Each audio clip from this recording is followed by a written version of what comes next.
Welcome to Fiction Audiobooks. If you enjoy the content, like and subscribing would be greatly appreciated. If you have any recommendations for novels, comment below.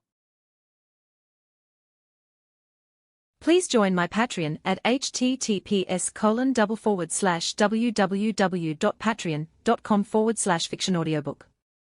Chapter 273, Chapter 272, Next Artwork.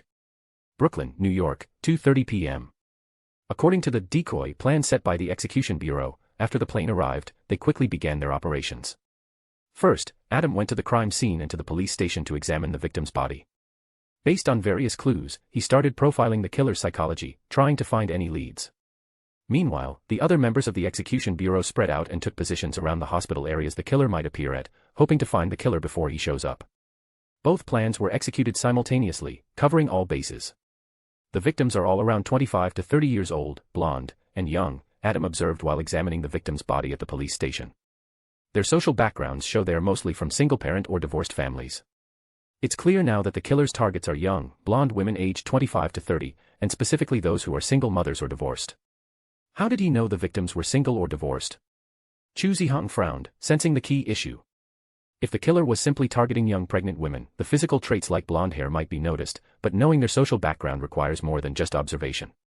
It meant the killer had access to specific information channels. The hospital, Adam said, adjusting his glasses with a smile. When patients register, the hospital records their information. He had somehow put on a pair of gold-rimmed glasses, which, combined with his gentle smile, made him look even more refined. A doctor. Chu Zihong guessed. No, not a doctor, Adam shook his head. If it were a doctor, the crime scenes would likely be fixed. It's probably someone else. Who else could it be? Chu Zihong thought for a moment. The options weren't many, but still, they weren't few. Let's go find out, Adam said with a calm smile.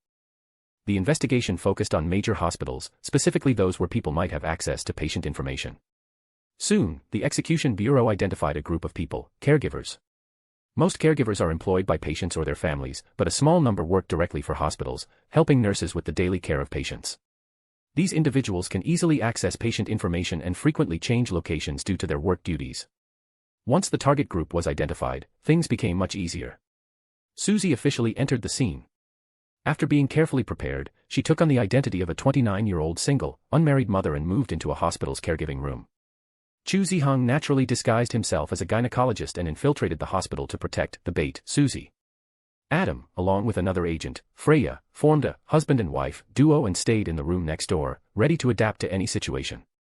Other agents from the Execution Bureau were stationed around the area to avoid alerting the target. Although Susie fit the killer's selection criteria, no one was sure if the killer would show up. Under Raymond's direction, the local police force was used to quietly remove all other individuals that met the criteria from the hospital's database for the time being. This way, in the short term, Susie would be the only one who fit the criteria. Of course, all of this was based on Adam's request. People clearly noticed that the plan didn't seem very reliable, but Adam was confident and insisted it would work. Despite their doubts, Raymond, trusting the principal's decision, ultimately had to go along with Adam's plan and made the necessary arrangements. What do you think the chances are of this working? Susie, who could only lie in bed pretending to be pregnant, asked with some boredom as she ate an apple. Chu Zihong, posing as a doctor, was writing something on a clipboard, not even looking up. He replied, based on the Execution Bureau's plan, the chances of drawing out the killer are less than 20%. Only that low. Susie blinked in frustration. Then, am I just pretending for nothing? If you were the killer, and you found out that there was only one person in all of Brooklyn's hospitals who met the selection criteria, what would you think? Chu Zihong countered. I'd probably think it's a trap. Susie thought for a moment but shook her head. No, the killer's criteria are so strict, maybe this is actually normal for them. That's right, but there's still a chance it could be a trap. Chu Zihong closed his clipboard, lifted his gaze, and looked at Susie on the hospital bed. He said indifferently, if it were me, after realizing it might be a trap, I would immediately back away. Then why make this plan? Susie asked, even more confused. At the same time, in the room next door, Freya was asking Adam the same question. Since you know the killer won't fall for it, why use this method? Freya, with her elf-like bright blue eyes, curly golden hair, and long lashes that fluttered slightly, added a touch of mystery and allure to her words. She asked in her perfect London accent. It's a provocation. Adam sat next to the hospital bed and handed her a peeled apple, smiling lightly. A provocation. Freya took the apple, took a small bite, chewed slowly, and then asked, "But how do you know he will accept your provocation?" Logically speaking, a clever killer, after realizing it's a trap, would be too smart to fall for a provocation, right? The answer was clear, extremely unlikely, practically impossible. This was the main question Freya, Suzy, Chuzihang, and the whole execution bureau were wondering about. However, Adam maintained his mysterious smile and placed the knife on the bedside table. "Trust me, he will." "Why?" "I need a convincing reason." Freya's brows furrowed slightly as she spoke, her tone carrying a hint of distrust. "You should know our time is precious. If we waste it here and don't catch the killer, while more victims suffer, it will be a huge blow to the reputation of the Castle College's execution bureau. Of course, I can give you a reason." Adam smiled again. "The interval between each attack by the killer usually doesn't exceed a month. Can you guess why?" Freya shook her head, uncertain. "To avoid the police's pursuit. It's the cooling-off period. After each act of torture, he feels a moment of satisfaction.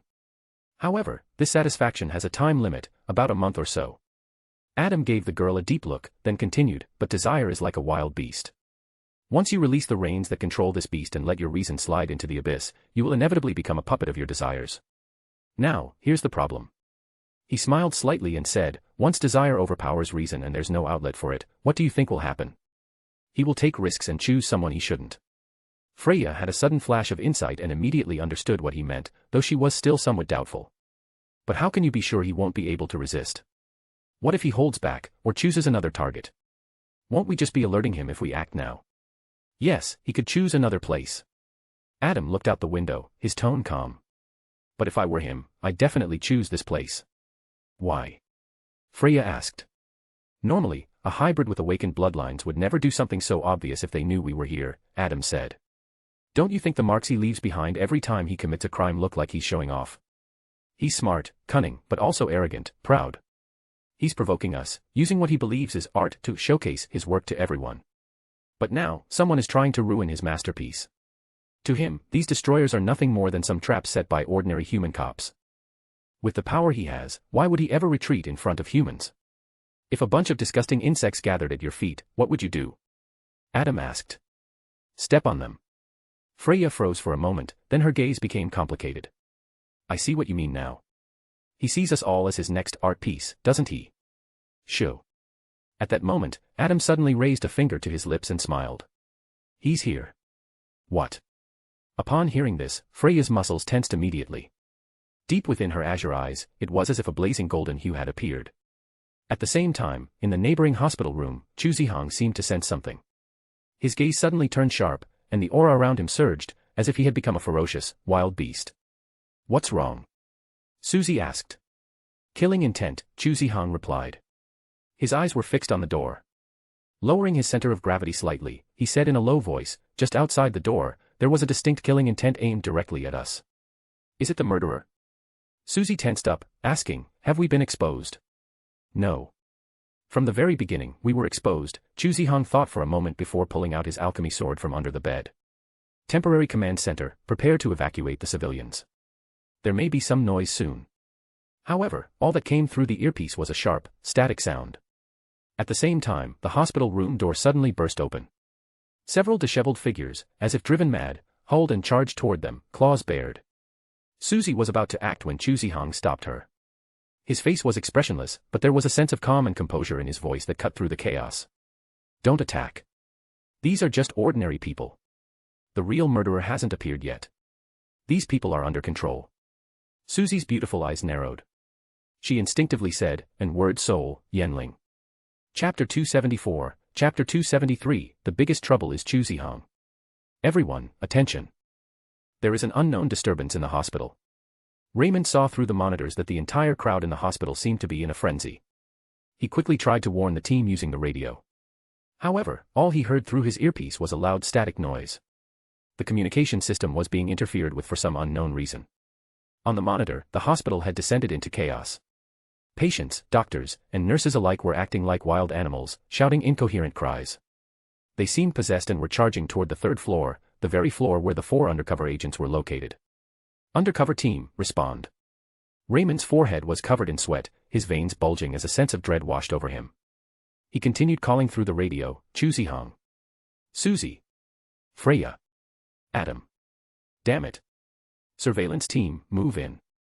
Upon receiving the order from the temporary command center, the surveillance team members, who had been hiding and waiting for a long time, sprang into action like arrows shot from a bow, rushing from different directions into the hospital. All combat personnel, stay together. Don't split up.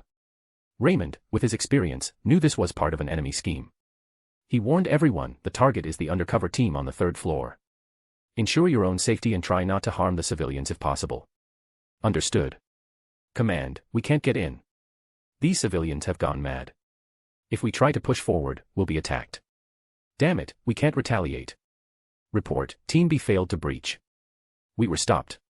In the radio communication channel, the reports of successive failures from the team members reached Raymond's ears. Bang. Raymond angrily slammed his fist on the table. His eyes seemed to burn with a golden light as he gritted his teeth, staring at the surveillance screen. It's a word soul. This guy's word soul seems to have a mass hypnosis effect, turning these ordinary people into shields. If we force our way in, it will cause damage. No, what's even more dangerous is this. The executive officer, Baron, frowned and spoke in a low voice. What we should really be worried about is that the guy is hiding among the ordinary people, waiting for the right moment to strike. Just as he finished speaking, a loud scream suddenly echoed through the radio channel. B-Team, what happened? Raymond noticed that the scream came from B-Team and his expression immediately became tense. Command room, we suspect we're under target ambush. A male voice from B-Team came through, panting heavily as if he had used up a lot of energy. The target disguised as a patient, blending in with the ordinary people, and launched a surprise attack. Misha is seriously injured. Requesting temporary retreat. As expected, the situation developed in the direction Baron had anticipated. The killer was hiding in the controlled, panicked crowd, waiting to ambush any executive officers attempting to break in. Raymond immediately realized how cunning the enemy was. During previous crimes, the person had purposely hidden a hypnosis word soul, which led to a huge flaw in their plan, ultimately turning the tables in the enemy's favor. Grinding his teeth, he ordered, all units, temporarily retreat and seal off the hospital exits. Don't you want to send help to the undercover team? Baron looked at him, surprised. We have no choice but to leave it to Chuzihang and the others. Raymond looked at the surveillance screen and spoke in a deep voice. Besides, even if they're surrounded, the hybrid will survive the fall from the 3rd floor. If worst comes to worst, they can jump out the window, and we'll assist from outside. Then, we'll slowly track down that guy. Since the killer planned to use the crowd as cover, they would seal off the hospital and search for him one by one. I don't believe we won't find someone. At this moment, on the 3rd floor of the hospital's inpatient department. The ordinary people who had barged in earlier were all swiftly knocked unconscious. Then, Chuzihang used the bed frame to block the hospital room door, preventing the crazed people from rushing in. It wasn't because he was afraid of ordinary people, it was simply that he didn't want to accidentally hurt anyone. After all, among the many hybrid world soul users, the world soul that Chuzihang controlled was considered to be highly dangerous. What should we do now? Susie asked, looking troubled as she turned to the calm and composed boy next to her. These are all ordinary people. That guy's word soul, Yenling, must have a large-scale hypnosis effect. Now everyone in the hospital is his hostage. Chuzihang furrowed his brows, his gaze drifting toward the window. Let's go meet up with Adam and the others first. Fortunately, when the hospital rooms had been arranged earlier, the two undercover teams were placed very close to each other. At that moment, the door to the room, which had been blocked by the bed, was suddenly hit with a loud bang, as though struck by a rocket launcher. The crazed crowd outside immediately swarmed into the room, each of them clawing and roaring like zombies from a movie, charging toward the two of them. Found him. In the chaos, Chuzihang's sharp eyes immediately spotted a sneaky figure trying to hide. The culprit is him. As he spoke, Chuzihang's foot slammed into the floor, and he shot forward like a bullet. Susie, go join Adam and the others. The crowd was forcefully pushed aside as he charged through them. The frenzied ordinary people were knocked down, like grass being flattened under a heavy weight. Then, with a look of surprise on Susie's face, Chuzihang leaped high into the air. Using the walls of the hospital corridor on either side, he bounced back and forth, swiftly moving through the air. This scene, something straight out of a movie, was now perfectly recreated by him. Susie didn't hesitate anymore. She quickly darted out, jumping through the window to the neighboring room. As soon as she entered, she saw Freya and Adam desperately holding the door of the room, trying to keep the people outside from breaking in. Where is Chuzihang? Freya asked as Susie climbed through the window. He found someone who might be the killer and chased after them, Susie replied, her gaze shifting to Adam. Is this your plan? Adam adjusted his glasses, maintaining an air of elegance even amidst the chaos, and gently said, it seems the situation went a bit beyond expectations. That guy's word soul can hypnotize ordinary people on a large scale. So what should we do now? Freya bit her lip, saying, this isn't going to work. People from outside will keep coming in. Wait. Suzy stepped forward to help block the door, saying, Chu Zihong went after the killer. He should solve it quickly. She had full confidence in Chu Zihong. I hate this kind of sneaky person. Freya pouted, muttering, controlling ordinary people like that. Ugh, it's so troublesome. If only we could knock them all out. Good idea, but... Adam said, can you control your strength to make sure you don't accidentally hurt their brains? If you mess up, the execution bureau won't let you off easily. I know, I'm just complaining, Freya grumbled. Just hold on a bit longer, Freya, Suzy comforted her. Chu Zihong should be handling it soon. The three of them took turns blocking the door. About 4 or 5 minutes passed, and the crowd outside seemed to stop banging on the door. Freya immediately sighed in relief. Looks like Chu Zihong has solved it.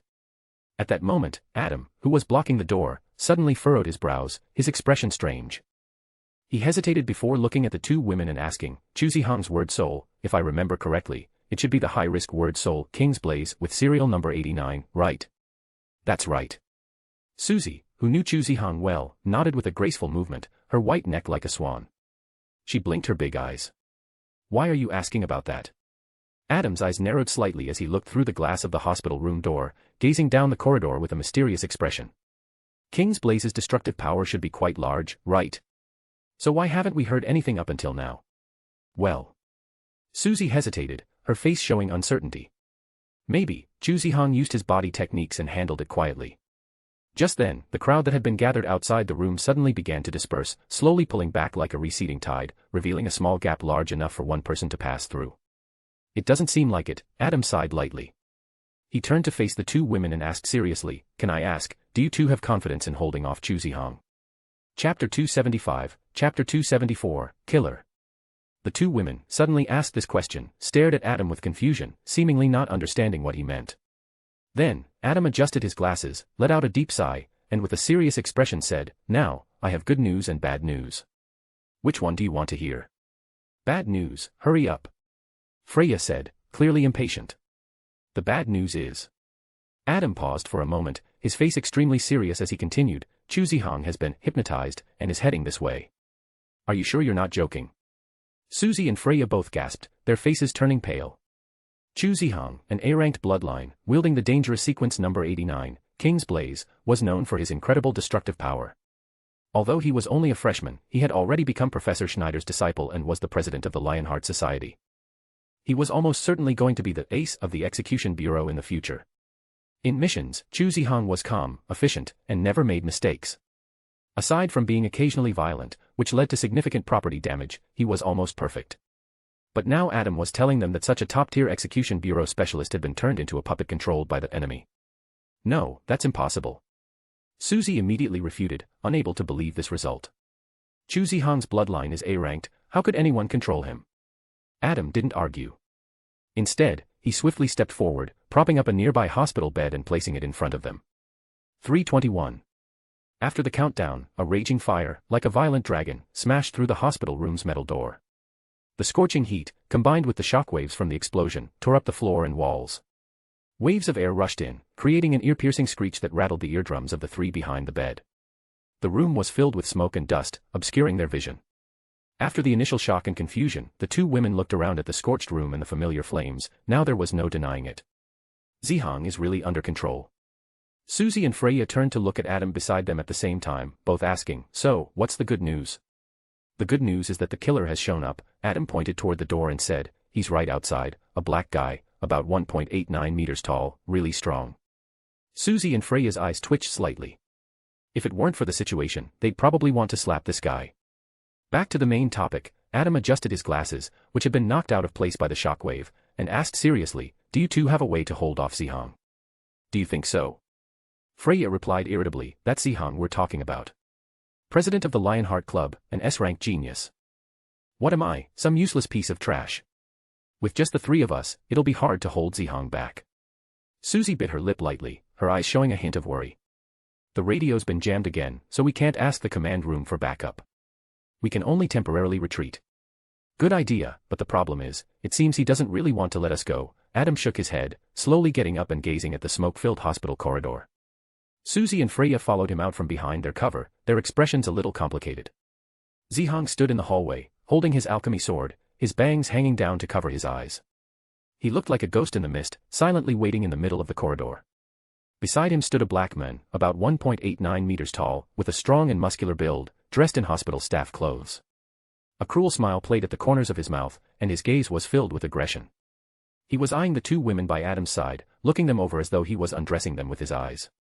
The man's gaze made Freya and Suzy feel extremely uncomfortable. The two women furrowed their brows, and golden light flickered in their eyes. The man licked his lips, feeling the stir of his bloodline. His pupils turned gold as he spoke. I didn't expect to find others like me in this world. What exactly are you? Hybrids, the offspring of dragons and humans. Even in the face of the Super A-ranked Chu Zihong, Adam remained calm. He looked at the two standing in the hallway and said coolly, my name is Adam Engelwade. And you? George. The man, seemingly confident in his victory, didn't rush to kill them. Dragons, an interesting concept. So, are you here to hunt me? That's right. Someone has to deal with madmen like you. Adam brushed dust off his clothes, his tone calm. Your hypnosis is impressive. You managed to control a Super A-ranked dangerous person and the entire hospital at the same time. How did you do it? Ah, you mean him. George smiled casually, unconcerned. It wasn't easy at first, but when he chased me, I used a few pregnant women as shields. He hesitated for a moment, and that's when I got my chance to control him. I see. No wonder. Adam nodded slightly but was still curious. You referred to it as control. So your ability isn't hypnosis? Hey, of course not, George replied confidently. I can enter anyone's mind, find their weaknesses, and control them. Got it now.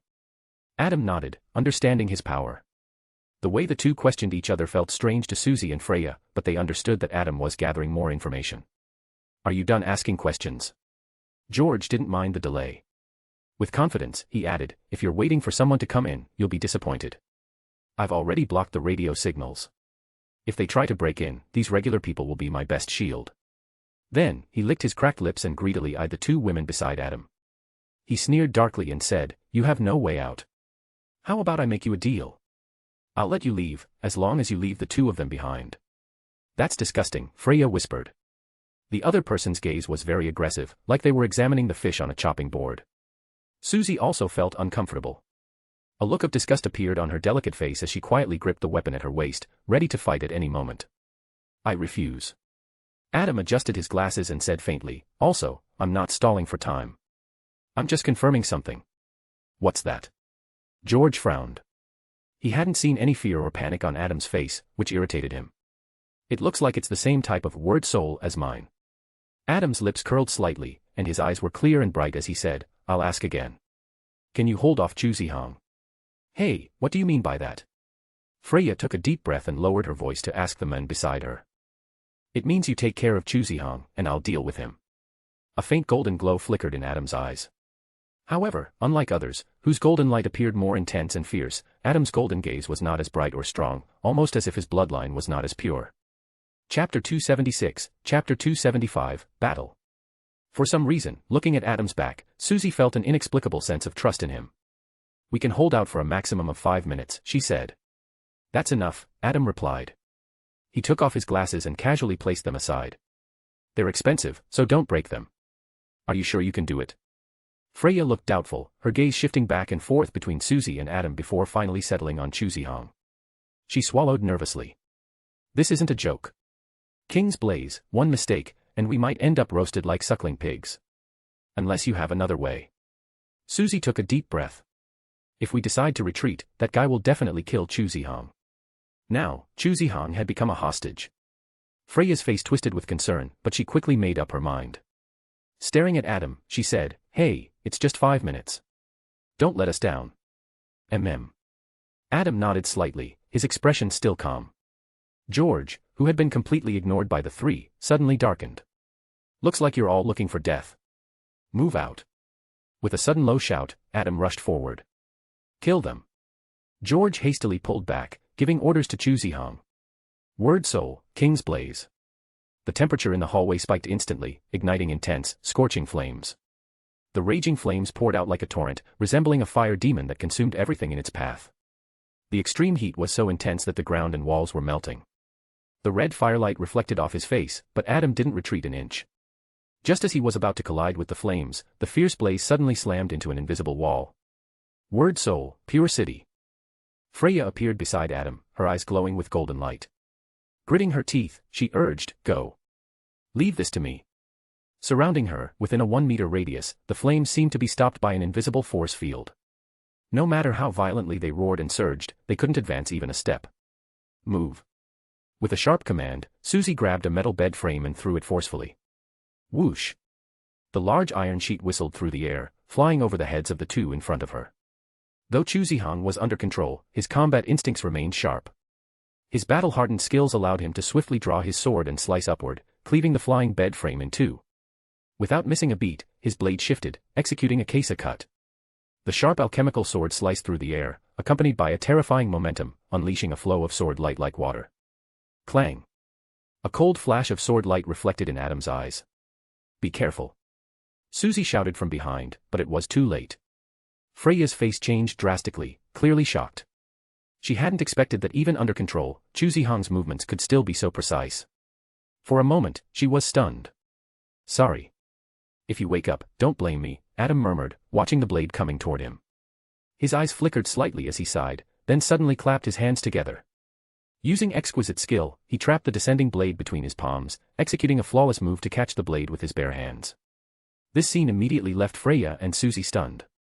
Catching a blade with bare hands may seem simple, but it's incredibly difficult. It requires perfect timing, quick reflexes, and precise movements. Any small mistake could be fatal. It seemed like Chu Zihang hadn't expected his sword to be blocked. He paused for a half-second in surprise. Adam clasped his hands around the sword's blade, twisting it to the side and forcefully pressing down. The movement made Chu Zihang stagger, and before he could regain his balance, Adam punched his fist back, stepping half a step away. His arms coiled like a bow, and then he unleashed a powerful punch to Chu Zihang's jaw, sending him flying into a nearby hospital room. "Leave the rest to you," Adam said briefly, ignoring Chu Zihang as he flew across the room. He then pursued the escaping George. "Isn't he a psychologist?" Freya said, stunned, staring at Chu Zihang, who had just been sent into the adjacent room. It all felt a bit absurd. "I don't know," Suzy replied, concerned. That punch was no small matter. She could even hear the sound of Chu Zihang's jaw dislocating. If he weren't so physically strong, he might have died on the spot from that blow. But then, a question came to the two women's minds. Are psychologists really this strong? Unfortunately, Adam wasn't around to answer that question. Chu Zihang, who had been sent into the room, was dazed for a moment before quickly snapping back to his senses. Feeling the temperature rising again in the hallway, Freya grimaced. "Here it comes, Chu Zihang's King's Blaze. I hate King's Blaze." In the next instant, a roaring flame dragon, accompanied by explosions, shattered the thick cement wall. It was like a king of fire, with golden eyes burning with intense light. Among the smoke and dust, his overwhelming presence and the dangerous aura he gave off were clear. Freya and Suzy both tensed, their muscles instinctively tightening in response to the pressure. 5 minutes. Suzy gritted her teeth. "We have to hold out for 5 more minutes. I swear, I'm never teaming up with Chu Zihang again." Freya muttered angrily, her own golden light flickering in her eyes as she activated her word soul, pure city. On the other side, George, who had been chased, suddenly stopped. Adam, who was following behind, also stopped and looked at the black men in front of him, saying, "What's the matter? Aren't you running anymore?" George snapped out of it, giving a cold laugh. "Hey, there's no need to run anymore." At that moment, several patients who had been controlled stepped out from the nearby rooms. Some were disfigured, others were weak, and their eyes were blank, blocking the hallway. "Are you seriously thinking of using these people to stop me?" Adam glanced at them casually, then said lightly. "Hey, why not?" George raised his hand, showing a confident smile. "If you're brave enough, kill them all. But can you really do it?" Adam's expression remained calm, as if unaffected, and he walked forward without hesitation. "Stop!" George shouted fiercely. "If you take one more step, I'll make these people kill themselves." As if to prove his words, the people in front, who were blocking the way, all pulled out sharp objects and pointed them at their own necks. Oh. But surprisingly, Adam didn't stop. Instead, he continued to walk toward George, unhurried. "I order you to stop." George shouted louder, his eyes filled with malice and cruelty. If you don't, dozens of lives will be lost because of you. Aren't you here to capture me? If so many people die, you'll be the murderer too. Adam looked at him with a faint smile and raised his hand slightly, motioning for him to continue. Do whatever you want. You. George seemed to be enraged, veins bulging on his forehead. Good, very good. Remember, you'll be the one responsible for all their deaths. He planned to make a few people kill themselves to intimidate Adam. Cling, clang. The people who were under control all lowered the weapons in their hands. What are you doing? George suddenly panicked and shouted angrily, I command you all to kill yourselves. Kill yourselves now. However, his orders lost all power. It was as if an invisible force took control over them, and they obediently returned to their rooms. The crowded hallway was instantly emptied. It's you. George's pupils shrank, and he locked his gaze on Adam. You did this. That's right. Adam advanced step by step, staring calmly at the frantic George. I already told you, your word soul ability and mine are the same type. No wonder. I couldn't control you. George clenched his teeth, glaring at him fiercely. You think that without these puppets, you can do anything to me? I advise you to surrender. Adam attempted to push up his glasses but then remembered he had left them behind. He decided against it. Die. Ignoring Adam's words, George used his physical strength and stomped hard on the ground. Boom. The marble floor shattered. George charged at him like a raging beast, wild and violent. His punch cut through the air with a loud crack. However, what awaited him was Adam's calm response, just a light slap. Bang. A shockwave, as if caused by a sonic boom, exploded. George's left cheek was nearly caved in. He was sent flying through the air like a bullet, crashing hard into the cement wall. His head was ringing, and his eyes were blank with confusion. What just happened? George, embedded in the wall, was filled with nothing but questions in his mind. How could this guy's strength be so terrifying? Just one slap, and it felt like his skull was about to shatter. If you're not going to be reasonable. Adam swung his hand and slowly walked toward him. He spoke calmly, I do know a little about fighting. Don't think just because I'm a psychologist, I can't throw a punch. Chapter 277, Chapter 276.1, Experiment. After a brief moment of shock, George, who was embedded in the cement wall, slowly regained his senses. You bastard, this is all your fault. He broke free from the cement wall, his thoughts becoming more chaotic. His golden eyes, glowing like burning embers, grew even brighter and more intense.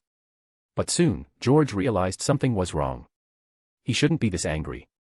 It felt like an invisible hand was twisting his emotions, switching back and forth between rage and frenzy. His mind felt like a piece of iron wire being bent and twisted repeatedly. What did you do to me? George's eyes were filled with terror. He tightly gripped his head, veins bulging on his face. Desperately biting his lip, he tried to snap out of it by using the pain to remind himself to stay sane. Oh. Adam tilted his head slightly, his pale golden eyes showing a hint of surprise. You can still keep your composure. I didn't expect the hybrid's resistance to be so strong.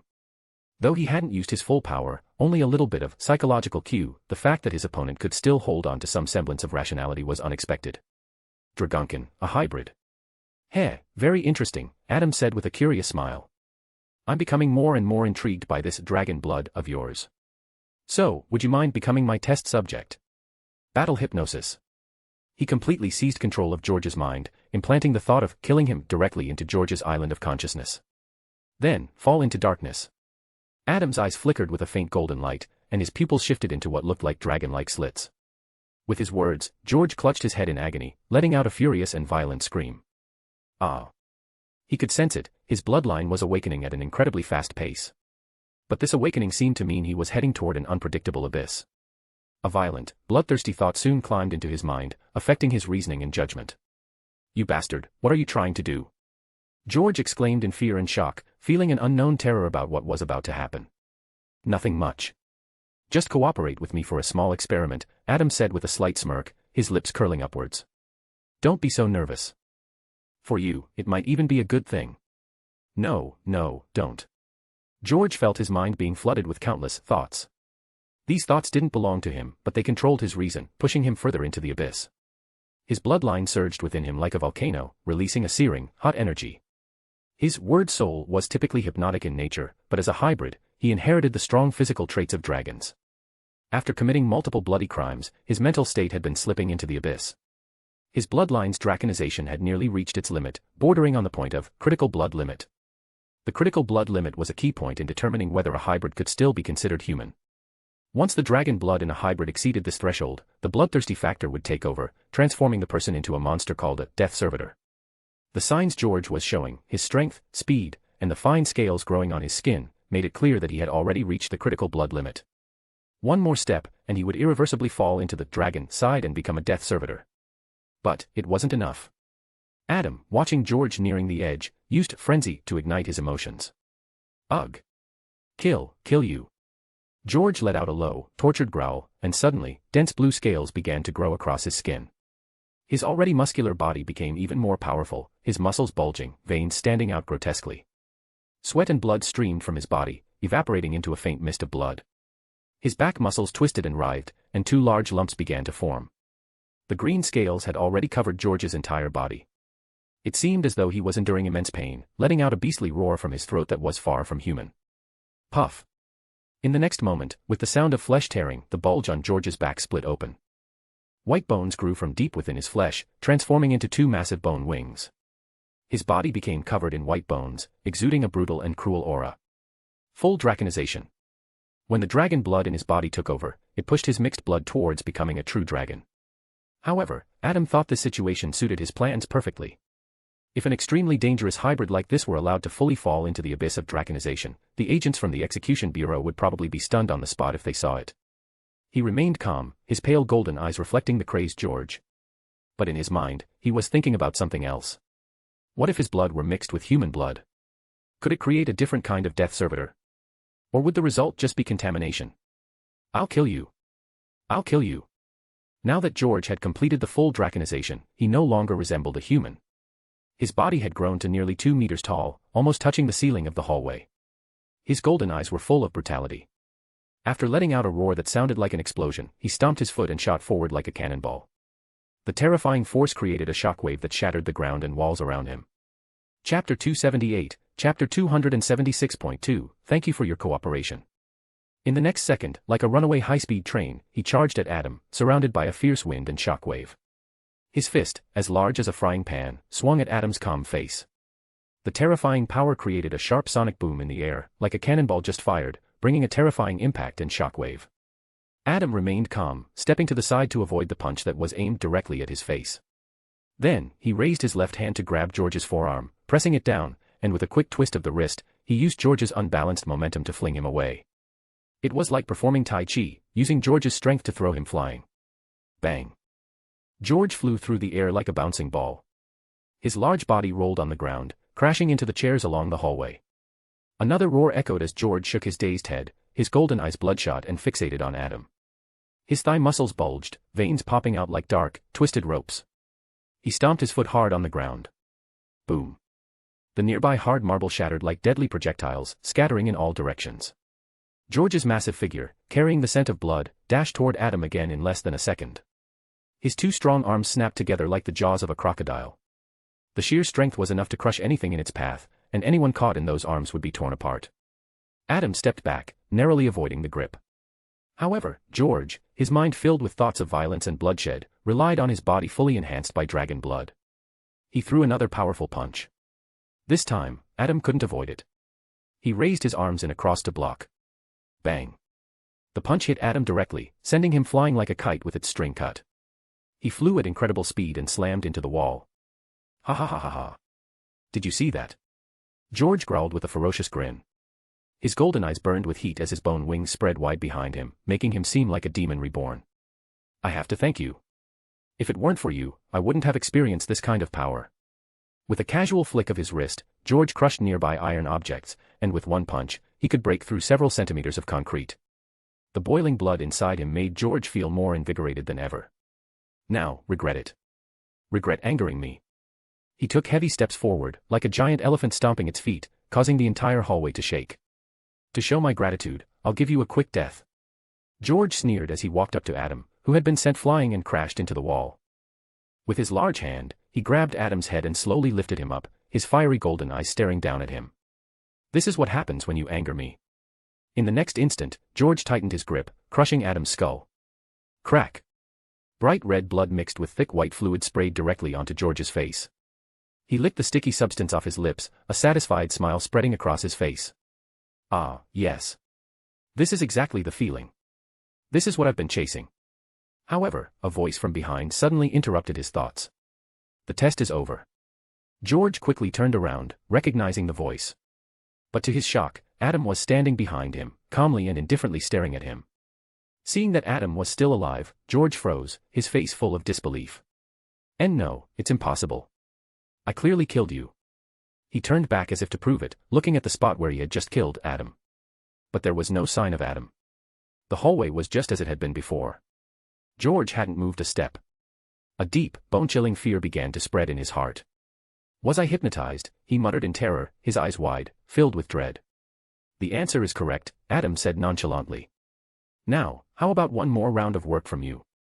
Help me finish my next experiment. No, it's not possible. George was furious, throwing a punch with all his might. Die. Die, he shouted.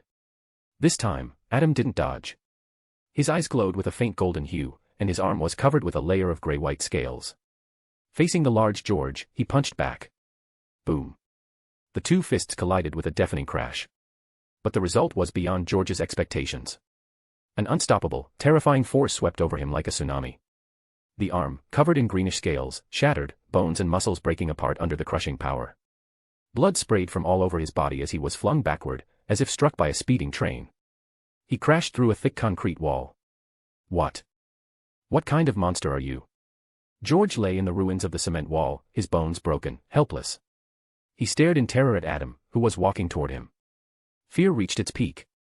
Desperate to survive, George screamed, struggling to move away from the terrifying figure. No, please, don't come any closer. But Adam just smiled gently, placing a finger to his lips. Shoo, don't scream. Suddenly, George's mouth was sealed, unable to make a sound no matter how hard he tried. He could only watch in terror as Adam approached. Adam lifted his foot and stepped on George's body. He bit his finger, allowing a drop of blood to fall, dripping into George's mouth. With his faint golden eyes lowered, Adam looked at George coldly, as if observing a lab rat. His voice was emotionless. Thank you for your cooperation. Chapter 279, Chapter 277, King's Blaze. The blood, which seemed to contain mysterious runes, flowed into George's mouth. The moment it entered, George felt as if he had swallowed a mouthful of boiling hot lava. His insides were burning, and he couldn't help but scream in pain. What did you make me drink? George's eyes filled with blood, and black, bacterial-like veins crawled across his pupils.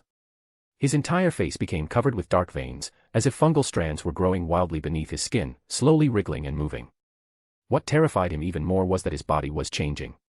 Grayish-white scales covered one side of his body, but they quickly began to rot. His flesh and blood were alive, rapidly multiplying like a feverish, uncontrolled growth.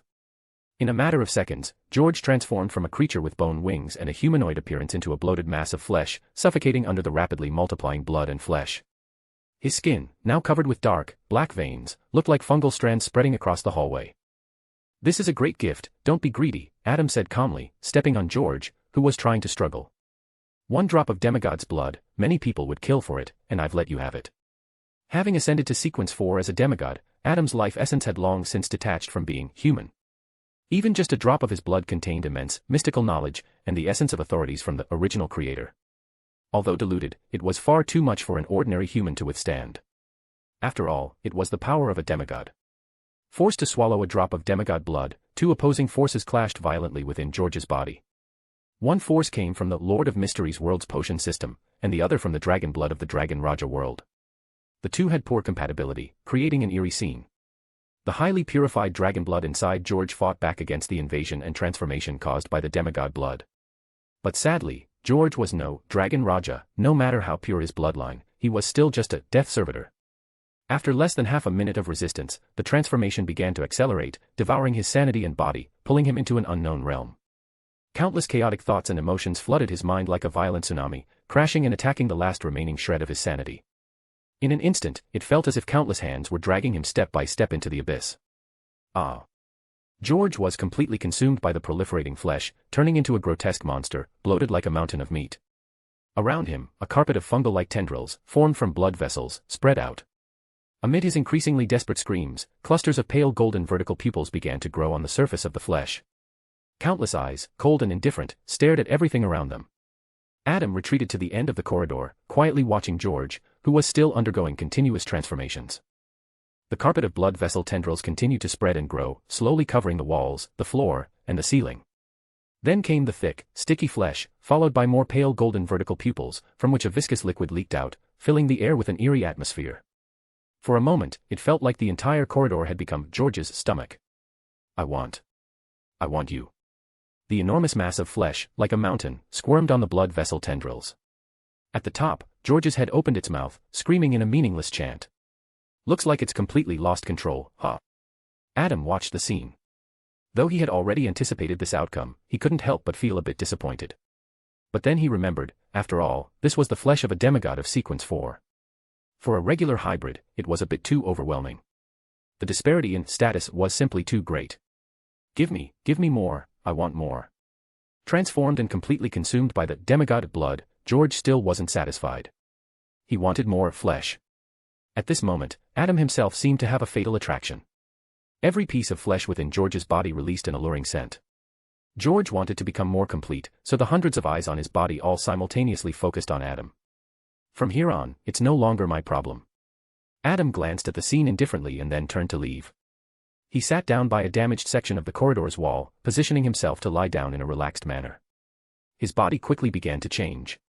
His chest slowly caved in, his left arm became a mangled mess of flesh, his legs bent unnaturally, and blood trickled from the corner of his mouth, looking like he had been severely beaten and was on the brink of death. Yeah, this should be good. Just like this. Adam examined the situation and confirmed the disguise of the tinder before he stiffened and pretended to be dead. Meanwhile, in the hallway, George, now completely insane, lost all control. Give it to me. Give it to me. Give it to me. I want more. I need more. George roared, his massive body moving like a train, speeding through the narrow corridor. The walls on both sides of the hospital hallway were being crushed by George's enormous form, causing them to crack and crumble. A violent tremor shook the ground, and a strong, foul smell, mixed with blood vessels as thick as spider webs, surged towards Adam's position. However, in the next moment, the king's blaze enveloped the narrow hallway. A wave of heat exploded in the tight space, causing the temperature to rise by dozens of degrees in an instant. Intense heat, carrying flames like a tidal wave, filled the corridor. Boom. The overwhelming heat, along with a powerful explosion, engulfed the entire hallway in fiery destruction. Amidst the scorching smoke, George's agonizing screams echoed. Adam, are you still alive? Freya's voice came from the other end of the hallway. Soon, Susie, alongside Freya, used the force field created by the word soul, pure city, to push through the burning flames. They found Adam, barely alive, lying in a hospital room. He's badly hurt. He needs treatment immediately. Susie, who had studied emergency medical care, quickly examined Adam. Her delicate face showed concern. His internal organs are severely damaged, and he's in ventricular fibrillation. We need to contact the command center right away. Give it to me. Despite being scorched by the flames, George refused to give up. He screamed and tried to charge forward. Pure city. At that moment, Freya used her power to create another force field, pushing the terrifying mass of flesh back. But as she watched the bizarre and horrifying scene, her face turned pale with fear, and she instinctively stepped back. She even forgot to maintain the word soul's power. Stop spacing out. With a sharp command, Susie drew her gun, loaded with Freya bullets, and pulled the trigger forcefully. Bang. Bang. Bang. But the special alchemical bullets only caused a few small splashes of blood when they hit the mound of flesh. George continued to scream, trying to get closer to them. The blood vessels that had just been burned away by the flames began to spread and grow rapidly once again. Alchemical bullets don't work on him. Susie's eyes narrowed, feeling a shock in her heart. Freya was horrified, her face pale, stomach churning, nearly vomiting. How disgusting. What has this guy turned into? Leave it to me next. A voice came from behind. Susie and Freya, both tense, immediately relaxed. It was Uchiha. He had just woken up from hypnosis, and his eyes were burning with a golden fire that seemed like it would never go out, lighting up the entire hallway. Take him out. In Uchiha's golden eyes, a flicker of flame seemed to dance. Wherever he passed, the flames that were burning fiercely suddenly diminished, almost as if they were bowing to their king. It's up to you now. Susie and Freya helped Adam up and moved past him. No, I want him. The George, now transformed into a disgusting mound of flesh, struggled to move his bloated body and chase after them. Looking at the revolting creature, Uchiha's eyes burned fiercely. The golden light shone like flowing molten lava. In an instant, a scorching, violent pressure exploded from him. Word Soul, King's Blaze. Chapter 280, Chapter 278, Prelude to Japan. After the event, when the Execution Bureau came to clean up the mess, all that remained was a completely burned corridor. As for the fully mutated George, under the flames of the Word Soul King's Blaze, he had turned into charcoal.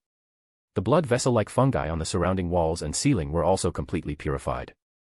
It must be said, to some extent, King's Blaze's sterilizing effect was quite effective.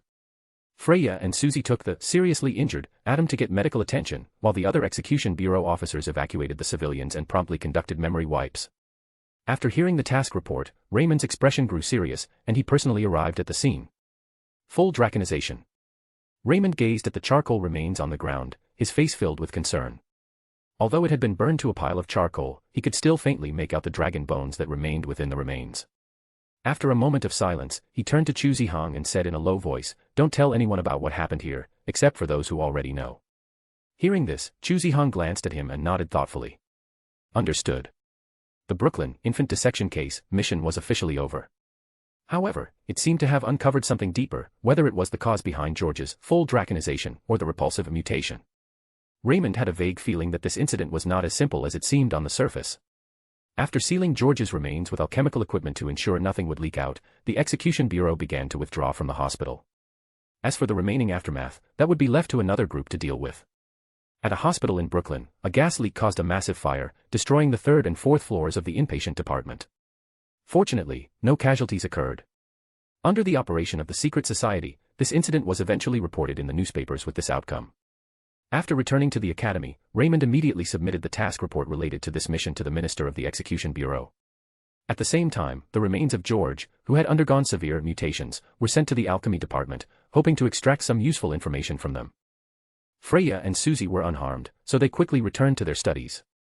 As for Chu Zihong, due to being affected by the enemy's unknown hypnosis during the mission, he needed some time to recover.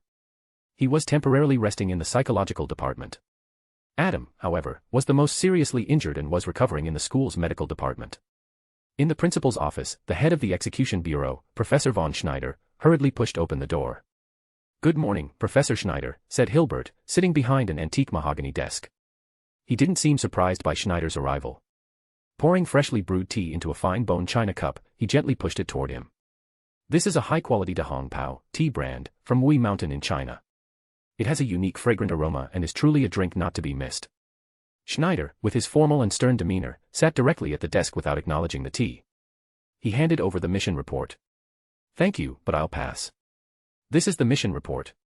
"Ah, thank you for your hard work," Hilbert replied, taking the report and flipping through it. The office was quiet. Schneider remained silent, the only sound coming from the rustling of paper as the report was reviewed. After a moment, Hilbert finished reading the entire report. He placed it back on the desk and picked up the bone china cup of tea, taking a small sip. A sharp glint flickered briefly in his silver-gray eyes before he set the cup down and calmly asked, "What do you think?" "Full draconization isn't that easy," Schneider replied, his eyes sharp as he pointed out the main issue in the report. His gaze was cold, and he sneered. A hybrid who has never encountered the truth of the matter suddenly managing to increase their dragon blood purity to the level of a death servitor. If anyone could do that, there would be no need to hunt dragons. We might as well surrender right now. If hybrids could easily surpass the critical blood limit, wouldn't there be death servitors all over the streets? At that point, perhaps Castle College should give up on dragon hunting and simply switch sides. "Have you discovered anything?" Hilbert asked, knowing Schneider never made baseless claims. "Although King's Blaze's destructive power is strong, we still detected a certain residual genetic drug in his remains," Schneider answered, his tone calm but with a flicker of Hilbert in his eyes, suggesting the matter was more serious than it seemed. "This genetic drug seems to enhance the dragon blood ratio." Hilbert's index finger tapped the table lightly, his face expressionless.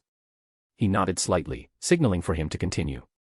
"I had the Execution Bureau conduct a thorough investigation afterward about this George person, and we found something interesting," Schneider continued. "A person who's extremely reclusive, yet has a very close connection with someone online." "Did you find the source?" Hilbert asked casually. "The IP address was masked several times, making it difficult to trace," Schneider replied. "I had EVA check the dark web's underground trading networks. The organization involved in gene drug development is very cautious, and the circulation of these drugs is rare. But we did find a few leads, and many of them point to Japan." "Japan?" Hilbert's movement froze for a moment, then he quickly regained his calm and took another sip of his tea. What do you think? Over the years, the Japanese division has been making bigger moves, Schneider said, furrowing his brow. Especially the 8 families. It seems like they're hiding something from us. That's to be expected. After all, there's never a shortage of hybrids trying to align themselves with the Dragon Raja. Hilbert put down his teacup and smiled. Of course, I'm not talking about the 8 families. But this situation gives us the perfect opportunity to test the waters. Who do you plan to send? Schneider could tell what the olderman was thinking. The Lionheart Society and the Student Council have been at odds for so long, it's about time it came to an end. Hilbert smiled faintly, his tone meaningful. Why not use this mission as a chance for them to settle things once and for all? Caesar and Chu Zihong? Schneider asked, a bit surprised but agreeing. When do you want them to go? Let's wait a little longer. There's one more person. Hilbert slowly stood up and walked to the side of the office bed. Looking outside, he smiled softly. Who else? Schneider couldn't think of anyone else who could accompany these 2 on the mission. Adam. Hilbert's silver-gray eyes narrowed slightly, a smile tugging at the corner of his lips. Adam. Schneider immediately looked puzzled and asked, he's just a B-rank student. He almost got killed during this mission. Why do you insist on having him come along? Hey, who knows, Hilbert replied, coming back to his senses. With a mysterious smile, he added, think of it as a little test. Chapter 281, Chapter 279, The Principal Visits the Sick. It was night, with the moon shining brightly in the sky. The peaceful Castle College had only a few dorms still lit up, creating a calm and serene scene. Adam, who was recovering in the school's medical department, wore a white hospital gown. He leaned back against the headboard of his bed, enjoying the view outside. The moonlight bathed the lawn like flowing water, and not far off, the lake shimmered under the moonlight, creating a beautiful scene. As he lost himself in the beauty of the moonlit pond, he suddenly felt something and furrowed his brows, shifting his gaze back to the room. Following his gaze, Adam noticed that the empty hospital room had unexpectedly gained a new presence. The man wore an expensive suit, clearly not cheap. His hair was silver white, and his face was marked with deep wrinkles. His silver-gray eyes burned like flames, sharp and determined, radiating an indescribable authority. He stood perfectly still, like a sword still in its sheath. Principal Hilbert, visiting a patient this late is a rather impolite gesture, Adam said, looking at the person who had suddenly appeared. He showed no sign of surprise, only a gentle smile. Is the matter in Brooklyn related to you? Hilbert asked, his gaze lowering slightly, his hands hanging by his sides, giving off an aura of unguarded calm. However, those who knew him understood that this seemingly frail old man was actually Hilbert Ron-Anju, one of the strongest hybrid of modern times, renowned across Europe and the world's secret societies. He was a time-traveling assassin, and even the legendary, first-generation Dragon King had been wounded by him. A bit, but not much, Adam replied coolly. Despite facing the Dragon Slayer who held the power of Word Soul times 0, Adam's expression never wavered. Do you know? Hilbert's silver-gray eyes blazed with a fiery golden hue as he looked at Adam's calm reaction. People like you, who only speak half-truths, often end up getting killed. Is that so? I don't think that will happen, Adam answered with a smile. Adam was completely unaware of the situation, even acting innocent. He said, the one who wants to kill me, it wouldn't happen to be you, Principal Hilbert, right? I could be. Hilbert glared coldly at him and responded. If that's the case, the headline for Castle College the next day would be Principal Hilbert finally went crazy and turned a knife on students, Adam sighed.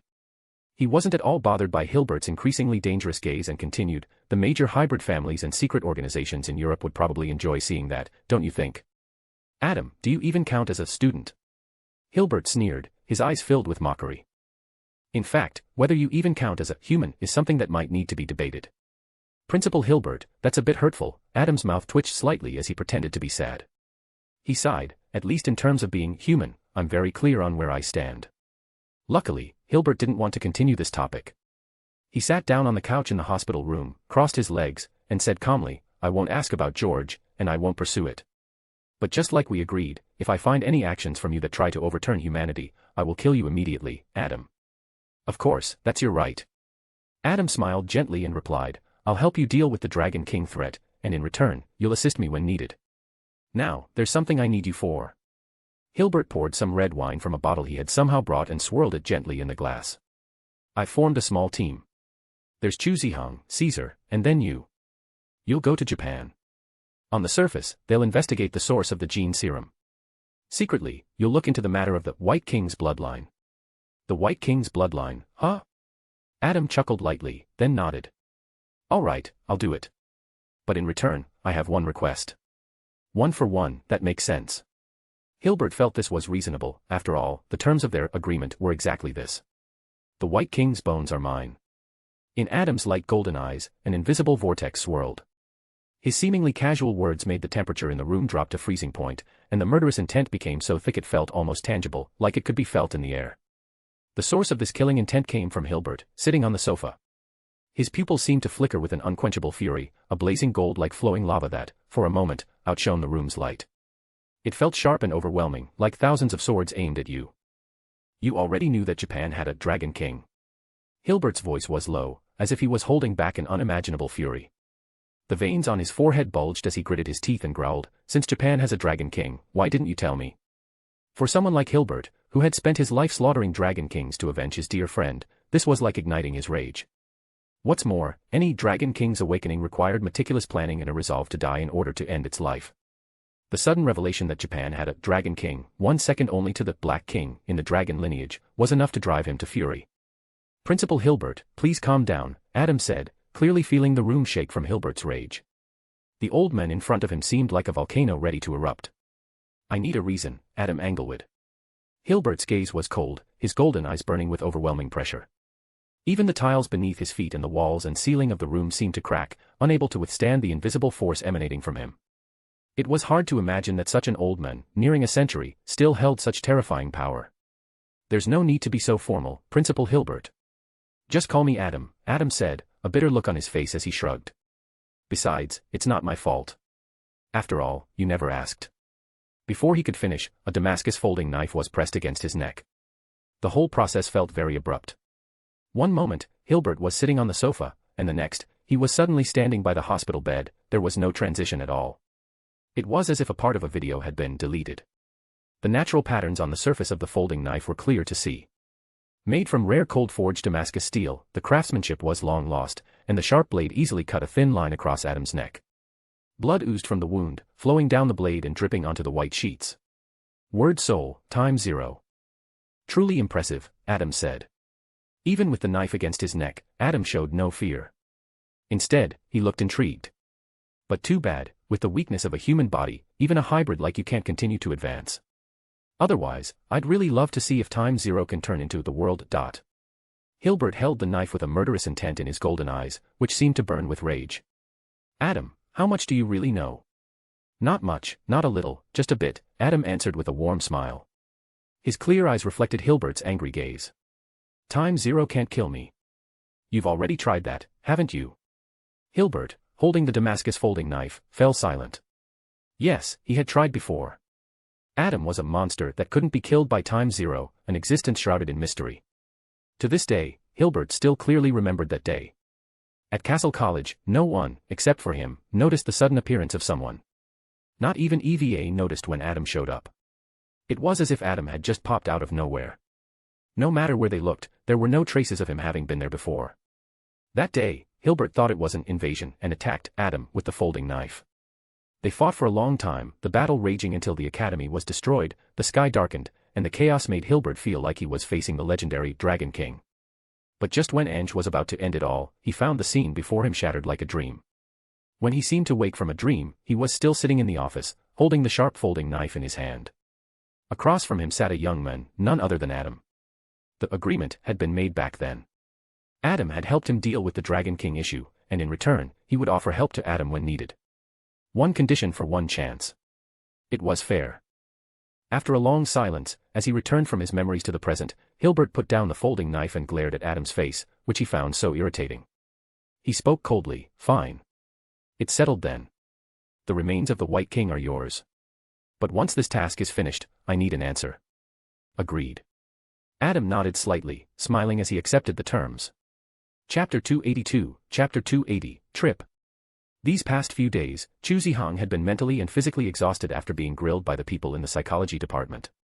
After the incident in Brooklyn, New York, where he almost accidentally hurt his allies while being controlled by George, he was immediately taken to the psychology department when he returned to Castle College for a full checkup. They tested whether any hypnosis effects were still lingering.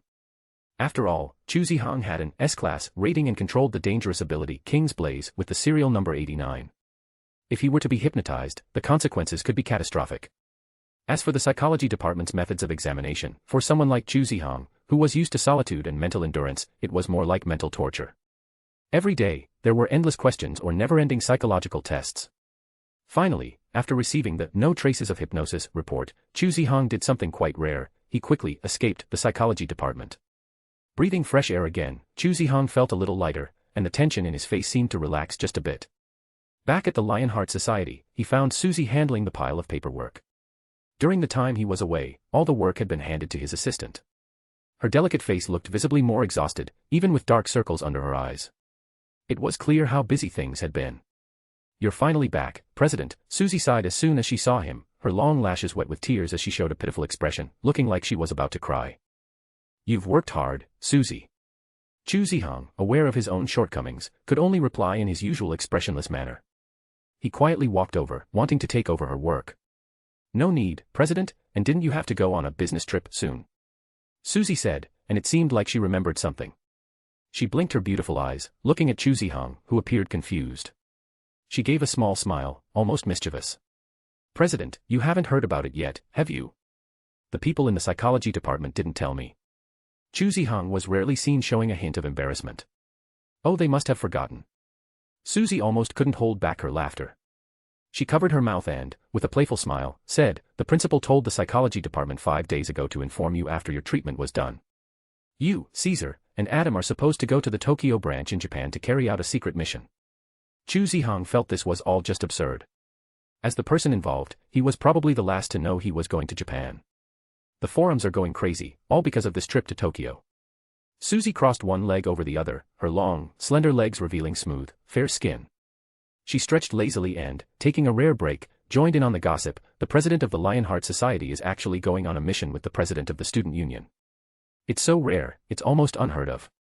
It was hard to imagine that the two leaders of the school's top rival factions, the student union and the Lionheart Society, would team up to go on a mission to Japan together. Such a surprising event naturally sparked a huge discussion in the forums. The debate even led to betting pools about which group would come out on top after the mission, the Lionheart Society or the student union. The current odds were slightly in favor of Chu Zihong. "Adam." Chu Zihong furrowed his brow, clearly not understanding why the principal arranged it this way. "Strange, right?" Susie also looked puzzled, arms crossed.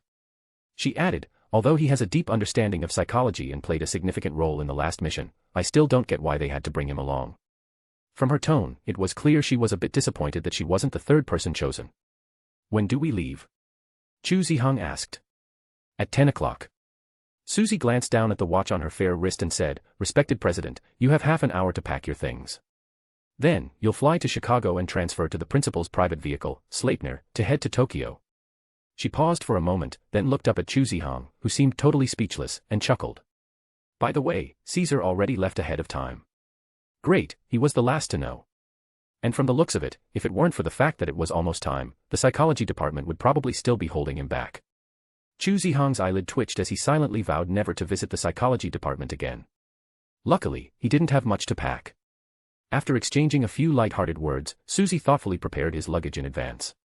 This included clothes, personal items, and most importantly, his alchemy sword. "Thanks." A hint of gratitude showed on Chu Zihong's icy expression. "No need to thank me, my president." Susie smiled lightly, then looked at him with a gentle gaze and said softly, "Come back safely, President." Chu Zihong didn't say anything more. He picked up his luggage, turned, and left. At the school gate, he ran into Adam, who had been waiting for him. Adam wore a warm smile. "What a coincidence. I didn't expect it would be us again. So, this time I have to rely on you to protect me. After all, I'm just a psychologist and not good at fighting." "All right." Chu Zihong paused, then added seriously, "This time, nothing will go wrong." It was clear that the previous mission, where he had promised to protect someone but ended up almost accidentally injuring a teammate, still weighed heavily on him. Adam's inclusion in this mission piqued the curiosity of others.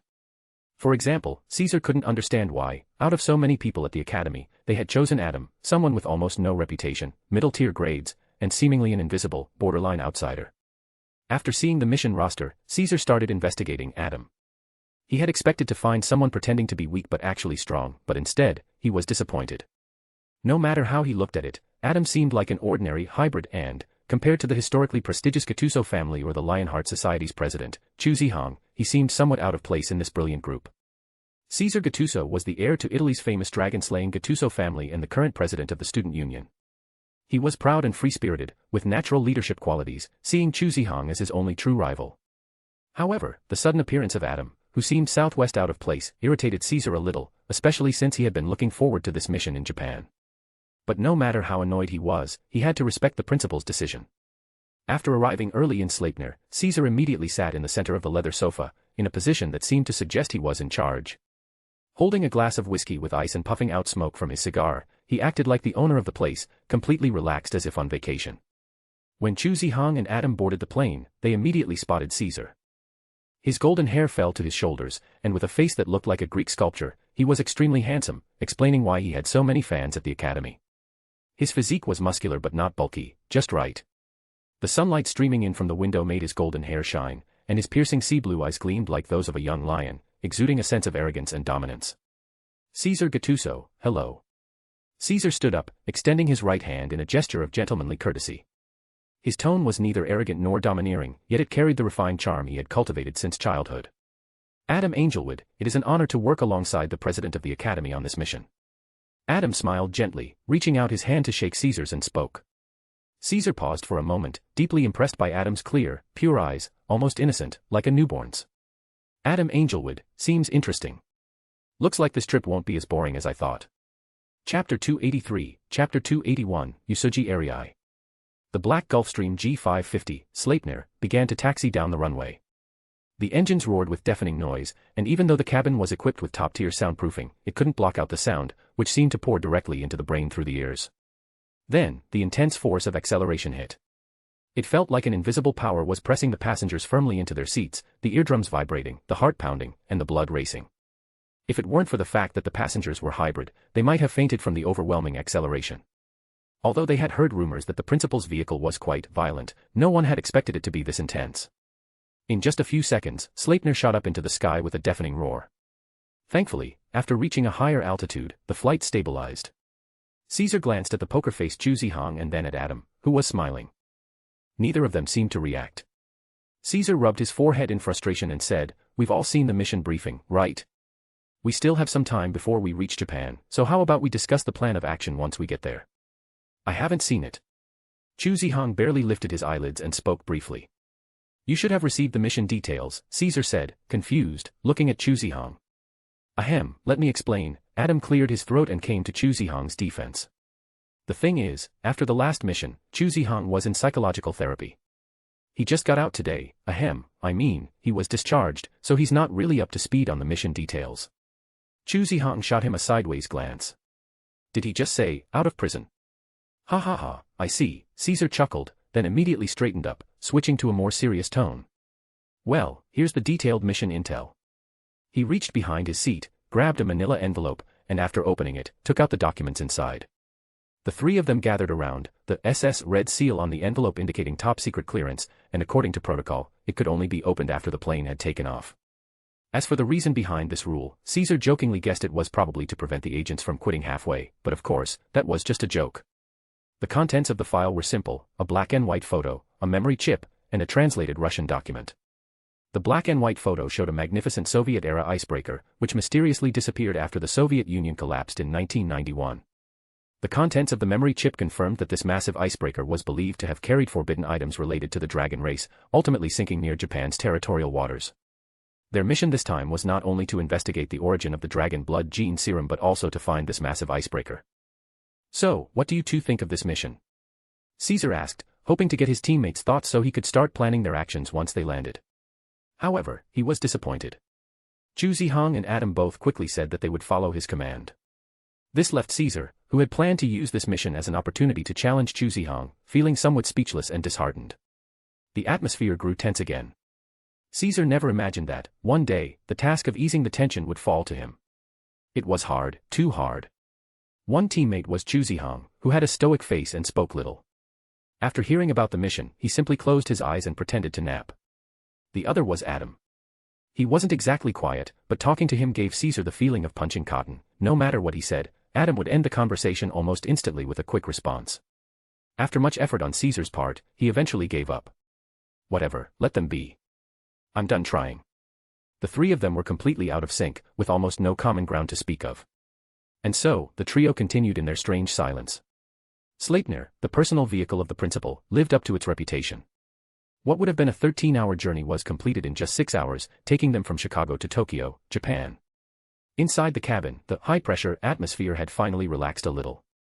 The brightest spot over there is Ginza, Caesar pointed out, looking out the window at the brightly lit city. They say that at the height of Japan's real estate prices, the land in Ginza alone was worth enough to buy all of America. Chu Zihang's response was still cold. He didn't care for the flashy city lights. Instead, he asked, "Where can I buy cosmetics and souvenirs?" Caesar gave him an odd look. "Do you have a special preference?" "No." Chu Zihang's eyes twitched slightly, and the hand gripping his alchemy sword tightened, his veins bulging. "It's for my mother. She asked me to bring some things back." "Go to Ginza. It's Tokyo's largest luxury goods center," Caesar said before glancing at Adam. "Do you have any place you want to visit?" "No, I'm more comfortable staying at home." Adam smiled and waved his hand, signaling he wasn't interested in going out to wander. And so, the atmosphere that had just relaxed fell into silence again. Even though the mission hadn't even begun yet, Caesar already felt mentally exhausted, sensing that the future was uncertain. He really couldn't understand what the principal was thinking. Why would they send three completely unrelated people together on this mission? Genji Heavy Industries Building, Tokyo, Japan. It was hard for outsiders to imagine that in such a prime, high-value building, there was a hidden room with traditional Japanese-style decor on one of the upper floors. The room was filled with all kinds of dolls, cute plush monsters, plastic Ultraman figures, and various other creatures. There was a large flat-screen TV on the wall, with a Sony PS3 game console below it. The high pile of game discs beside it proved that the room's owner was a big fan of gaming and the anime world. In front of a huge floor-to-ceiling window, a girl dressed in a traditional Shinto priestess outfit stood. Despite the loose fabric, her slender figure was still noticeable. Her long dark red hair cascaded down her back like a waterfall, and her waist was delicate, almost fragile. The red skirt revealed her slender, jade-like ankles, and her fair feet rested lightly on the tatami mat. She leaned against the window, her graceful neck arched like a swan's, gazing eagerly at the night sky of Tokyo. Her bright, clear eyes sparkled with a sense of joy and excitement as she watched the city below. Even her favorite little yellow rubber duck, which she always loved, was now tossed aside. Because she was waiting for someone. That person had promised to take her away from the cold, high tower that held her prisoner and show her the world outside. It was like the all-powerful Mario, breaking into a cold castle and rescuing Princess Peach from the evil Bowser, who had kept her captive and longing for freedom. "Do you long for freedom?" This was the first thing he said when she met him in her dream. He sat on a tall bronze bench, as if he had 1,000 faces, surrounded by a mysterious gray mist. The place was an awe-inspiring, grand cathedral built from human bones. His pale golden eyes were as pure and clear as a newborn's, reflecting the essence of everything, like a mirror to the soul.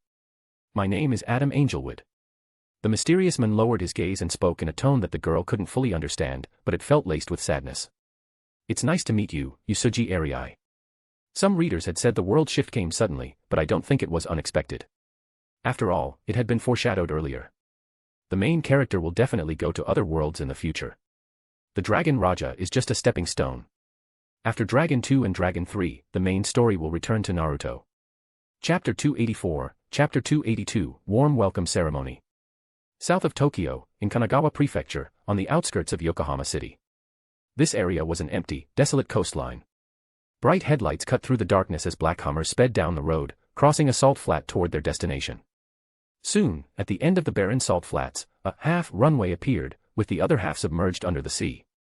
After the convoy stopped, a young man wearing a black coat, with a delicate and handsome face and fair skin, stepped out of the passenger side of one of the cars. "Young master." The black-clad individuals around him immediately bowed their heads in respect upon seeing him. The young man, referred to as young master, was none other than the heir of the prominent Yamada no Orochi family of Castle Japan, the head of the prestigious Gen clan, Gen Chizai. Looking at the vast runway almost submerged by seawater, Gen Chizai remained silent for a moment before finally asking, "Sakura, are you sure they'll land in a place like this?" The pilot said so. The only woman in the group, a petite and cute girl who deliberately kept a serious face, adjusted her glasses and checked her watch. 3 more minutes. Since it's the principal's private plane, it shouldn't be late. It should land on time. 3 minutes. Gen Chizai glanced up at the night sky. He hated people who weren't punctual. Besides, if it were someone of high status, it wouldn't matter. But why should he, Gen Chizai, have to come out and pick up a few students from the headquarters? Despite his annoyance, he had to listen to his father's instructions. Gen Chizai sat on the bumper of the Hummer and said indifferently, "Let's prepare a little. At least make it look like a proper welcome ceremony, so they don't say we're disrespecting the headquarters or mistreating the delegates they sent." Understood. The black-clad men quickly got to work. Though 3 minutes was a short amount of time, it was more than enough to set up a simple welcome ceremony. Snow-white napkins were laid on the Hummer's hood, 3 tulip glasses were placed, champagne was poured into each one, with a fresh lemon slice perched on the rim of each glass, and a bouquet of flowers completed the setup. As far as the ceremony was concerned, Gen Chizai felt it was sufficient to show respect to the headquarters. A loud roar came from the sky above the sea. Thick, dark clouds covered the area like ink, and it felt as if some wild beast was approaching. The sonic boom from the disturbance in the air could be clearly heard by everyone on the ground, even though the aircraft was still hundreds of meters away. "It's coming," said Gen Chizai, casually holding a cigarette. The Sleipnir descended like an out-of-control carriage. Its massive wings stirred up a storm on the sea's surface, and as the landing gear lowered, the tires scraped violently against the runway, sparking as it rushed forward like a beast in the night, roaring straight toward the group. The powerful gusts of wind blasted toward them as the aircraft braked at top speed. Gen Chizai remained unfazed, sitting on the bumper with his hair whipping in the wind. His eyes were cold and focused as he quietly watched the steel beast charging toward them, much like a rampaging bull. The people beside Gen Chizai, whether the small girl or the tall, muscular men, remained completely still. Not a word was spoken, as if they believed that as long as the young man was there, nothing could harm them, even if the raging steel monster crashed into them. Not even their eyebrows twitched. It was like the saying, even when Mount Tai collapses in front of you, your face doesn't change. Luckily, at the last moment, the Sleipnir came to a halt, and its nose was just a few meters away from the Hummer. For such a massive machine, that was incredibly close. The pilot twitched his lips in frustration. He had come so close to ruining his reputation. He looked out the window and gave the young man a middle finger. The cabin door opened, and the stairway descended. The Japanese branch's welcome ceremony is like this. "Shouldn't they have prepared a bunch of girls with flowers or something?" said the leader, a blonde man with a rebellious look, glancing around with a displeased expression. "There are so many runways in Japan, why did they choose to land here?" sighed the black-haired boy, who carried a black-sheathed sword at his side. "Who knows? But it's really cold," said the last one, a man with curly blonde hair and gold-rimmed glasses. Sitting on the bumper, Gen Chizai coldly stared at the 3 men, showing no intention of going over to greet them. With a cigarette dangling from his lips, he casually said, "Welcome, gentlemen. I am Gen Chizai, a graduate of Class 03 from Castle College. I currently serve as the director of the Japanese Division's Executive Bureau." Caesar Gattuso. A man with long, golden hair walked forward, his gaze sharp as he looked directly at the young man. Then, he grinned, "You're pretty good, but next time, remember not to park like that." Gen Chizai's temple twitched as his anger flared. What does he mean by parking like that? Another man, wearing a black-sheathed sword at his waist, walked up. He glanced at Gen Chizai and said indifferently, "Chuzihang, the way you parked your car, you could easily get yourself killed." Gen Chizai's face twitched again. Finally, the last man, wearing glasses and looking somewhat gentle, approached and extended his hand to Gen Chizai. "Hello, I'm Adam Angelwood. Don't mind what they said, we appreciate you coming to greet us." Finally, someone normal, Gen Chizai thought, breathing a sigh of relief. The idea of intimidating the newcomers had completely evaporated after those few words from the 2 others. "May I ask, which one of you is the leader of this mission?" Gen Chizai asked coldly. Caesar, who had already gotten into the car, waved his hand lazily as though calling for a servant. "That's me. Is there anything else? Let's get going, I don't want to stay in this dark place. It's not interesting at all." The people around them looked grim. Their respected young master was being treated with such disrespect, and naturally, their anger boiled. Gen Chizai took another deep breath, forcing himself to calm down. He handed Caesar a document. "Before we depart, please sign this to confirm." "Is this the bill?" Without even lifting his eyelids, Caesar took out a black card from his pocket and handed it over. "This is my credit card. Take it." Gen Chizai's forehead twitched with veins, and he nearly lost his temper, wanting to slap the credit card out of his hand. In just a few minutes of official contact, his usually impressive self-control had almost been broken several times. This golden-haired man from the main branch had such an unbelievable level of arrogance. If it were anyone else, they might have already had him tied up and thrown into the Japanese Sea. "Stay calm, stay calm." Gen Chizai repeated to himself in his mind as he said flatly, "This is the body handling plan. The risk factor for this mission is very high. If any of you meet with misfortune, your bodies will be airlifted back to your hometowns. Oh, not bad. Very thorough. Caesar took the file, signed it elegantly, and then handed it back with a look of appreciation. He added, I'll report this truthfully to the principal when I return. Gen Chizai took a deep breath again. In just a few minutes, he had already fought the urge to slap this idiot several times.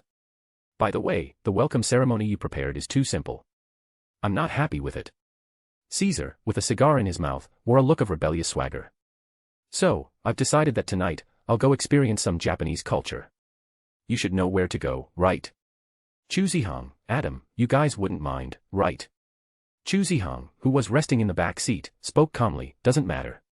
You're the leader, you decide. Do you think I'm your tour guide? Gen Chizai kept his expression flat, thinking silently to himself that maybe, just maybe, he shouldn't have come tonight. Perhaps, someone should turn this annoying guy into a cement post and drop him into the sea.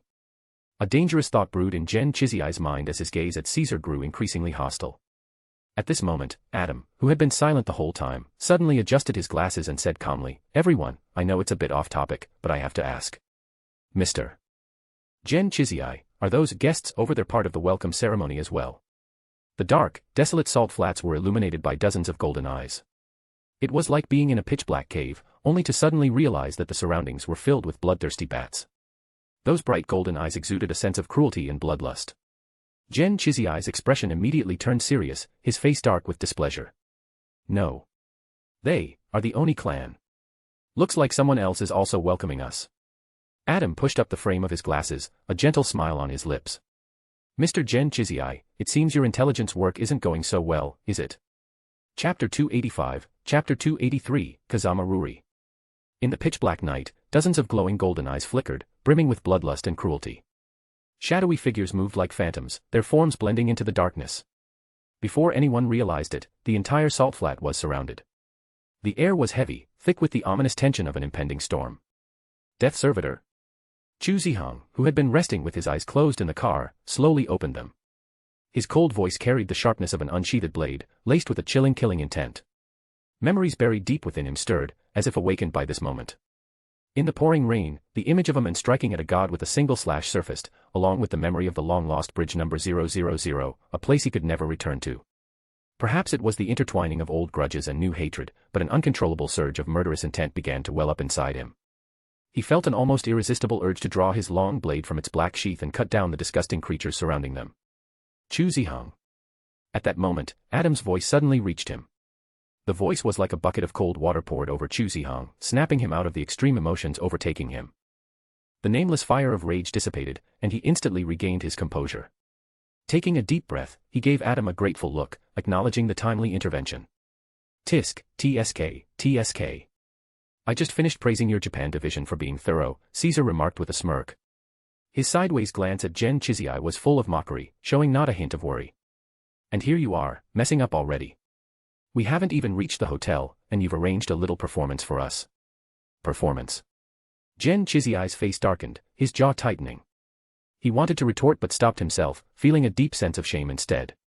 He was, after all, the young master of the prestigious Yamada no Orochi families. Yet under his watch, these abominable creatures had not only appeared but had also followed them all the way here, ruining what was meant to be a simple welcoming ceremony. It was a blatant insult to the honor of the Yamada no Orochi families.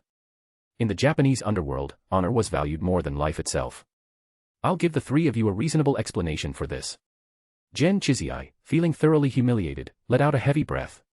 His face darkened as he said in a low voice, but right now, I don't think there's any need for a head-on clash. Agreed, Caesar said casually, flicking the ash off his cigar. He gazed at the group closing in outside the window and added, but I doubt they'll just let us leave so easily now that they've followed us this far. Want to bet on it? Gen Chizai climbed into the driver's seat and, without turning back, declared, 1 minute. I'll lose them. In the back seat, Caesar's interest was piqued. He never backed down from a fun challenge. Smirking, he said, all right, I'm in.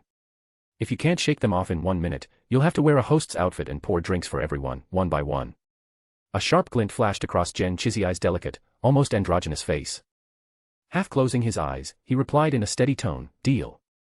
As soon as the words left his mouth, he slammed the gas pedal to the floor. The engine roared to life. The tires screeched against the ground, sending up dust and salt as the Hummer tore across the uneven terrain. The bumpy, rocky road was a nightmare for the 3 passengers in the back. If they hadn't held onto their seats with all their strength, they might have been knocked out cold from the jerking movements. The pursuers, realizing their prey was attempting to escape, let out blood-curdling screeches and howls. Like crazed beasts, they surged forward from the shadows of the pitch-black night. Gen Chizai, a cigarette dangling from his lips, kept his gaze icy and fixed on the road ahead. He didn't hesitate for even a second, stomping the gas pedal as if he intended to crush it beneath his foot. Bang! The front bumper shook violently as one of the attackers was sent flying. Sakura! Gen Chizai's cold voice cut through the tense air. Almost simultaneously, the girl in the passenger seat shed her suit jacket and shirt, revealing a tightly fitted mesh outfit beneath, bristling with all sorts of metallic blades. Caesar's eyes lit up with surprise and delight as he boldly looked her over. A ninja. Sakura ignored his impertinent gaze. With practiced agility, she flipped out of the car window and pressed her body low against the roof. Her hands moved in a blur as she began wielding her weapons with deadly precision. The thin metal blade tore through the air with a sharp, piercing sound. The pursuers who tried to catch up were struck down one by one, their cries of pain echoing as they fell. But such attacks weren't enough to stop these crazed beasts. At best, it could only delay them for a moment. The V8 engine of the Humvee roared ferociously, launching the vehicle off the barren salt flats and onto the highway. On the smooth asphalt, the speed climbed to its peak. On the roof of the car, Ing remained as steady as a rock. Her hands moved like fluttering butterflies, silver flashes dancing in the dark night as if she were playing a symphony on a piano.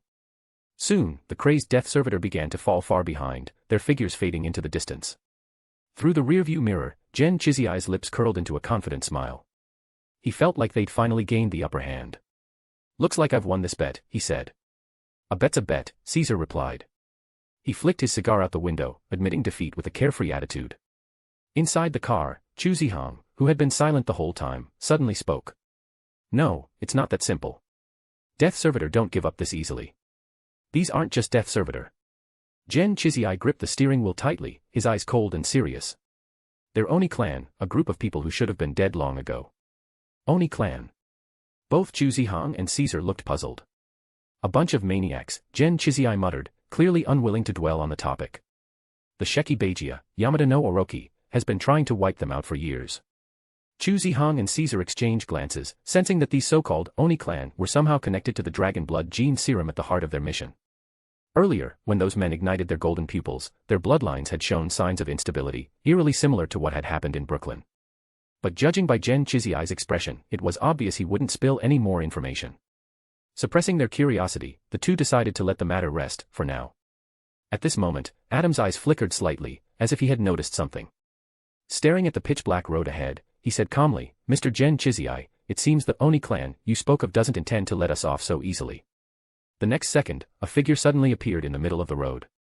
Dressed in traditional Japanese theatrical attire, the figure's flowing sleeves danced in the wind. In his right hand, he held a long blade, staring at the speeding Hummer with an intense, piercing gaze. His golden eyes burned like molten gold, exuding an overwhelming aura, surging like a raging tsunami. Then, facing the roaring steel beast charging toward him, the androgynous youth bent low like a madman, his hand firmly gripping the hilt of his sword. The violent friction between blade and sheath erupted in a shower of sparks against the darkness of the night. The crimson blade unsheathed with a piercing screech. The youth, with his delicate and feminine features, released a terrifying aura. His powerful bloodline surged uncontrollably within him, causing the veins on the back of his hand to bulge as he gripped the hilt. As the steel beast neared, he unleashed his power in an instant, cutting through the night with a dazzling flash of light. "Jump out of the car." Caesar's pupils shrank as he sensed the danger, shouting sharply. Without hesitation, Gen Chizai and Sakura leaped from the windows on either side. Meanwhile, Chu Zihong didn't forget his teammate. Grabbing Adam, he kicked the car door open and jumped out as well. Clang! The crimson blade tore through the air, slicing the Hummer cleanly in half. The residual energy from the strike carved a visible trench into the asphalt, stretching over 10 meters before finally fading away. The Hummer, split in two, slid across the road for dozens of meters before exploding in a massive ball of fire. The group tumbled to the ground, battered and disheveled. Caesar got to his feet, brushing the dust off his clothes. "Looks like this time, you lost the bet." But Gen Chizai wasn't paying attention. His wide eyes were fixed on the figure, disbelief written all over his face. His throat tightened as he rasped, is it you, Gen Chime?" The youth, with his feminine elegance, tilted his head and smiled faintly. "No, you've got the wrong person. I'm Kazama Ruri." Chapter 286, Chapter 284, Advancement Ritual. Chime. No, perhaps it would be more accurate to call him Kazama Ruri. Staring at the figure before him, someone who bore the same face yet felt utterly unfamiliar, Gen Chiziai's heart twinged with pain. The person you once knew is long dead. Deep within Kazama Ruri's indifferent gaze, a storm of boundless rage seemed to churn. However, his expression remained calm, as if he were recounting something mundane and inconsequential. I came here for one purpose only.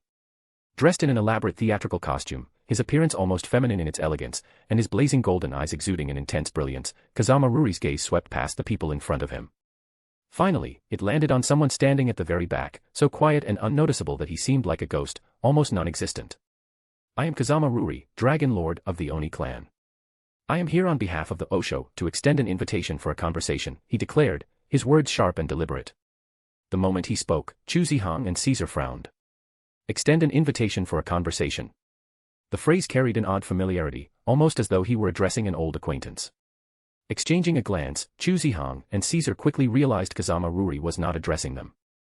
Following his gaze, they turned and saw the person he had been staring at. Adam Angelwood. The two were puzzled. Why would this man specifically call out Adam by name? On the side, Gen Chiziai's expression mirrored their confusion. He turned a suspicious gaze toward the man called Adam. Sorry, but I think you've got the wrong person. Adam, seemingly unaffected by the tension, adjusted his glasses and replied with calm indifference, I don't know anything about this Osho, nor do I know anything about the Oni clan. That's irrelevant. Kazama Ruri's eyes narrowed slightly as he spoke in an icy tone. I'm only here to execute my orders. If you want an explanation, you can ask the Osho yourself. Who is this Osho? Caesar asked, his voice sharp. The leader of the Oni clan, Gen Chiziai answered, frowning.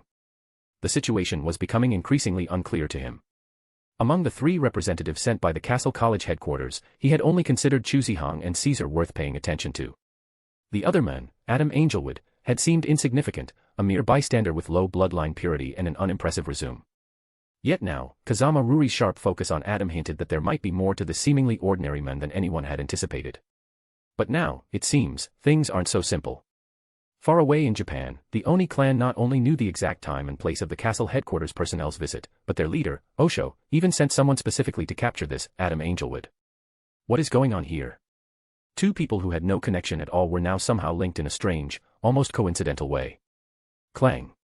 The sound of a sharp blade being drawn echoed. Then, Chu Zihang stepped forward, positioning himself between Kazama Ruri and Adam. His gaze lowered slightly as he said softly, I promise to protect him, so I won't let you take him. If I were a woman, I'd definitely fall in love with you, Adam said, pushing his glasses up, offering a gentle smile. There's no need, Chu Zihang replied, his hand slightly trembling around the hilt of his sword. Sorry, but I'm the leader here. In the next moment, Caesar moved, stretching his muscles and stepping forward. He glanced at Adam, then turned to Kazama Ruri with a grin. However many people came, that's how many should go back. Or, maybe you should think about taking us all along to meet your what's-his-name, your boss. It's Osho, Sakura reminded him. Oh, right, Osho, Caesar nodded, cracking his knuckles, his broad, muscular body blocking Adam's path. He ripped open his shirt and motioned with his fingers. The name doesn't matter. I was just worried there'd be no show tonight. You're dressed so fancy, why don't you perform for us? That's called a costume, Chu Zihang said, glancing at him from the side. That's not important, Caesar waved it off, acting as though he understood everything. Despite the tense atmosphere, Caesar's antics made Gen Chiziai chuckle and shake his head, realizing it had turned into something unexpectedly silly.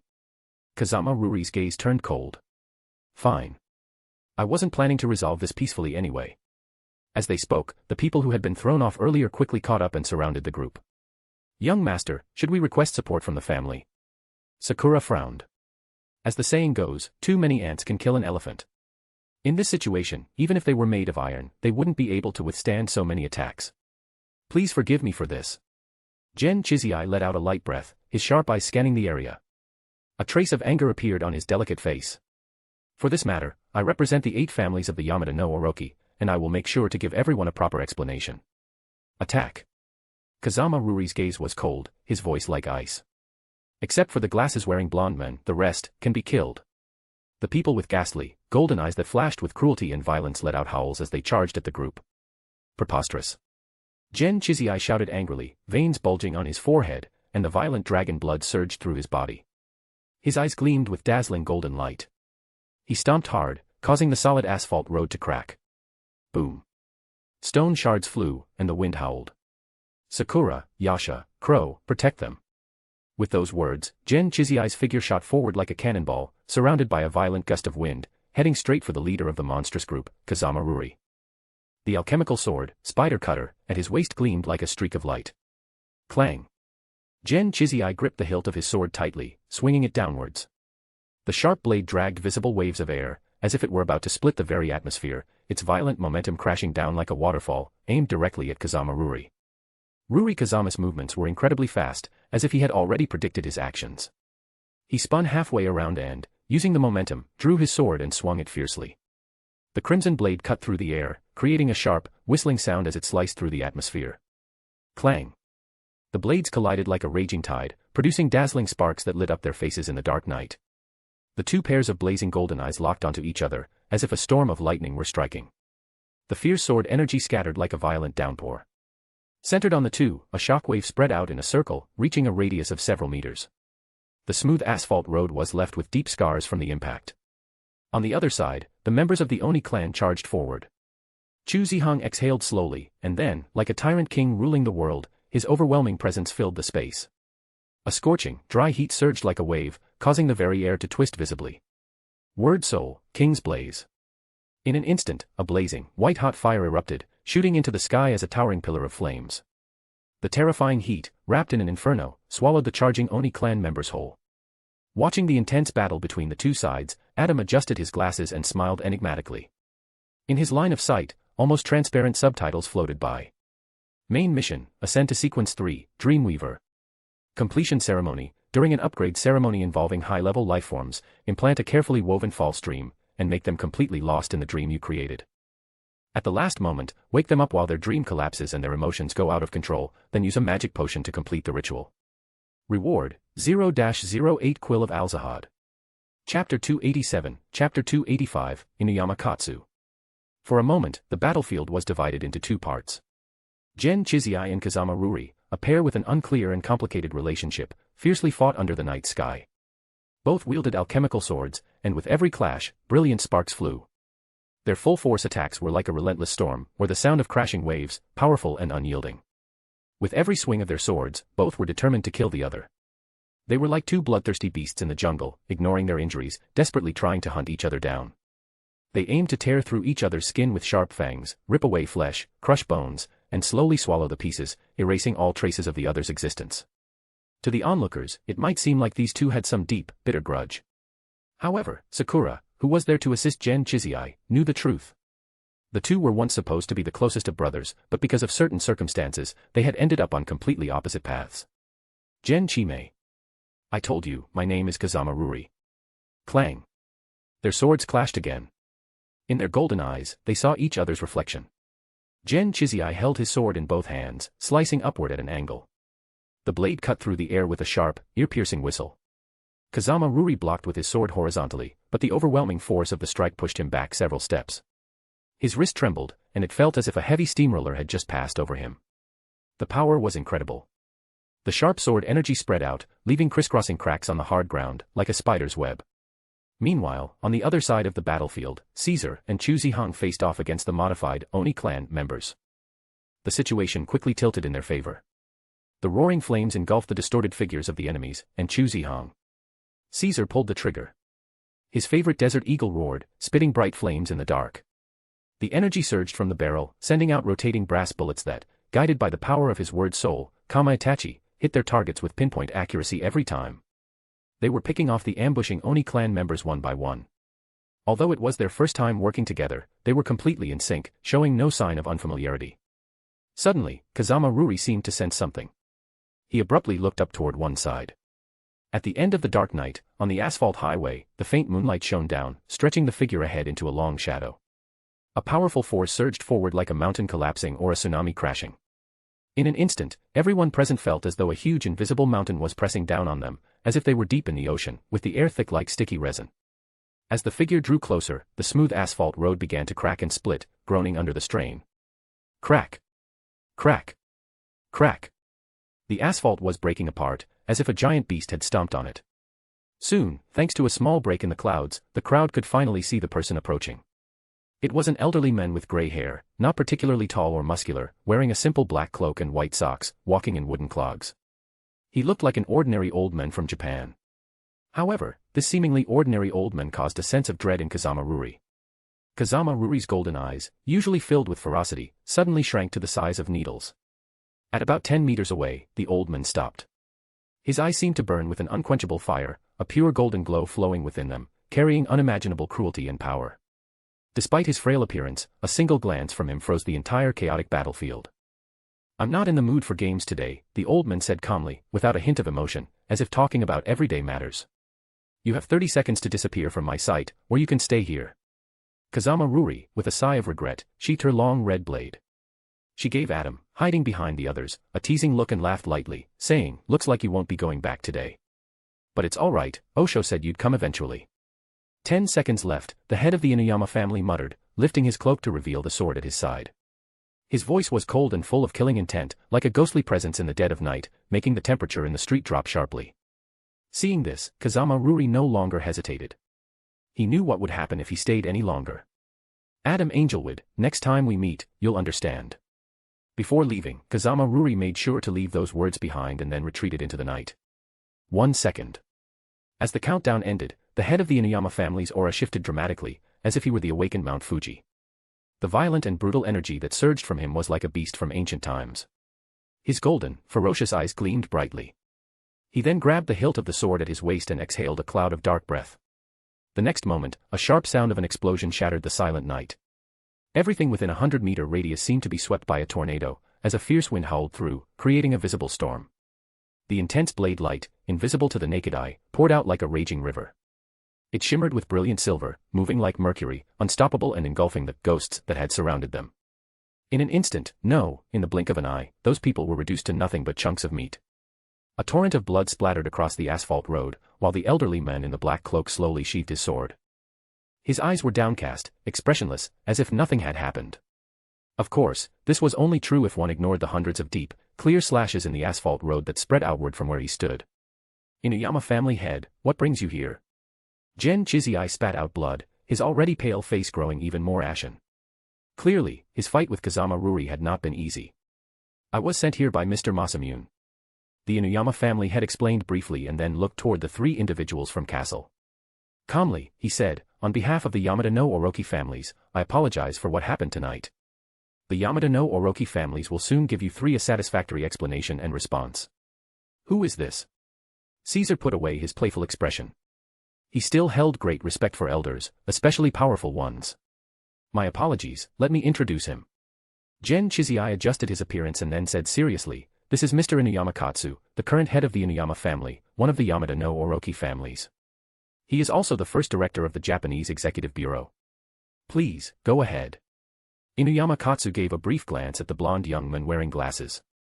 His eyes briefly flashed with an unreadable meaning before he continued, "The representative of the Yamada no Orochi families has already prepared a formal welcome ceremony for the 3 newly arrived special envoys in Takamagara.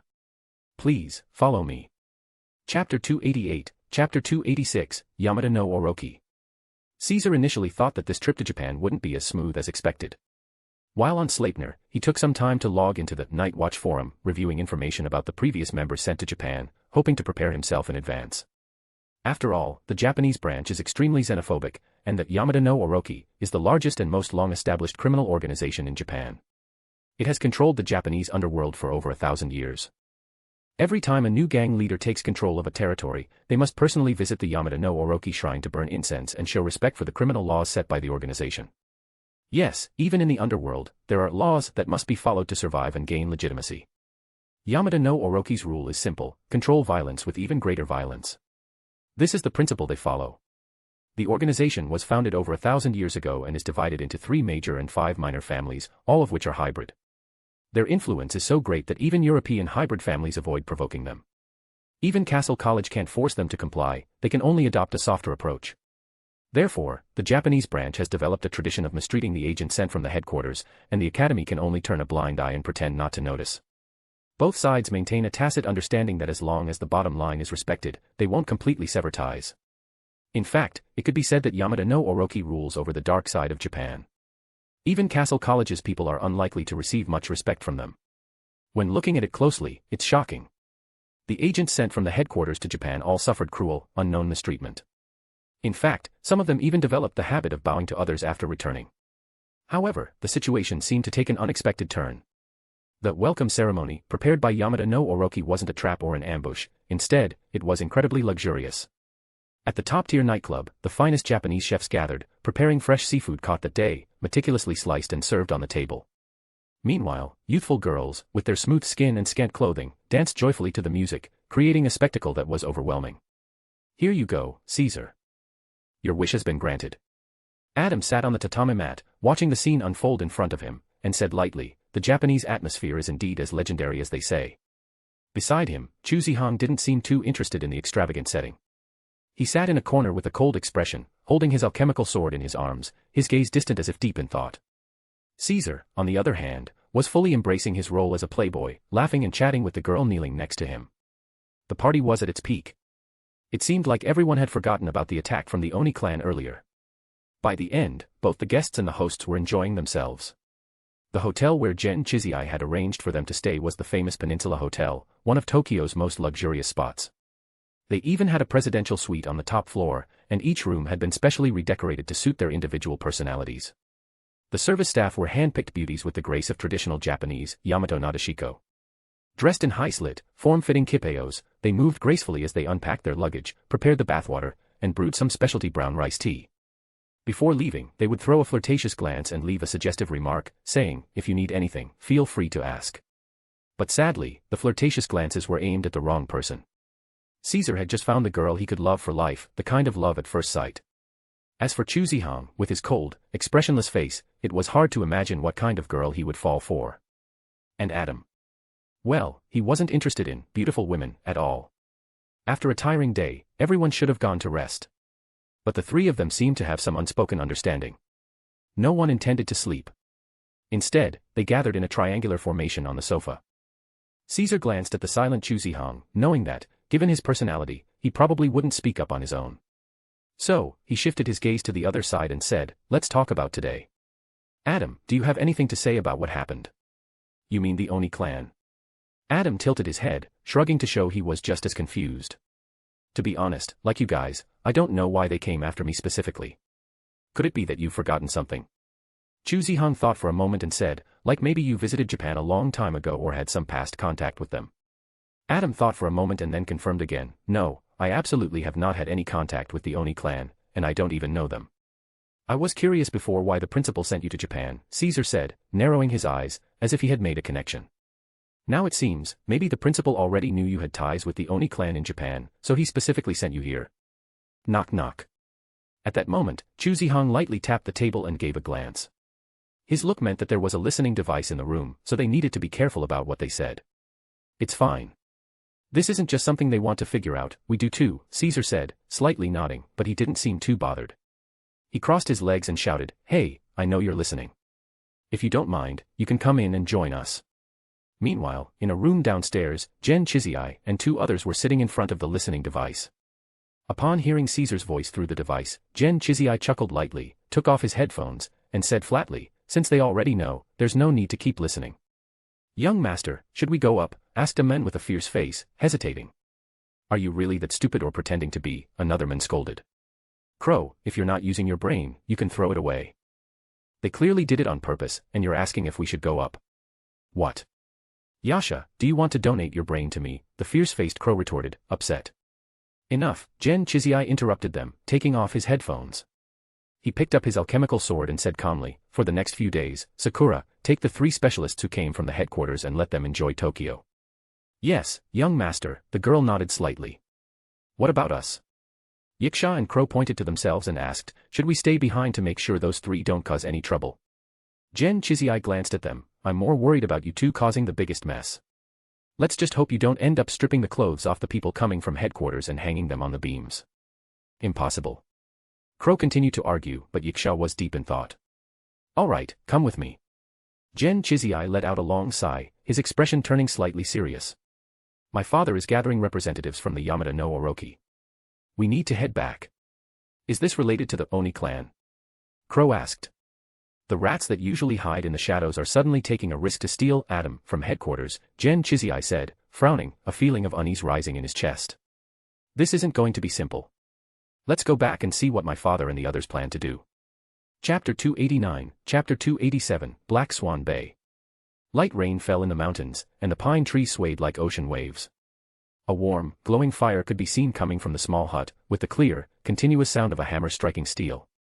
Gen Chizai arrived outside the door, listened for a moment to the sound of the hammering from inside, and after sorting out his chaotic thoughts and regaining calm, he pushed open the door and stepped in.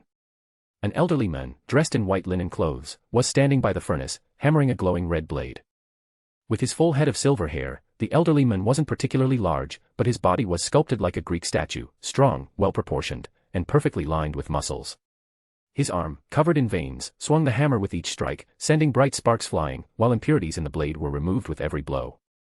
Each strike visibly changed the shape of the iron. Gen Chizai quietly stood by the furnace, not speaking to disturb the old man. He drank from his cup and gazed absently at the fire. Your heart is troubled, the old man stopped hammering and turned to look at Gen Chizai. Is it because you saw a spirit that should have died? After a brief hesitation, Gen Chizai exhaled a deep breath, his gaze distant as he nodded, speaking bitterly, yes, old man. Tonight, I saw Chime, but he was different. It was like he had become someone else, a stranger. Only in front of this old man could Gen Chizai let go of his burdens and feel a moment of relief. Chime is dead. You were the one who killed him, the old man lowered his eyelids and spoke calmly. As for the person you saw tonight, they were just a spirit using Chime's body. I understand, old man. Gen Chizai drank deeply from his cup, his gaze still on the fire, his voice distant. Don't worry, next time we meet, I won't hesitate. What about the Oni clan's investigation? The old man set down his hammer and asked. Based on the samples from Castle College, along with the evidence from tonight, it's basically confirmed. Switching to the matter at hand, Gen Chizai showed his competence and maturity. The gene serum called, while it has clear side effects, can indeed activate dragon blood, purifying the ratio in the body. If this continues, one day there will be a version with no side effects, a true bloodline purification serum. His tone revealed some concern. After all, if such a potion really existed, how many hybrids would be able to resist the temptation it brought? We can't let them continue like this. The elderly man's voice was deep, and his eyes flashed with sharp light. The forbidden gate cannot be opened. What lies beyond is not heaven, but hell. Those who seek the power of the dragon will be devoured by it. I will make arrangements. Gen Chizai agreed, then paused before adding, the people from the headquarters seem to be investigating this as well.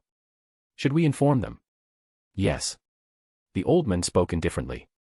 This is a good opportunity to shift their focus. The Black Swan Bay. Gen Chizai guessed the old man's intention but furrowed his brow, a serious expression on his face. Father, are you saying that the headquarters has already discovered the secret of the Black Swan Bay? No, not yet. The old man shook his head. The headquarters has detected the heartbeat of a dragon in that area, so they sent someone to investigate. But the secret of the Black Swan Bay must remain hidden for now. That's why I need you to take care of this for the time being. I'm afraid it won't be that easy. Gen Chizai thought back to their meeting earlier that day and felt a headache coming on. The agents sent by the headquarters were difficult to read, especially Caesar Gattuso. He seemed very sharp, and keeping things from him would not be easy. You won't need to hide it for long. The old man gazed into the flames, his pupils shining with a cold light. Take this opportunity to bury the Black Swan Bay forever. It's nothing but a grave for the dragons. Since it's already dead, it should remain as bones. We cannot allow it to return to the human world. The tragic fate of the Yamada no Orochi families must be severed. Outside the cabin, the wind howled through the pine forest, echoing like the wail of vengeful spirits. Inside, the fire crackled, casting flickering shadows on the faces of the elderly men and the youth. There was a sense of inexplicable sadness in the air, weighing down heavily on them. Father, are you sure about this? Gen Chizai remained silent for a long time before finally breaking the tension. Once we take this step, there's no turning back. The elderly man sat by the roadside, his eyes deep and thoughtful. He spoke meaningfully, Chizai, sometimes, we don't have a choice. I will do my best to help you and convince the other family heads. Gen Chizai held his long knife and stared at the stove fire with a sigh. So, according to you, old man, if this works out, I'll be able to go to France, right? Idiot. Are you just trying to get lazy? The old man was stunned for a moment before laughing and scolding, all right, you're right. If it works out, both of us will be free. You can go to France and sell sunscreen, and I'll find a quiet place to wait for death. Don't say that. You could come with me and sell sunscreen too. Jen Chiziai's eyes lit up with hope. I heard Montalivet Beach in France is nice. In the summer, you can see hundreds of thousands of naked women. After selling sunscreen, we could get unemployment benefits in Paris and drink ourselves into a stupor every day. A life like that would be great. It's hard to imagine what people would think if they heard that Jen Chiziai, the young master of the Yamada no Orochi clan, dreamed of selling sunscreen. Haha, right. I could go sell sunscreen with you. The old man chuckled at his words, waving him off. Go on, but remember to check on Eri. She's been running away from home again recently. She ran away again. Jen Chiziai wasn't too surprised. This sort of thing had happened many times before. This time is different, the old man shook his head. It seems like she ran away on purpose, which has never happened before. All right, I'll go check on her. Jen Chiziai nodded and agreed. Go on, Chiziai. The old man put on a coat, put out the stove fire, and sat down on the floor. His voice lowered, I'm a little tired. I want to rest. Jen Chiziai didn't say anything more, picking up his long knife and leaving the room. The old man sat quietly on the floor, slowly closing his eyes. His memory seemed to drift back to a time long ago. It was a late autumn, maybe 1990, or perhaps even earlier. At the farthest edge of the extreme north, there stood a lonely fortress. Even in the frozen land, forgotten by the gods, there existed a little-known underground stronghold. The room was warm like spring, with an old-fashioned record player playing Tchaikovsky's Swan Lake. An old man, dressed in a wool military uniform, swirled a glass of vodka in his hand. He stood tall, with perfectly pressed trousers, a purple silk scarf tucked into his collar, and his silver hair neatly combed back. His face was aged, with deep lines carved by time. In his eyes, you could see the traces of years passing by. At that moment, a Russian man in a pure white lab coat pushed open the door to the room. Andrei, knocking is a sign of respect. Didn't you know that? The old man, interrupted suddenly, furrowed his brows, showing a hint of displeasure. This is the last glass of red label vodka before the supplies arrive this year. If you don't give me a good reason, I'll have you step outside to calm down in the snowstorm. I'm terribly sorry, Dr. Herzog, the researcher, called Andrei, looked very nervous and serious. He spoke in a low voice. It's the subject, number 1. There have been unexpected issues. Chapter 290, Chapter 288, Herzog. Dr. Herzog shook his glass, taking the last sip of vodka. The burning sensation of the drink, almost like it could set his blood on fire, made him feel a sense of intoxication, as if only this could relieve some of the loneliness in his heart. After all, in this eternally frozen land covered by ice, they were like a group of forgotten people, watching over the port and fortress in solitude. Dr. Herzog, are you listening? Andrei asked, noticing that the elderly man in the woolen coat hadn't responded. He urged again, more impatiently, something unexpected has happened with number 1. We need you to come now. I hear you loud and clear, every word, Mr. Andrei. Herzog set his glass down and slowly stood up, adjusting his purple silk scarf. He spoke calmly, but I'm enjoying my last glass of red label vodka this year. It's the kind of drink that makes a man's blood burn. Wasting even a drop would be a crime. With all due respect, doctor, your priority should be number 1, not the vodka, Andrei said, twitching slightly at the corners of his eyes. He had long known that this Nazi scientist, Jung von Herzog, had an eccentric and obsessive personality, but he hadn't expected it to be to this extent. As I see it, both things are equally important. Herzog smiled, then turned off the record player and said, now, you can take me. Let's see what trouble number 1 is causing. He walked ahead, stepping past Andrei, and pushed open the office door. What greeted his eyes was a patch of grass. It was hard to imagine that such grass could exist in the freezing Siberian wasteland, its green color almost giving a sense of spring. On the lawn, children were chasing each other, ranging from 3 to 12 years old, all wearing neat white one-piece cotton outfits. Their eyes were bright, their faces rosy, and they looked very healthy. Medical staff were chasing after the children, occasionally measuring their temperature and giving them candy as rewards. Herzog didn't stop walking, he continued across the lawn to another area. The walls around them were made of specially reinforced steel, resembling a giant cage. Several base guards stood, guns in hand, their dark barrels aimed ahead at a small figure hidden in the shadows. Herzog noticed that the soldiers' guns were set to fire, clearly ready to shoot at any moment. Everyone's expression was tense, as if they had been shocked by something. Veins were bulging on their faces, and there was a trace of fear behind their fierce eyes. The soldiers' hands, holding their guns, were slightly trembling. But this didn't mean they were a group of cowardly and weak recruits. Every soldier sent to this port had been thoroughly screened, only the best of the best. Yet, at this moment, these elite soldiers were filled with fear at the sight of a small figure, as if it were a demon from hell. Herzog lifted his foot and suddenly noticed something sticky. Curious, he looked down to check. He found his boot covered in clumps of thick, bloody flesh. The blood and flesh were a deep red and finely shredded, like meat that had been thrown into a blender and then pulverized. No wonder it felt sticky underfoot. Herzog's expression didn't change at all.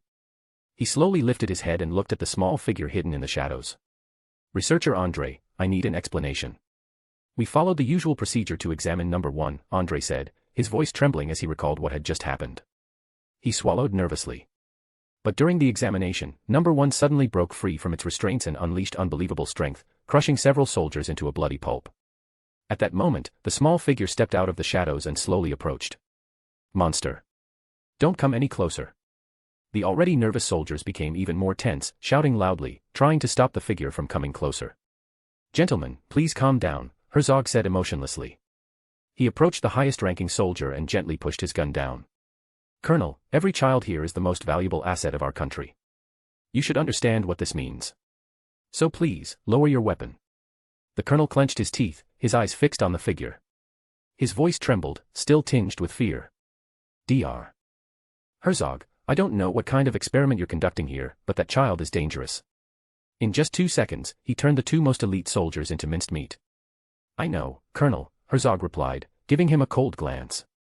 I'm well aware of the danger that child poses. But before coming here, you should have been informed that everything inside this base is under my command. So, soldier, I order you to lower your weapon. The colonel struggled for a moment, then finally couldn't hold it in and said, Dr. Herzog, I hope you won't regret this. He waved his hand, signaling the nervous soldiers to lower their weapons. A small figure approached. It was a child, around 10 years old, with European features, light blonde, slightly curly short hair, and eyes that were unusual, golden and clear, almost pure, as if they could reflect the innermost thoughts of everyone around. Herzog stared at the blonde boy, lost in thought. The greatest secret of Black Swan Bay was the frozen corpse of a creature buried deep within. To this day, Herzog still remembered the indescribable shock he felt when he first saw it. Deep under the building they stood in, encased in thick layers of ice, lay a terrifying giant. It was about 60 meters long, its body covered in scales, with dark blue bone spurs running down its spine, and its face was full of sharp bone protrusions. When he first saw it, Herzog was certain this was a dragon, the kind only found in myths and legends. The secret of the dragon, the attempt to steal the power of the dragons and revive it in humans, this was the reason why Herzog, and many others in Black Swan Bay, were willing to live in secrecy on this frozen land for millions of years, enduring blizzards and isolation. Doctor. A young voice pulled Herzog from his memories and back to reality. He looked down at the blonde boy in front of him, gently ruffled his hair, and asked in a soft tone, Adam, you're a good boy. Can you tell me why you're doing this? The boy, named Adam, tilted his head in confusion and replied, Doctor, I was just playing with them. Chapter 291, Chapter 289, Usugi Arii. The next day, morning. At the Peninsula Hotel where they were staying, a delicate breakfast had been prepared in advance. After having breakfast, Caesar slapped his thigh and decided to take a day off. Since they had come all the way to Japan, he figured they should fully experience it. Chu Zihong wasn't surprised by this decision. As the saying goes, when the upper beam is not straight, the lower beams will be crooked. The principal of Castle College spends millions of dollars every year on personal enjoyment, so naturally, the students follow his example and try to make the most of their time. Besides, the mission itself was not urgent, so there was no rush. Whether it was investigating the dragon blood gene serum or looking into the sunken icebreaker in the Japan Trench, neither could be solved quickly. All right, it's settled. Caesar, as the team leader, made the final call. We'll take a break these 2 days. Today, everyone can handle their personal matters. Tomorrow and the day after, I'll arrange everything and make sure everyone gets to experience the best of Japan. Perfect, I'll go buy some cosmetics for my mom. Chu Zihong said with a neutral expression. To him, aside from the mission, this was the most important thing about coming to Japan, and he also planned to buy some souvenirs to bring back. I can recommend a few brands. Caesar, coming from a European noble family, had extensive knowledge of luxury items. He confidently patted his chest and said, I guarantee your mom will love them. Trust me, Caesar's taste is impeccable. Chu Zihong nodded in agreement. All right. And you? Caesar turned to Adam. He always felt that Adam didn't quite fit in with the group. On the surface, Adam always appeared gentle and often smiled, but in reality, he kept everyone at arm's length. I'll just wander around, Adam said, adjusting his glasses with a smile. I heard Akihabara is nice, so I'm planning to check it out. At this, both Chu Zihang and Caesar were a bit surprised, especially Caesar, who was stunned. I didn't expect you to like anime. Not exactly, Adam shrugged and said in a helpless tone, it's mainly because my roommate begged me to bring back some figurines. Oh, now it makes sense. Caesar nodded in understanding and said, well then, let's all get going. Suddenly, Sakura hurriedly pushed open the door and walked in to report, young master, the head of the Usuji family has run away again. Gen Chizai raised an eyebrow. Although he was a bit surprised, he remained calm and continued working, asking as he went, she couldn't have gone too far, right? Ah. Sakura rarely stayed silent, which made her hesitation noticeable. The sound of the pen stopped abruptly, leaving a small ink stain on the document. Gen Chizai slowly raised his head and looked at his assistant. He raised an eyebrow and asked, she didn't go too far again, did she? In the past, Arei had been very sensible. She never went too far, usually just wandering around a few nearby intersections, watching the crowds and the busy traffic. That was enough to soothe her lonely heart. But lately, things have changed. Arei was no longer satisfied with just staying nearby. She had started to try venturing further, as though something was pulling her. This time, the head of the Usuji family went to Akihabara, Sakura said honestly. She knew the young master would be troubled again. Sure enough, when Gen Chizai heard that Arei had gone to Akihabara, his forehead tensed, and his eyelids twitched. How could she go to that kind of place? Did you send anyone to follow her? No, Sakura replied. You've told us not to have anyone follow the head of the Usuji family. Then she added, but there are street cameras along the way, and the emergency response team is on standby. Do you want us to send them? I'm afraid some idiot might scare her, Gen Chizai muttered, rubbing his forehead. He wasn't worried about Arei getting hurt, he was more concerned about someone provoking her. He was somewhat aware of Japan's strange and twisted people, especially considering how Arei looked, she would attract perverts more easily. Not to mention, Akihabara wasn't exactly the safest place. If a pervert bumped into her, and Arei lost control, things could get out of hand. Tell me her location. The more he thought about it, the more likely it seemed, so Gen Chizai couldn't sit still. He spoke up, I'll go pick her up. The reason he was going personally was that, with Arei's stubborn personality, she might not be willing to come back with anyone else. It was better if he went himself. Meanwhile, in another part of Akihabara, Adam, who was wandering around, saw a group of people surrounding a young girl who seemed to be cosplaying. Her deep red hair cascaded down to her waist, and she wore a shrine maiden outfit that looked straight out of an anime.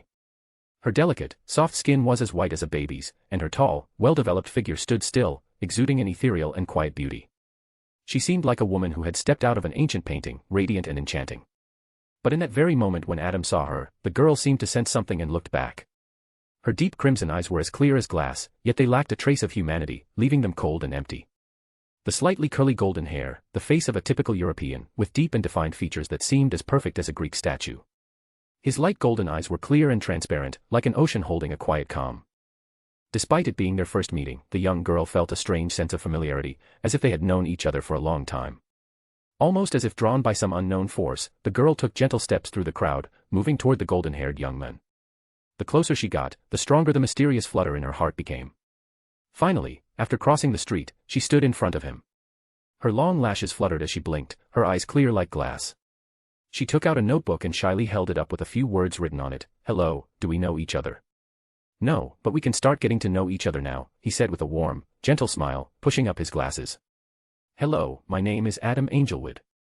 Beautiful girl, may I ask your name? The girl froze, her wide eyes filled with surprise. Wasn't that the name she'd heard in her dreams before? Her originally clear, glass-like eyes, once void of emotion, now seemed to shine brightly, as if a beautiful color had been added to a gray painting, revealing its true beauty.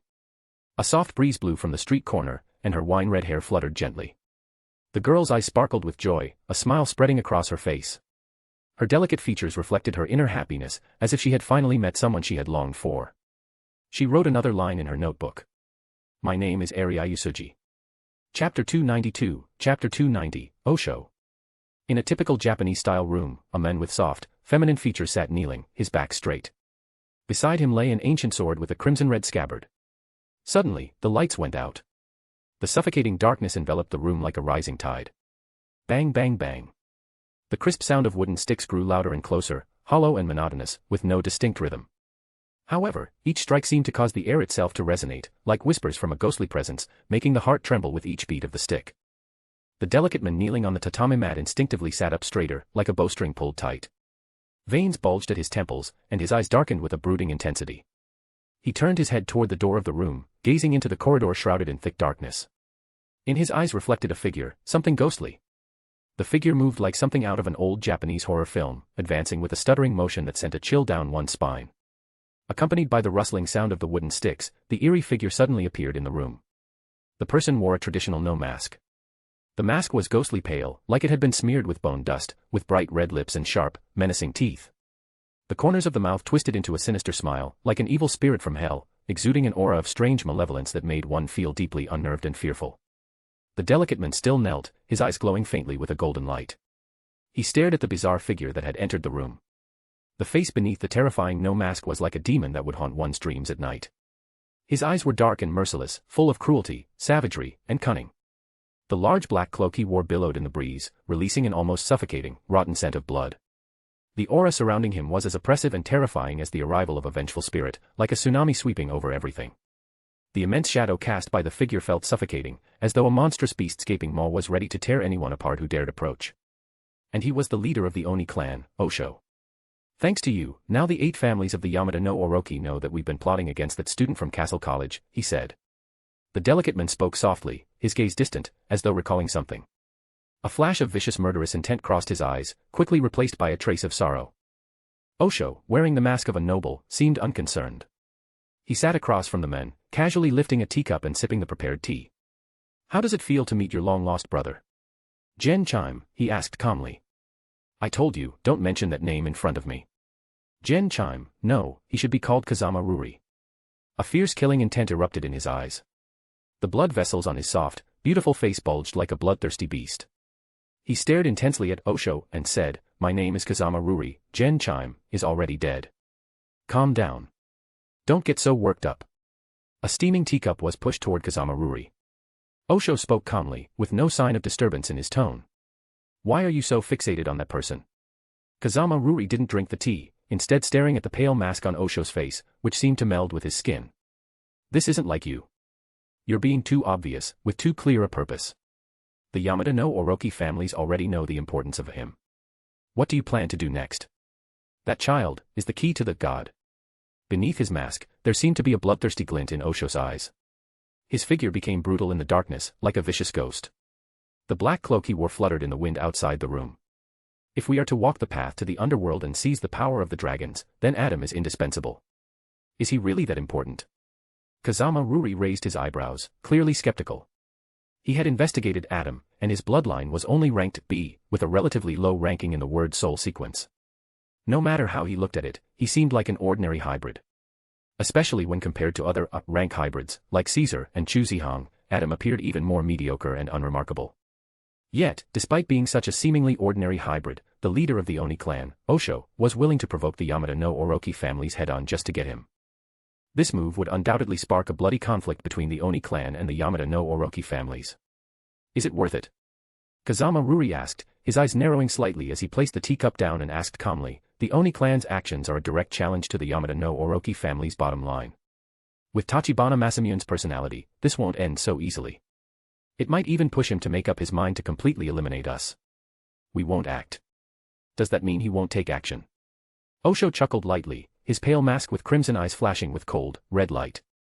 Hasn't Tachibana Masamune always wanted to completely sever the curse of the Yamada no Orochi? Since that's the case, let's fulfill his wish.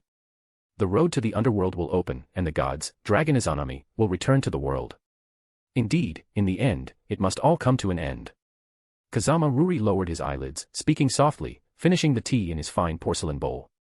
He placed the bowl down, slowly stood up, and picked up the ancient sword with a crimson scabbard, saying lightly, from the moment we set foot on this path, there's no turning back. The Yamada no Orochi and the Oni clan were like a person and their shadow. The bloodline inherited from dragons was not viewed as something sacred or elevated by the Yamada no Orochi, but rather as a burden, a curse. Once the bloodline became unstable, the family would watch over them, until they turned 40, at which point the curse would cease. But some people, unwilling to accept this fate or determined to pursue the path of the dragons, would inevitably clash with the Yamada no Orochi, resulting in the formation of the Oni clan in the family's shadow. For centuries, the Oni clan and the Yamada no Orochi have been locked in an endless struggle. It is a curse passed down through their blood, as well as the curse of the gods buried deep in the abyss, a curse upon their descendants. On the streets of Tokyo, there was a mobile ramen shop. In Japan, food carts like these were quite common, especially loved by drunk patrons late at night. Suddenly, the door curtain was lifted, and a young boy with black short hair walked in and sat down at a table. "What would you like to eat?" The ramen chef was an elderly man with deep wrinkles on his forehead, looking kind and gentle. "Special ramen." The young boy with black hair sat there, but his eyes remained focused on the ramen chef. Soon, a steaming bowl of ramen was placed in front of him, garnished with some green onions and 3 thick slices of char siu, topped with a soft-boiled egg, giving off an appetizing aroma. However, the black-haired boy didn't reach for his chopsticks. Instead, he continued to observe the ramen chef, a slight smile playing at the corner of his lips. His strange behavior made the ramen chef pause, wiping his hands with a towel around his neck. Looking at the boy, he asked, "Young man, why aren't you eating the ramen while it's hot? Why do you keep staring at me?" The boy smiled lightly and replied, "I didn't expect the former Shadow Emperor, Usuji Kouru, to be making ramen on the street now." Chapter 293, Chapter 291, Sogetsu's Fishing. The ramen shop owner, or perhaps it would be more accurate to call him Usuji Kouru now. Former Shadow Emperor. Once the head of the Usuji family, one of the 3 great houses of Yamada no Orochi. The strongest hybrid of his time. His word soul, Black Sun, held the potential to bring about the world's end. If this name were to be revealed, it would undoubtedly send shockwaves across Japan, no, the entire world. This wasn't an exaggeration. It was a fact. But who would have guessed? The Shadow Emperor, the man Yamada no Orochi had been searching for over decades, the unparalleled hybrid Usuji Kouru, had been living in plain sight. Hiding his identity, he worked as nothing more than a simple ramen chef on the bustling streets of Tokyo. Under the amused gaze of the black-haired boy, the ramen chef seemingly hunched back began to straighten, rising like a mighty dragon. His body, weathered by time, suddenly exuded an overwhelming aura, as if Mount Fuji, dormant for decades, was now erupting with the power it had accumulated over millennia. At that moment, the once dormant Shadow Emperor seemed to awaken. The air around them felt as though it had been sucked away, creating a vacuum. An indescribable pressure bore down on the area, heavy and unrelenting, like an immense mountain crushing everything beneath it. The small ramen cart groaned under the strain, its frame creaking as if it might collapse. "Who are you?" The kind-faced ramen chef was gone. In his place stood Usuji Kouru, the strongest hybrid of the modern era. His voice was flat, devoid of emotion, but it carried an oppressive weight that seemed to freeze the very air. The temperature around them plummeted, as if the atmosphere itself had turned to frost. His golden eyes burned like molten lava, their intensity so fierce that meeting his gaze for too long might make one feel as though they were being scorched. Yet the black-haired boy, standing unfazed in the face of Usuji Kouru's overwhelming aura, simply smiled. "It's a pleasure to meet you, Mr. Usuji," he said calmly. "You can call me Sogetsu. Did Yamada no Orochi send you? Or are you from the Oni clan?" Usuji Kouru asked, his face devoid of emotion. He didn't care who the man in front of him was, he only cared about why he had come. The escalating conflict between Yamada no Orochi and the Oni clan was something Kouru had long been aware of. But he had no intention of getting involved, nor did he want to take sides. Neither. "I don't belong to any side." Sogetsu wore a gentle smile as he shook his head. "Mr. Usuji Kouru, you might have misunderstood. I'm here purely on my own behalf. Neither Yamada no Orochi nor the Oni clan." Usuji's brows furrowed tightly. His cold gaze carried an unmistakable distance, as if pushing the other men away. His tone was sharp and unwelcoming. "Listen, I don't care who you are or why you're here. I'm not interested." Got it. Yamada no Orochi, the Oni clan, hybrids, dragons, it no longer mattered to him. The man once known as the Shadow Emperor, Usuji Kouru, was dead. The person standing here now was just an ordinary ramen shop owner on a Tokyo street corner.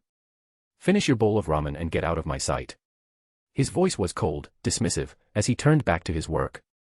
He pressed into the dough with firm hands, focusing on his task. "Is that so? What a shame." Sogetsu let out a dramatic sigh, reaching into his pocket and pulling out a crisp 10,000 yen note. He placed it on the counter and got up to leave. As he stepped through the doorway, he paused, as if suddenly remembering something. Turning back to look at Usuji, who was still kneading the dough, he said casually, "Oh, I almost forgot. Thanks for the meal. In return, let me give you an interesting piece of news: the bloodline of the Emperor has never been severed." With that, he stepped out of the ramen shop. But at that moment, Kouru froze, his mind struck as if by a bolt of lightning. The Shadow Emperor wasn't just a title. It signified the inheritance of the most powerful, White Dragon Emperor bloodline. The dragon blood within him was more concentrated than anyone else's. But because the White Dragon Emperor was a dragon of mental control, he hadn't succumbed to becoming a mindless death servitor. Everyone knew that the strength of a hybrid was directly proportional to the concentration of dragon blood in their veins. This was why Usuji Kouru had once been called the strongest hybrid of his time, strong enough that even Hilbert had bowed to him.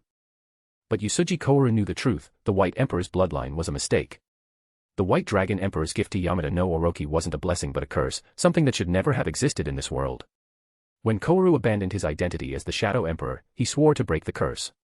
He chose not to marry, not to have children, and to live in obscurity as a humble ramen shop owner in Tokyo. He had resolved to be the last emperor of this world and let the cursed bloodline die with him. But now, someone was telling him that he still had descendants in this world. The black-haired boy had already walked several meters away from the noodle stand when Usuji Kouru finally snapped out of his shock. In that instant, his frail and aging body erupted with an astonishing aura and strength. Boom. The poor noodle stand was instantly torn apart by an invisible force. With a single step, Usuji Kouru closed the distance of several meters in an instant. He blocked the path of the black-haired boy, his massive hand clamping down on the boy's shoulder like an iron vice. His blazing golden eyes shone with an intense light as he demanded, his voice trembling with emotion, "Explain clearly, what's going on?" "It's exactly as I said, Mr. Usuji Kouru." The boy's calm tone didn't waver, even as Usuji Kouru's iron-like fingers pressed into his collarbone. Veins bulged on Kouru's hand, but the boy didn't flinch, maintaining a serene smile as if he felt no pain at all. Usuji Kouru couldn't process his shock. He blurted out, "I've never married in my life. How could I have descendants?"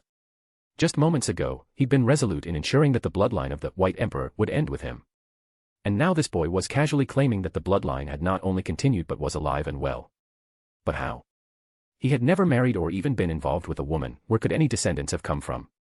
"It's a long story, but it all goes back to the time when you, as one of the first in the world, donated your sperm for scientific research," the boy said with a light, almost teasing tone. "First, let me thank you for your contribution to science. Secondly, I have to say, your sperm was of exceptional quality. It led to the successful creation of 3 test tube babies, 2 boys and 1 girl. Congratulations. Congratulations. Congratulations, my ass." Usuji Kouru's mind was in turmoil, waves of disbelief crashing over him. He stared at the boy, his eyes wide, his pupils trembling as he stammered, What did you say?"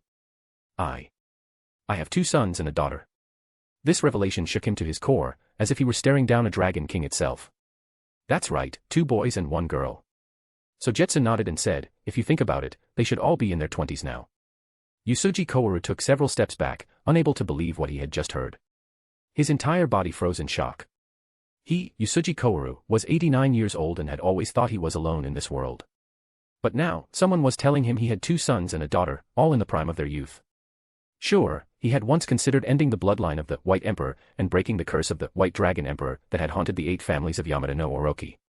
Yet now, upon suddenly learning that his bloodline had survived, the first thing that came to his mind wasn't severing the cursed lineage.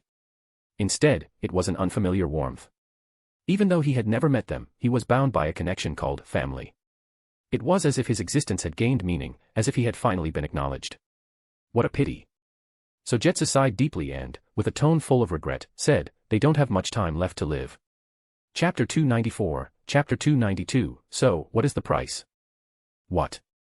Usuji Kouru, who had been lost in thought, snapped back to his senses instantly, his eyes burning with terrifying killing intent. In a flash, the already chilly streets of Tokyo at night seemed to freeze over, blanketed with layers of frost. A suffocating and dreadful aura spread, engulfing the entire street. The solid pavement groaned as if under unbearable pressure, cracking and crumbling bit by bit. Centered on Usuji Kouru, the ground around him began to collapse under an invisible gravitational force, visible even to the naked eye. Jagged cracks spiderwebbed outward, spreading far and wide. At that moment, Shadow Emperor Usuji Kouru seemed like a waking dragon, his murderous intent unleashed with ferocious intensity. Not much time left to live. What's going on? In his urgency, Usuji Kouru grabbed Sogetsu by both shoulders again. The force of his grip was so immense that the black-haired boy's shoulder blades made audible cracking sounds, as if they were about to shatter. "Mr. Usuji Kouru, have you ever heard an old saying?" At this, Sogetsu revealed a devilish smile, like a fisherman who had finally hooked his long-awaited prize. "Every gift from fate comes with a hidden price tag. If you wish to change a predestined fate, what price are you willing to pay?" Usuji Kouru froze upon hearing these words. But it didn't take long for him to understand the boy's meaning. It was clearly a baited hook, but he had no choice but to take it. If he hadn't known about this matter, perhaps he could have avoided the dilemma.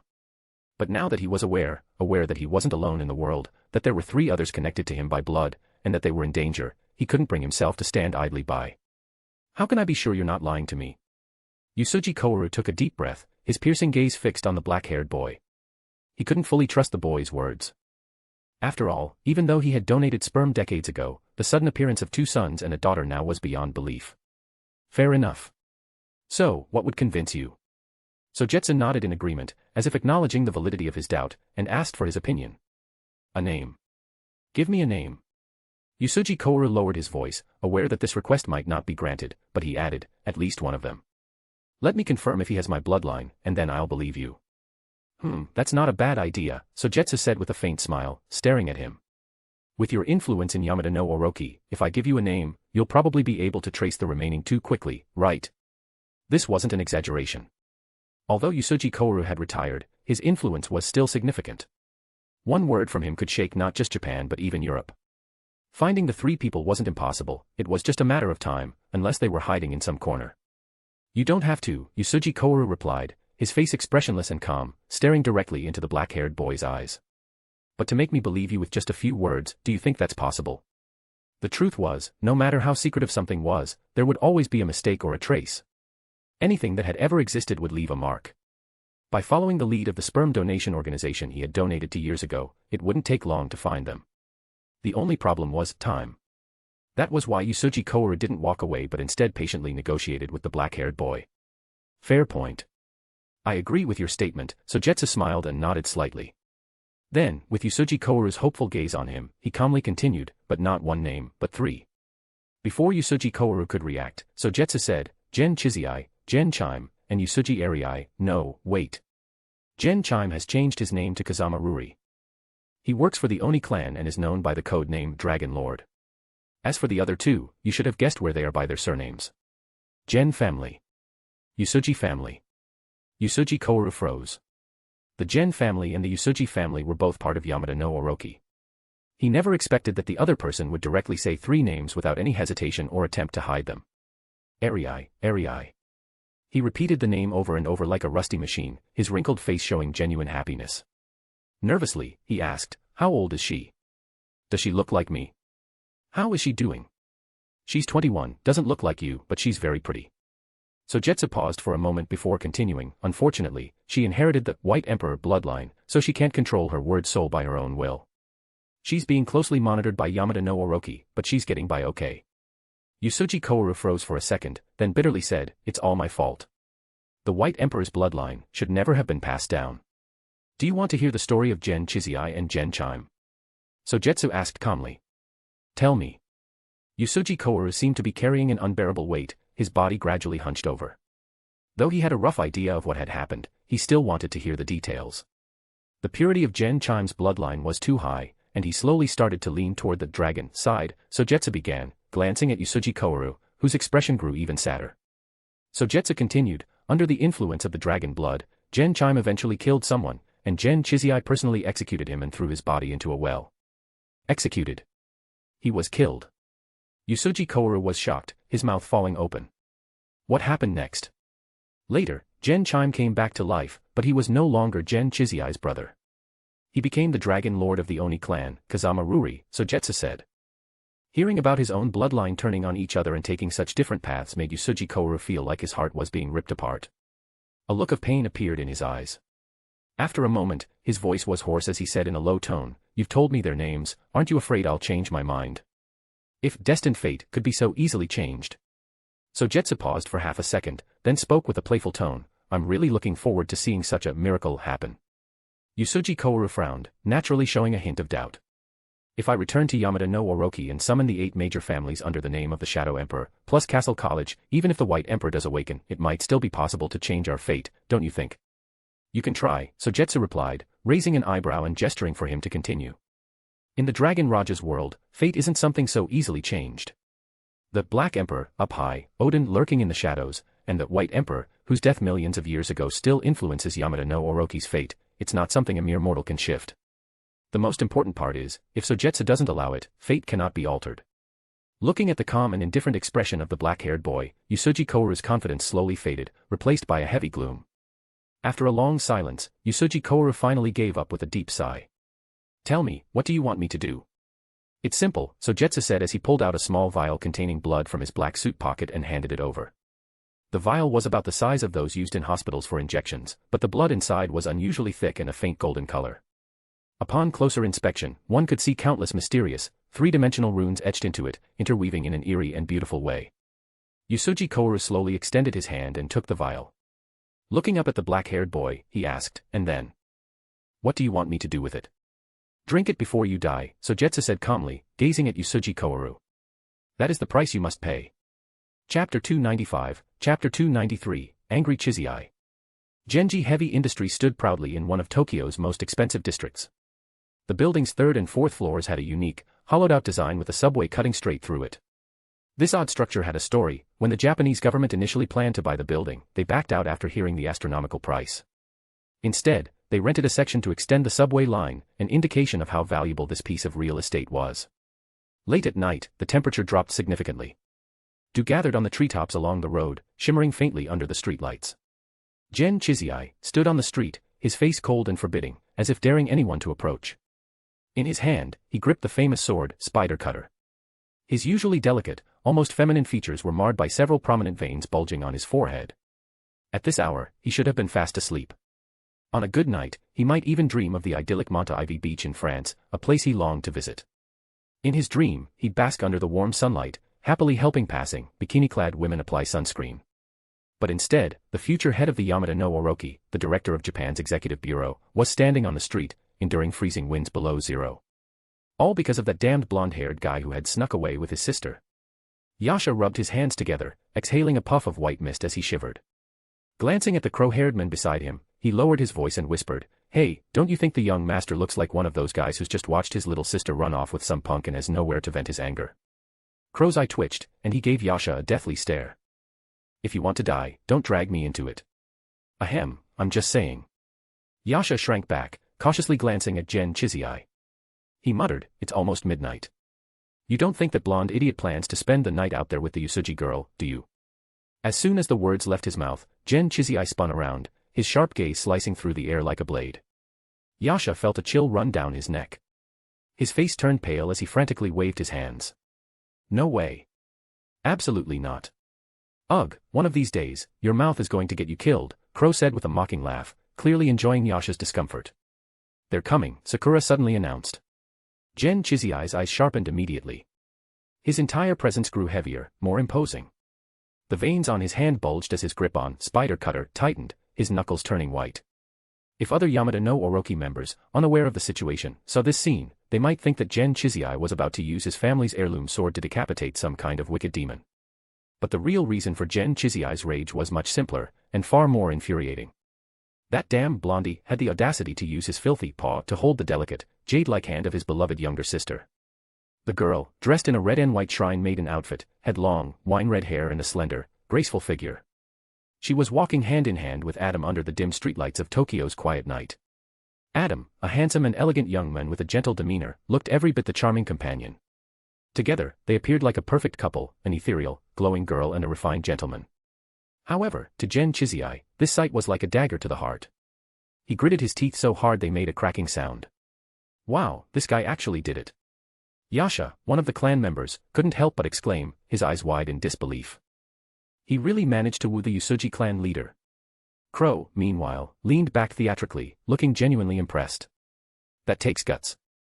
Even Sakura, usually calm and composed, showed a rare expression of shock. The Usuji clan leader, who always seemed gentle and distant, someone incredibly hard to get close to, was now holding hands with Adam, acting as obedient and sweet as a little sister from next door. If the people of the Yamada no Orochi saw this, there was no doubt Adam would be chopped into tiny pieces by the next day. Who cares about Castle College? Or Hilbert? Or even European hybrids? None of that mattered. Usuji Arii, the Usuji clan leader, wasn't just anyone. She was the Tsukimi of the Yamada no Orochi, carrying the same divine responsibility as Gen Chizii's Amaterasu to suppress gods. Not to mention her bloodline was incredibly pure yet dangerously unstable. She was born with the ability to use draconic language naturally, and her secret word soul was classified as a high threat level. If Castle College or Europe's hybrid community found out about her, she would instantly become a target for elimination. This was why she had essentially been kept under strict confinement. But, above all these factors, the most critical issue was that Gen Chizai genuinely adored Usugi Arai. He was, without a doubt, a classic overprotective brother. Sakura thought about this as she glanced at Gen Chizai, and her suspicions were immediately confirmed. Calm down. You have to calm down. Gen Chizai's forehead veins were bulging, his breathing was labored, and his eyes burned red with fury. His thoughts spiraled into violent impulses. Bury him in concrete. Tie him to a post. Sink him in Tokyo Bay. This isn't just a matter of cutting off a few fingers anymore. A series of increasingly terrifying thoughts swirled in Gen Chizai's mind. Boss, hold it in. Don't act impulsively. Crow by his side seemed to read his thoughts and hurriedly urged him, the guy's a representative sent by Castle College. At the very least, we can't let anything happen to him on our turf. You're right. Gen Chizai took a deep breath, suppressing his agitation and regaining his composure. So easy to persuade. Yasha looked surprised. But Gen Chizai continued, Yasha, Crow, Sakura, once this mission is over, remind me to break that dog paw of his. Now that's the Yuan family's young master for you. Yasha suddenly understood and gave him a thumbs up. Got it, boss. Leave it to me and Crow. While we're at it, should we break 3 of his legs too? Hey, stop making things worse.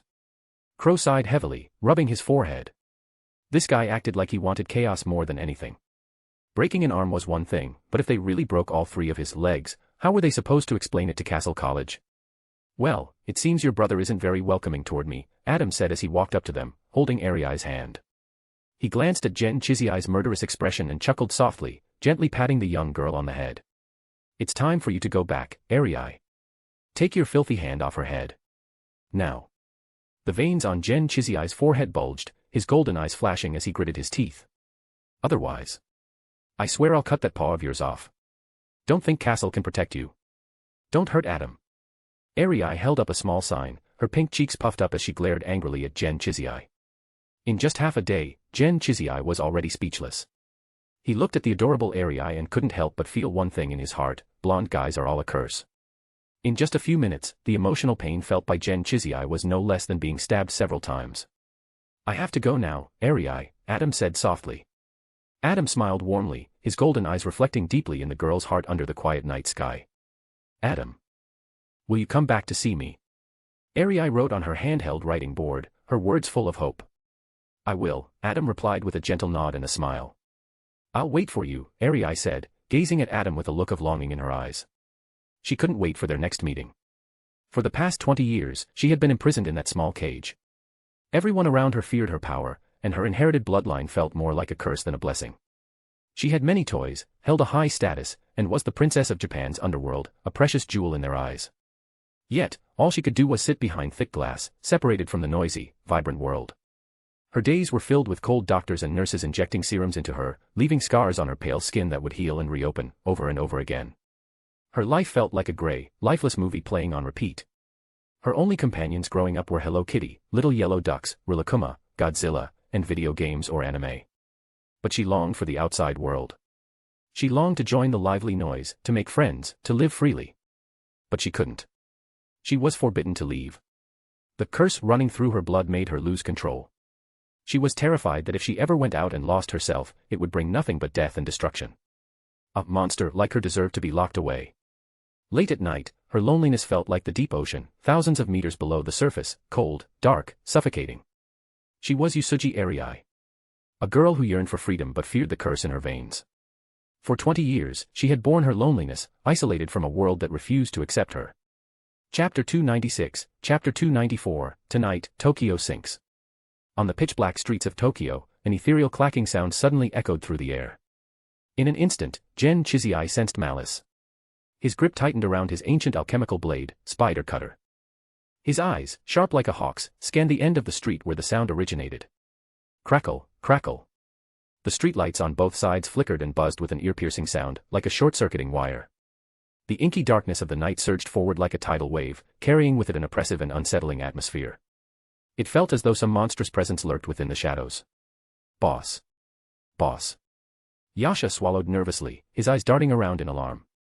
He lowered his voice and said, something feels off. No kidding. Did you think we'd need you to point that out? Crow licked his dry lips, his expression tense and grim. Though Gen Chizai could hear the murmurs of the two behind him, his mind was entirely focused. His attention remained fixed on the end of the street. The hand-gripping spider cutter had gone pale from the force of his hold, veins bulging visibly on his forehead as a cold, lethal intent brewed within him. The faint clacking sound drew closer, slow and monotonous, yet strangely haunting, like an iron hammer striking at the core of their hearts. An invisible pressure spread out, heavy and suffocating, like a tide washing over them. At the far end of the pitch-black street, the scene suddenly seemed to stutter, as if a few seconds had been cut out. Without warning, a figure appeared. The person wore a ghostly white no-mask, their face twisted into a chilling smile. Dressed in a black feathered robe, they held a small clapper in one hand, tapping it steadily. Gen Chizai, is this one of your guests? Adam turned to Gen Chizai and asked. Uninvited visitors, Gen Chizai replied, his tone icy, are never called guests. Gen Chizai's delicate, feminine face showed an unusual seriousness. His right hand subtly gripped the hilt of his sword, as if ready to strike at any moment. There's no need to be so tense, my friends. The elderly man wearing a noble mask stopped about 10 meters away from them. Standing tall like a mountain, he looked down on them with an imposing presence. The black shadows stretched under the moonlight, resembling a monster that loomed over everyone. An uneasy feeling grew and spread within Gen Chizai's heart. From the moment the old man appeared, the atmosphere had turned heavy and terrifying. It felt as if something invisible gripped his heart and squeezed, forcing the blood out of his veins, making him feel deeply unsettled. Are you, from the Oni clan? Gen Chizai's muscles tensed like a bowstring pulled tight. His eyes flared with bloodlust, glowing with a fierce, golden gaze. The conflict between the Yamada no Orochi and the Oni clan had reached an irreconcilable point. Just the day before, Mr. Tachibana Masamune, who led the Yamada no Orochi, had officially ordered preparations for an all-out war to break the curse that had lasted for thousands of years. The Oni clan, once hidden in the shadows, now dared to show themselves in front of him, the young head of the Gen family. Did they have a death wish? No, the Oni clan always had a purpose. They wouldn't appear here without a reason. At that moment, the old man with the noble mask slowly spread his arms wide. With a proud stance, he exhaled a stream of white mist. The eerie, pale mask twisted into a chilling grin as his raspy voice echoed, "You may call me Osho. Osho." In an instant, Gen Chizai's heart skipped a beat. His golden eyes shrank in shock. The elderly man with the noble mask was none other than the leader of the Oni clan, the greatest threat to the Yamada no Orochi, Osho, known for his cruelty and brutality. Before this, Gen Chizai had suspected something but never imagined it was Osho. He had thought it was just someone else from the Oni clan. Now, facing the true leader, Gen Chizai's unease grew even stronger. Crow and Yasha, faces set with determination, drew their swords and weapons. Upon hearing the name of their enemy, the leader of the Oni clan, Osho, they had already made their peace. They were ready to sacrifice their lives for their family. Sensing the awkward atmosphere, Usuji Arai stepped past Sakura's obstruction and positioned herself directly in front of Adam. Her deep rose-red eyes fixed firmly on Osho while she spread her slender arms, resembling a mother hen fiercely protecting her chicks. Osho noticed this and let out a light laugh, his eyes wandering between the two with a meaningful look. The leader of the Oni clan would never come here without reason, right? Gen Chizai coldly stared at the Osho and unsheathed his ancient sword, Spider Cutter. The cold, sharp killing intent flowed along the blade, creating a chill as pure as moonlight. I'm here on behalf of the Oni clan to formally declare war on the Yamada no Orochi. The elderly nobleman, wearing a black haori, spoke with a calm tone that seemed to hide a terrifying madness beneath it. At that moment, his aura felt like a raging storm, a violent pressure threatening to crush everything in its path. Anyone standing in his way could feel the cruel, violent air, giving off a chilling aura of death and destruction. Upon hearing this, Gen Chizai, as well as Crow, Yasha, and Sakura, were all shocked. None of them had expected that the leader of the Oni clan would suddenly appear in front of them and openly declare war on the Yamada no Orochi. What's wrong? Judging by your expressions, you all seem surprised. Through the eerie smile on the nobleman's mask, everyone could almost feel the smile under it, as if he was looking at them with a smile that wasn't quite a smile. Isn't this exactly what you wanted? Since you've decided to bury the Japanese trench once and for all, we have no choice but to declare war. Shut up. Gen Chizai's golden eyes burned hotter, like a blazing flame, yet there was a deep shock mixed in. Yes, he didn't expect the leader of the Oni clan to suddenly appear and declare war at this moment. Just days ago, Mr. Masamune Tachibana had made a plan to destroy the Japanese trench with the help of an envoy from Castle, cutting off the Oni clan path to the Dragon clan. The goal was to start a bloody battle and destroy the cancer that had plagued them. But how did the Oni clan find out about this plan? It was clear, there must be a traitor in the Yamada no Orochi who leaked Mr. Tachibana's plan. Osho, don't think that just because you knew the plan in advance, you've already won. Gen Chizai took a deep breath. As the future leader of the Yamada no Orochi, he quickly regained his composure and continued, whether you declare war or not, the outcome has already been decided. You're right. I agree with that, Osho said with a smile, nodding lightly. The outcome was indeed decided long ago, but unfortunately, you are not the one who will write the ending. Osho, your biggest mistake was appearing here tonight. Gen Chizai's eyes narrowed slightly as he spoke in a low voice, as long as I kill you here, everything will end. Is that so?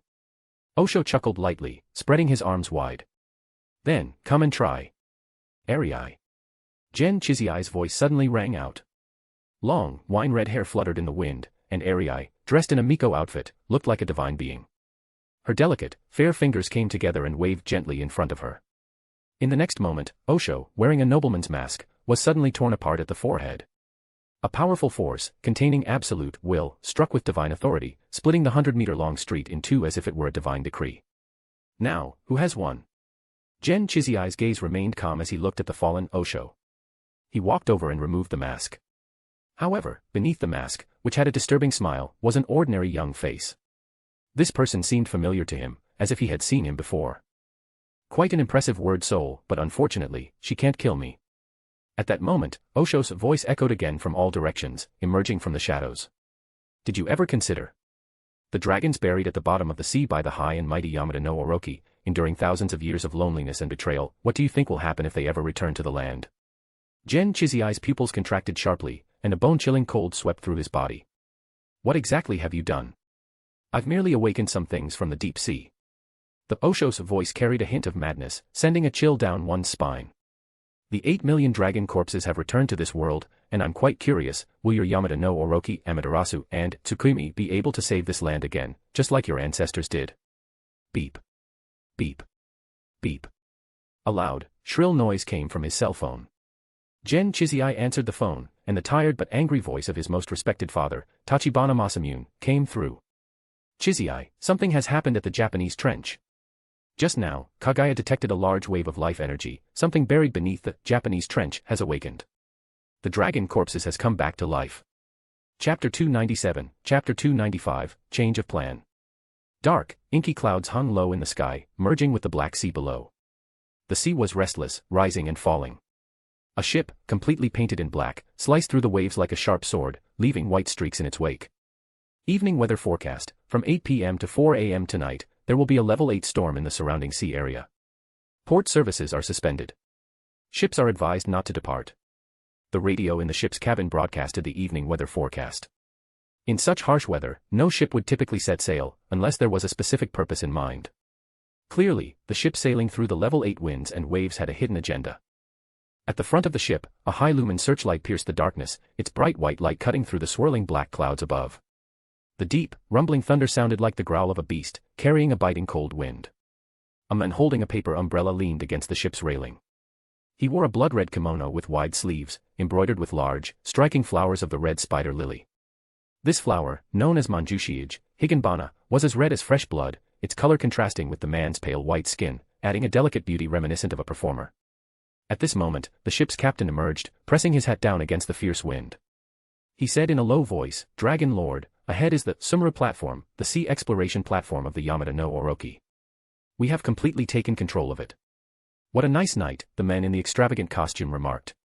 This man was none other than Kazama Ruri, the Dragon Lord of the Ghost Clan, who had previously targeted Commissioner Castle. The captain didn't dare respond and lowered his head respectfully. "How boring," Kazama Ruri muttered, a bit disappointed by the silence. Just then, the sea below, hidden by the dark clouds, suddenly lit up like it was on fire. The horizon between the sea and sky was especially bright, almost like sunlight shining on the water. It was as though a palace had risen from the ocean, its delicate pavilions and bright lights even more magnificent than a mirage. "Dragon Lord, that's the Sumura platform of the Yamada no Orochi," the captain pointed at the dazzling palace-like structure. "The submersible equipment you requested is stored there, along with all the necessary support personnel. Everything is ready.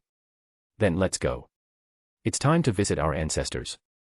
Kazama Ruri closed his paper umbrella, his eyelashes lowering, a faint glow in his eyes. A crane moved over, lowering the suspension bridge.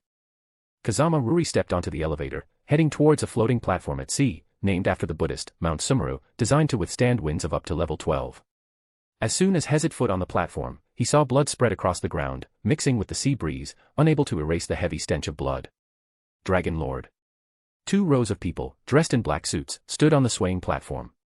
They were as steady as if their feet were rooted to the ground. One person stepped forward, taking small, careful steps, then bent at a 90-degree angle to bow. Dragon Lord, Mount Sumeru has been taken, and the submersible Trieste is ready for departure. I don't like dirty places, Kazama Ruri said, frowning slightly, covering his nose with one hand, a hint of disgust in his eyes. Next time, make sure it's clean, understood? The leader immediately lowered his head in fear and said loudly, yes. My apologies, Dragon Lord. Forget it, Kazama Ruri said, still frowning. He waved his hand in front of his face to fan away the smell. How long until Yamada no Orochi notices? The latest in 2 hours, at the earliest an hour and a half, the leader replied. So we have an hour. Kazama Ruri covered his face with the paper fan, smiling lightly. That's enough. Prepare to dive. Yes. The preparations were quickly completed. After a final check, Long Maching boarded the Trieste. It was somewhat ironic.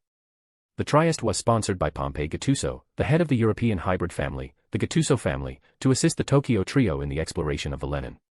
But in the end, it had fallen into the hands of Oni clan. Are you ready? Kazama Ruri stood by the railing of the floating platform, watching the submersible slowly being lowered by the crane. He said softly, do you have any last words? I'll try to fulfill them. In the narrow and enclosed cockpit, Long Macheng, dressed in a waterproof combat suit, was silent for a moment before shaking his head. No, Dragon Lord. Good. Dive now. Kazama Ruri's eyes showed no emotion as he spoke indifferently. No, I have one last question. After hesitating for a moment, Long Macheng gritted his teeth and asked, Dragon Lord, after tonight, will Yamada no Orochi disappear completely? Yes. Kazama Ruri gently waved his paper fan as he spoke. That's good, that's good. In Long Macheng's eyes, a brutal golden light shone, filled with hatred as strong as a physical force. As long as I can destroy Yamada no Orochi, I'll do anything. For the past 34 years, due to the instability of his bloodline, he had been treated like livestock by Yamada no Orochi. Every month, he had to undergo psychological tests, blood draws, and other humiliating procedures to ensure he wouldn't fall, and this treatment would continue until he was 40. He had done nothing wrong. Just because his bloodline was naturally unstable, he was confined like an animal, tortured day after day with degrading tests that harmed both his mind and body. There were no family, no friends, and certainly no love. Who would want to live like that? That's right, no one would want to end their life like this. So, Oni clan were born. To fight against Yamada no Orochi, to destroy those who looked down from on high, even if it meant trampling on the world's order, they would stop at nothing. Go, seek revenge on Yamada no Orochi who created the order from their high places. Kazama Ruri's voice echoed like a demon, fueling the malice in Long Macheng's heart. He fiercely pulled the lever. The Trieste submarine began its descent. 500 meters. 1,000 meters. 2,000 meters. 3,000 meters. Below the deep sea, all was pitch black. The Trieste submarine finally reached the extreme depths, 8,000 meters underwater, after enduring intense impacts. The powerful searchlights lit up, and what Sakurai Akira saw was a massive dark tower standing near a burning underwater fissure. The tidal waves of magma surged nearby, reflecting off the tower, making it appear as grand as a god, yet as lonely as one too. After crossing a deep underwater ridge, an ancient city unfolded below like a scroll. The city was centered around the tower, next to a river of lava that had endured for millions of years. Half of the ancient city was destroyed by volcanic lava flows, while the other half was reduced to crumbled ruins. Only the central, blackened tower, solid like iron, stood stubbornly through the years, symbolizing the city's former glory. This is it. Sakurai Akira muttered, overwhelmed by the ancient and mighty aura, his eyes wide in shock. This is where the Yamada no Orochi originated, the Lenin, Kazama Ruri on the floating platform said, his voice soft and complex as he looked through the monitor. Or perhaps it could be called Takamagara, the burial ground of that god, the legendary Izanami. Sakurai Akira steered the Trieste further into the ruins, where a torii-shaped structure appeared. Next to the broken torii was the wreckage of a colossal object wrapped in millions of lung snail shells. In some areas not yet covered, structures resembling tendons and fascia, tightly intertwined like blood vessels, could be seen. It was barely recognizable, but it was a sunken ship. That was his goal, the Lenin. For the Oni clan. For freedom. Sakurai Akira shouted fiercely, his face twisted with rage. He drove the Trieste with brutal force, crashing straight into the wreck of the Lenin. Boom.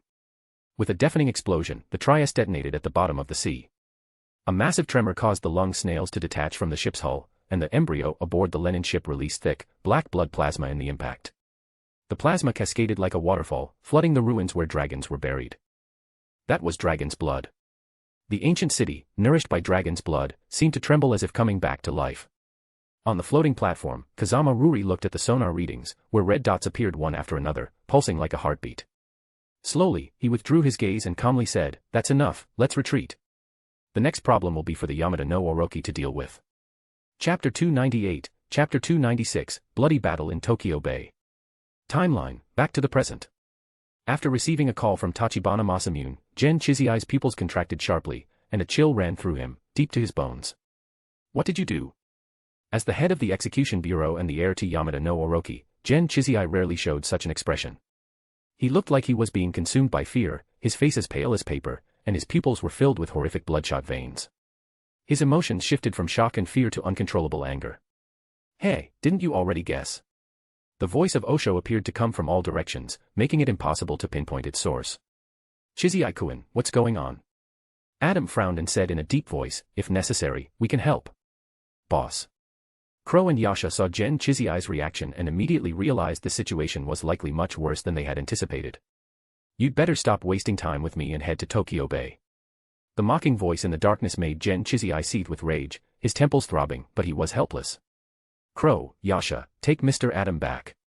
Gen Chiziai took a deep breath, then gave a fierce look and commanded, "Sakura, Arii, come with me."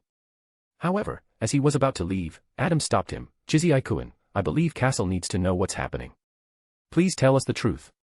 "This has nothing to do with you." Gen Chiziai nearly ground his teeth in frustration, his hatred so intense it seemed to radiate from his golden eyes.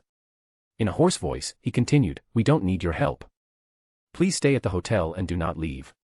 It will be over soon, I swear on Yamada no Orochi's name." The matter concerning Tokyo Bay involved Yamada no Orochi's greatest secret, the Takamagara. According to the European hybrids, Abraham bloodline pact, all hybrids with a high dragon blood ratio are under strict monitoring or even imprisonment.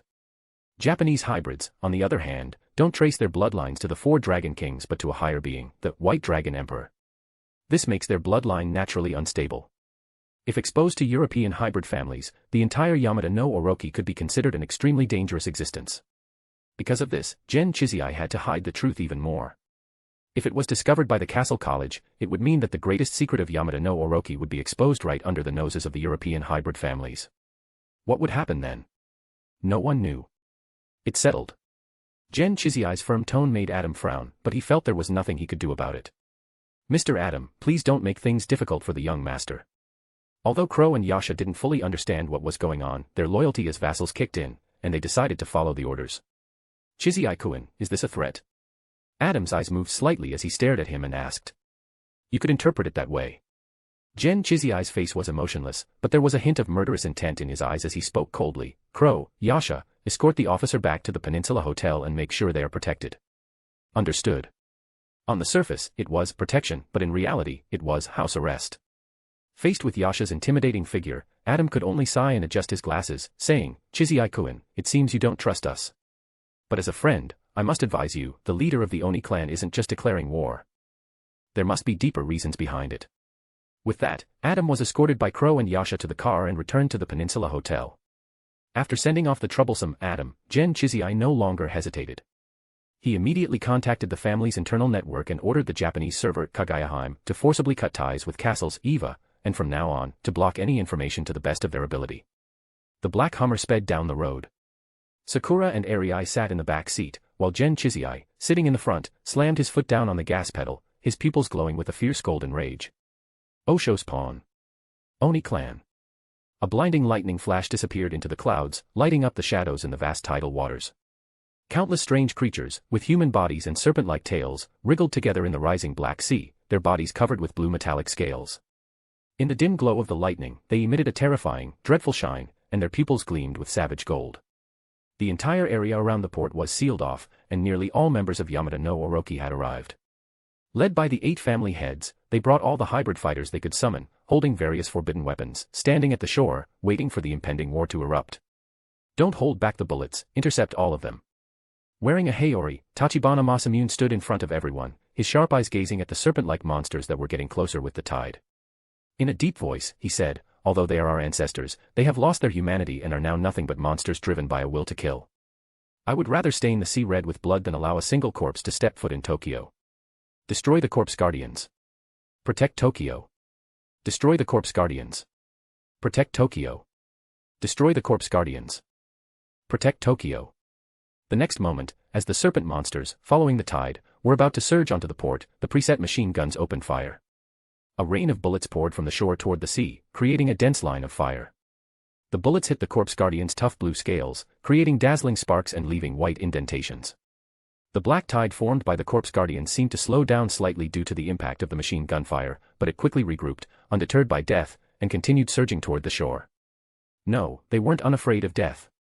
The corpse guardians were dead beings to begin with, just corpses revived by alchemy. Next came the second wave. The nearby sightseeing boats launched torpedoes, and the triple-barreled naval guns began to roar. In an instant, the Black Sea surface was illuminated by the cannon fire and torpedoes, as if it were burning. Intense flames reached the sky, and the deafening sound of explosions echoed over Tokyo Bay's harbor.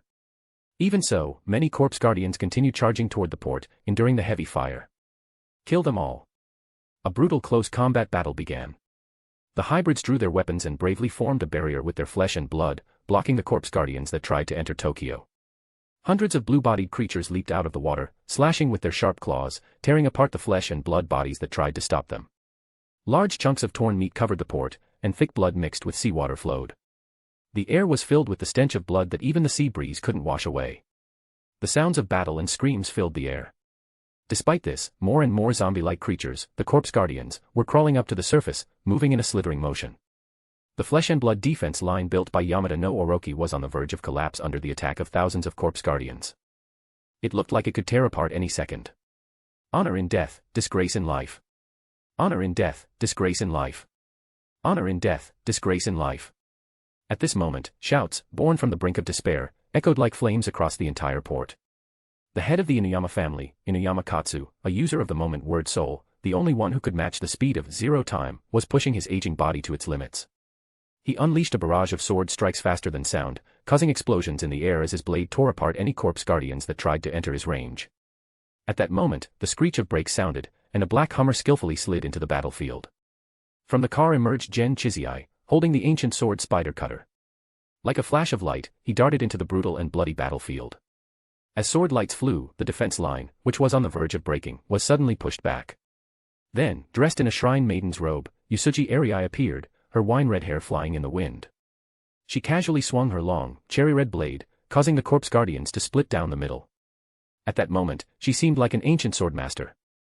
Though her technique was clumsy in Gen Chizai's eyes, almost like a little girl wielding a pencil knife, there was an undeniable will to sever in each slash. She wasn't just using a sword to cut through the corpse guardians, she was commanding the sword to destroy them. With Yusuji Arai's arrival, the defense line, which had been on the brink of collapse, was quickly stabilized, even showing signs of pushing the enemies back.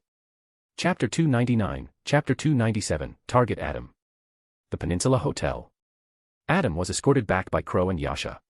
Upon entering, he ran into Caesar and Chu Zihong. Did they send you back too? Caesar, sitting on the couch, was smoking a high-quality cigar. He exhaled the smoke and said, "Looks like the Japan branch is hiding something from us." 2. Adam looked at them in confusion. "When I was buying cosmetics in Ginza, suddenly people from Yamada no Orochi showed up," Chu Zihong said casually. These two were very forceful. They said the Oni clan was about to launch a full-scale war, and for our safety, they sent me back to the Peninsula Hotel early. "My situation is pretty similar to his," Caesar said, pushing his bangs back and blowing out a puff of smoke. He thought for a moment and added, "But I don't think things are as simple as they say." "What do you two think?" 9 truths, 1 lie. "They're hiding the most important information," Chu Zihong frowned, analyzing the situation. "The Oni clan's attack is probably real, but they wouldn't lock us all up here at the Peninsula Hotel like this." "I know a bit about the Oni clan," Adam adjusted his glasses and then told them everything that happened with the Osho. "Wow, in less than a day, you've already teamed up with the head of the Usuji family from Yamada no Orochi." Caesar's pupils contracted in shock. He then looked Adam up and down, surprised. "I didn't expect that from you. Got any other secrets?" "You're probably misunderstanding something," Adam's eye twitched. He sighed helplessly. "There's nothing more. I just ran into Arai by chance.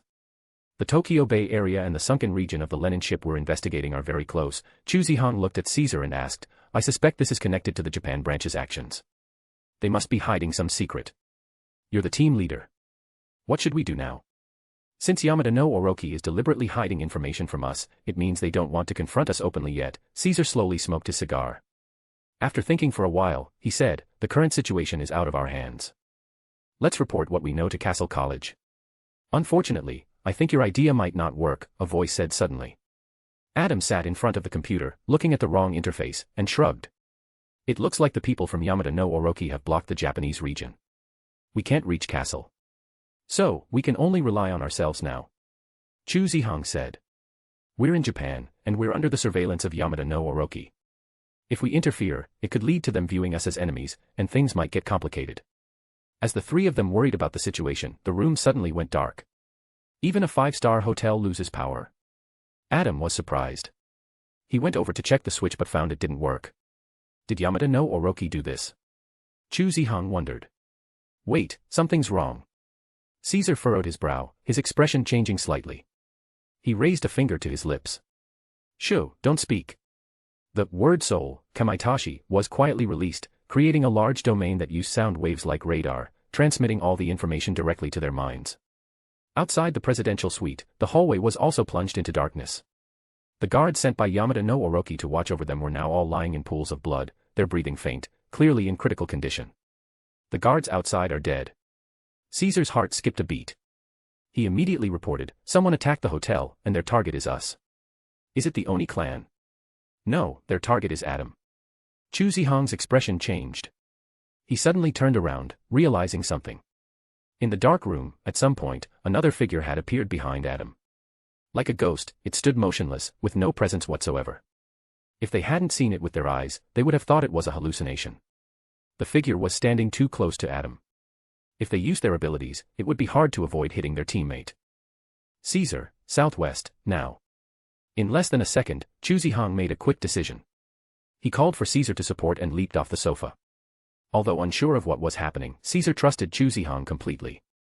Without hesitation, he pulled out his Desert Eagle and fired in the indicated direction. Bang. Bang. Bang. The hot flames from the gun briefly lit up the room. In the flash of light, Chu Zihong saw the ghost behind Adam clearly. The figure wore a pale mask, its mouth twisted into a chilling smile. Sharp iron teeth extended from its mouth, exuding a bloodthirsty, violent aura. Just then, Caesar saw the intruder and his eyes widened. This is impossible. My Kamaitashi didn't detect anyone. Theoretically, as long as it's within the range of the Wind Devil, Kamaitashi, he should be able to hear all living beings. But there was a living person in the room, and he didn't sense anything at all. Something clearly felt off. Then, something even more bizarre happened. The 3 bullets fired by the Desert Eagle went straight through the man's body, hitting the wall behind him. Chu Zihong, be careful, something's wrong with this guy. Caesar immediately warned. As Chu Zihong rushed forward, he suddenly reached out, trying to pull Adam back. But at that moment, the person wearing the pale mask suddenly took out a clapper and gently tapped it. Clap. The hollow, eerie sound seemed to resonate deep into their souls. Then, Caesar saw Chu Zihong freeze, as if someone had pressed the pause button on him. He stayed in place, still reaching out with his hand, completely frozen. This is bad. Caesar's face changed dramatically, and he quickly aimed his Desert Eagle. Clap. Clap. 2 more sharp claps echoed. Just as Caesar was about to pull the trigger, he suddenly felt his fingers stiffen, unable to press the trigger. A heavy feeling sank in his chest. What kind of damn spiritual power was this? Only 2 claps, and it could control a hybrid with 2 A-rank bloodlines. However, the ghostly Osho in the darkness seemed to see through his thoughts, his tone tinged with amusement. Heh, controlling you with a word soul is not my power. Controlled by an invisible force, Chu Zihong and Caesar suddenly realized that Adam was staring at them expressionlessly. His golden red eyes were cold and indifferent, filled with an absolute, terrifying will that couldn't be resisted, like a god looking down on the countless insignificant lives of the world. It's Adam. Chu Zihong said with difficulty, unable to believe what he was seeing. The clap was used to control Adam, not them. Now it made sense. Chu Zihong understood in an instant. The wood clapper controlled Adam, and then Adam controlled them. Just with a single glance, he was able to control 2 grade A hybrids from Castle. How terrifying must Adam's bloodline purity be? Are you the leader of the Oni clan, Osho? Caesar stared at the mask, quickly piecing together the information Adam had given him. You deliberately diverted Yamada no Orochi attention. Your real goal is Adam Englewood. That's right. Osho's eyes were indifferent as he spoke in a flat tone. From the very beginning, my target has always been Adam Englewood. Chapter 300, Chapter 298, Stopping Adam. The leader of the Oni clan, Osho, has always had one goal, Adam Englewood. In fact, in order to capture Adam, Osho didn't hesitate to declare war on Yamada no Orochi, aiming to create a diversion and implement a strategy to separate Adam from the rest. But, why exactly? Caesar felt confused, his gaze uncertain as he looked at Adam, whose expression remained unreadable. The information he remembered about Castle College flooded his mind, but only deepened his doubts. If Adam's bloodline was truly just an ordinary B rank, why would Osho go to such lengths, laying out such a huge plan? Wait, no, the real problem now is Adam Englewood himself. This guy's word soul is just too bizarre. Caesar's forehead tensed, veins standing out, and his golden eyes burned fiercely, clearly exerting every bit of his energy. But still, nothing changed. His body refused to obey him. Even something as simple as pulling the trigger was impossible. Beside him, Chu Zihong seemed to have made some kind of decision. Suddenly, his already intense golden eyes grew even brighter, as if they were burning with an eternal flame. Twisted veins bulged beneath his skin, and the temperature around him spiked. The air warped visibly, centered around Chu Zihong. The intense heat caused a fierce, overwhelming aura to radiate from him, accompanied by a low growl that seemed to seep from between clenched teeth. The entire room was filled with it. Is this the Lionheart Society's blood rage? Caesar instantly recognized it. That was the Lionheart Society's secret technique, blood rage. This technique allowed one to temporarily increase the purity of dragon blood within their body. However, the side effects were severe. Not only would it shorten one's lifespan, but if the dragon blood exceeded a critical threshold, it could lead to a complete loss of consciousness, transforming the user into a death servitor. This made it an extremely dangerous technique. One should never use blood rage unless it was absolutely necessary. But now, Chu Zihong clearly had no choice. Under the control of Adam's word soul, he could only activate blood rage in an attempt to break free from the restraints. Blood rage.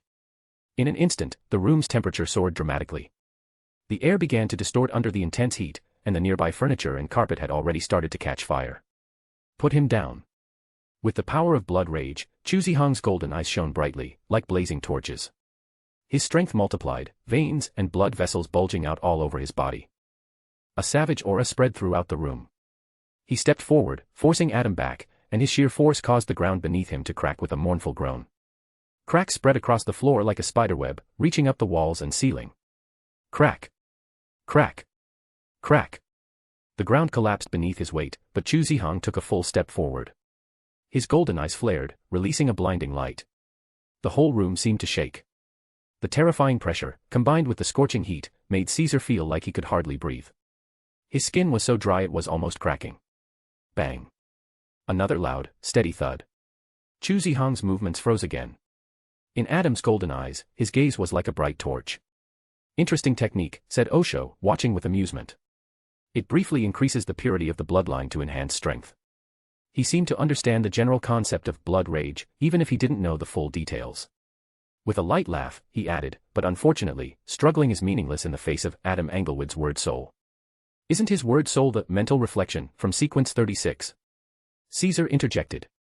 According to the Academy's records, it was a word soul that could sense hostility and perform light hypnosis through prolonged observation.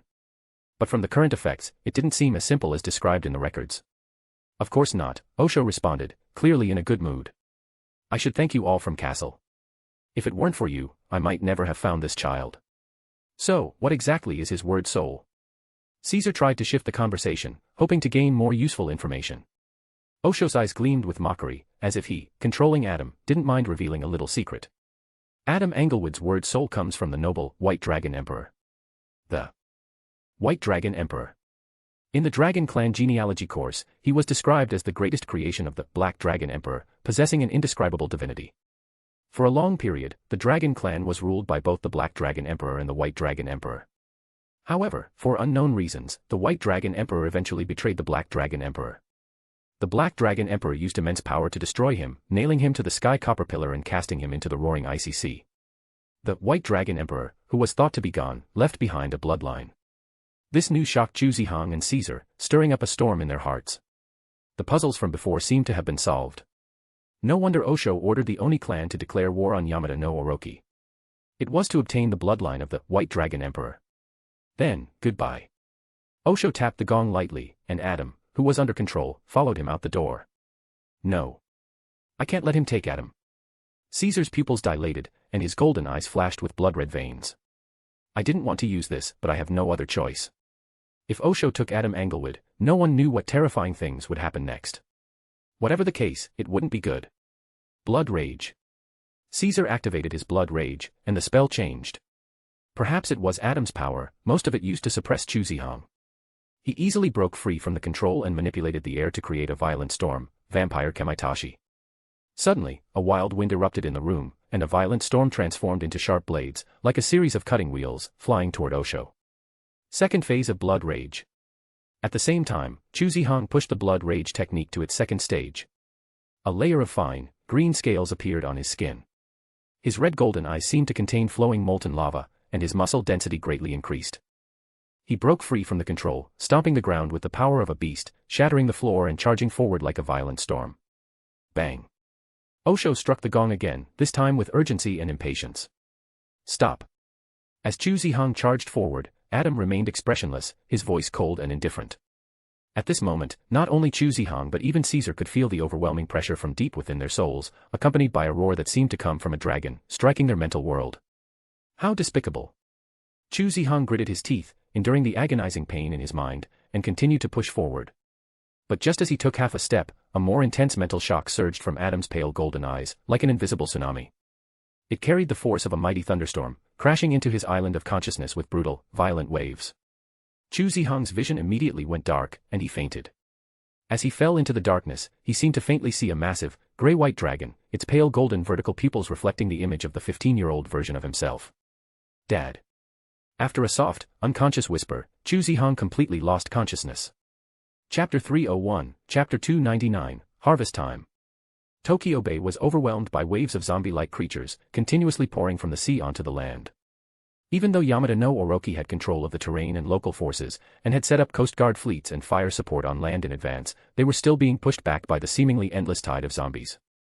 The four main defensive groups, wind, forest, fire, and mountain, had almost all failed, and the entire line was on the verge of collapsing under the pressure of the zombie assault. If it weren't for Gen Chizai and Usuji Arii, the entire defense line at Tokyo Bay would have already been breached by the zombies. We can't hold on much longer, young master. A bloodied retainer rushed to the man's side, gritting his teeth and saying, the wind, forest, fire, and mountain teams are mostly wiped out, and now there's only this one last defense point left. Just then, a monstrous zombie broke through the line, its fangs bared and claws swinging, attempting a sneak attack.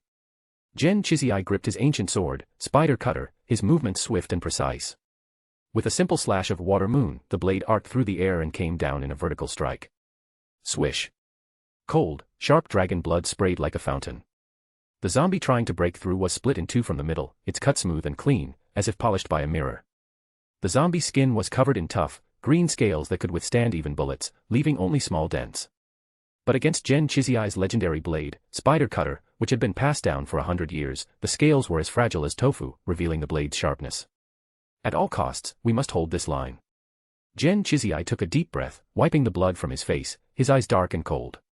We cannot allow even a single zombie to break through. But despite his resolve, with the endless assault from the zombies, how much longer could Yamada no Orochi hold on? Gen Chizai's gaze fixed on the front, his furrowed brows betraying his deep concern. At the end of his sight, there was a girl in red. Her skin was as white as jade, her long hair fluttered, and her slender, delicate figure seemed like an elf from a fairy tale. She stood in stark contrast to the surrounding bloodshed and the terrifying, blue-scaled monsters. Yet, this girl, who looked like a perfect elf with her delicate, seemingly fragile appearance, created a deathly domain around her, within a 3-meter radius. Any intruder who stepped into this area was torn apart by an invisible force, leaving behind a trail of severed limbs and shattered bodies. Amid the howling winds carrying the screams of thousands of dead soldiers, the girl held a thin blade. Her large witch's robe fluttered in the air, and her wine-red hair swirled like a burning flame.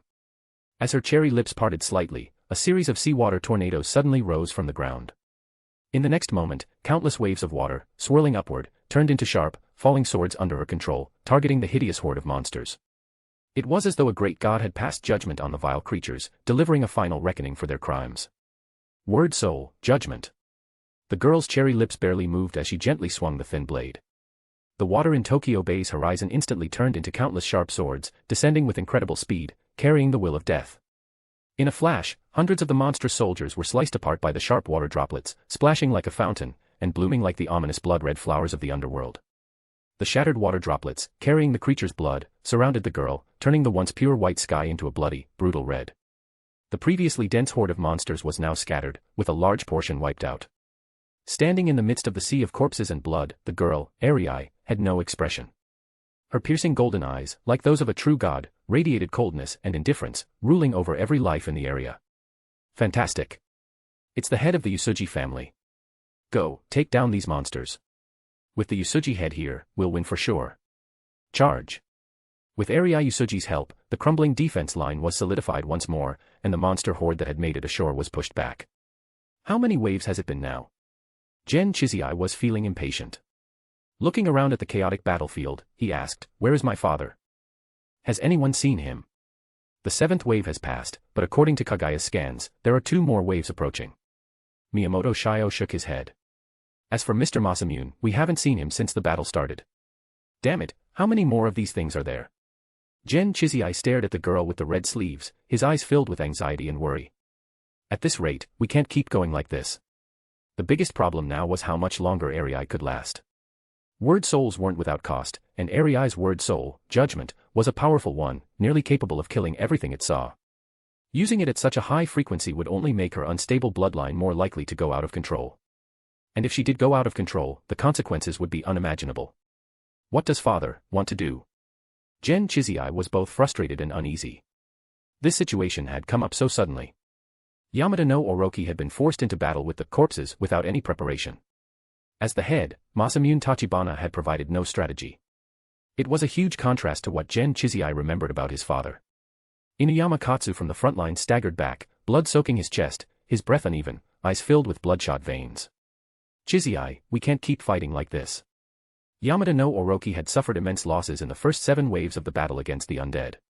A large number of promising young half-bloods had been thrown into this brutal grinder, with an average survival time of less than an hour. If this continued, the losses would be incalculable. We have no other choice, Mr. Inuyama. Gen Chizai's gaze fell on the old man's worn-out sword. The damage to the blade was evident, showing just how fierce the battles had been. His heart weighed heavy, as if a 1,000-pound stone was pressing down on him. Because this is our destiny. Destiny, what an ironic word. It should be called a curse. Inuyama Katsu remained silent. His once brilliant golden eyes were now clouded with deep exhaustion. But can we really break this curse? Chizai. I believe in father. Gen Chizai's answer was simple, but he struggled to push down the unease in his heart. But Inuyama Katsu was interrupted before he could finish his sentence by Miyamoto Shiseong. Kagaya detected someone has entered the restricted area. His voice was urgent, but almost at the same time, both Gen Chizai and Inuyama he heard the eerie and strange sound of a wooden clapper. Hearing the familiar sound again, Gen Chizai immediately turned toward it, fire burning in his eyes. It's Osho. Inuyama Katsu gritted his teeth and forced himself to stand, gripping the blade tightly in his hand. Is it the leader of the Oni clan? The culprits behind the corpse guardians being released from Takamagara? Is it him? On the road behind Yamada no Orochi, a figure suddenly appeared. Dressed in a black haori, wearing a pale, noble's mask, and making the eerie sound of the clapper, the figure seemed to appear like a ghost, silently drawing closer. Now of all times. Are they planning to strike from behind while we're focused on the corpse guardians, aiming to wipe out Yamada no Orochi in one go? Gen Chizai gritted his teeth, his eyes filled with malice as he stared at Osho, the sense of unease that had been lingering in his heart growing stronger. What a perfect time to strike. Of course. A celebration as lively as this can't go without me. Osho slowly reached up to remove his mask, revealing a familiar face with a mocking, cold smile at the corner of his lips. Chapter 302, Chapter 300, Ruri vs. Chizai. The moment Osho removed his mask, the pupils of Gen Chizai and Inuyama Katsu shrank to the size of needle tips. Staring at the face they knew so well, the two of them felt as if they had been struck by lightning. Their minds went blank, and they froze in place, unable to comprehend what was happening. In the span of a few seconds, it felt like an entire century had passed for both Gen Chizai and Inuyama Katsu. How is this possible? The leader of the Oni clan, Osho, was actually Masamune Tachibana. When Osho took off the pale mask and revealed his true face, it was like a thunderclap in Gen Chizai and Inuyama Katsu's minds. They couldn't immediately accept it, and for a moment, they thought it was some kind of illusion. As the heir of Yamada no Orochi, Gen Chizai was always expected to stay calm, no matter the circumstances. It was both his duty and his role as a model for others. But at this moment, Gen Chizai couldn't control his emotions no matter how hard he tried. His pupils shrank almost to the size of pinpricks. He stared, dumbfounded, at Osho, who had removed his mask, and he felt as if his blood had frozen. A cold chill surged up his spine, reaching his head, and a storm of terror raged in his heart. Beside him, Inuyama Katsu also looked shocked, his mouth open in disbelief. Osho, now unmasked, looked at the two of them with a mocking expression, as though enjoying their reactions. Chizai, now that you've seen me again, don't you have anything to say to me? No, this is impossible. Gen Chizai felt a chill run through him as he stared at Osho. Why, you're my father. Masamune Tachibana, is it really you? Inuyama Katsu struggled to keep himself upright despite his injuries. His eyes were filled with shock and disbelief. Deep down, he couldn't accept the truth. Please tell me this isn't real. The leader of the Oni clan, Osho, is actually the same person as the head of Yamada no Orochi. Could there be a more ridiculous joke than this? The two organizations, Yamada no Orochi and the Oni clan, who had always been bitter enemies, were now revealed to have the same leader. Inuyama Katsu's body felt cold. He looked around at Yamada no Orochi, who had been fighting the corpses, then back at Masamune Tachibana, as if he was beginning to understand. This was your conspiracy, wasn't it? I prefer to call it a plan. Tachibana Masamune said calmly, after all, compared to the Oni clan, the power of Yamada no Orochi is too strong. It needs to be weakened. Fath, no, Tachibana Masamune, why are you doing this? Chizai's heart was filled with endless rage. His eyes were bloodshot, and he yelled in a fierce, distorted voice, tell me why. He couldn't accept it. The father who had been with him throughout his childhood had suddenly transformed into the greatest culprit. The reason is simple. It's to step onto the road to God through the realm of death. Looking at the anger in Chizai's eyes, Tachibana Masamune remained calm, not even a hint of emotion on his face, as if he were talking about something trivial. You haven't seen it, so you don't understand. We hold such a huge treasure but don't know how to use it.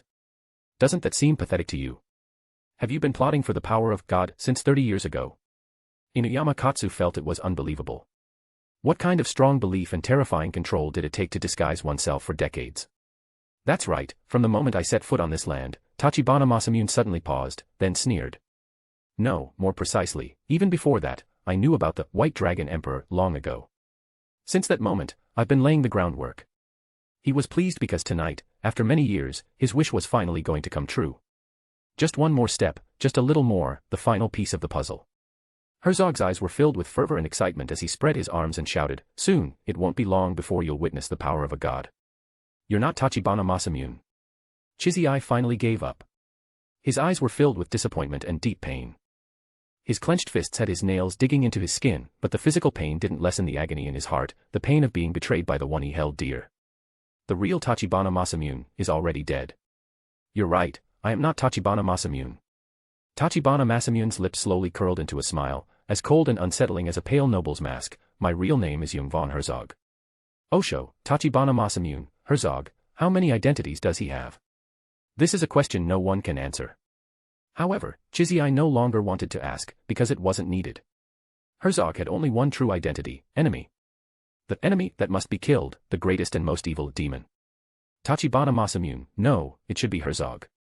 Chizai's face showed no mercy, his pupils glowing with molten gold, as the royal bloodline within him activated. By the name of the 74th Patriarch of Yamada no Orochi, I will slay you here today and ensure your conspiracy fails.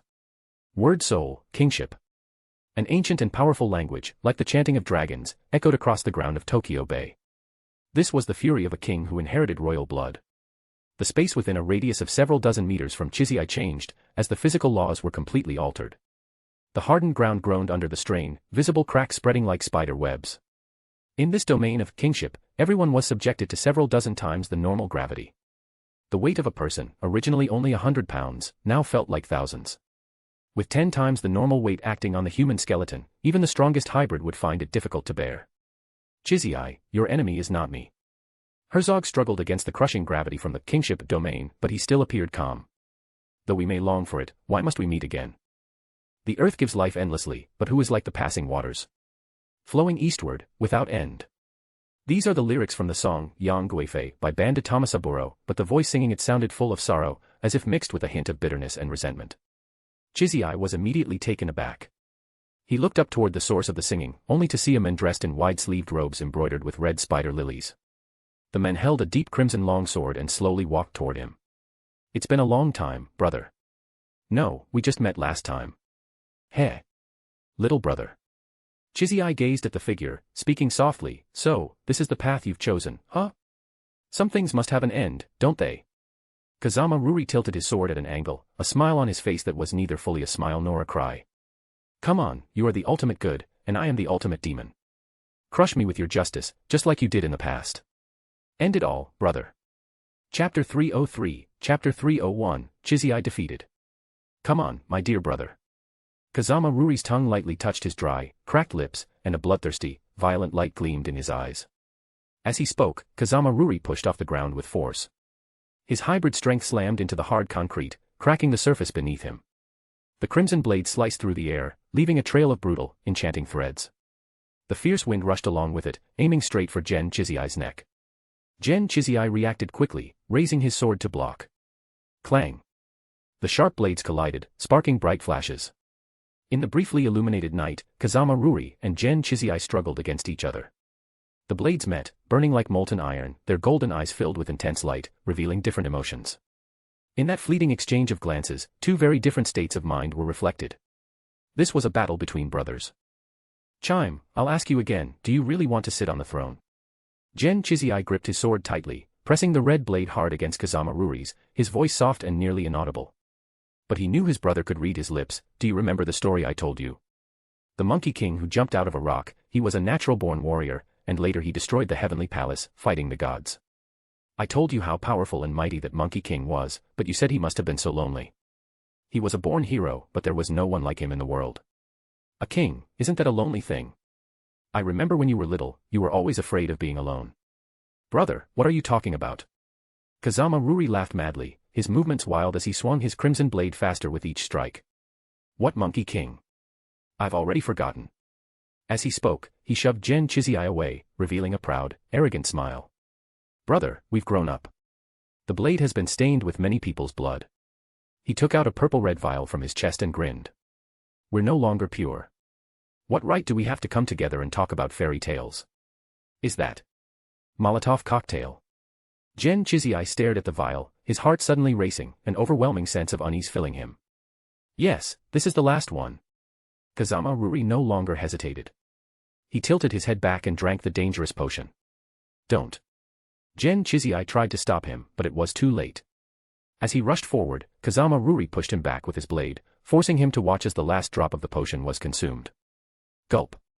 His already noble bloodline, under the violent influence of the potion, surged, pushing him further into the abyss of becoming a demon. "Come, brother, this is the last time."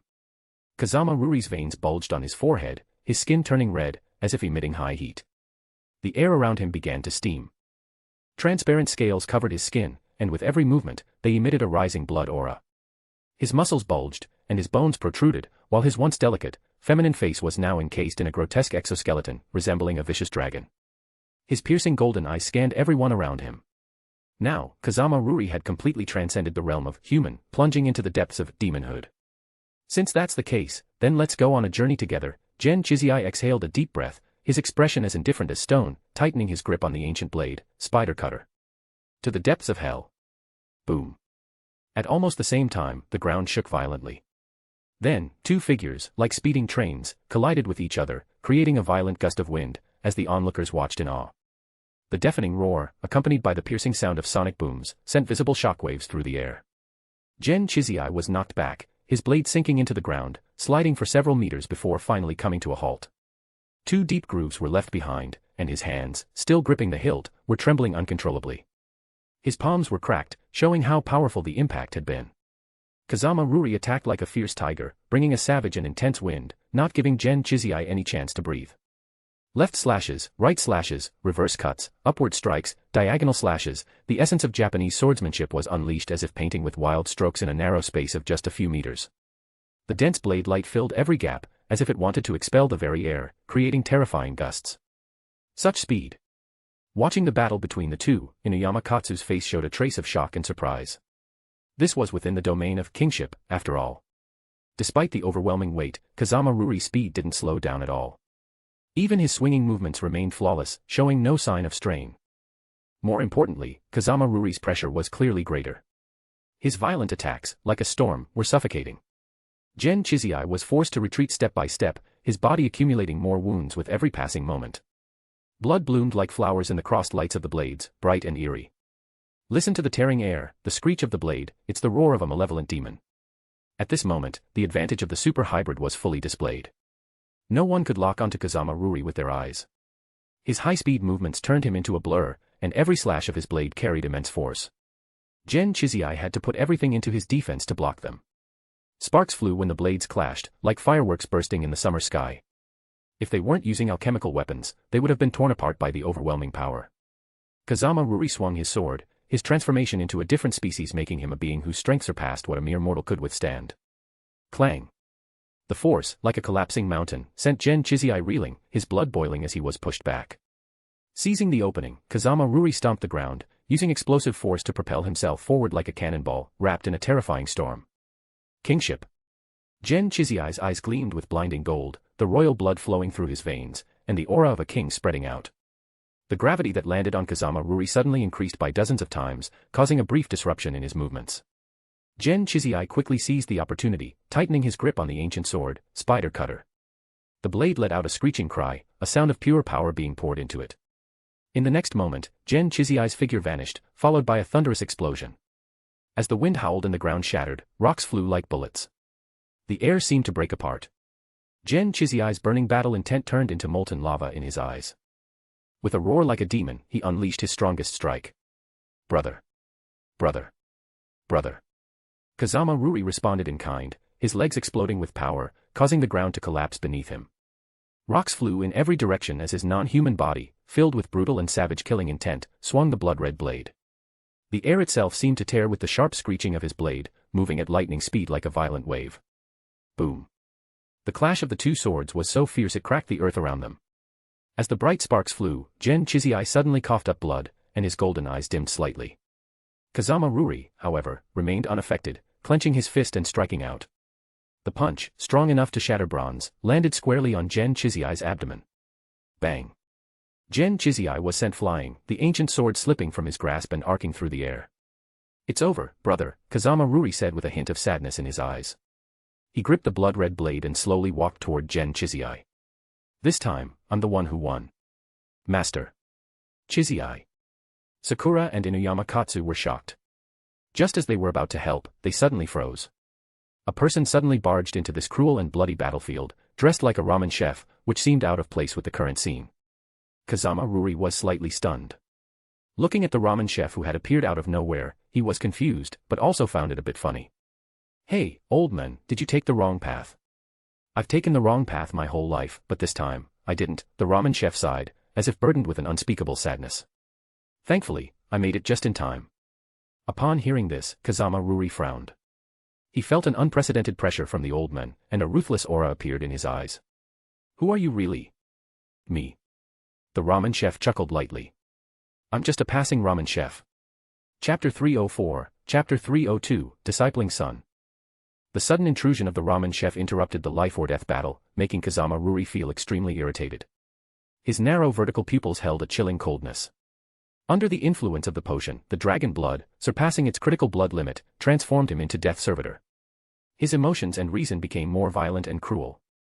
The golden pupils gleamed with a terrifying sense of oppression. Even Inuyama Katsu, feeling the bone-chilling cold and the terrifying pressure like an abyss, couldn't help but be startled. Gen Chizai, badly wounded and lying on the ground, forced himself to get up with great effort. The previous strike had broken 7 or 8 of his ribs. Even with his hybrid body, it would take him a long time to recover. But right now, there was no time for rest. Gen Chizai gritted his teeth, enduring the immense pain, and shakily stood up. He looked at the ramen chef standing between him and Kazama, his voice low. I don't know who you are, but this is between him and me. Please don't interfere. Saying that, he began to search for the alchemic sword that had been knocked away, ready to continue the brutal fight with his brother. Master. Sakura bit her lip, her gaze filled with reluctance. Chime, this blood is cursed. Gen Chizai bent down to pick up the fallen spider cutter, tightened his grip on the hilt, and wiped the blood from his lips. His eyes were filled with determination. It shouldn't exist in this world. You and I are the last heirs of this bloodline. If we die here, the fate will end, right? He had made up his mind. Since he, as the Amaterasu, couldn't stop the Susanoo, then let him fall into hell together. Seeing something in Gen Chizai's eyes, Kazama Ruri couldn't help but laugh to the sky, his laughter filled with sarcasm and mockery. Sakura, Inuyama Katsu. Please, listen carefully. Gen Chizai stood with the sword in his hand, his voice clearly reaching their ears. I, in the name of the 74th head of Yamada no Orochi, forbid anyone from interfering in this fight. If anything happens to me, Nanami from the Sakurai family will inherit the position of head of the Yamada no Orochi. Inuyama Katsu's face twitched, seemingly understanding something, his pupils shrinking. Impossible. This is an order. Gen Chizai's eyes were cold as he took out a deep purple syringe from his pocket. As a human, I can't kill you, but as a demon, I can surpass the human's limits. He looked up at the night sky, dark clouds hanging over Tokyo Bay, with light rain falling onto his hard face. My life has always been for slaying demons, but only at this moment do I understand why demons long for power. When you're already in endless darkness, how can you not be drawn to the flames? Young master, don't. Sakura recognized it. That was dragon's blood. Come, chime. Gen Chizai no longer hesitated, ready to inject the dragon's blood and trade his fall for strength when someone pressed his hand down. Was it the ramen master? The ramen master grabbed his wrist with ease and pressed it down. Gen Chizai stood there in shock, staring at the old man, surprised by his strength. I'm sorry, Gen Chizai. The ramen master said in a low voice, his eyes filled with regret. As you said, this blood is a curse. I owe so much to you brothers. If only I had known earlier, maybe this wouldn't have happened. I don't care who you are. Get away from me, now. Kazama Ruri gripped his alchemic sword tightly, killing intent in his eyes. His face, covered in exoskeleton and scales, looked terrifying. This rare gathering. I don't want any outsiders interfering. Old man, do you understand? Who are you, really? Gen Chizai grew more confused as he heard the strange words. Me. I guess I'm the most irresponsible father in the world. The ramen master let out a long sigh and slowly turned around, looking at the fierce Kazama Ruri. My name is Usuji Koharu. Someone told me, on a genetic level, I am your father. Usuji Koharu. Inuyama Katsu trembled at the sound of this name. His aging body shook, and his eyes showed a hint of shock. Are you, really? His mind went blank for a moment, and his eyes widened as he stared at the ramen master. He was left speechless for a moment. Usuji Koharu, the previous Shadow Emperor. If no one else carries that name, Usuji Koharu said, his eyes lowering. He had run from his responsibilities for decades, but now, with this call, they once again rested on his shoulders. You say you're my father. Gen Chizai twitched his eyes, his mouth hanging open, his mind buzzing. Father. Kazama Ruri froze for half a second, then couldn't help but laugh out loud. Ha ha ha, at this point, what use is saying all this? At least, let me save some of the tragedy. Usuji Koharu stepped in front of Kazama Ruri, calmly saying, that person told me that destiny cannot be easily changed, but I don't believe that, so I came. Ha ha ha, so, are you going to kill me? Kazama Ruri looked him in the eye fearlessly and grinned. The great Shadow Emperor, personally slaying a child who has fallen to the path of evil, protecting the honor of Yamada no Orochi, right? No, you're wrong, young man. Usuji Koharu took a step forward, and it was as if an endless abyss of darkness surrounded him. The next moment, the wind picked up, and the dark clouds hanging in the Tokyo Bay night sky seemed to be pulled by some force, descending, and continuing to fall. Everything within a few hundred meters of him was being drawn toward the elder. I've come to sever the curse of fate. At that moment, it felt as though the light over the entire Tokyo Bay was being swallowed by a massive black sun. The pitch-black sun, releasing an intense heat, unleashed a powerful gravity that could tear apart everything, causing the ground and even the atmosphere to tremble and wail in agony. Word soul, black sun. Little boy, bite down on your teeth. At this moment, within the aging, decaying body of Usuji Koharu, it was as if a volcano lay dormant, ready to erupt. His sharp golden eyes shone with supreme authority. That person told me you were controlled by Osho. To bring you back to your senses, I have no choice but to give you a good beating. He sighed, then said, son, don't blame me for being harsh. This is what he told me, disobedient sons just need a good beating to set them straight. Kazama Ruri. But the next moment, Usuji raised his hand. The terrifying gravity from the black sun above exploded. In an instant, the world plunged into darkness. The immense gravity pulled Kazama Ruri uncontrollably toward the old man. That wrinkled, ancient hand, as if blocking the sky and sun, seemed like it would overturn the entire world before it slammed down on his face. Boom. Under the massive pull of the black sun, Kazama Ruri couldn't control his body. He could only watch helplessly as the old man's slap descended. The moment it made contact with his face, it felt as if he was being crushed by a hydraulic press. The hard exoskeleton cracked, and then, under the extreme heat and gravity, his proud dragon body shattered. Kazama Ruri's vision went black, and he immediately lost consciousness. In the stunned gazes of Gen Chizai, Inuyama Katsu, and Sakura, the once seemingly invincible Kazama Ruri, who had been like a vicious demon, was effortlessly knocked out with a single slap from the old man. Chapter 305, Chapter 303, Missing Areae. Still quite tough. At this moment, Yusuji Kouru shook his right hand and shared his thoughts. No matter what, Kazama Ruri had ultimately fallen into the abyss and become a demon. The concentration of his bloodline had almost reached the limits of a death servitor. Fortunately, Yusuji Kouru was skilled enough to knock Kazama Ruri unconscious with a method that avoided causing serious harm. As for what to do next, he wasn't entirely sure. After all, draconization was irreversible. Especially in Kazama Ruri's case, he had been corrupted so deeply that he was practically a living death servitor. Even if he survived, he would likely spend the rest of his life imprisoned by Yamada no Orochi. Yet, for some reason, Yusuji Kouru held onto a sliver of hope in his heart. Perhaps that man named Sogetsu might have a way to reverse Ruri's complete transformation into a death servitor. Meanwhile, Inuyama Katsu and Gen Chizai were staring in shock at the scene before them. So this was the true Shadow Emperor. The massive black sun that had appeared for just a moment, the lingering intense heat in the air, and the traces of immense gravitational force tearing at the ground, all of it felt like an illusion. Yusuji Kouru now seemed to have reverted to an ordinary, unremarkable ramen chef. His deeply wrinkled, aged face was filled with an incredibly complex expression, a mix of fear and excitement. He looked like an elder who had made a mistake, wanting to apologize but hesitating due to his pride, leaving him visibly uneasy. Chizai, I. He had just begun to speak when Gen Chizai raised a hand to interrupt him. Sorry, now's not the time for this.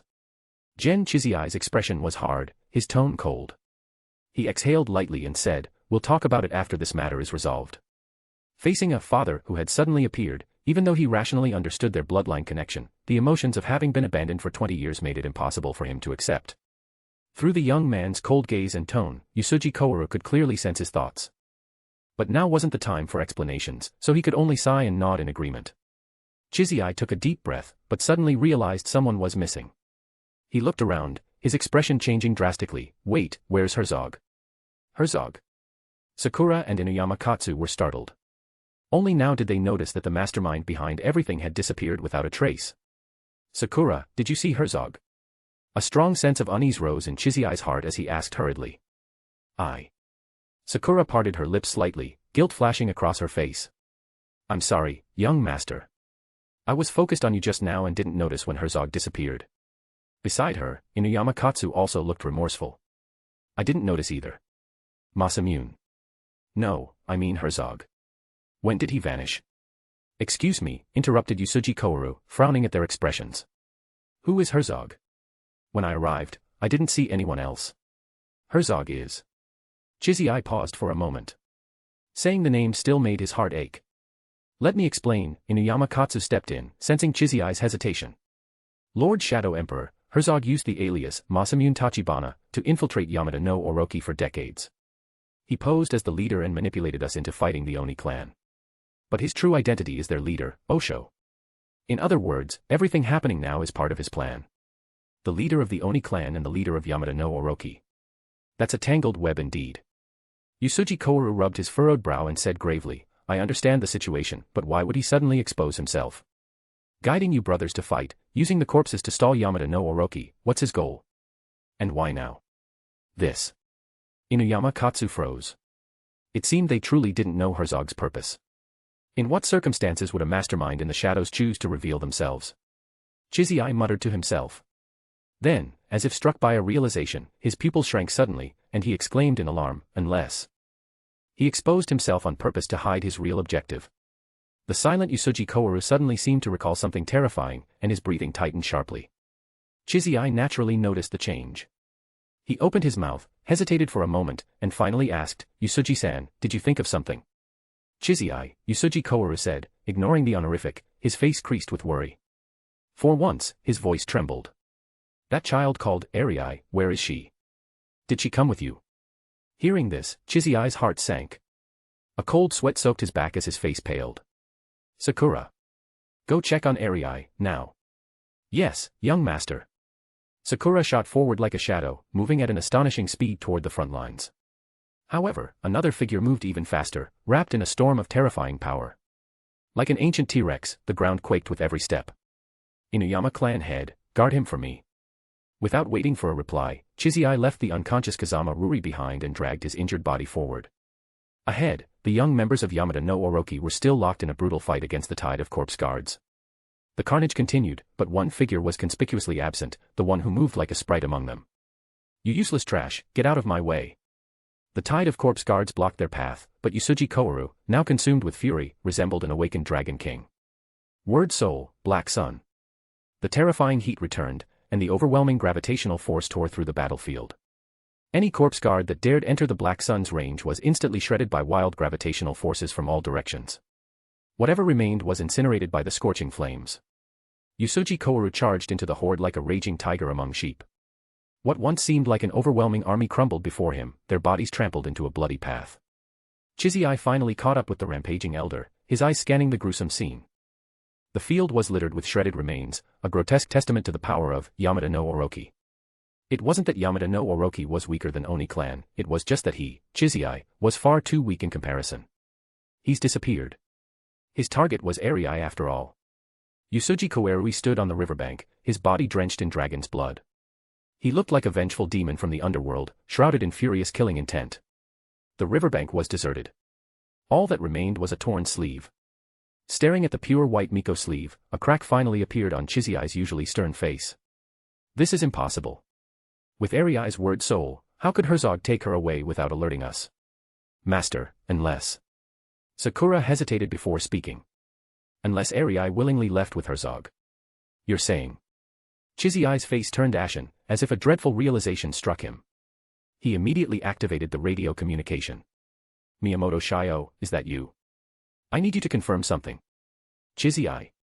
Thank goodness, I thought something happened to you. Miyamoto Shio sounded relieved upon hearing Chizzy's voice. After someone broke into the restricted area, your signal got cut off suddenly. It's good to hear you're okay. Miyamoto Shio's voice came clearly through the radio, reaching the three people present. Chizzy's heart sank, and his voice trembled slightly as he asked, Miyamoto Shio, tell me, where is Arei? You mean Lady Yusuji? She left with Masamune-sama. Miyamoto Shio explained, Masamune-sama said Lady Yusuji had overused her word soul.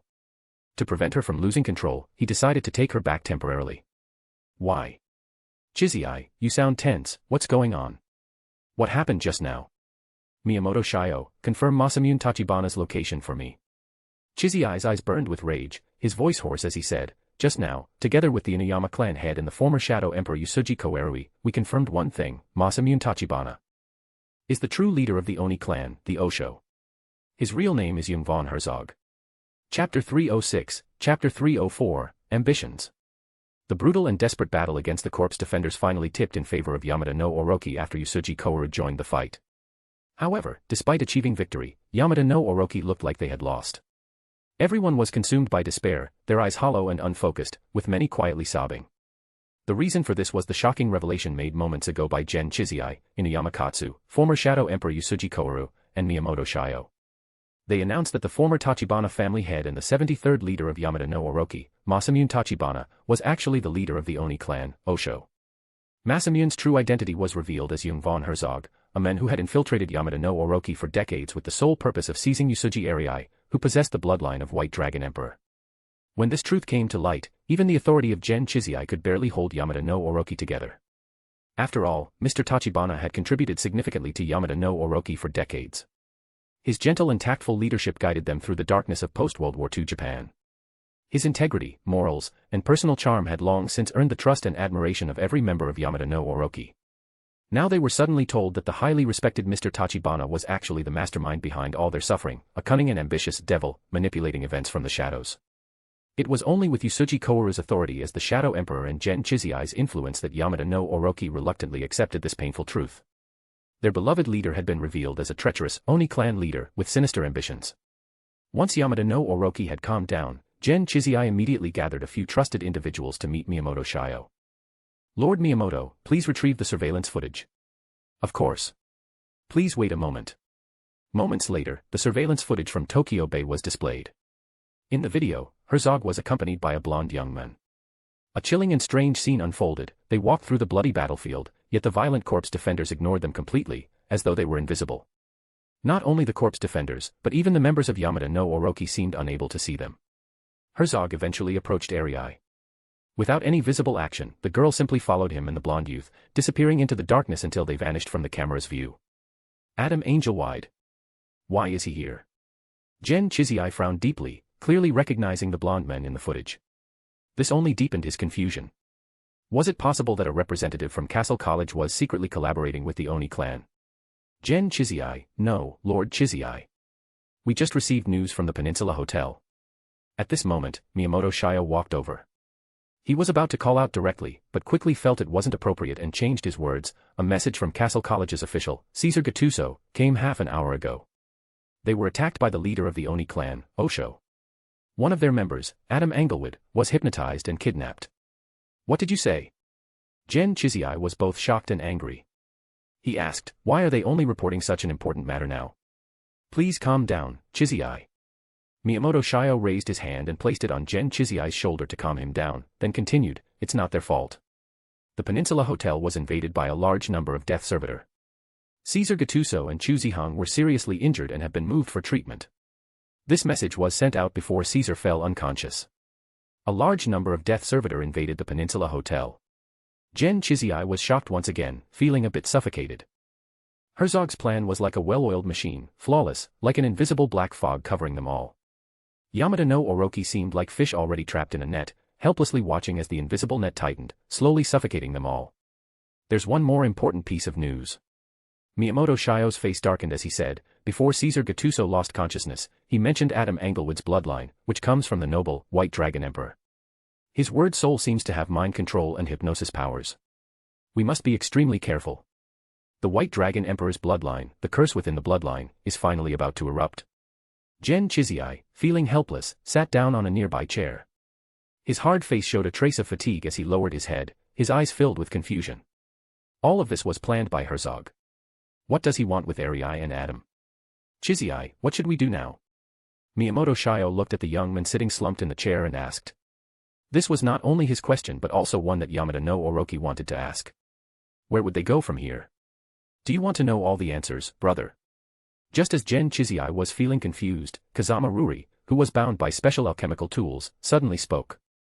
It turned out that he had already woken up. He just calmly watched them. Although his appearance was still terrifying and fierce, there was no cruelty left in his eyes, only the calmness of a still lake. Are you Kazama Ruri, or Gen Chime? Gen Chizai, sitting in the chair, looked at him with a tired face. Actually, whether it's Kazama Ruri or Gen Chime, it's the same person, Gen Chime said quietly, his eyes calm. One seeks revenge, while the other longs for reliance. But the truth is, they both love you. The difference is just in the way they express it. Gen Chizai opened his mouth but couldn't bring himself to say anything. Brother, do you remember the Crimson Well? Gen Chime seemed to fall into a memory, slowly speaking. That day, you thrust a sword through my chest and pushed me into the well. But I didn't die. I met Osho. No, haha, I should call him Herzog now, he paused before continuing. I'm not sure what exactly he did to me, but since then, another personality appeared in my mind, Kazama Ruri. It must have been some kind of surgery. Miyamoto Shio spoke from the side. I've heard of a certain brain surgery that can cause dissociative personality disorder. Yeah, something like that. It doesn't matter, Gen Chime replied lightly. I don't know much, he continued. The only thing I know is that Herzog seems to plan to use the sacred remains of the White Dragon Emperor and the blood left by the Shadow Emperor Usuji Kouru to complete the true path to the underworld and steal the divine power that belongs to the gods. What? At these words, everyone was shocked. Using the royal blood and the sacred remains of the White Dragon Emperor to steal its divine power. Herzog actually planned to become the new White Dragon Emperor. Gen Chizai was drenched in cold sweat, his pupils shrinking in terror as he exclaimed, "No, I can't let this guy succeed. If he does, Yamada no Orochi, no, all of Japan will be destroyed." A myth passed down in the Yamada no Orochi mentioned that long ago, the Japanese mainland collapsed due to the awakening of the White Dragon Emperor, turning into the 4 islands we have today. If this happens again, Japan will sink into the ocean. The awakening of the god will inevitably lead to a grand sacrifice, and Japan will be the offering. You're not Gen Chime, are you? Suddenly, Gen Chizai looked at the calm Gen Chime with a complicated gaze and said this. Hey, does it matter? A strange smile appeared on Gen Chime's face as he spoke meaningfully. Who I am doesn't matter. More than your life, I want to kill Osho. Why? Gen Chime asked. With a smile on his face, Gen Chime said something that sent a chill down his spine. I just want to destroy everything. That's all. In the Tama River Mountains, at Akai. White strands covered the inner walls of the water storage well. They had grown from the bottom of the well, like fungal filaments. But these filaments didn't just infect the soil and trees, they could even penetrate steel. They could grow several meters long, hanging from steel beams or trees like countless thin hands swaying in the wind. These filaments were deadly to any form of life. They were highly corrosive, turning steel inside out, making it spongy, and directly rotting trees from the inside. Within a kilometer radius, all life had been wiped out. Underneath the seemingly pure white covering, the entire mountain had died. At this moment, a red-haired girl, like an elf, stood motionless in the eerie, ethereal sound of the drums, like a puppet. Herzog took out a cigarette, placed it between his lips, and lit it. SSS. As the tobacco burned, he took a deep drag, savoring the moment of quiet, staring at the night sky in the distance. A grand awakening always needs some sacrifices. Yamada no Orochi, hurry up and come. Surround me and help me steal divine power. It's your bloodline from the Yamada no Orochi that will make me the White Dragon Emperor. Chapter 307, Chapter 305, Grand Awakening, I. The Battle of Tokyo Bay ended with a tragic victory for Yamada no Orochi. Gen Chizai, the 74th head of the family, officially announced the betrayal of Tachibana Masamune and ordered Miyamoto Shigo and his group at the Iwaryu Institute to investigate the Well of Bones mentioned by Kazama Ruri. Inside the most expensive room of the Genji private hospital, Gen Chizai and Sakura entered. Chu Zihong and Caesar, after sustaining serious injuries, were transferred here for emergency treatment. Fortunately, both were hybrids, so their recovery speed was quick. How's the situation now? Caesar immediately asked when he saw them enter. Gen Chizai sat on a chair in the room, lighting a thin 7-star cigarette. His ancient sword was placed beside him. Without raising his eyes, he said in a calm voice, not good. Herzog has found what he wanted. Something we all don't want to see is about to happen. From his tone, Chu Zihong seemed to sense something. He frowned and asked, you mean, the White King? No, perhaps even worse. Gen Chizai flicked off the ash and continued, according to the current intel, Herzog plans to use the holy relics and royal blood to steal the divine power of the White King and make himself the new White King. When that happens, Japan might be destroyed by him. Caesar raised an eyebrow, shocked by Herzog's bold plan. His expression became more serious. If he had a different identity, I'd actually admire this guy's persistence. Hiding for decades for a plan, and even sitting in boss's seat in the end. Gen Chizai's eyelids twitched, but he pretended not to hear the sarcasm in his words. This is a matter of Yamada no Orochi. At this point, are you still stubborn enough to think you can solve this alone? Chu Zihong shook his head. Since we learned about the White King, this is no longer just your Japan branch's problem. It's a matter for Castle and the whole world. Let me guess, you're hesitating whether to kill us to keep us quiet. Though Caesar was seriously injured, his words carried no restraint, his eyes filled with provocation. If you kill us, you can hide Japan's biggest secret, right? Gen Chizai slightly raised his eyelids, glancing at them before sneering. Don't worry, I'm not that stupid. One of you is the heir to the Gattuso family, and the other has an S-rank bloodline. Even if I kill you, do you think Principal Hilbert won't know the secret we're trying to hide? Besides. Gen Chizai sighed, looking a bit weary as he rubbed his forehead. Right now, with just our power, we don't have the confidence to stop Herzog. Is that so? Caesar looked at him in surprise. Yes, that's right. Gen Chizai nodded and said, I'm here to seek cooperation. Compared to the consequences of exposing secrets, stopping Herzog is the most important thing.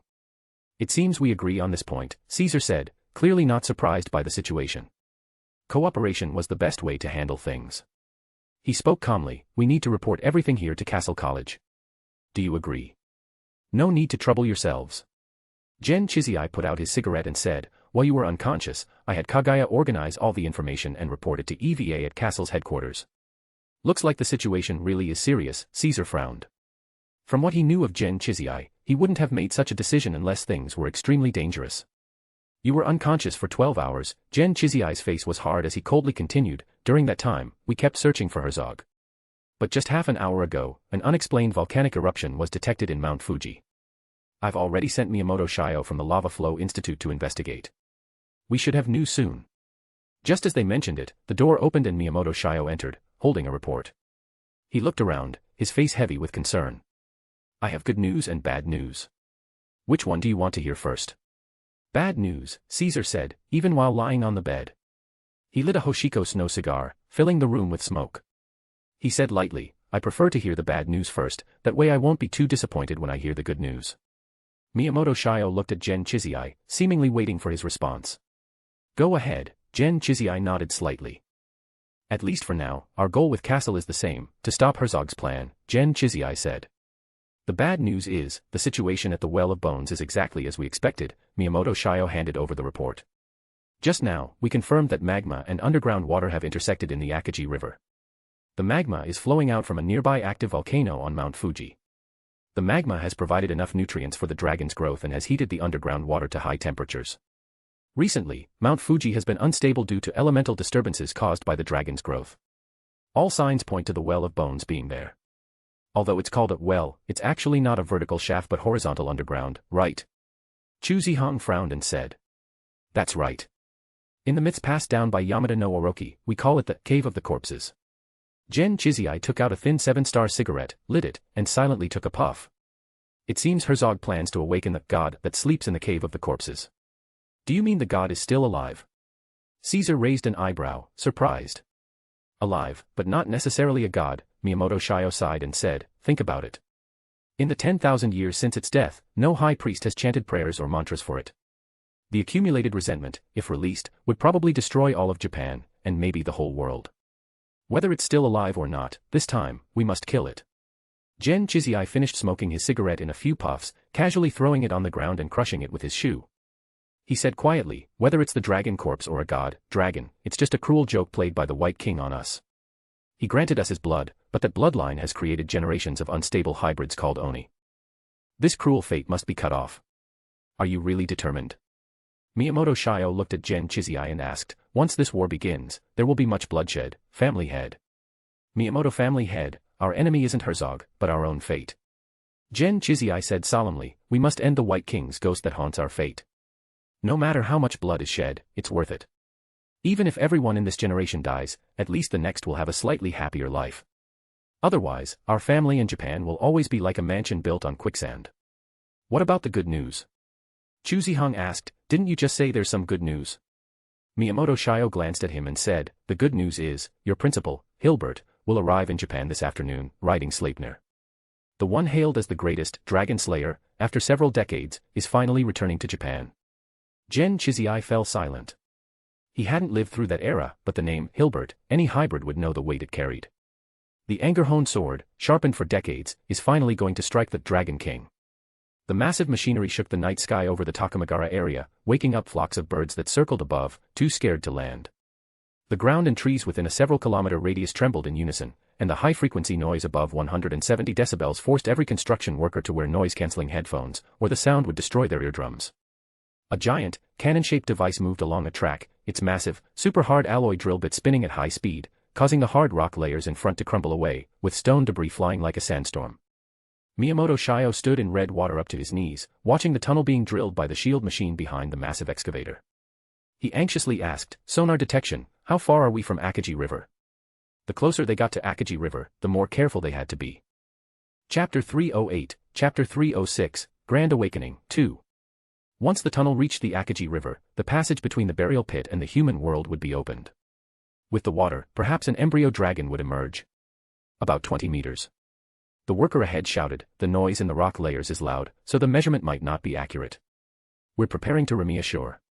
Report to the head of the family. Miyamoto Shio sighed as he watched the shield machine continue forward. He muttered, what a shame. If they had followed my plan, we wouldn't be dealing with all this trouble. His plan wasn't complicated. It was to pour 5,000 tons of mercury into the burial pit the moment it was opened, then use thermite incendiary bombs to ignite it. At that point, the entire Well of Bones would become a dragon's hell, and Herzog would never get his hands on the god alive. But unfortunately, his plan was rejected. Herzog had taken Usuji Arai and Adam Englewood hostage.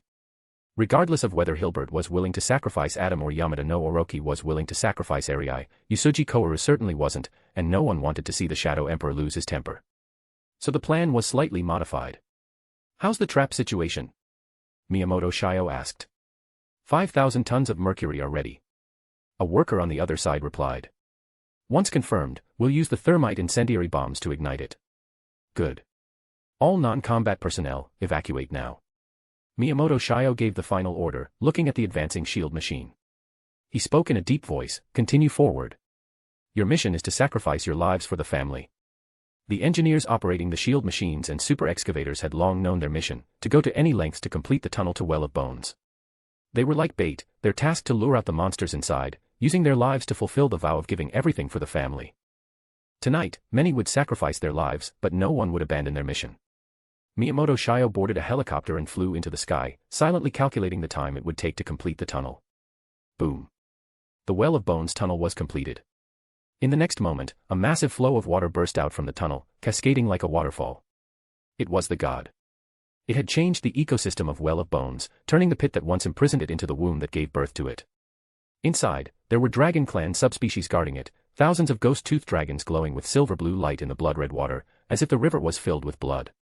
Deeper within, countless serpent-like shadows appeared, flickering in the crimson waterfall. These creatures made various sounds, sharp, hoarse growls that didn't seem human, but rather like the vengeful spirits rising from the underworld. They've come out. Miyamoto Shio looked down, watching as tens of thousands of evil spirits surged from the blood-red river. His eyes were cold and harsh. All teams, listen up, execute the God Slayer plan.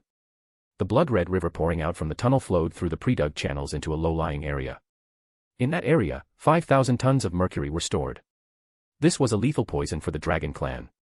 Even though the Well of Bones water flow diluted it, with the explosion of thermite agents, the intense heat would instantly evaporate the mercury, turning it into poisonous mist in the air. The ghost-toothed dragons and the serpent-shaped death attendants lurking beneath were burned by the scalding mercury mist, screaming in agony. At that moment, Mount Fuji erupted. Boom. It was as if a great being was about to awaken, as the hot, red magma was pushed into the sky with immense force, releasing a massive amount of smoke and black mist.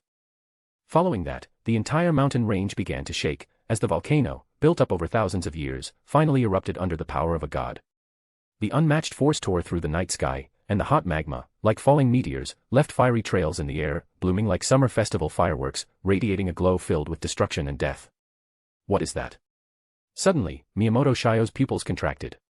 The searing hot magma flowed down Mount Fuji, melting centuries-old snow, but the Takamagara Mountains remained unchanged, covered in a white substance. This was clearly impossible. Director, that's not snow, the helicopter pilot exclaimed in fear. That's some kind of spider silk. The helicopter shook in the storm, as if it was about to crash at any moment. Miyamoto Shio gripped the helicopter's handrail, his gaze fixed on the white substance. He finally saw it clearly. What covered the Takamagara Mountains was not snow, but white silk. The white substance, like fungal mycelium, spread across the ground, wrapping trees and the earth in layers. It looked like a giant cocooning insect was trying to envelop the entire Takamagara mountain range.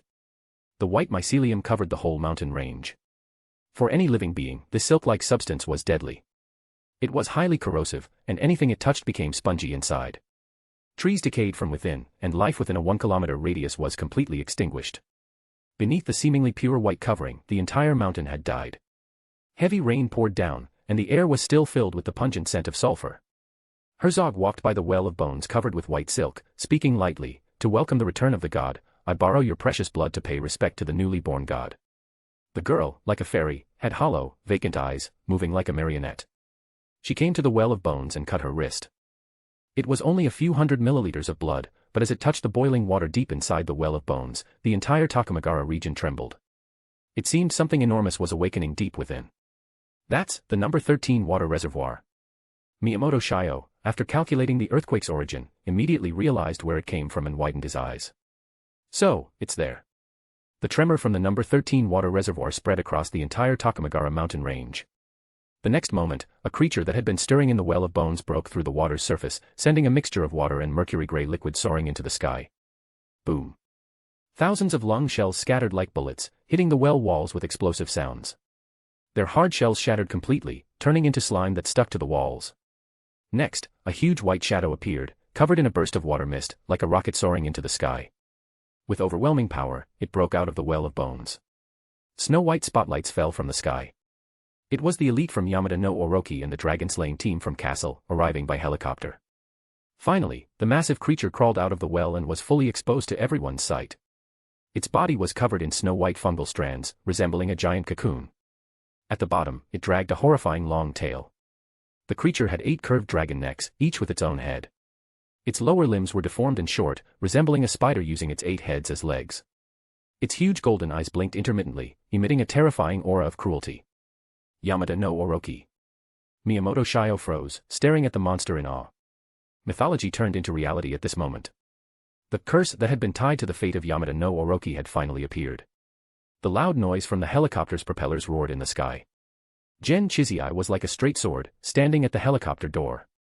His hair was blown wildly by the wind, but his gaze remained as firm as iron. Look, the gods are awake. Chapter 309, Chapter 307, Grand Awakening, 3. Located in the mountains of the Akaji River, after the Dragon King was awakened, it caused earthquakes, tsunamis, heavy rain, and other natural disasters across Mount Fuji and the entire country of Japan. But what was even more terrifying was that the corpse guards, which had originally slept beneath Takamagara, were drawn to the bloodline of the Dragon King and suddenly revived again. This time, their numbers far exceeded the previous one. In satellite images, countless red dots almost covered the entire screen. The corpse guards were not completely eradicated. The corpse guards that were repelled by Yamada no Orochi last time were just a tiny part of what was in Takamagara. Now, more and more corpse guards were continuously emerging from the sea floor, Takamagara, responding to the call of the Dragon King. To block the wave of corpse guards, Gen Chizai urgently ordered the setup of defensive positions on the artificial island of Haiying. However, this alone was not enough. They needed stronger reinforcements. Due to the urgency, a plan was decided, split into 2 groups. A team led by Hilbert, along with Caesar, Chuzihong, and Yusuji Koharu, would defend the wave of corpse guards at Haiying Artificial Island. The remaining main forces of Yamada no Orochi would go to the Akaji River Mountains to slay the Dragon King. Haiying Artificial Island was a man-made floating island connecting the Tokyo Bay Cross-Sea Expressway. To the east was a cross-sea bridge, and to the west was a 10-kilometer-long underwater tunnel, the final stronghold of Tokyo Bay. Searchlights illuminated the sea, casting huge circular spots of light. Beneath the dark sea, countless shadowy monsters, like a black wave, were attempting to cross the island. Only 2 minutes left until the corpse guards land on the island. Principal Hilbert, are you sure you want to do this? The voice of the castle AI, EVA, came through the earpiece clearly. Under the heavy rain, Hilbert, soaked through from head to toe, stood with his back straight like a sharp sword, staring at the approaching wave of corpse guards. He said calmly, since Gen Chizai promised to personally nail the Dragon King into the red well, the dirty work will have to fall on us old folks. Right, my friend. Don't talk to me. Yusuji Koharu, sitting cross-legged nearby, twitched his lips and said bitterly, Hilbert, you're a bastard. After all these years, you haven't changed at all. He had originally been extremely unwilling to come, but Hilbert, this bastard, insisted on calling him by name in front of Gen Chizai, forcing him to join. So, after Gen Chizai hung up the phone and silently stared for 3 seconds, Yusuji Koharu, unable to resist, slapped his chest and promised that he would kill every single corpse guard at the artificial island and prevent any from entering Tokyo. If that's your final word, it's pretty weak, don't you think? Hilbert glanced at him with a sideways look. Yusuji Koharu, who was sitting next to him in a slouched position, almost as if in despair, frowned and said, I don't get it. You haven't even started, and you're already wearing this kind of expression, as if we're definitely going to lose. That's not the kind of attitude I expect from an Shadow Emperor. What attitude should a Shadow Emperor have? Yusuji Koharu sighed and said, that kind of meaningless thing. It's better to just throw it away early. I say, you 2 old folks, can we wrap up the chatting now? At that moment, a voice came from the helicopter circling overhead, the corpse tide is about to land in about 1 minute. Let the operation platform descend. Hilbert said calmly, taking the lead and walking toward the operation platform. Without looking back, he added, if you regret it, now is your chance. After this, there may be no more chances. No, I'm just a bit emotional. Yusuji Koharu seemed to have finally made up his mind. Slowly pushing himself up from the ground, he carried his alchemical sword on his back and followed Hilbert's lead, gazing at the pitch-black sea, a bit lost as he said, Hilbert, do you believe in fate? How about you? Do you believe in fate? Hilbert wasn't one to believe in curses or fate. He was the type of man who would break fate. So, when Yusuji Koharu mentioned it, he dismissed it with a scoff. I didn't believe it before, but now. Yusuji Koharu fell silent halfway through his sentence, shook his head, and sighed, forget it, just think of me as rambling. Boom, boom, boom. The shore-based operation platform slowly descended and landed at the edge of the Haiying artificial island. The shore-based operation platform was a defense unit made up of a triple-barrel high-speed machine gun, explosive grenade cannons, singleman missiles, and armored shells. It was deployed along the coast to suppress enemy landing operations. In addition to that, they had large bundles of light and heavy firearms, enough to arm an assault squad. However, such modern weaponry was almost useless against the corpse guardians revived by alchemy. It was like using ancient bows and arrows, practically negligible. This situation is just like when King Leonidas of Sparta led his 300 warriors against the 500,000 soldiers of Persian King Xerxes at Thermopylae. Caesar murmured, but his hands didn't stop moving as he fired the heavy triple-barrel rapid-fire machine gun. Chu Zihong, carrying a singleman missile, aimed at the most concentrated part of the corpse tide and pressed the launch trigger. The rapid-fire machine gun and missile shot out bright flashes of light. A waterfall of death, made of fire and metal, covered the corpse army in an instant. Countless snake-like shadows rose into the air from the blast waves. Boom, boom, boom, boom.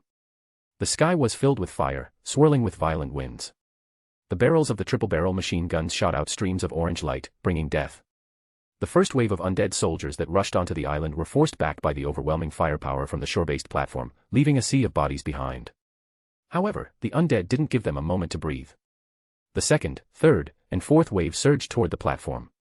After using up his singleman missiles, Chu Zihong grabbed his alchemical sword and jumped from the helicopter. Word Soul, King's Blaze. A tornado of intense flames swept across the artificial island. Any undead that touched the flames were instantly melted into charred skeletons, while the heavy rain was vaporized on contact. Despite burning dozens of them in an instant, more undead rushed toward him, roaring and using their sharp claws to try and tear him apart.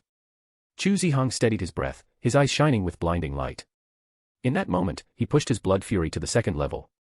His boiling dragon blood surged like fire, fueling his body with endless strength. The imitation alchemical ancient sword, Murakumo, slashed in a perfect arc. The sword's light sliced through the air, even cutting through raindrops. In the next moment, those trying to surround him were all severed at the waist. Their scales, as tough as steel, were sliced open like soft butter under his blade. Wait for me. Caesar followed closely, jumping off the helicopter. His dark hunting knife, Dictator, infused with the blood-sucking wind blades, was incredibly sharp. I don't believe in fate, I only believe in myself. Hilbert flexed his slightly stiff fingers, which had been soaked by the rain. Gripping his folding knife, he said in a low voice, "No one can take my life, unless it is my own will." Word Soul, Time Zero. Like a ghost walking through the realm of time, it arrived in a quiet form. In the eyes of others, Hilbert's movements instantly accelerated, like a videotape on fast forward, flashing back and forth in the crowded tide of the corpse guards. His speed was too fast, accelerating his own abilities to 50 times with his word soul, far surpassing the momentary abilities of others in the same realm. To him, the corpse guard's movement seemed like slow motion. Hilbert moved like he was walking on a tightrope of death, a butterfly gracefully dancing, and every time he flapped his wings, it splattered blood. Is this the problem you've left me with? Yusuji Kouru gazed at the syringe in his palm, filled with thick, pale golden liquid, a hint of confusion in his eyes. Fate, is it truly unchangeable? Chapter 310, Chapter 308, Fate and Destiny. Surrounded by a wave of corpse guards, Caesar swung his black blade, Dictator, with all his might. He didn't know how many waves he had already fought off, but the number of corpse guards in front of him still showed no sign of decreasing. King Leonidas led 500 Spartan soldiers and stopped 500,000 Persian soldiers at the pass of Thermopylae, a great feat in human history. But the enemies they faced were not human but a group of mummies resurrected through alchemy. The corpse guards were tireless, fearless of death, and were pure, living machines, born for slaughter. Word Soul, Vampire Kamaitachi. Compressed air formed dense wind blades, exploding from the center, around Caesar. Swish. Swish. Swish. Dozens of fierce corpse guards were instantly torn apart. Caesar was panting heavily, but suddenly he felt a sharp wind from behind. He spun around and saw a corpse guard emerging from the shadow of a container. It seized the brief moment of weakness and struck the ground with its thick tail.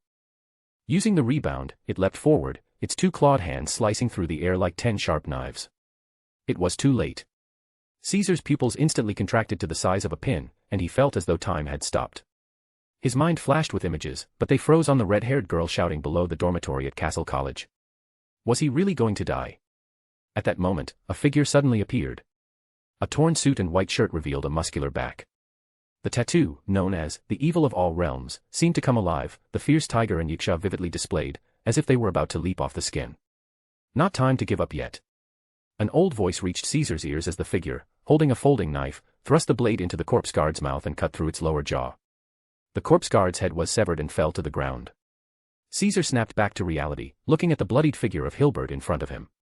His heart burned with renewed strength, and his tired limbs found new energy. Gritting his teeth, he forced himself up. A man from the Gattuso family doesn't fall so easily. Good, Hilbert breathed deeply and used word soul, time 0. Sometimes, I really envy you guys, Caesar said bitterly, glancing to the side. In situations like this, some word souls are really such an advantage. There was a hell of flames. Chu Zihang, alone with a sword, unleashed his sword flames recklessly, cutting down nearly 100 corpse guards by himself. The pile of bones behind him was over a meter tall. After a brief adjustment, Caesar once again gripped his black blade and charged back into the wave of corpse guards. Sonar detects a massive creature approaching. At this moment, EVA issued a warning. What is that? Hilbert's pupils contracted as he stared at the sea behind the corpse guard tide. In the range of the shore searchlights, a gigantic creature surfaced from the black tide, revealing a black spine that resembled a low mountain. It's probably the king of the corpse guards that appeared in Tokyo Bay last time. EVA, after taking over Japan's intelligence, naturally recognized the creature. It was struck by Usugi Ariai's word soul last time, but it's surprising it wasn't killed. This is beyond what humans can handle, principal. Koharu, how long are you going to wait? Hilbert shouted in anger, unable to hold back. How long are you just going to watch? Since the battle started, that old man had been standing there, staring at something as if in a daze. It was about time he woke up, right? Since humans can't solve this, let the non-humans deal with it. Fate. Looking at the endless waves of corpse guards pouring onto the shore, Koharu, who had been silent, seemed to finally awaken. In that moment, decades of ambition, accompanied by a thunderous roar, caused a shockwave of sound to erupt. The rain curtain was shattered by the sonic wave, creating a brief moment of vacuum. This thunderous roar drowned out the countless screeches of the corpse guards, and the overwhelming force exploded like a dormant volcano, releasing all the energy it had accumulated over millennia. Koharu moved forward, swinging his sword casually. The seemingly light blade contained unimaginable power, easily shredding the approaching corpse guards. Old man, is that all you've got? Koharu reached Hilbert's side, cutting down several corpse guards with a single strike, his movements effortless. Taking so long to move, were you waiting for us to die? Koharu panted, giving him a side glance. If you had waited any longer, you would have been collecting our corpses. Do you really think a few people can stop the tide of corpse guards? Koharu looked around. More and more corpse guards were charging ashore, and both Chu Zihang and Caesar were nearly exhausted. At this rate, everyone would soon be wiped out. We will send the alchemical sulfur bombs, Hilbert said, panting, but the problem is, we need to hold on until then. So this is my fate. Usugi Koharu finally understood the words spoken to him by the boy named Sogetsu that day. This artificial island was his destined grave. No matter how much changed in between, he was always meant to end up here. Since stepping onto this artificial island, he had felt it in the depths of his being, but he never imagined it would come so soon, before even meeting his beloved daughter. Everyone, step back. Usugi Koharu said casually.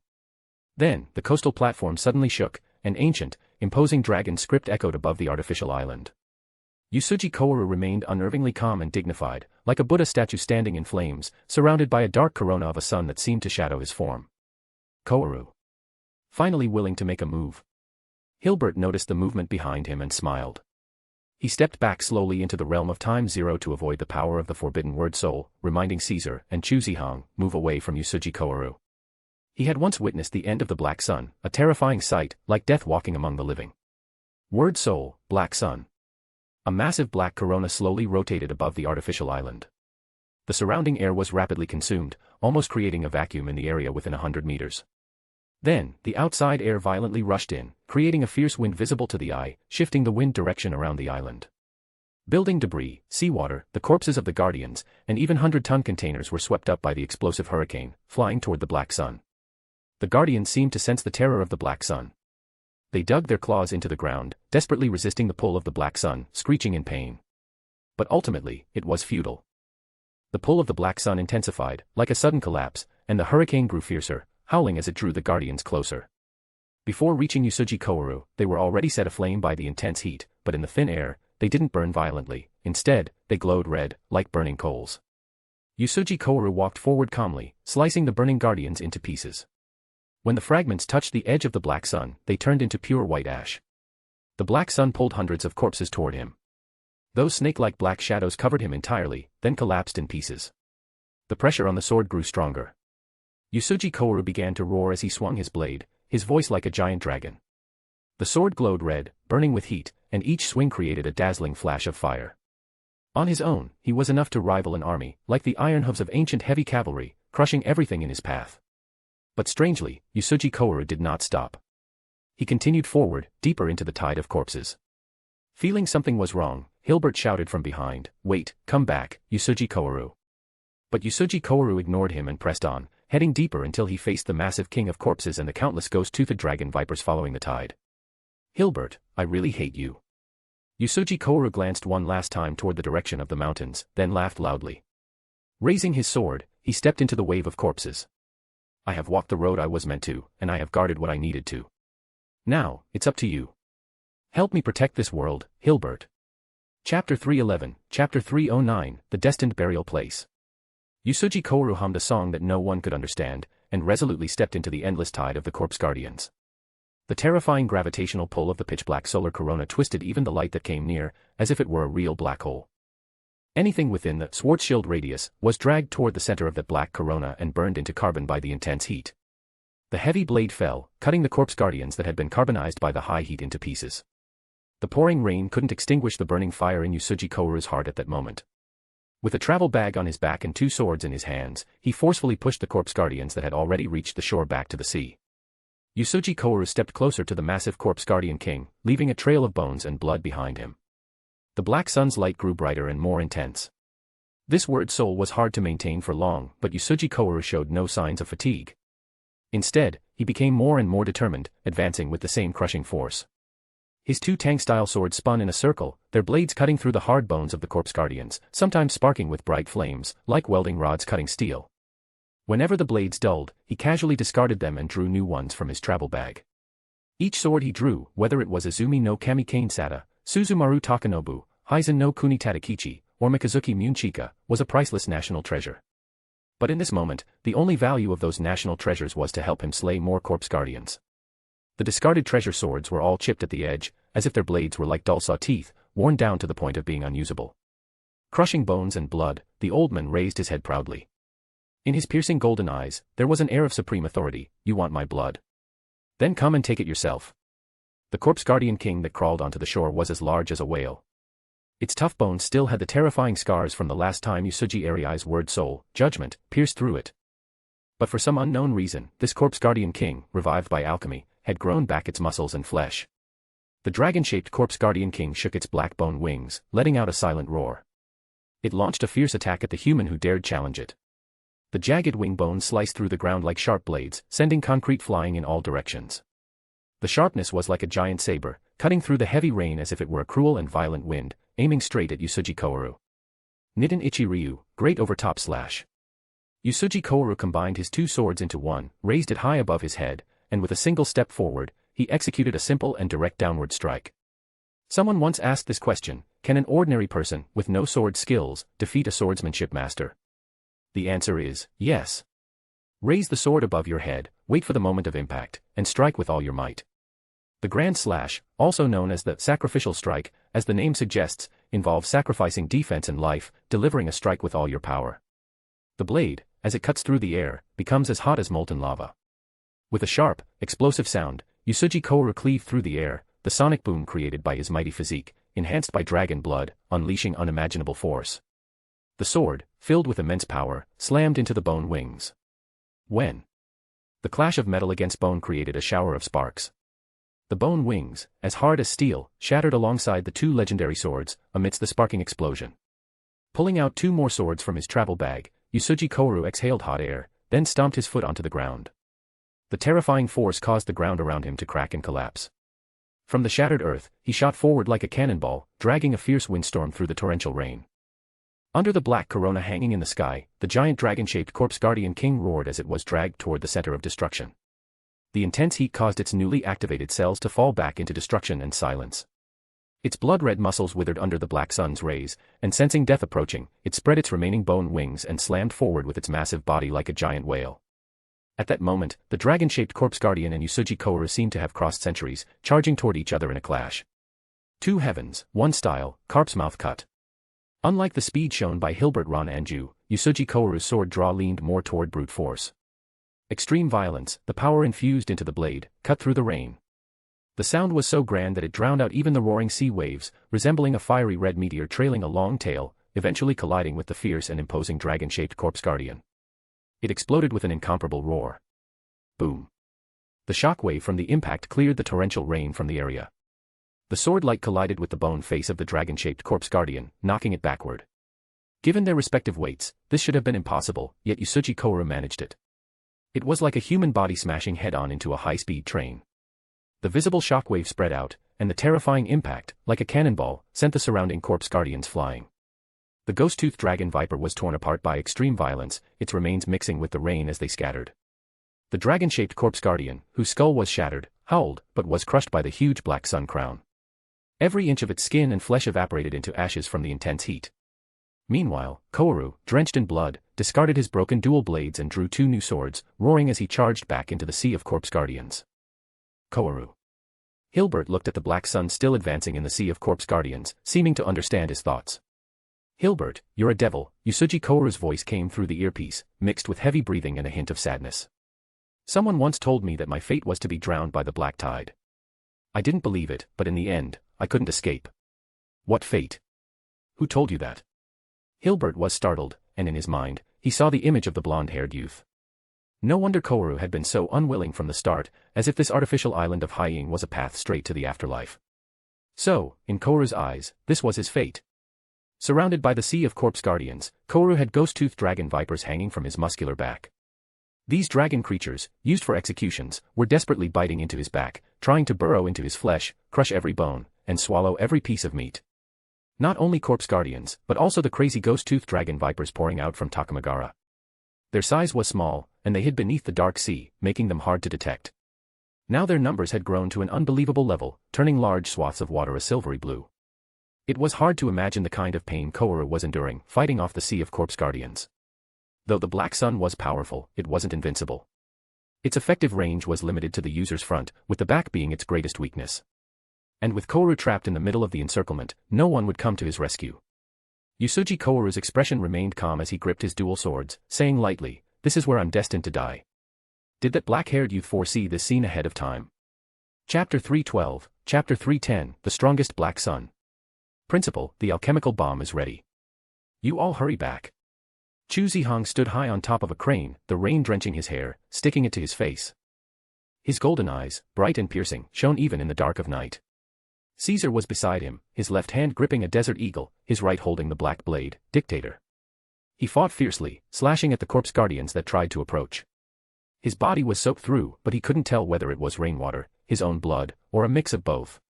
Hilbert, holding a folding knife, charged into the crowd of corpse guardians, aiming to reach Uchiha Kouru's side.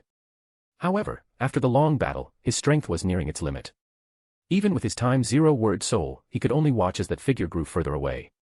Damn it, Kouru, hurry back. Hilbert shouted. Do you know, Hilbert? Kouru stood shirtless, steam rising from his body. The glow of his blade remained sharp and brutal. Someone once told me that fate can't be changed. I thought I didn't believe in fate, but in the end, I couldn't avoid it. With every swing of his sword, another corpse guardian fell. The pile of bones around him was nearly impossible to count. So, I hate you, Hilbert. I hate you for bringing me here. Come back, Kouru. Hilbert desperately tried to get closer, but he could feel his strength fading. He could only keep calling through the headset. The alchemical bomb is ready. As soon as you come back, we'll detonate it and kill all these monsters. It's too late, Hilbert.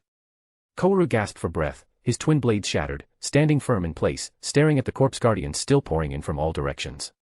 Besides, one alchemical bomb won't cover such a large area. Many of the corpse guardians will still escape. You should know that, right? Hilbert fell silent. He knew Kouru was right. An alchemical sulfur bomb could kill most of the corpse guardians, but a significant number would survive. I'll use the black sun to draw all the corpse guardians together, Kouru said flatly. Only I can do this. You staying here is useless, so hurry and leave. Come back, Kouru. Don't you want to see your son and daughter again? Hilbert was almost at his limit, kneeling on the ground. The corpse guardians beside him were opening their mouths to bite, but were hit by a bullet that pierced their skulls. It was Caesar, providing support from above. Alchemical bullets were fired, pushing back the surrounding corpse guardians, but it was only temporary. At some point, a large number of ghost-toothed dragons surrounded Usuji Kouru. The dark sea surface shimmered with silver-blue light, as countless small fish leapt from the waves, devouring his body. But in his dragon-bone state, Kouru's bloodline was almost that of a pure dragon, his bones strong enough that even the ghost-toothed dragons couldn't bite through them. "Hilbert, protect this world for me." Kouru spoke softly, his eyes filled with determination. "Watch carefully, this is the strongest black sun." The dark corona of the sun burst forth in a dazzling display, reflecting on the silver-blue sea and among the countless howling corpse guardians. It was like a black hole, its Schwarzschild radius swallowing light. Slowly rotating at first, like a giant millstone, it suddenly began to accelerate. The sea was tossed into waves, and the air was filled with a deafening grinding sound. Hundreds of tons of seawater, along with countless monsters, were shattered by the black sun's light. Kouru remained calm, his eyes lowered, like a glowing Buddha from myth. "Though the world may be against me, I will go forward." Alone, Kouru stepped into the raging waves, his two large swords spinning like a windmill. The blades struck the surface of the water, sending waves splashing. The ghost-toothed dragons hidden beneath the surface were sucked into the vortex and shredded to pieces, their silver blood mixing with the water. Occasionally, a corpse guardian or ghost-toothed dragon would escape the maelstrom, only to be turned to ash by the black sun's intense heat. With a single slash, the sea was parted. At this moment, Kouru truly lived up to the title of the strongest hybrid. With the force of his blade's wind, he could split the sea. Despite being in the water, no seawater touched him within a 10-meter radius, even the incoming water was evaporated or absorbed by the black sun. Fate. Fate. Kouru laughed loudly, his voice overpowering the roaring waves. He drew his last two Tang-style swords, stepping forward through the crashing waves, charging toward the corpse guardians and ghost-toothed dragons deeper in the sea for a final, desperate battle. Behind him was the sea, dyed silver blue, with countless corpse guardians reduced to ash and bones. No guardian or dragon could come close. His wild laughter echoed clearly over the raging waves, and his golden eyes glowed with the power of molten lava. Hilbert's eyes sparkled with a glistening light, noticed by Caesar and Chu Zihang beside him. They suddenly realized that even the principal could grow old. He wasn't always carefree. The roar of a helicopter echoed, signaling the arrival of the rescue team. "Principal, we should go," Chu Zihang said with difficulty. More and more corpse guards and ghost-toothed dragons were dragged toward the black sun by its powerful gravitational pull, surrounding Usuji Kouru. The area around him was filled with a dense, swirling black tide, almost hiding his figure. Hilbert was helped by Caesar, and together with Chu Zihang, they boarded the helicopter, squinting in the fierce wind, looking for old friends under the black sun. Life lasts 50 years, and the past seems like a fleeting dream. Is there anyone in this world who can live forever? Suddenly, Usuji Kouru thought of this song, a death poem sung by the Warring States warlord Oda Nobunaga before the Battle of Okahazama. It was supposed to be a farewell poem. Now, it seemed quite fitting for his identity, as the shadow emperor of a generation, who was about to be buried here. Unfortunately, he hadn't. Usuji Kouru seemed to stand at the edge of the sea, plunging two Tang-style swords into the ground, both hands gripping the hilts. His body slowly turned into a skeleton, with small fish-like snakes wriggling out of him. His human form was rapidly deteriorating, but he still stood tall and unyielding. At this moment, the refined sulfur bomb exploded. The elven sulfur bomb detonated precisely. Unlike ordinary bombs that create towering blasts, its flames were mixed with heavy refined sulfur powder. The explosion's fire was only a few meters high but spread quickly like a crimson tide, clinging to the surface of the sea fire artificial island. Just before his death, Usuji Kouru's mind suddenly flashed with the image of that black-haired youth. Drink it before you die. Fate seemed truly unchangeable, even though he knew the outcome in advance. Who exactly was that black-haired boy? What was his goal? And what was this bottle of blood? Countless questions surged in his mind, but at this moment, he was too weak to think any longer. After all, death was inevitable. Why not use this life to exchange for a glimmer of hope? Usuji Kouru struggled to lift his eyelids. With a trembling, skeletal hand that had been gnawed at, he gripped the bottle of thick, pale golden blood serum. He tilted his head back, pressing it against his lips, and forcefully crushed it. I've paid the price. The thick, pale golden blood surged into Usuji Kouru's mouth. He silently closed his eyes and whispered in a voice only he could hear, "Hope, you won't break your promise." Chapter 313, Chapter 311, Kusanagi. Mount Fuji, the Well of Bones. The entire mountain range was covered in a sea of white fungal threads, resembling a winter blizzard, blanketing the whole area. In such conditions, no living creature on Earth could step foot into this forbidden domain. The fungal threads spilling from the Well of Bones acted like the enemy of all life, draining the vitality from anything it touched. Even the land itself was losing its life force, drying and cracking in its wake. Herzog stood by the well, looking like a devout follower, exclaiming in excitement, "Dragon King." "The Dragon King has awakened," the head of the engineering team said in a near groan, his voice filled with awe. "So this is the Dragon King, the eight-headed serpent, Izanami." From above, the hum of helicopter blades filled the air, dozens of them circling the well of bones. A creature with 8 twisted dragon heads and a body covered in pale scales was dragging its long, spiked tail. Using its heads as feet, it climbed up the edge of the well. At a glance, the creature resembled the eight-headed serpent from the Chronicles of Japan, a symbol of disaster. No, to be precise, the eight-headed serpent was real, it had just been recorded in a different form by humans over the long passage of time. "Stop talking nonsense. Look more carefully." Miyamoto Shio's eyes burned with madness and hatred. He gritted his teeth and said, "That's not a Dragon King. It's a monster." "Whatever it is, our mission remains the same," a deep voice came over the radio, clear to all. "At all costs, prevent that thing from escaping the well. Today, in the name of the 74th head of Yamada no Orochi, I will sever the curse that has passed through our bloodline. Fire." Miyamoto Shio's eyes turned vicious, his voice a loud command, "Suppress it. Don't let it escape. I've been waiting for this moment."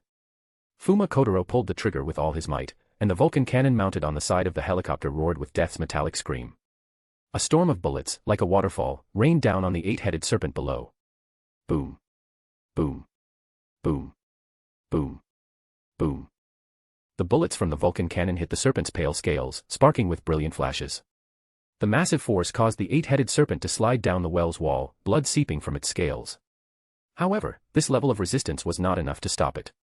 After a brief pause, the creature rapidly resumed its ascent, moving even faster. "Continue. Continue." Herzog gripped his fists tightly, his voice filled with excitement. "Let me see how far the ultimate creature can go." Whoosh. At that moment, a missile with a trailing tail flame struck the target directly. The powerful shockwave from the explosion tore apart part of the eight-headed serpent's back, exposing its pale spinal bone.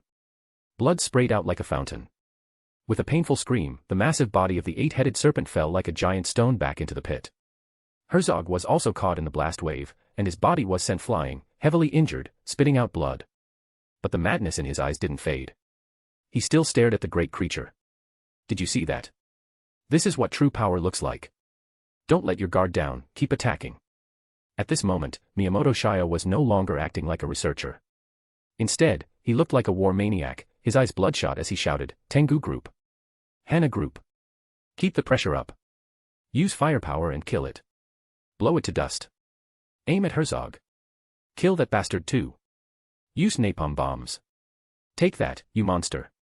A napalm bomb, loaded with gel fuel, was precisely thrown into the pit. Boom. A massive flame erupted, reaching into the sky like a pillar of fire. The fire ignited the entire red pit, the extreme heat reaching thousands of degrees, melting even the rocks. The white fungal threads covering the pit's walls were instantly burned away. The heat wave rising up turned the night sky crimson. "Great. We've done it. This time, this thing is definitely dead." Cheers rang out over the radio communication channel. "It would be nice if it were that easy," Gen Chizai muttered to himself, silently gripping the hilt of his sword. It seemed to confirm his words. As everyone held their breath, waiting for the result, 8 pairs of golden eyes, like blazing torches, lit up deep in the dust-filled well. The vertical pupils, burning hot like molten gold, emitted a terrifying brutality and hatred. They locked onto the lowly creatures who dared to strike at the Dragon King. With a soul-shaking roar, the smoke was torn apart, and the Dragon King once again climbed out from the well of bones. Pale scales were attached to flames, and a large amount of blood poured out from within. Some of the scales were torn apart by explosions, revealing the red, bloody muscles and tendons beneath. At that moment, the eight-headed serpent appeared like a demon returning from the underworld, with 8 heads growling the most vicious curses. It had just broken free from its cocoon. Once it left this place and had a moment to rest, it could regain more power, and at that point, it could easily destroy these insignificant creatures. "Damn it, continue suppressing it. Suppress it." Miyamoto Shixiang shouted, both shocked and furious. 4 helicopters hovered in the air, adjusting their angles to descend and prepare to continue suppressing with the Vulcan cannon. However, the 8-headed serpent's long tail, covered in sharp bone spurs, moved like a streak of light, trailing an arc of glowing light as it flashed across the dark night sky. It was like the blade light of an unparalleled swordsman, its dazzling brilliance temporarily overpowering the searchlights. Sizzle. A second later, the 4 helicopters were neatly sliced in half, their smooth break lines like mirrors. The trace of the serpent's long, spiked tail remained in the air, as if the white arc of light had separated the entire night sky, leaving everyone unsure if it was an illusion or reality. Only when the helicopters crashed did the others suddenly realize what had happened. Kusanagi. Herzog, ignited by a gasoline bomb, continued to laugh maniacally. Did you see that? The sword capable of cutting the world. The mythical Kusanagi. In myth, Susanoo wielded his father Izanagi's divine sword, the Amano Habari, to slay the eight-headed serpent. But when cutting up the serpent's body, the divine sword broke. He then found a sword called Kusanagi inside the serpent's tail. If the serpent hadn't been drunk and asleep when killed, the outcome wouldn't have been the eight-headed serpent dying beneath the Amano Habari, but Susanoo dying with the Kusanagi. No one could have imagined that the mythical Kusanagi sword was actually the sharp bone at the tip of the eight-headed serpent's tail. Chapter 314, Chapter 312, Killing God. Tengu Group, Hana Group. All have fallen. Miyamoto Shio's eyes widened in anger, gritting his teeth tightly as he unwillingly said, right now, only the Kazegumi and Haigumi remain. Head of the family, what should we do? Let the others retreat. Leave this to me. Gen Chizai lowered his gaze and calmly said, since ancient times, wars with the Dragon King have always ended with swords, haven't they? Head of the family. Miyamoto Shio's pupils constricted. He sensed a determination to die from the young man. No need to say more. This is my responsibility. Gen Chizai smiled slightly and said, don't forget, I'm the heir of the royal bloodline, Amaterasu. It is meant for me to break this curse. Forgive my bluntness, head of the family, Miyamoto Shio said seriously, with your current strength, facing the eight-headed serpent alone will only lead to death. No, I will win. Gen Chizai stood by the open hatch, his black coat fluttering in the wind. Because no one else can stop it but me. Ancient, solemn word soul descended from the sky, echoing like the language of the gods. The realm of kingship enveloped the well of bones, forcefully pushing back the approaching eight-headed serpent that was about to crawl out of the well. This is my mission. Gen Chizai grasped the hilts of the two swords, the spider cutter and the Onakiri Unkan, as they were unsheathed with a loud clang. Then, he leaped out of the hatch. His coat billowed in the high sky, carrying the legendary demon-slaying swords and the realm of kingship, falling like a meteor. Head of the family. Miyamoto Shio shouted loudly, but could not stop him. He knew very well that Gen Chizai might never return. He was going with a resolve to die. No, there must be another way. Miyamoto Shio's forehead was covered in veins, his mind racing for a way to defeat the eight-headed serpent. Sweat poured from him, a sign of overthinking, but no matter how he tried, he couldn't find any way to defeat it, other than Gen Chizai's fall. Do I really have to do this? Miyamoto Shio stared blankly, collapsing weakly into the chair. He muttered, Chizai, once you inject the dragon blood, there's no turning back. The only way for Gen Chizai to fight the eight-headed serpent was to let the dragon blood inside him surpass the critical blood limit. Only by becoming more like a dragon could he defeat the dragon.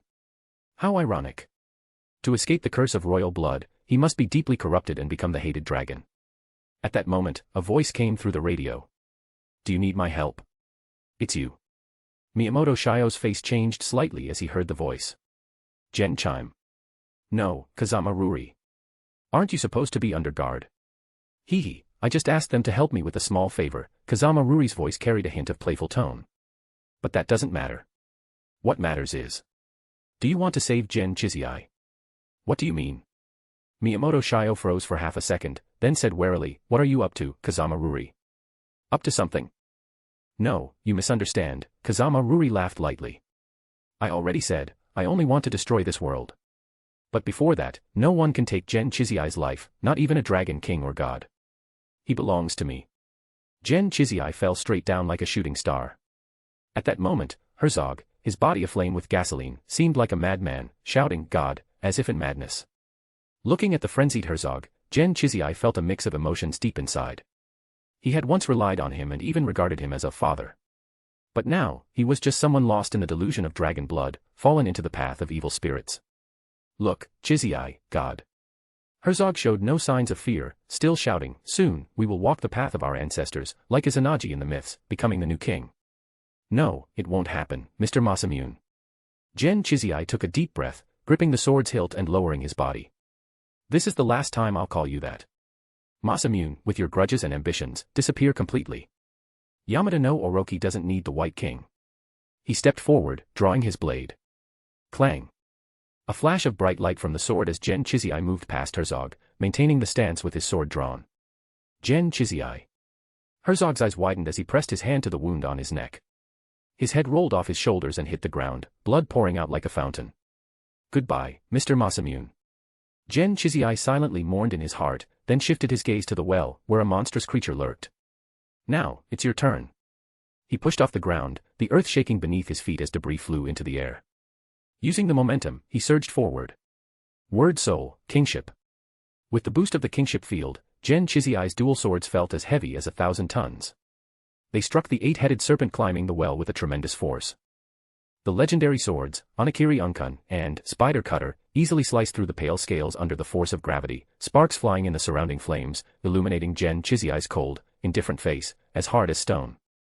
The shattered dragon scales made the 8-headed serpent roar in fury, 8 golden eyes locking onto the tiny figure. In the next moment, its tail, covered in sharp spikes, swung out in an arc. Gen Chizai had just stabilized himself when he sensed the attack coming from above. Instantly, he crossed his arms, holding the 2 demon-slaying swords in a cross shape to block. Boom. The sharp tailbone came crashing down with the weight of a mountain, its force overwhelming. With both swords raised to block, Gen Chizai's forehead bulged with veins, every ounce of strength from his flesh and blood squeezed out, struggling with all his might just to hold on and not be knocked down by a single blow.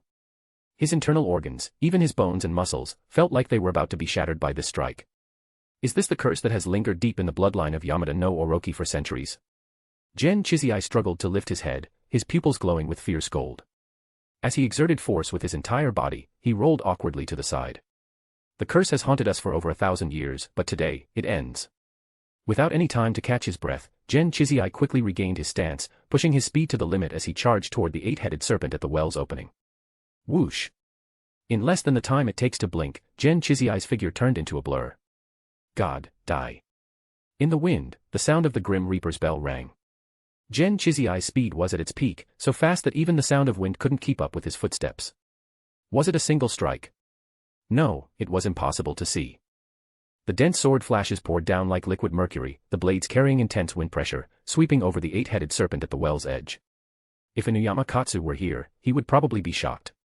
Because the ultimate speed achieved by his years of refined technique, the 9th-tier burst of speed, was easily surpassed by Gen Chizai in this moment. Chapter 315, Chapter 313, the curtain is about to rise. One slash, sharper than the last. Faster. More ruthless. Amid the deafening roar that could tear eardrums apart, the blade tore through the belly of the 8-headed snake, sending chunks of flesh flying in all directions. Get back to hell where you belong. Gen Chizai leapt high from the edge of the well wall, using it as leverage. Then, his twin blades fell like meteors, combining elegance and ferocity. Under the noble blessing of royal blood, Gen Chizai's domain of authority broke through its limits once again. The strike, as heavy as a mountain, sent both him and the massive serpent plummeting into the depths of the Crimson Well.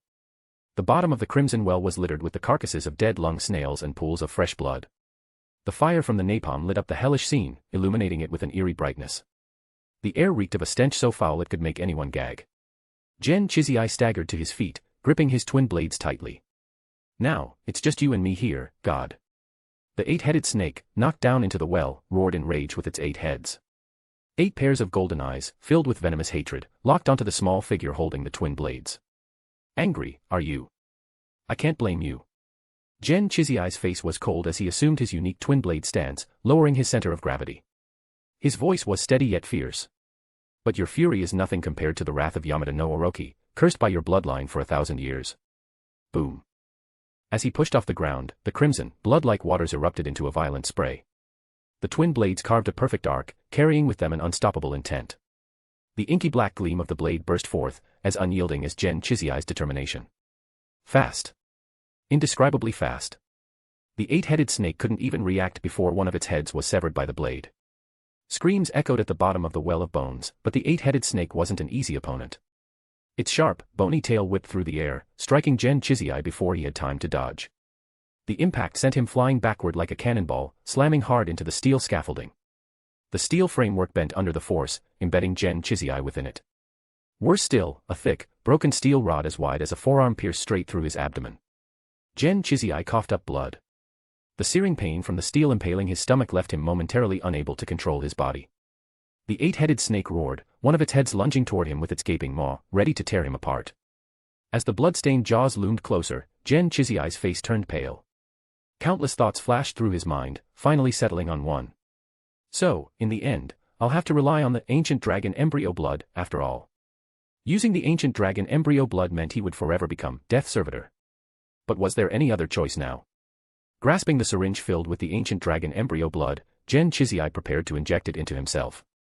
Suddenly, a flash of light from a blade streaked across his vision. Swish. The menacing dragon-shaped head was severed cleanly at the neck. Gen Chizai froze for half a second. Only when a figure clad in a floral-patterned garment, resembling a kabuki female character, appeared did he snap back to reality. "It's you, Kazama Ruri." "Heh," surprised. Kazama Ruri held a crimson blade, smiling devilishly. "Brother, we meet again. Who let you out?" Suppressing the agony in his abdomen, Gen Chizai yanked the steel rod from his body, clutching the ancient dragon embryo blood tightly while glaring at Kazama Ruri. "No need to rush toward death, brother." Kazama Ruri chuckled, glancing at the syringe in Gen Chizai's hand. "Save that for later. As for who let me out? It was Miyamoto Shio, of course." "Why?" "Naturally, to help you." "Help me?" Kazama Ruri looked at Gen Chizai, suddenly falling silent. "Of course, brother, your life can only belong to me." With a crimson blade in hand, Kazama Ruri stepped forward and disappeared in an instant. His speed was so fast that it caused a violent gust of wind to explode. The air currents burst and surged, scattering water in all directions. The eight-headed snake seemed to sense that this new enemy was extraordinary. Its sharp tailbone lashed out like a sword, slicing through the air with a blinding arc of light. Even the flames around them were extinguished by the force. Boom. Kazama Ruri quickly shifted direction, leaving footprints on the rock wall. He dodged the sharp tailbone and slashed his crimson blade horizontally. A pale head, gushing blood like a fountain, fell to the ground with a thud. He had severed the head of eight-headed snake, and so effortlessly, unlike the struggle Gen Chizai had faced. This was the power of the ultimate demon. The ensuing battle seemed to have nothing to do with Gen Chizai. He became more of a spectator, watching two monsters entangle and tear at each other. Both were consumed with the violent intent to shred and devour the other, pouring all their power and methods into the fight. Screams and howls echoed through the bottom of the crimson well. In mere seconds, Gen Chizai witnessed what true madness looked like. Kazama Ruri fought without caring about his injuries, like a complete lunatic. He managed to slay the mythical eight-headed snake but at a great cost, one arm torn apart, his body ravaged as if plowed by iron blades, and a massive wound across his abdomen. "Brother. I won." Kazama Ruri smiled bitterly, his eyes filled with an indescribable sorrow. "Now, it's just the two of us left." "Yes, it's just the two of us now," Gen Chizai said, as if finally understanding something. He took a deep breath and tightened his grip on his dual blades. "Ruri, let's journey to the underworld together." They would continue the fight that had yet to end. "Can you still stand, brother?" Kazama Ruri staggered forward, a faint smile still on his face. "You look like you're badly hurt. And you're no better, Ruri." Gen Chizai tore strips from his tattered clothes and tied them around the wound on his abdomen. He said coldly, "Don't worry. I still have the blood of the ancient dragon embryo." The two moved closer to each other, their blades colliding fiercely. Clang. Fiery sparks lit up the faces of the two brothers. "Brother. Ruri." Two roars echoed, filled with completely different emotions. The two super hybrids, inheritors of royal blood, fought with all their might at the hellish bottom of Well of Bones, beside the corpse of the eight-headed snake. Their figures blurred into streaks of motion. The rocky walls, the lake's surface, and even the cave ceiling became their footholds. With their incredible speed and explosive power, they defied gravity, leaping and landing with such force that cracks burst open wherever they stepped. Once again, they clashed midair, and three blades sparked with blinding light. In Kazama Ruri's eyes, Gen Chizai appeared like a crazed, wild beast, throwing all caution to the wind. He ignored defense entirely, willing to trade injury for injury. Their fight was even more brutal than when they faced the gods moments earlier. Blood, so much blood, rained down from the sky. Finally, a mistake. Kazama Ruri drove his blade into Gen Chizai's chest. Though it narrowly missed a vital organ, it was still a devastating blow. Gen Chizai crashed heavily into the blood-red lake, the unbearable pain leaving him unable to move for a moment. Chapter 316, Chapter 314, A Dream, Part 1. "It's over, brother." Kazama Ruri was also nearing his limit, but his high concentration of dragon blood allowed him to barely hold on. "It's over."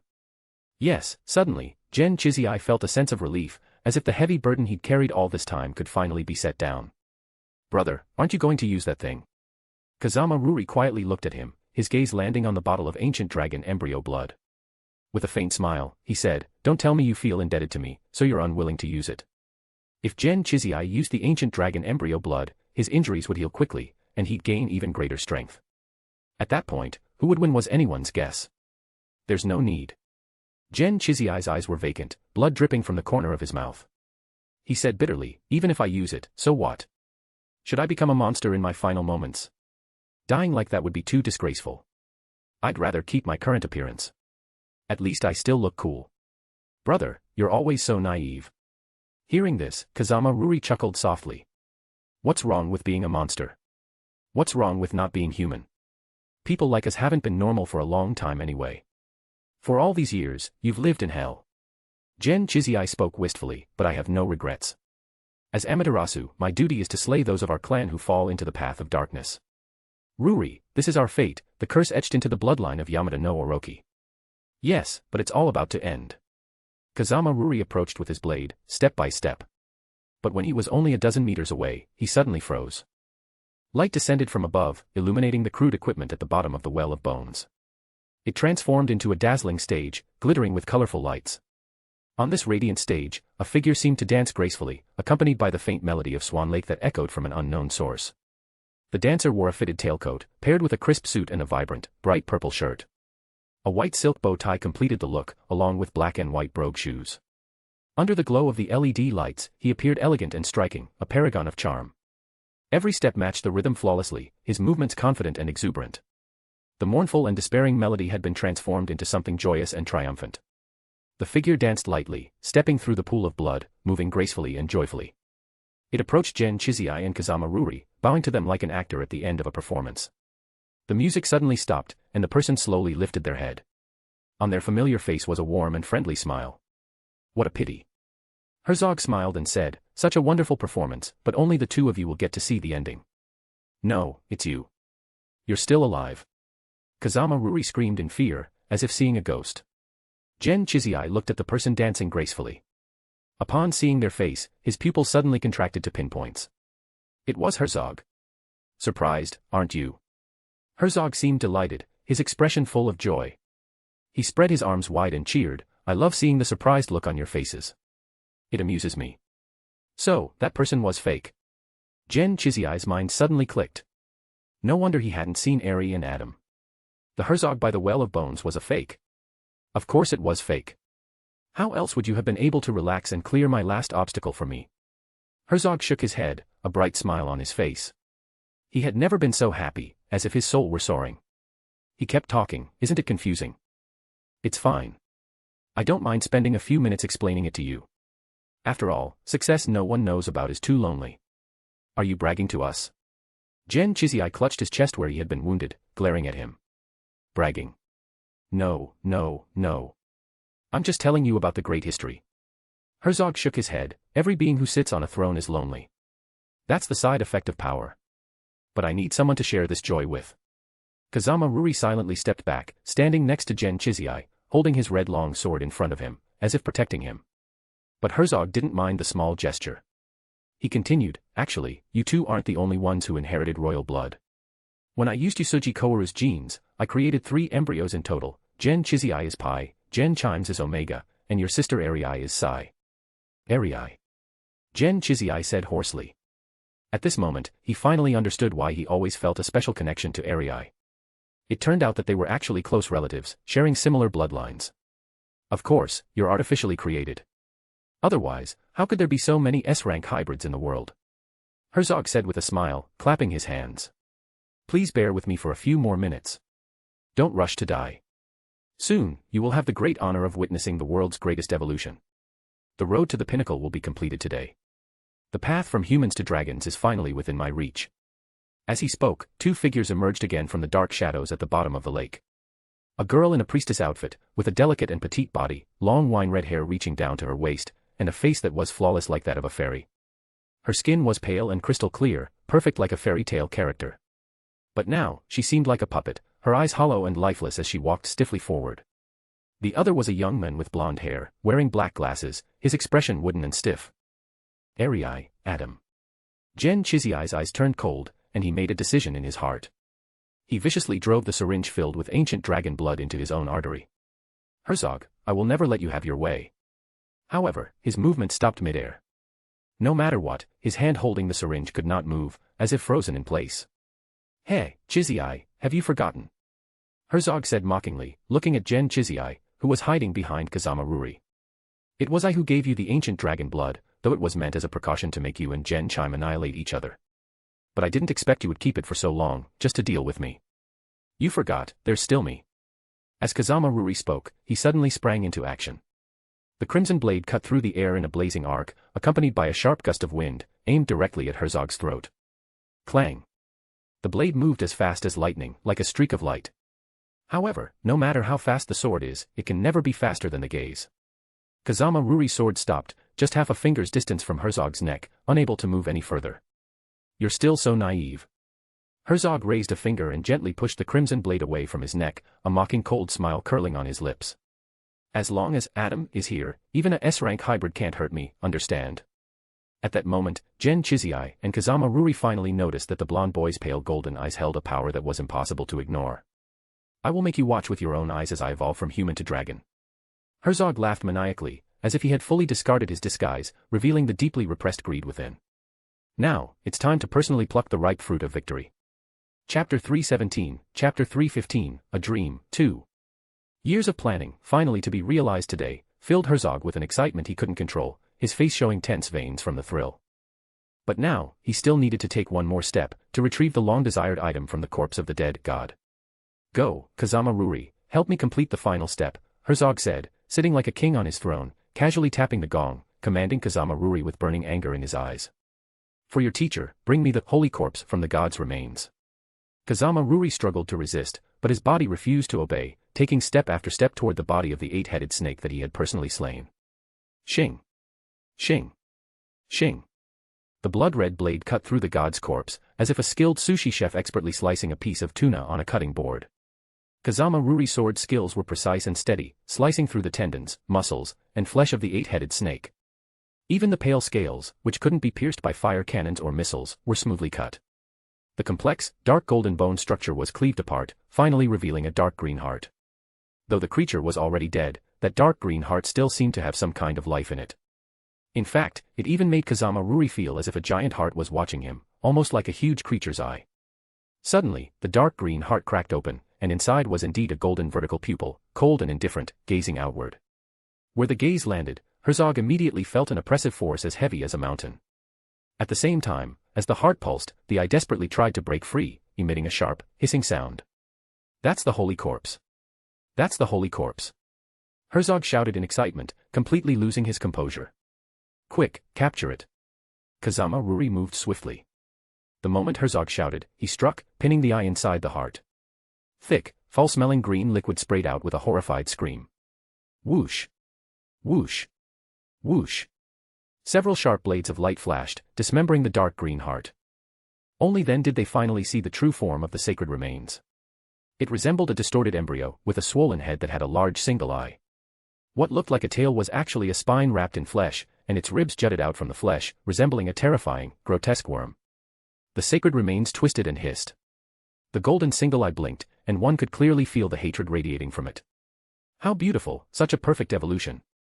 Herzog approached, carefully examining the sacred remains pinned to the ground with blades. He looked ecstatic, continuously praising it. Before being executed by the Black King, it evolved into a parasitic form, continuing its existence this way. The grotesque creature now seemed like the most perfect thing in the world to him. "Hey, is this the god you seek?" Gen Chizzy-Eye, weakened from blood loss and with pale lips, still scoffed. "A hideous insect. Ridiculous. You wouldn't understand, Chizzy-Eye." Herzog shook his head, his eyes still filled with fervor. "But it's okay. Soon, you'll witness my new form.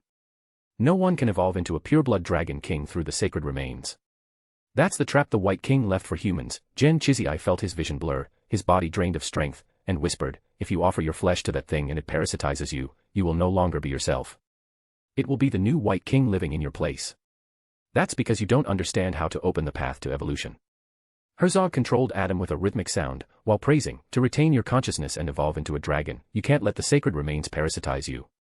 You need another container for it to parasitize, and then exchange blood with the unborn White King. Do you understand now?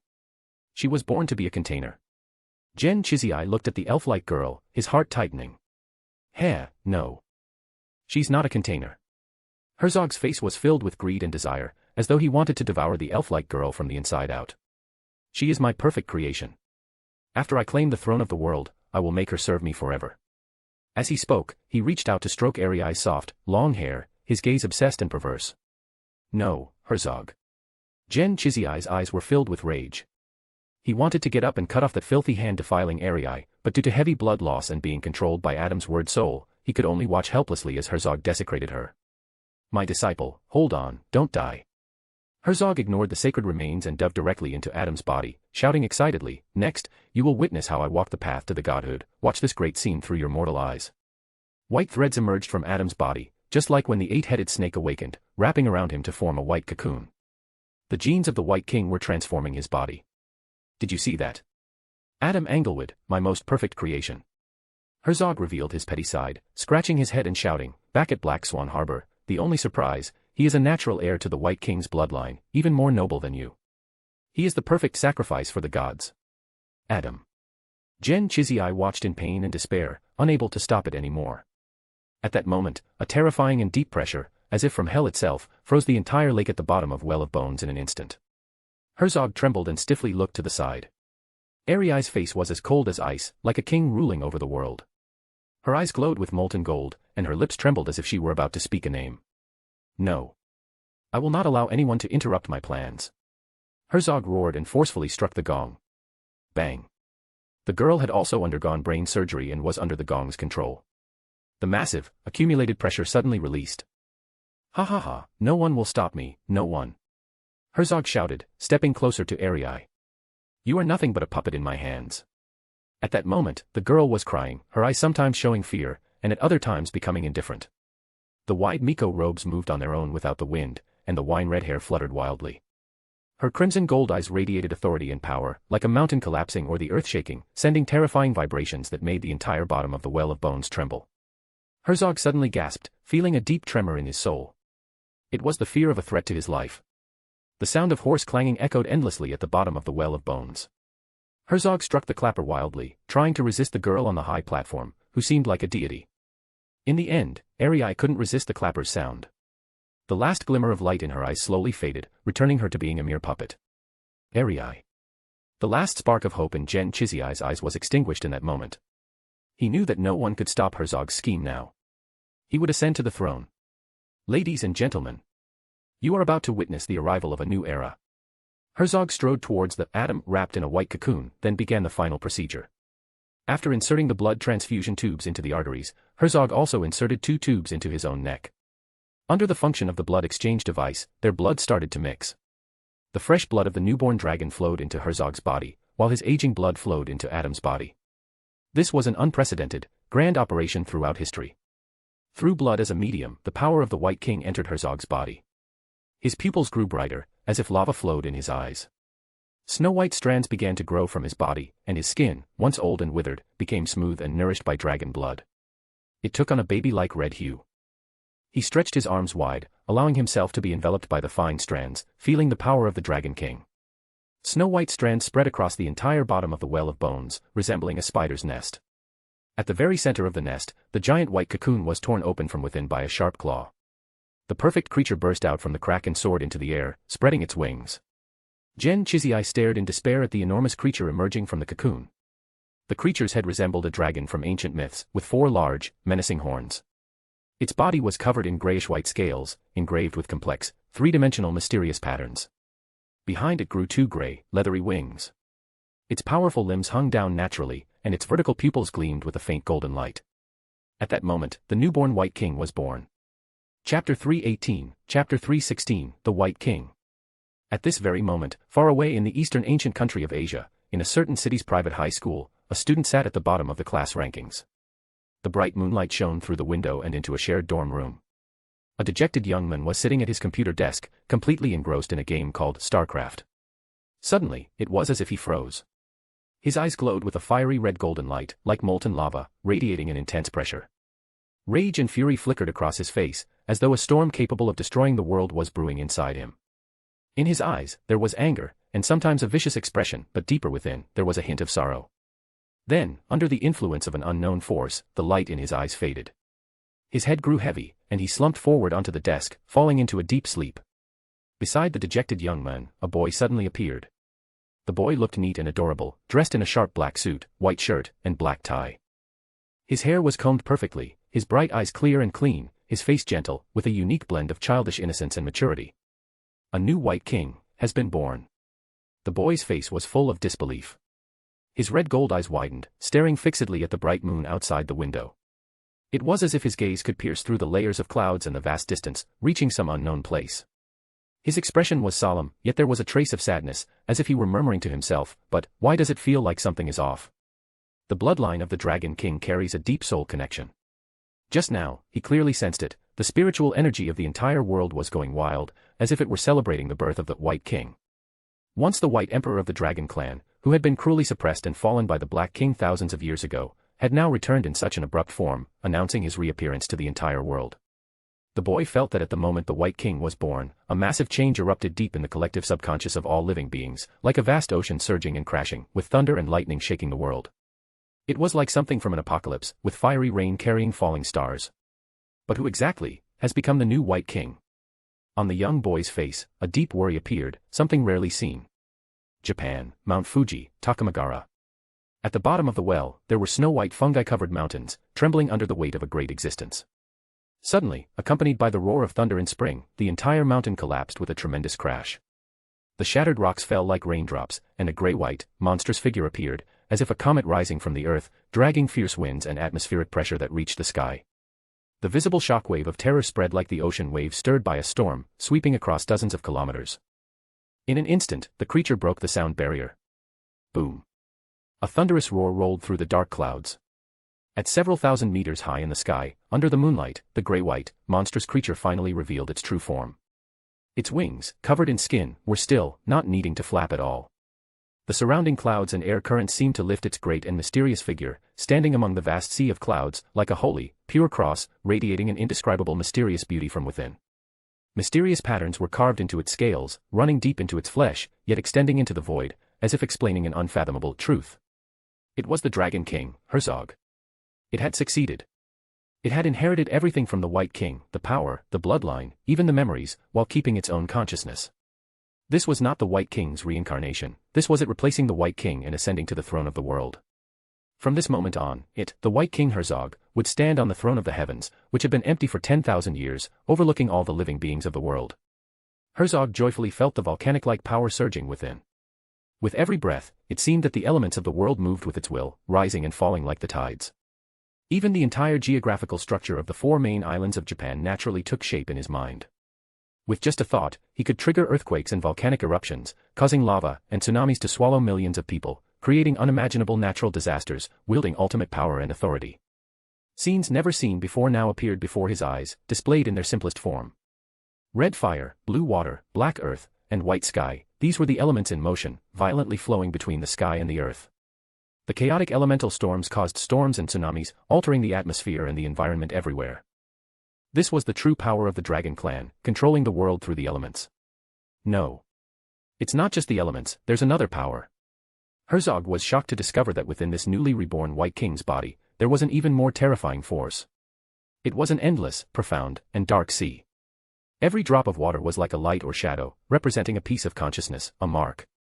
Here, the subconscious of all living beings gathered, and the sky above seemed to reflect the spiritual layer of all things. So powerful. Herzog felt his own power. He could easily manipulate those subconscious minds, and even from this base, he could leverage even greater authority. Ha ha ha ha ha ha. Herzog laughed wildly, like a symphony conductor, vigorously waving his arms. Volcanoes stretched from east to west, spewing hot smoke columns. The columns carried red volcanic ash, resembling the red scales of a black dragon. The lava, like fiery meteors, cut through the night sky and fell onto the land of Japan, setting fire to human buildings, transforming them into a brutal hell. Next, a new era would begin. The dragons would awaken, crawling beneath his throne. Herzog laughed madly, dancing wildly in the clouds, unleashing his power. With every beat of his wings, it was as if he could trigger lightning from the clouds, bringing down thousands of destructive thunderbolts. The winds and rain swirled around him, and everything trembled in celebration. The new White King was born. His pale golden vertical pupils gazed far out to the distant ocean. The sharp dragon claws sliced through the air, manipulating the elements of the world. A black tidal wave formed at the horizon, rising into a towering tsunami that advanced toward Tokyo. Its roar echoed wildly, shaking the clouds.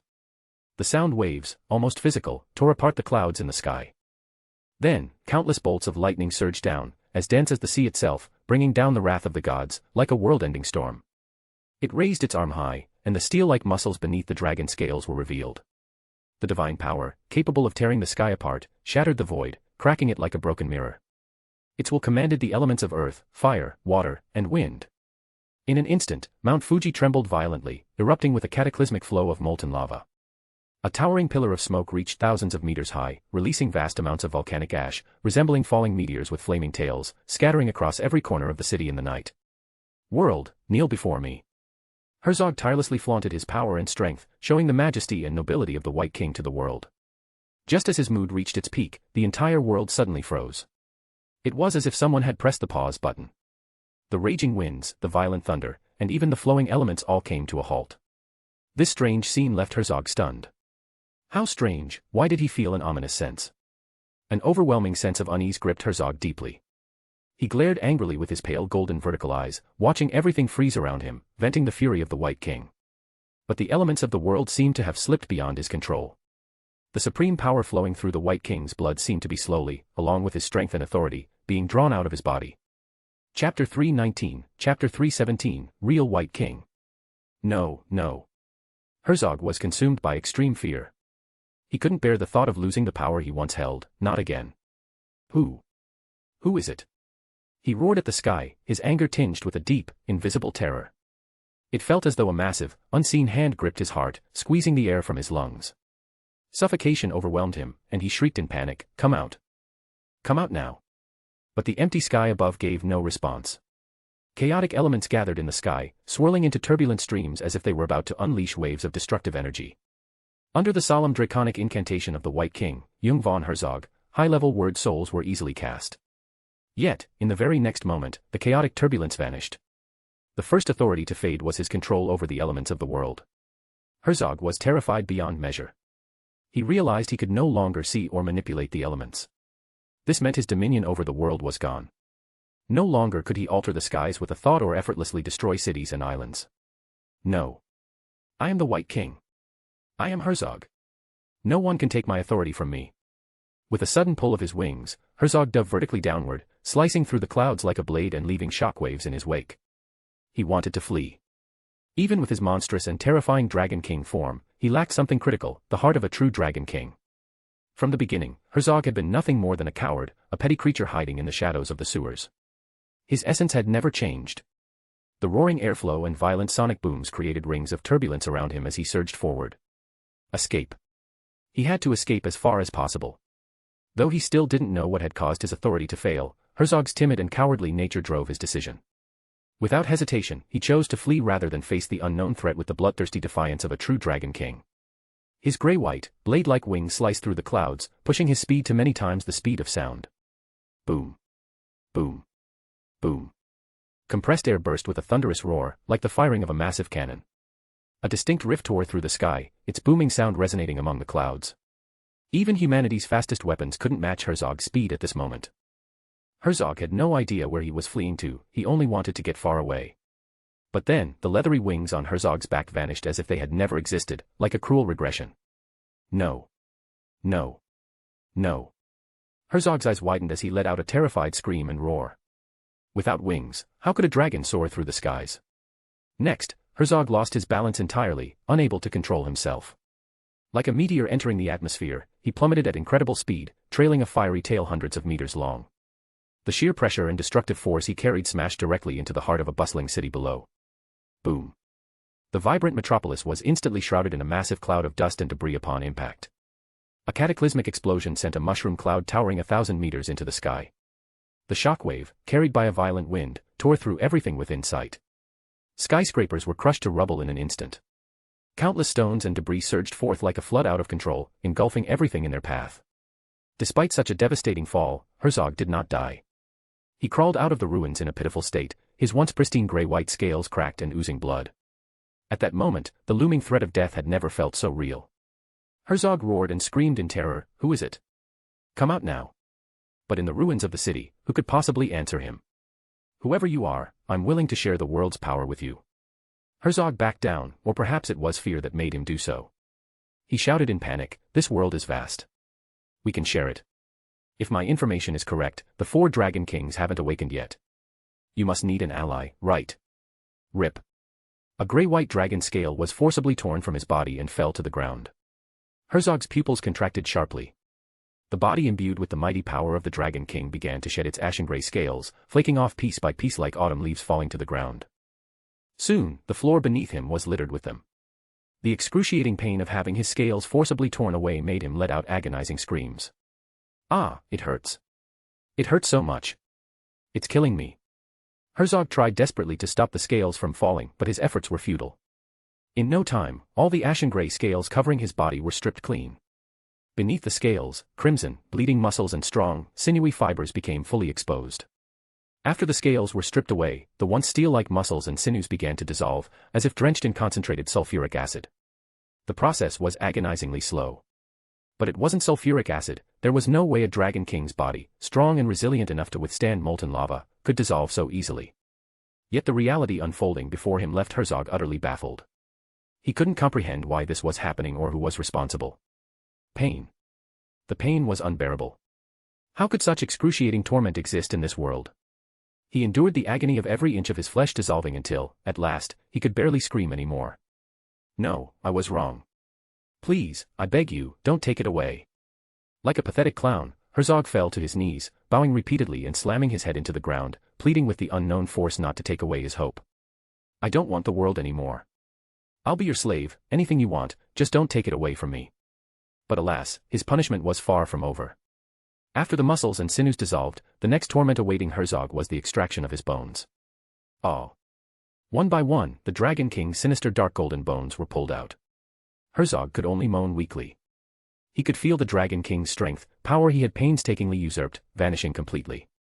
He was no longer the White King. The overwhelming sense of power, the authority to destroy worlds with a single thought, and even the ambition to ascend to the throne of the world, all of it crumbled like a ridiculous dream. "No, I am the White King. I am Herzog." Herzog's pupils lost their focus. The once mighty White King had reverted to a frail, cowardly, despicable old man. Everything he once possessed seemed like an illusion, and the pain of losing it all gnawed at his very soul. "Do you like the ending I wove for you, Dr. Jung von Herzog?" Suddenly, a familiar voice echoed. In the depths of despair, Herzog lifted his head. Someone was slowly walking toward him. This figure had short, golden, curly hair, wore a pure white robe, and possessed pale golden eyes as pure and clear as a baby's gaze. His gentle, warm smile was unmistakable. It was someone Herzog knew all too well. It's you. Adam Englewood." Herzog's eyes widened in terror, as though he couldn't believe what he was seeing. "Ascending to the rank of the White King must feel remarkable," Adam remarked with a faint smile, his eyes rippling like a calm lake. His tone was that of a gentleman narrating a tale. "You should thank me for letting you experience the power of a White King before your death. It's you. It's you. It was you all along." Herzog screamed, his face contorted with fear. "Indeed, it was me, the one who wove this dream just for you." Adam walked closer. As he approached, his golden hair darkened, turning jet black, and his youthful face began to shift. His appearance transformed from that of a young man to a teenager. Despite his youthful features, an oppressive aura emanated from him, one that seemed utterly incompatible with his appearance. It was as though he were a deity ruling over all creation. The cold and detached air around him struck Herzog like a thunderclap. His heart stopped, overwhelmed by suffocating terror. In his mind, horrifying screams and howls twisted and tormented his very soul. "Aya!" Herzog collapsed to his knees, clutching his head and wailing in agony. Mysterious, intricate patterns, like otherworldly glyphs, extended from the void, intertwining with his flesh as though they were reshaping his body entirely. At that moment, Herzog awakened, shaken from the collapsing dream. He looked down in horror at his body, now entangled in snow-white fungal tendrils. Within his flesh, the sacred relic continued to drain his very bloodline. At last, his mind shattered completely, and he let out a piercing scream. "Who are you? What are you? Tell me. Tell me." Herzog's voice grew weaker and weaker until the sacred relic consumed him entirely, leaving behind only a pile of bones. Having drained Herzog's bloodline power, the sacred relic's punishment was complete. Though it carried no purifying effect and still contained remnants of the White King's will, such traces posed no threat to Adam. He let the sacred relic's blood flow into his body without resistance. I am Uchiha Sogetsu. In the depths of his subconscious ocean, Uchiha Sogetsu raised his arm triumphantly, drinking a Dreamweaver potion. He transformed into the mythical form of a grey and white dragon, proclaiming in a divine voice. The Mind Dragon, Dreamweaver, White King, Adam Englewood. Chapter 320, Chapter 318, Identity Exposed. The tremors in the Mt. Fuji area finally stopped. The snow-white mycelium spread across the mountains slowly withered, and the people of Yamada no Orochi on the outskirts cheered loudly at the sight. Success. The clan had succeeded. The curse has been completely severed. This is great. Amidst the cheers, Miyamoto Shio remained anxious, staring intently at the well of bones. His instincts told him that sometimes, silence was not a good thing. This eerie stillness felt more like the calm before a storm. How's the situation with Gen Chizai? Still no news. Miyamoto Shio's expression shifted uncertainly as he turned to ask the engineering team nearby. There were signs of a battle at the bottom of the well of bones just now, but now. The engineering team leader wiped his sweat nervously, worried he might become a scapegoat, and answered cautiously, the mechanical equipment isn't able to detect clear results. Should we send a few people down? How many teams do we have left on the ground? Miyamoto Shio asked. The Inuyama group and the Fuma group are on standby, replied the engineering team leader as he tapped on his computer. He quickly brought up the remaining personnel and said, the heads of the Inuyama and Fuma families are stationed at the outermost perimeter, so their losses are minimal. They are available for deployment. After a brief moment of thought, Miyamoto Shio issued a direct order, all right, have Inuyama Katsu and Fuma Kotaro lead their teams into the Well of Bones personally. Wait, Miyamoto-sama. At that moment, the engineering team leader's eyes widened in surprise, and he exclaimed, it's the clan head. Yusuji Arai-sama and Kazama Ruri, they've also both come out. What? Miyamoto Shio immediately dropped his notebook and, ignoring the people trying to stop him, leaned halfway out of the cabin. Sure enough, Gen Chizai was climbing out of the Well of Bones, carrying an unconscious Gen Chime on his back. He limped into view. Following close behind him was a petite and adorable girl dressed in an oversized Miko outfit, Yusuji Arai, who had been abducted by Herzog. But the blonde young man holding Arai's hand. Why did he feel southwest out of place? That's great. The moment Miyamoto Shio saw Gen Chizai, tears welled up in his eyes. The weight on his heart, which had been there all along, seemed to finally lift. Quick, land the helicopter. Tell the others, we've succeeded, the clan head has broken the curse. The helicopter slowly descended, its roaring sound filling the air. Miyamoto Shio couldn't wait for it to fully land. He grabbed the fast roping line and jumped down, immediately running toward Gen Chizai. Hurry! Where are the medical team? As soon as he reached Well of Bones, he saw Gen Chizai, his body covered in torn-up wounds. He immediately shouted. Fortunately, the two remaining helicopters had medical personnel on board, so emergency treatment wouldn't be a problem. Clan head, the eight-headed snake. Miyamoto Shio swallowed nervously, holding back his excitement, eager to know the final outcome. Yes, the curse of Yamada no Orochi has been completely severed starting today. Gen Chizai managed a weak smile, clearly in severe pain. After speaking a few words, he had to stop and catch his breath. The pain was so intense he grimaced. By the way, I almost fell victim to Herzog. Herzog? Didn't the clan head personally kill him? Miyamoto Shio asked in surprise. No, the Herzog who died was a soul dancer. Gen Chizai gritted his teeth and gasped. He used a wooden clapper to control Arai while I was heavily injured during our fight. He tried to use Adam to purify the sacred relics and seize the White King's power. But in the end, he made a fatal mistake and was devoured by the sacred relics. Just a simple sentence, but it made Miyamoto Shio break out in a cold sweat. That was close. Too close. If Herzog hadn't made that mistake and was instead consumed by the sacred relics, they would now be facing a living White King. That can only be called retribution, Miyamoto Shio sighed, feeling deeply moved. Those who tread the path to the godhood always meet a tragic end.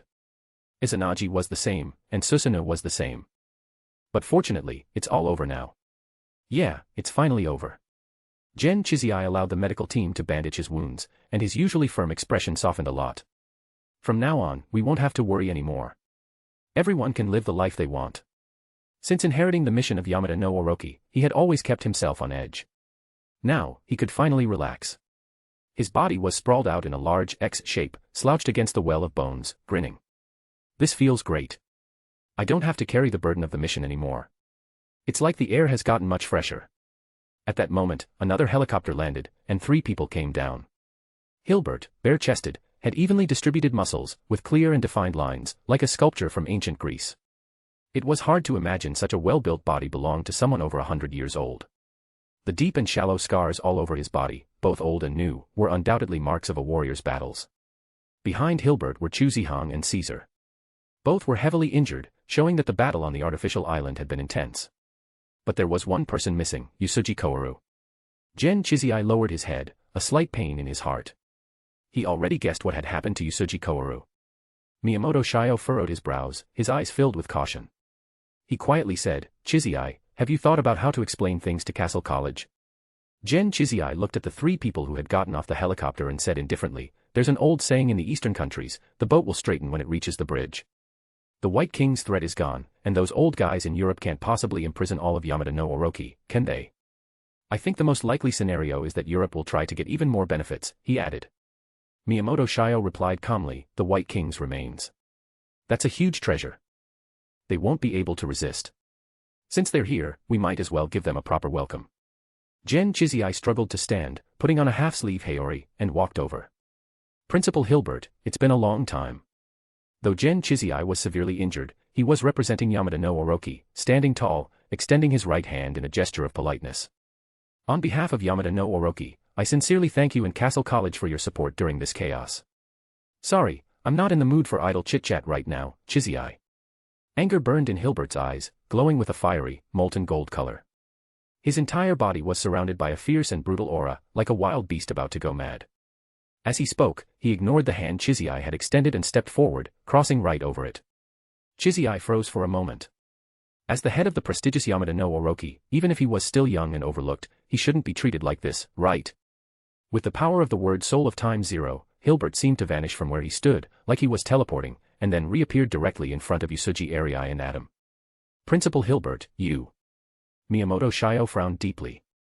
He was about to shout at Hilbert for being too arrogant. It's you, isn't it? Hilbert's cold, harsh gaze locked onto Adam. Principal, I don't understand what you're saying. Adam remained calm and collected, unshaken by the old man's furious stare. He pushed up his glasses and smiled faintly, saying, the matter is over, isn't it? Over. Hilbert suddenly laughed, staring at Adam. No, of course it's not over.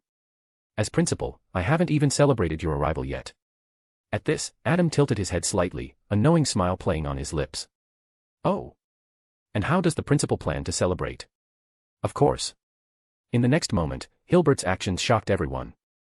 The elderly man with silver hair, his battle intent growing like burning fire, had tattoos of fierce deities on his back. His muscles rippled, as though the tattoos were coming to life, ready to transform into monstrous creatures. A flicker of cold light flashed from his hidden blade, and he struck with a killing blow that sounded like thunder. Word Soul, Time Zero. Time slowed by 50 times in a field centered on Hilbert. In what seemed like the blink of an eye, countless flashing blades of light rained down, all aimed directly at Adam Englewood. Celebrating you, ascending to the White King's throne. Chapter 321, Chapter 319, Administrator. With an angry shout, Hilbert Ron Anju erupted in an instant. The fierce blade light, carrying a gust of wind, tore through the air in front of him. At that moment, no one could see clearly how many slashes Hilbert made. The dense light of the blade spread like mercury, filling the entire space. The force of the slash was perfectly executed, as if a tsunami was rising and falling, the heavy and violent pressure overwhelming, surpassing that of any swordsmanship master.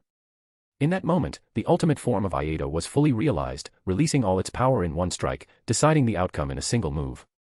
However, Hilbert's full-force slash collided with what seemed like a crystallized wall of air. Boom. A loud explosion, accompanied by the sharp sound of metal clashing, erupted, sending brilliant sparks into the night. Hilbert was knocked back several steps, barely stopping himself. His right hand, holding the broken blade, trembled slightly, and his palm was torn open, blood dripping steadily down. You will not hurt Adam. Arai, usually so cautious about harming others and never speaking up, now appeared like an enraged little tiger, protecting Adam behind her.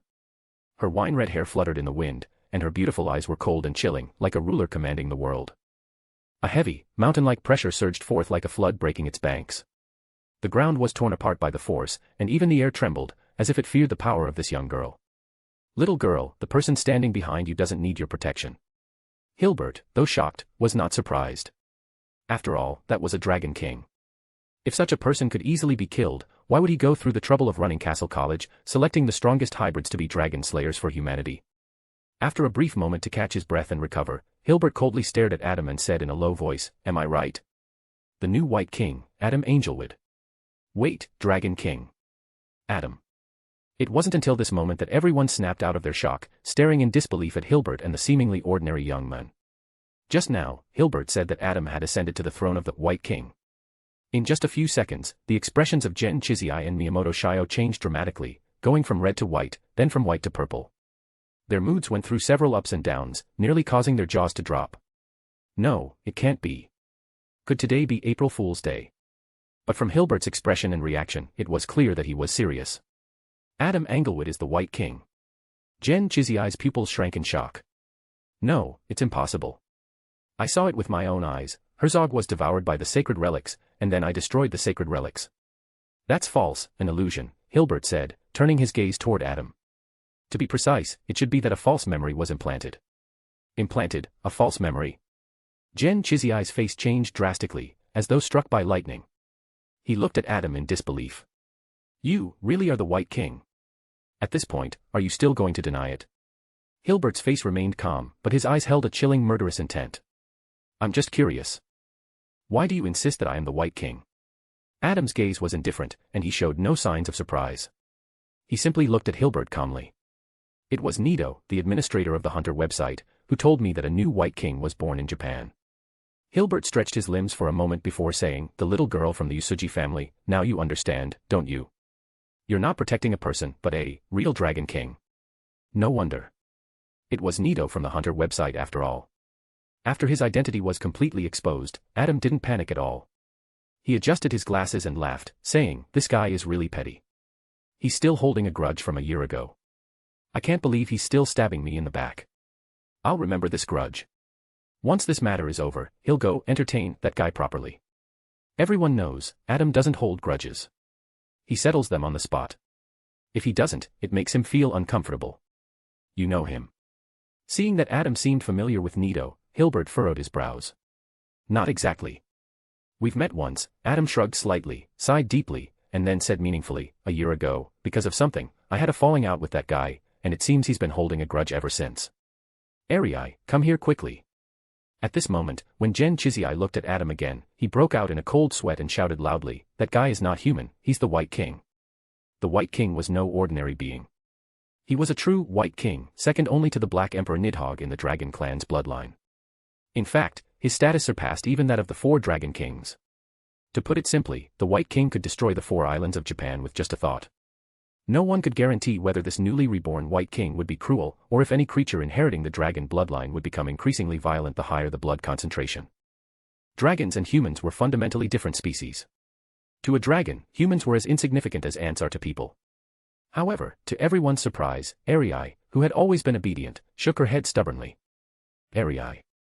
Gen Chizai looked at his determined sister and quickly figured out the reason. He glared at Adam, it's you. You've controlled Arai.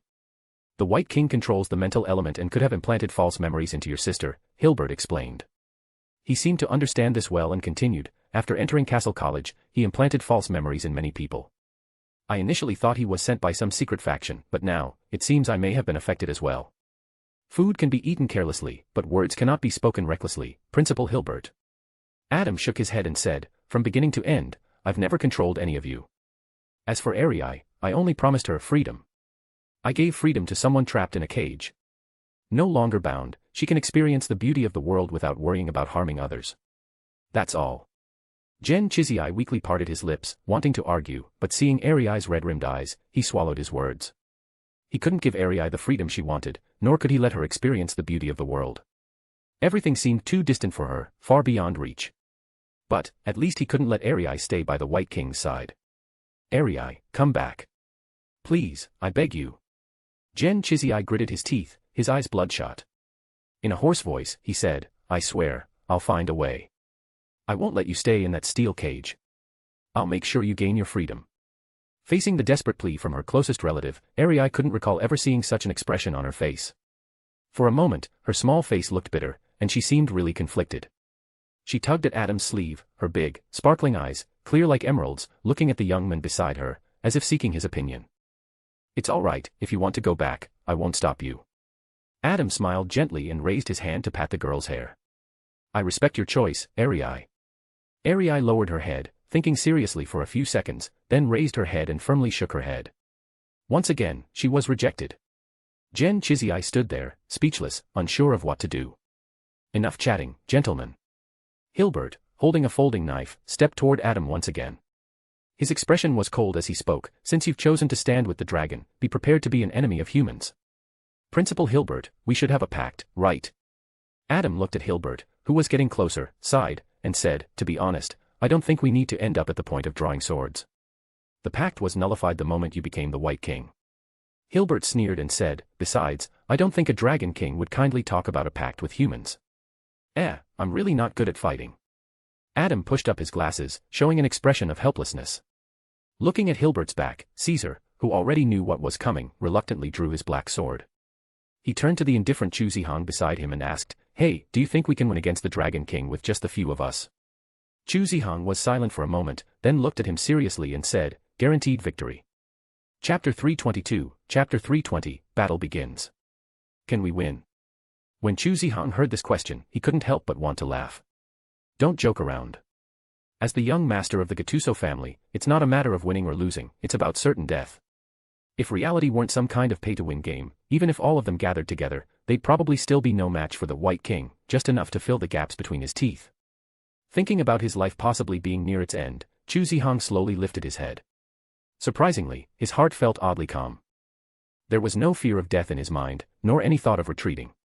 Instead, his thoughts wandered to his mother, back in the ancient eastern country, wondering what she would think when she learned about this. Mom has always been so careless. She'll probably be sad for a long time. But at least that man will take care of her. Though, he wasn't sure if he'd remember to tell her to drink milk before bed every night. It was strange. Even though he stood on the battlefield of dragon slayers, about to face the most terrifying enemy, Chu Zihang remained calm. His expression was serene, as if he were a monk meditating in a temple. You're really calm. I've never admired you this much before. Caesar, feeling the tension, thought his heart might burst from his chest. Yet, the person beside him remained completely composed. He couldn't help but ask, can you tell me what you're thinking right now? I'm thinking about how to send the luxury cosmetics I bought to my mom, Chu Zihang answered honestly. He was genuinely concerned. After all, if he died here, it wasn't just that the items would go to waste, it was that his mom wouldn't receive them, which would be a bigger problem. Confirmed. This person is definitely insane. Caesar's eyelid twitched. The thought of fighting side by side with this kind of person, and possibly dying in the great dragon-slaying battle, was giving him a headache. But, weirdly enough, it didn't feel so bad. Thanks to Chu Zihang, his own nerves had calmed down a little. Principal Hilbert, just to ask, Caesar took a deep breath, using his spirit magic to make his voice sharp and clear, you wouldn't be leading us into battle with a Dragon King without any plan, right? If you regret it, you can still back out now. Principal Hilbert shook his head, showing no sign of having a plan at all, acting like he was just out to risk his life. Fantastic. They didn't even have a plan and were about to fight a Dragon King to the death. Is there anything more thrilling than this? This is insane. Caesar felt his nerves tingling, like he'd swallowed a huge dose of addictive drugs. His body was in an extremely heightened state of excitement. Is there anything more thrilling than slaying a Dragon King? No, nothing else. This is the kind of battle that makes a man's blood boil. Itachi used the air as a medium, quickly spreading across the battlefield. 2 desert eagles were swiftly drawn, almost no aiming needed because Itachi had already locked onto the target. His finger continuously pulled the trigger, emptying the entire magazine. Bang. Bang. Bang. The desert eagles roared. This shot was like a sprinter hearing the starting gun, officially marking the beginning of the dragon-slaying battle. Specially made alchemical bullets, propelled by gunpowder, lit up the night with dazzling sparks, spiraling through the air, heading toward the great being.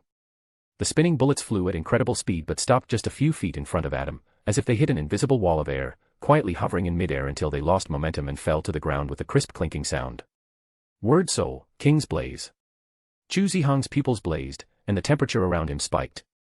Then, the ignited flames erupted like a massive dragon, carrying an incredible heatwave and shockwave, directly swallowing the area where Adam was. Boom. A violent explosion lifted a wave of air several meters high, rolling toward them like a tsunami. The earth cracked under the intense heat, and the already withered trees were set on fire, turning the area into a sea of flames. The air trembled with unbearable waves of heat. But the next second, the burning flames suddenly seemed to be pushed aside by some force. Adam and Arii, who were in the center of the explosion, appeared completely isolated in another world, unaffected by King's blaze in the slightest. Sure enough, bullets don't do much. Caesar, watching this scene, furrowed his brows so deeply that they almost formed a cross. And even King's blaze can be blocked. Is that the effect of the word soul, pure city? Setting fire in the forest will get you in jail, Uchiha. Adam gently patted Ariai's head, smiling softly. It's dangerous here, Ariai. Go wait for me somewhere else.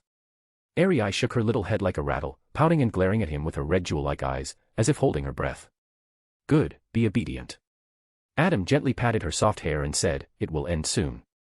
Hearing this, Ariai looked at him with a face full of reluctance and sadness, as if she was afraid Adam might break his promise. Trust me, Ariai, Adam spoke softly, then tapped her smooth forehead. Go to a farther place. Once it's over, I'll find you. I swear. In the end, Ariai chose to trust him, lifting the hem of her Miko robes, hopping and skipping as she walked down the mountain. It's hard to say what others thought, but at least Gen Chizai breathed a sigh of relief. After all, if Ariai insisted on getting involved, it would only make the already difficult dungeon even more hellish. Alright, now we can begin. After watching Ariai walk away, Adam looked at the others and waved. I've been waiting for this. As soon as Hilbert spoke, she vanished from her spot. Time 0. In this area where time was slowed down 50 times, the laws of physics no longer applied. In this domain, he was the only true god. The Damascus-forged folding knife seemed to trace out a brilliant galaxy in an instant, with a sharp and fierce attack that felt like a storm descending on Adam. Fast. The slashing speed was pushed to the limit. Even Hilbert's blade swing didn't disturb the airflow. Word soul, pure city. After usurping the White King's authority, Adam decided to test the power of his spell. A new domain opened.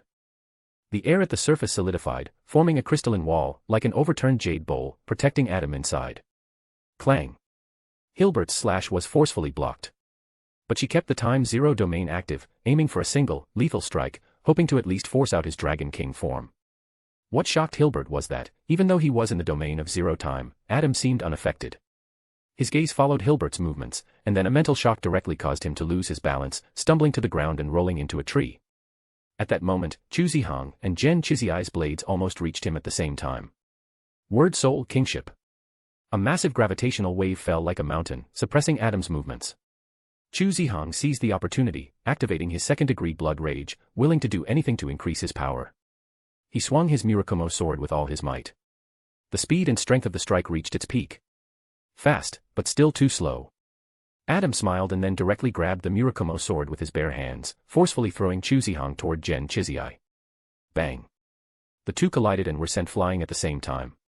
Caesar's pupils shrank, and then he saw Adam, almost like teleporting, suddenly appear in front of him with a gentle smile on his face.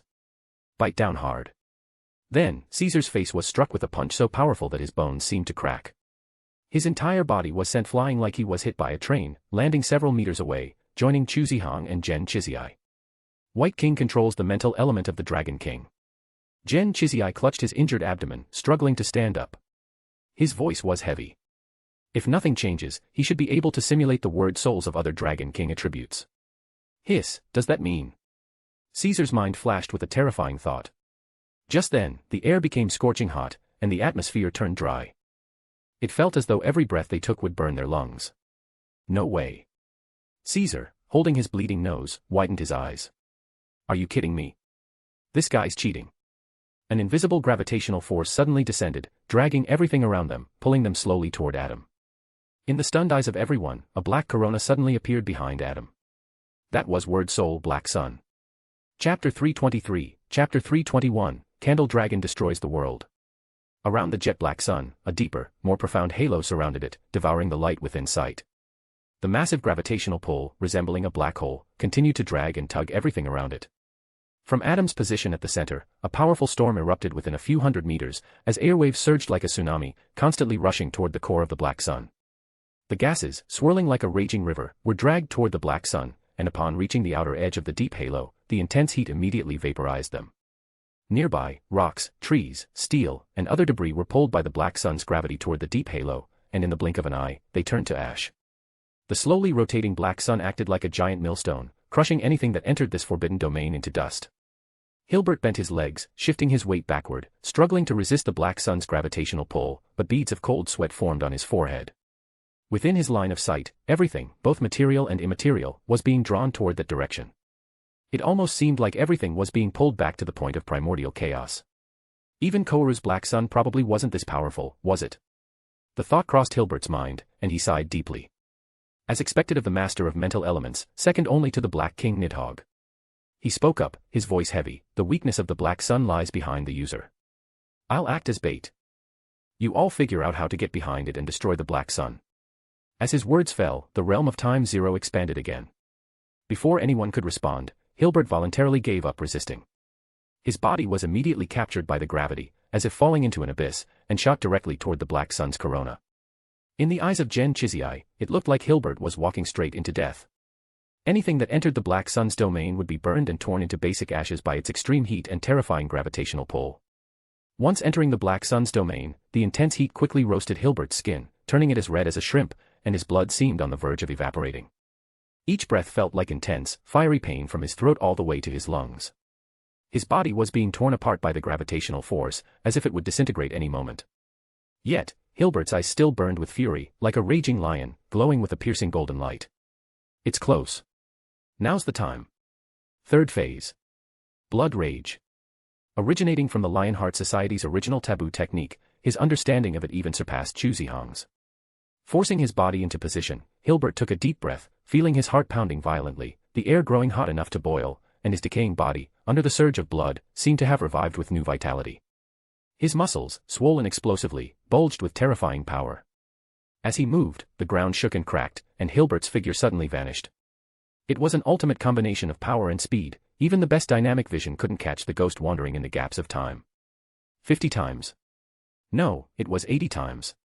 In the domain where time flowed at 80 times slower speed, Hilbert's hand holding the knife had exposed veins, his heart beating like thunder, focusing all his strength for a momentary burst. In his sight, countless flashes of knives came from all directions. Whoosh, whoosh, whoosh. He focused. Inhaled and exhaled. The carp's mouth strike. The pull and cut. The black sun's deep halo edge was slashed by Hilbert's superfast cut, splitting it right down the middle. The knife light collided at the center of the black sun. The clash of two completely different forces caused the black sun's domain to pause for half a second. Then, visible gusts of wind, accompanied by huge vibrations, created shockwaves that ravaged and trampled the land in all directions. To fight the black sun with the human body, as expected of Principal Hilbert. Adam watched calmly, his skin burned by the black sun's high temperature, almost looking like a blood-red man. He seemed to nod in approval and said, I recognize this willpower. Ah.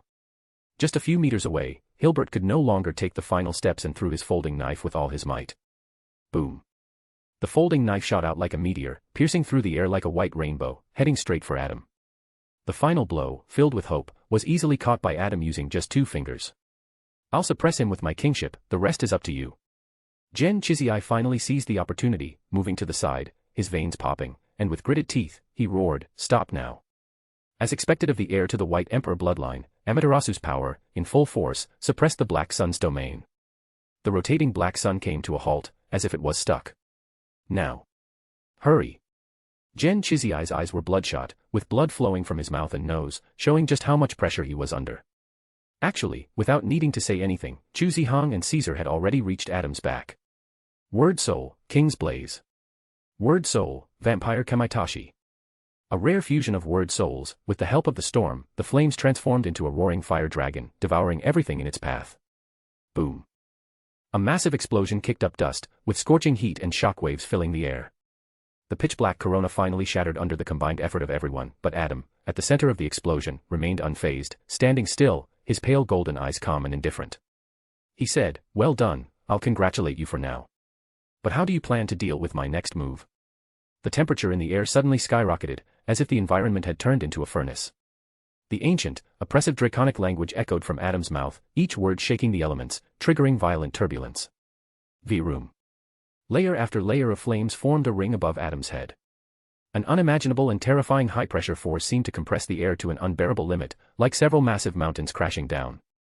With each breath, Gen Chizai felt a burning sensation fill his lungs. The oppressive terror in his heart, combined with a wildly alert intuition, clearly signaled that something extremely terrifying was about to happen. A vast domain began to take shape, expanding across the entire mountain range in an instant. Endless fire elements raged in the atmosphere.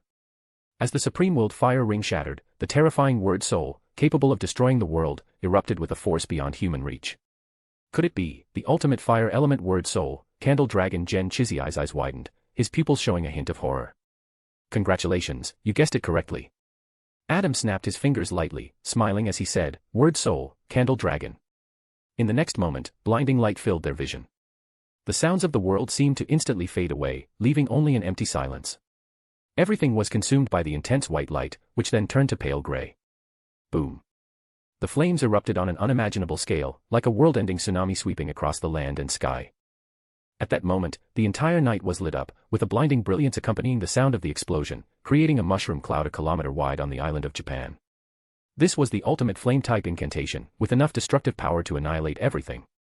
It unleashed a deafening roar that tore through the sky, while the mountains collapsed and melted in the raging blaze. The extreme heat burned everything in its path, both tangible and intangible, reducing everything to ashes. The raging flames, starting from the Takamagara, swept across several kilometers, with violent gusts of wind and shockwaves tearing through the area.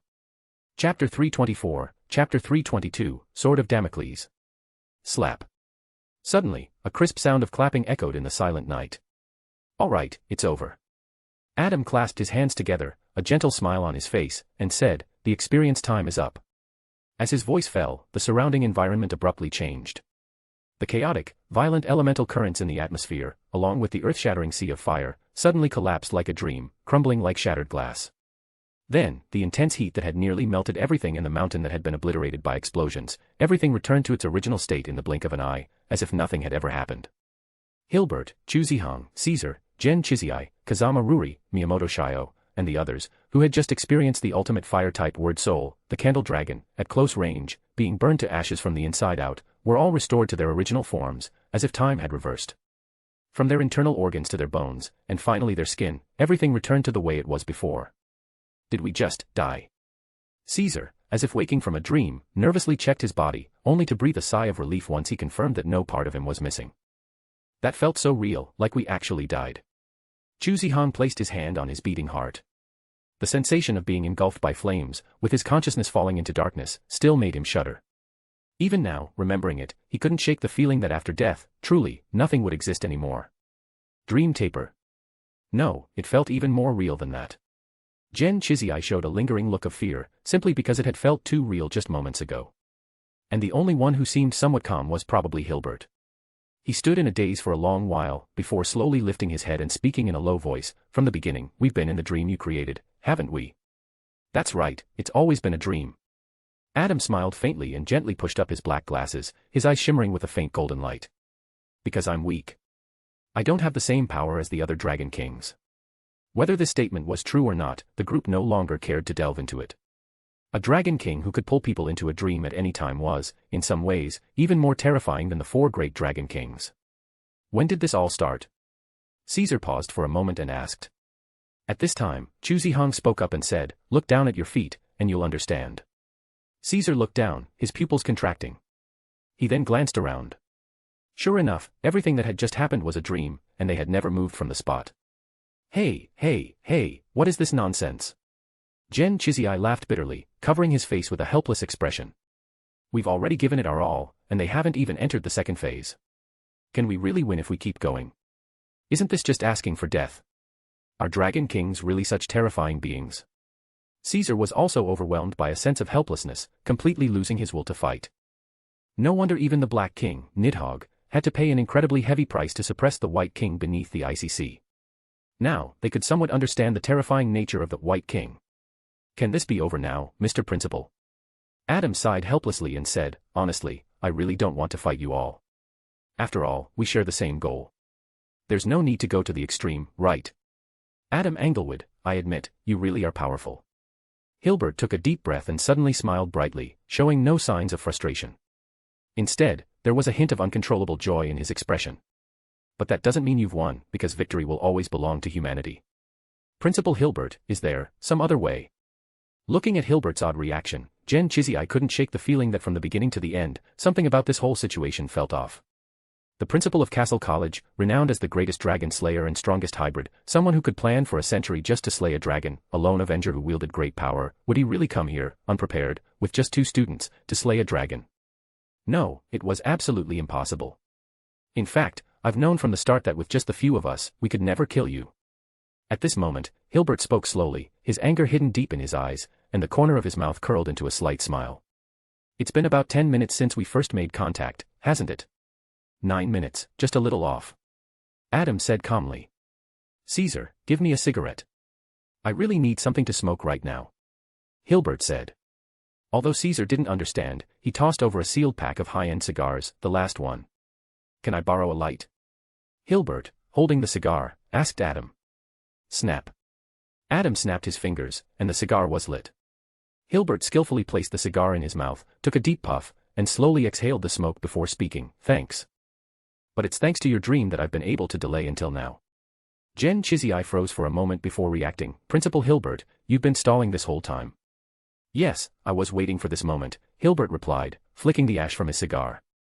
He continued nonchalantly, although we're in a dream, you're still in this area, Adam Englewood. This plan, he hadn't shared it with the others, because when the plan succeeded, everyone would die. Heh, so this isn't a dream? Adam said. Hilbert looked up at the sky with a slight smile. Do you know about the Skywalker? It's a satellite. At a specific time and coordinate, it will drop a tungsten rod here. Just like in the movies, the God's Rod. Adam exclaimed. No longer needing to hide anything, he spread his arms wide, looking up at the sky where 6 beams of light tore through the atmosphere. He shouted, with the power of ultra-high-speed kinetic energy, erase this entire mountain range. 6 blazing meteor-like flames tore through the night sky, heading straight for the Takamagara. The Skywalker in low Earth orbit circled the planet every 90 minutes, and Hilbert's actions had all been waiting for this very moment. Heaven's punishment had arrived. 6 blazing, high-density tungsten rods, traveling at speeds of over 3,000 to 9,000 kilometers per second, descended like Damocles' sword thrown by God. The immense wind pressure from the sky cascaded down, as though the entire heavens were collapsing. The pressure of several mountains pressed down on everyone on the ground, pinning them helplessly. The kinetic energy from the rods, even before hitting the ground, created an ear-piercing sonic boom in the atmosphere. Such a childish stunt, isn't it a bit too much? Adam said, watching the 6 tungsten rods fall. His hair whipped in the fierce wind, and the playful expression from earlier vanished, replaced by an expressionless face. Didn't I tell you? The game is over. Then, to everyone's shock, Adam's body swelled up as if inflated. Fine, hard, gray-white scales quickly grew from his skin, resembling a granite armor. His limbs became huge and muscular, and wings sprouted from his back. In an instant, Adam had transformed from a human form into a massive dragon, covered in gray-white scales with vicious horns. Staring at the gray-white dragon, Chu Zihang's heart shook violently, sending ripples through his mind. Is that him? Chapter 325, Chapter 323, Terrifying Strength. A year and a half ago, on that stormy night atop the overpass, the greatest regret of Chu Zihang's life was not dying alongside his father. For a son, to die in battle with his father would have been the greatest honor. But in the end, he left that overpass and never saw his father again. The only clues left to him were the name, Odin, and the fleeting glimpse of a massive gray dragon in the stormy, rain-soaked skies. Now, that grayish-white dragon he had longed for day and night had appeared once more. Is it, you? Chu Zihang couldn't stop himself from stepping forward. He desperately wanted to know what had happened after he lost consciousness on the overpass that night, a year and a half ago. Wait. Don't go, Chu Zihang. Caesar immediately grabbed his arm, fearing he might rush forward to his death. Boom. The earth trembled, and wild winds howled. The gray dragon spread its wings with a sudden, powerful beat. Instantly, the roaring shockwave rose like a tidal surge from the ocean, sending everyone flying. The fractured ground collapsed and caved in. Then, like a meteor ascending to the heavens, the dragon soared straight into the sky. Its deafening roar, shaking souls to their core, echoed through the Takamagara. Is he trying to stop that thing? Caesar's eyes widened in horror as he stared at the unbelievable scene. Adam Englewood, transformed into a dragon, hurtled toward 6 streaks of light tearing through the sky. On one side, the sword of Damocles cast down by God. On the other, the supreme ruler of the dragon race. They clashed like ancient generals charging headfirst into battle, colliding with an earth-shattering boom amidst the torn clouds and reverberating sonic blasts.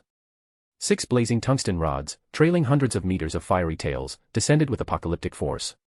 Adam hovered in midair, wings beating as he stayed 1,000 meters above the ground. His golden slit pupils, glowing with intensity, reflected the 6 destructive beams. He chanted in ancient and solemn draconic language, and the elements of heaven and earth churned into a torrent, drawn by an immense gravitational force. In an instant, a massive vortex spiraled in the sky. In that moment, the invisible currents under Adam's control transformed into a sword sharp enough to sever the world. Perfect, let's test it out. What kind of scene will unfold when a Dragon King casts an ultra-high-level word soul? The surging dragon language abruptly stopped, and the turbulent flow of elements went completely out of control at this moment. Word soul, judgment. The air currents transformed into a sword of pure energy, slashing out with an overwhelming and domineering force. It carried a roaring storm of destructive winds and violently clashed against the sword of Damocles. On the ground, the people staring at the sky suddenly found their vision consumed by a dazzling brilliance, as if a second sun had abruptly risen. After a brief silence, a deafening explosion echoed across the heavens. Boom. The overwhelming flow of air suddenly spread across the vast sky. The dispersing shockwave tore through layer upon layer of clouds, leaving a massive sword scar stretching across the entire sky. The colossal rift created by the collision resembled a mountain range split apart, visible even from 100 miles away. Watch out, the shockwave is coming. Caesar's pupils dilated in alarm as he saw the cascading air currents rushing downward. He immediately shouted to warn the others. However, his voice was completely drowned out by the roaring explosion. Moments later, the immense pressure in the sky descended like a raging river, engulfing the entire mountain range. Everyone felt as if they were submerged in an endless ocean, their bodies crumbling under the force of the tides. They could only try their best to press themselves against the ground. The air currents falling from the sky were as heavy as a waterfall, slamming into everyone with an almost tangible weight. Muscles and bones alike groaned in protest. It was hard to believe, if the Adam from earlier had used this level of word soul against them, they'd have been shattered into pieces by now, completely irreparable. White King, no, Dragon Kings are this terrifying. Caesar looked up at the sky, his heart sinking into despair.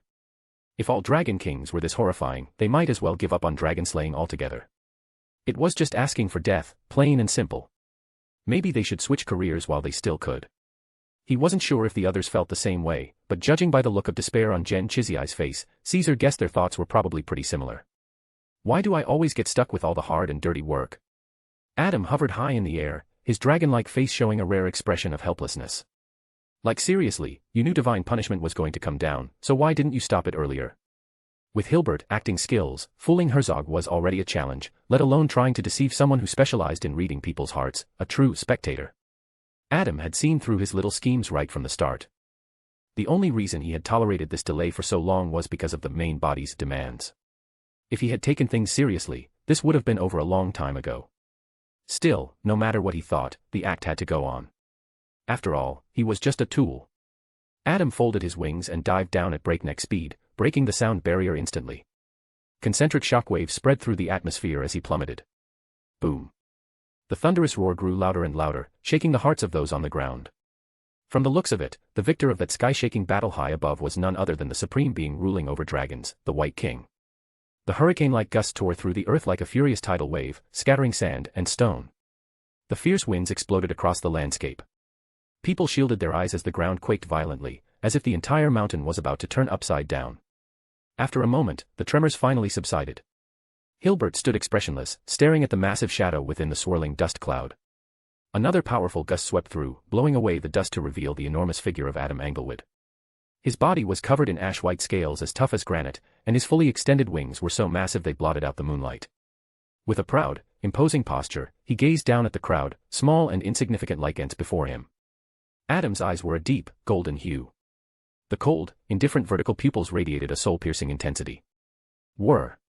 The roaring wind rang in everyone's minds, mixed with faint, otherworldly whispers. Those caught in it trembled uncontrollably, their bodies betraying them.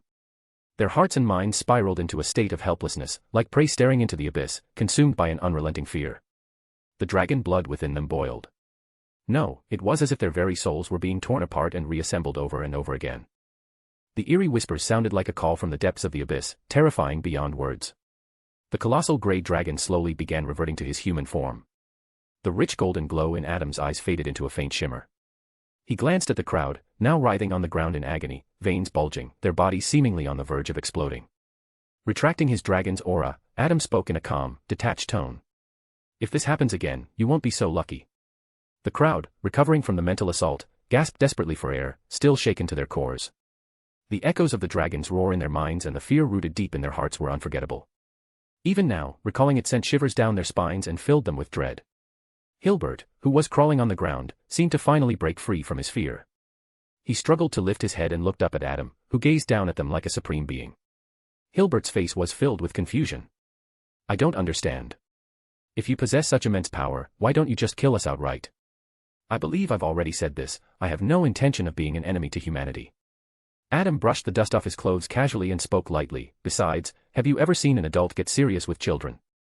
Chapter 326, Chapter 324, Gift to Koharu. Haiying Artificial Island sank beneath the sea after the brutal battle against the tide of alchemical corpse guardians. The entire coastal combat platform was swallowed by the waves. The explosion of the alchemical sulfur bomb released a thick, pungent sulfuric odor into the air. The tide swelled, crashing against the island's broken edges and sending sprays of seawater into the air. No one could imagine that beneath the seemingly calm black ocean lay countless alchemical corpse guardians and ferocious ghost-toothed dragon vipers. Yet now, both the savage ghost-toothed dragon vipers and the brutal alchemical corpse guardians had sunk into the vast, boundless sea. Even the once glorious draconic hybrids were reduced to nothing more than food for small fish and shrimp.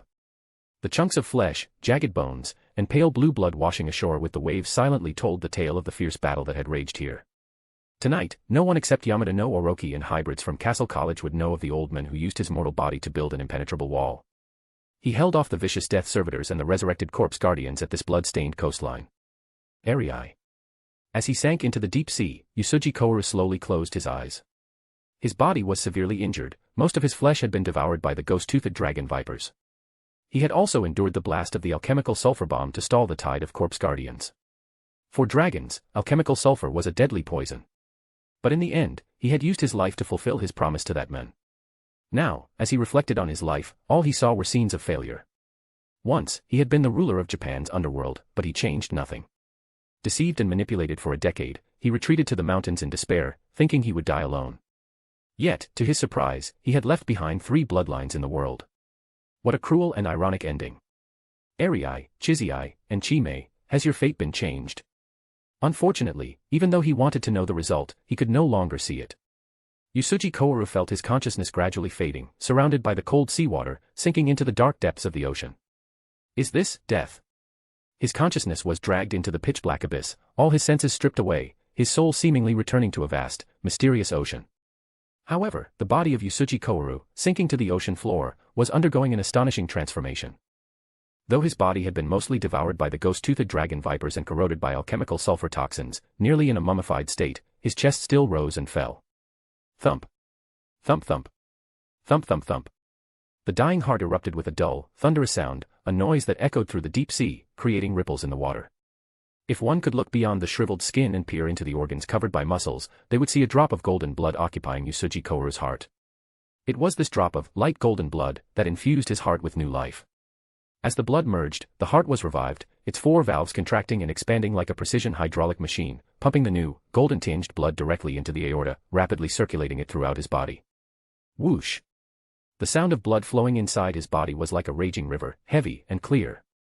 It was unimaginable that from a body almost dried up like a mummy, life would burst forth again, and the fresh, surging blood attracted numerous bloodthirsty fish. Just as the bloodthirsty fish, drawn by the scent of blood, greedily watched the withered body, attempting to feast on it. Usuji Koharu, whose eyes had been tightly shut, suddenly opened them wide. Buzz. His vertical pupils, glowing with a molten gold-like heat, carried the authority of a supreme ruler. The bloodthirsty fish surrounding him were instantly ensnared by his gaze, causing them to bizarrely swell up from within before exploding in the water, turning into large clouds of blood mist. What terrifying eyes! Just by gazing, the creatures of the sea underwent unimaginable mutations. But the transformation of Usuji Koharu was far from over. Though his eyes were open, they seemed devoid of spirit. His gaze lacked focus, hollow and vacant, like a shell of a body that had lost its soul. The tightly arranged gray-white scales covered the surface of the skin, engraved with countless 3-dimensional symbols. The faint glow was dim and unclear, with mysterious and eerie runes intertwining with each other, drilling into the skin and flesh, forming something that did not belong to the real world. The supreme bloodline of the White King fused with an unknown light golden blood, merging with each other. However, during the fusion process, neither was willing to be the one to be fused. Using Usuji Koharu's body as the battleground, an intense battle broke out. The dragon blood, nearly occupying the entire body, was like a bloodthirsty and brutal king, devouring newly born cells, constantly destroying the body that had been eroded and reshaped by the light golden blood, then turning it into a dragon-shaped death knight while attempting to completely eliminate the light golden blood. It was angry. Although it had lost its master, the information passed down through its genes was that of the ancient White Emperor. It once ruled over thousands of dragons and humans, its status above the four dragon kings, possessing great divinity, controlling the most noble spiritual elements, and being the ruler of the world. However, when the White King's blood entered the heart, a sudden and unimaginable burst of fiery, dazzling light erupted from the depths of that drop of light golden blood. It was beyond the imagination of the dragon race, and even the Black Emperor could not compare. It symbolized the cosmic order, even the very foundation of the universe. Its will surpassed all things. The vast waves, capable of drowning all beings, in just a fraction of a second, completely shattered the White King's blood and drowned it entirely. It was over. The White King's blood fought hard, only to be crushed in the end, bringing its efforts to a close. The light golden blood not only devoured the White King's bloodline, but it also began to further transform Uchiha Kouru, shifting between human and dragon forms until it finally stabilized. Consciousness drowned in that deep, profound ocean, Uchiha Kouru's soul finally returned to his body. His hollow eyes regained focus. The feeling of being reborn threw his mind into chaos, while his body instinctively began to move upward. Splash! Uchiha Kouru emerged from the water and swam to the shore. He lay on the rocky shore, staring blankly at the night sky. His chest heaved as he breathed in deep breaths, the air tinged with the scent of sulfur. Though his mind was still a bit chaotic, he clearly remembered that he should have died from exhaustion, falling into the abyss. But now, why was he alive again? Uchiha Kouru sat up from the ground, looking at himself in shock, feeling like something was different. This body seemed to contain an extremely terrifying power. Not only had his bloodline been enhanced several times over, but it also seemed to have granted him some special abilities. As he was lost in confusion, he suddenly felt a stir in his heart and noticed someone approaching. Uchiha Kouru turned his head and saw the image of a black-haired youth reflected in his eyes. He was stunned and exclaimed, "It's you. How does it feel, Uchiha Kouru?" Uchiha Sogetsu's gaze was calm, a warm smile playing at the corner of his lips. "Do you like the gift I gave you?" Chapter 327, Chapter 325, The Weirdest Combination in History. Genji Heavy Industries Building, Private Care Ward. Suddenly, someone pushed the door open and walked in holding a bouquet of flowers. "Looks like everyone is recovering well. You should be able to leave the hospital soon," he said. He had slightly wavy short golden hair, wore iconic black-framed glasses, and his deep eyes were pure and clear, as bright as a baby's gaze. His fair skin looked as though it had never seen sunlight, and his handsome features were complemented by a warm, gentle smile. He appeared to be a cheerful and charming young man. However, the people in the ward looked at him with varied expressions and unanimously chose to remain silent. An eerie silence enveloped the room. The golden-haired youth adjusted his glasses and chuckled softly. "What's this? Am I not welcome?" Gen Chizai stayed quiet for a few seconds before breaking the awkward atmosphere. "Welcome," he stammered. Yet no matter how you looked at it, the smile on his face seemed forced, as if he wasn't truly pleased about the visitor's arrival. It was almost unimaginable that this single room could simultaneously hold the strongest hybrid and greatest dragon slayer in history, a yet-to-graduate student from Castle College, a near-complete death servitor, the current head of Yamada no Orochi, and the new White King who had stolen divine authority. The air reeked of medicine but seemed to carry an explosive tension. This was beyond tense relations. To call it irreconcilable might have been closer to the truth. On one side was the White King. On another, the Dragon Slayer. On third, head of Yamada no Orochi. And lastly, a human-shaped death servitor. Together, they formed a precarious and volatile four-way dynamic. Was Yamada no Orochi going bankrupt or something? Did it not occur to anyone to separate these people into different rooms? Stuffing everyone into the same ward. If he found out who planned this, he'd personally crush that person's head. Gen Chizai sighed, glancing at the tense atmosphere in the room. Beads of sweat formed on his forehead. Maybe someone should say something. "Staying silent like this isn't helping," he said nervously. He was genuinely worried that if this continued, the Genji Heavy Industries building, built at a cost of over 100 billion yen and hailed as a Tokyo landmark, might soon be reduced to rubble. And with the current economic downturn, Yamada no Orochi finances were running low. If the building collapsed, he couldn't afford to fund its reconstruction. "What are you doing here?" Hilbert, still seething over yesterday's events, wanted nothing more than to leap off his hospital bed and fight another 800 rounds. What did he mean by, "Have you ever seen an adult seriously fight a child?" That single sentence had almost shattered Hilbert's resolve. It had taken him great effort to regain his composure. "Isn't it a bit disrespectful to talk to your savior like that?" Adam's expression seemed hurt. "If not for me, you all would have turned to ashes by now, yet you can't even muster a simple thank you. Would the Dragon King really be so kind?" Although still alive, Hilbert remained deeply wary of the dragons. "Who knows if you're scheming something else?" I am indeed planning something." Adam admitted it outright, his tone calm. But from the results so far, it hasn't caused you any harm, has it? Now doesn't guarantee the future. Hilbert locked eyes with Adam and said in a deep voice, Adam Englewood, what exactly are you trying to do? Stealing the White King's authority wasn't enough. Are you planning to restore the dragon's former glory and become the sole ruler after the Black King? I'm not interested in ruling the world, that's the truth. Adam placed the bouquet into a vase, then glanced at the sunny weather outside, smiling faintly. As for restoring the glory of the dragons, that's even more absurd. The mighty Dragon King may seem grand to humans, but on a larger cosmic scale, they're nothing more than ants or specks of dust. Ants. Specks of dust. The moment these words left his mouth, everyone in the ward seemed utterly stunned. How much confidence did it take to view Dragon Kings, who could easily destroy a city and were akin to natural disasters, as nothing but ants and dust? Are you thinking I'm exaggerating? Adam observed their expressions and emotions with great interest, finding it all very amusing. If the Dragon Kings are mere ants to you, then why did you steal the White King's authority? Hilbert furrowed his brows. Though Adam's words sounded exaggerated, they didn't feel like a joke. Perhaps this was genuinely how Adam viewed the situation. Hilbert couldn't help but press further. Doesn't that seem contradictory? In truth, the two aren't contradictory at all. Adam revealed a mysterious smile. Because what truly matters isn't the White King's authority, but the process. So, can I take that to mean you gained something far more important than the White King's authority during that process? Hilbert truly lived up to his reputation as the principal of the Castle College. His mind was as sharp as ever. The moment he heard Adam's words, he instantly grasped the clue.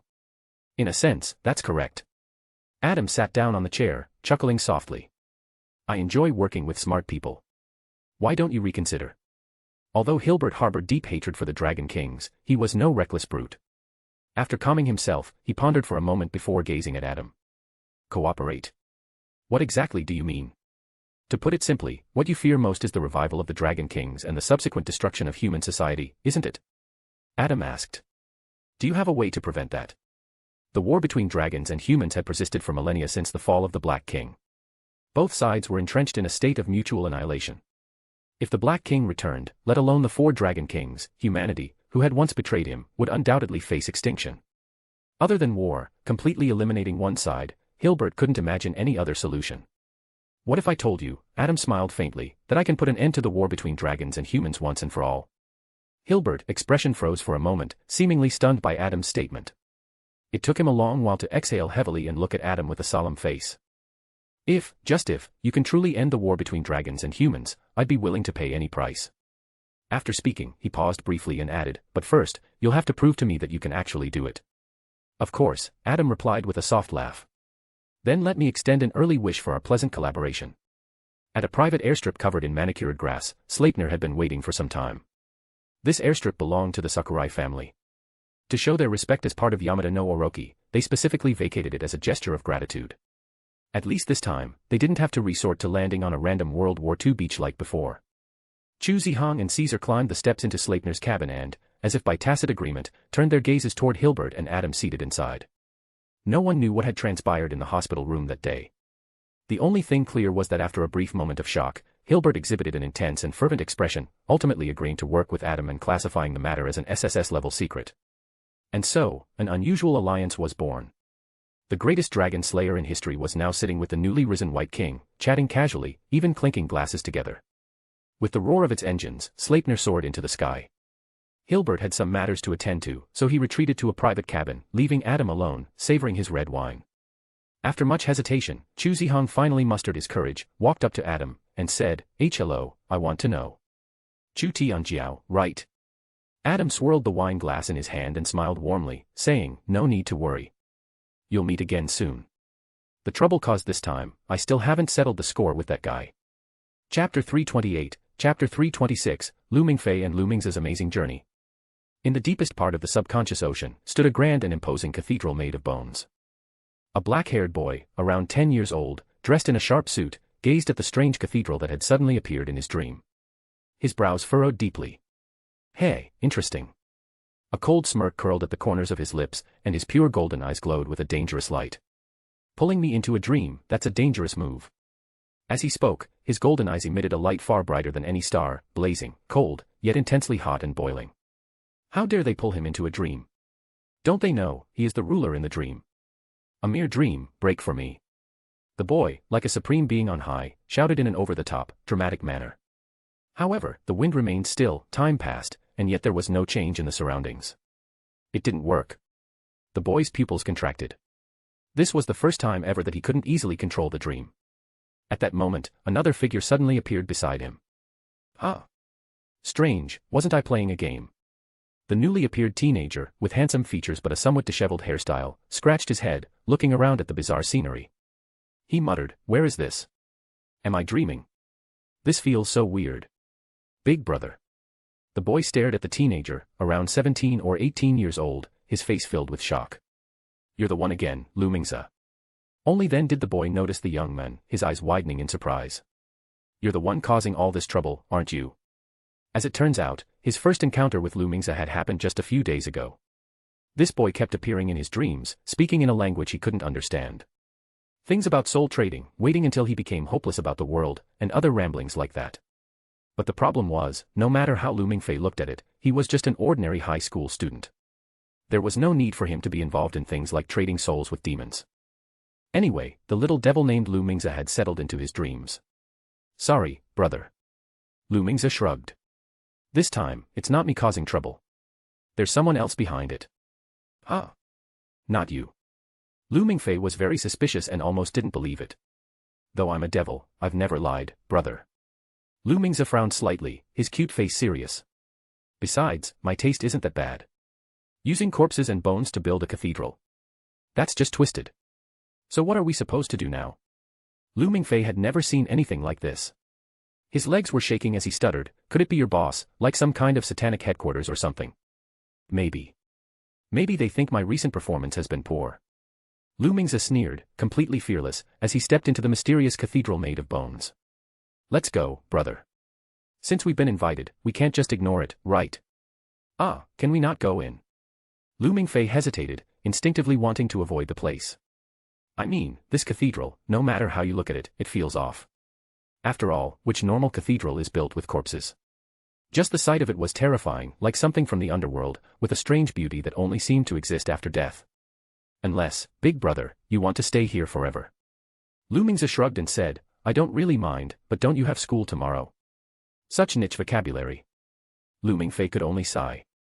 After all, school was an unavoidable nightmare for high school students, and in the end, he could only follow behind dejectedly. "You're right, I have no comeback for that."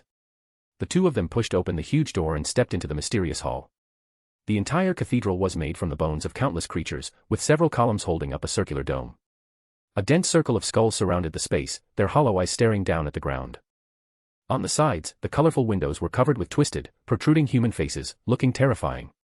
At the center, facing the main door, stood a massive crucifix, twisted and intertwined from pure skeletons.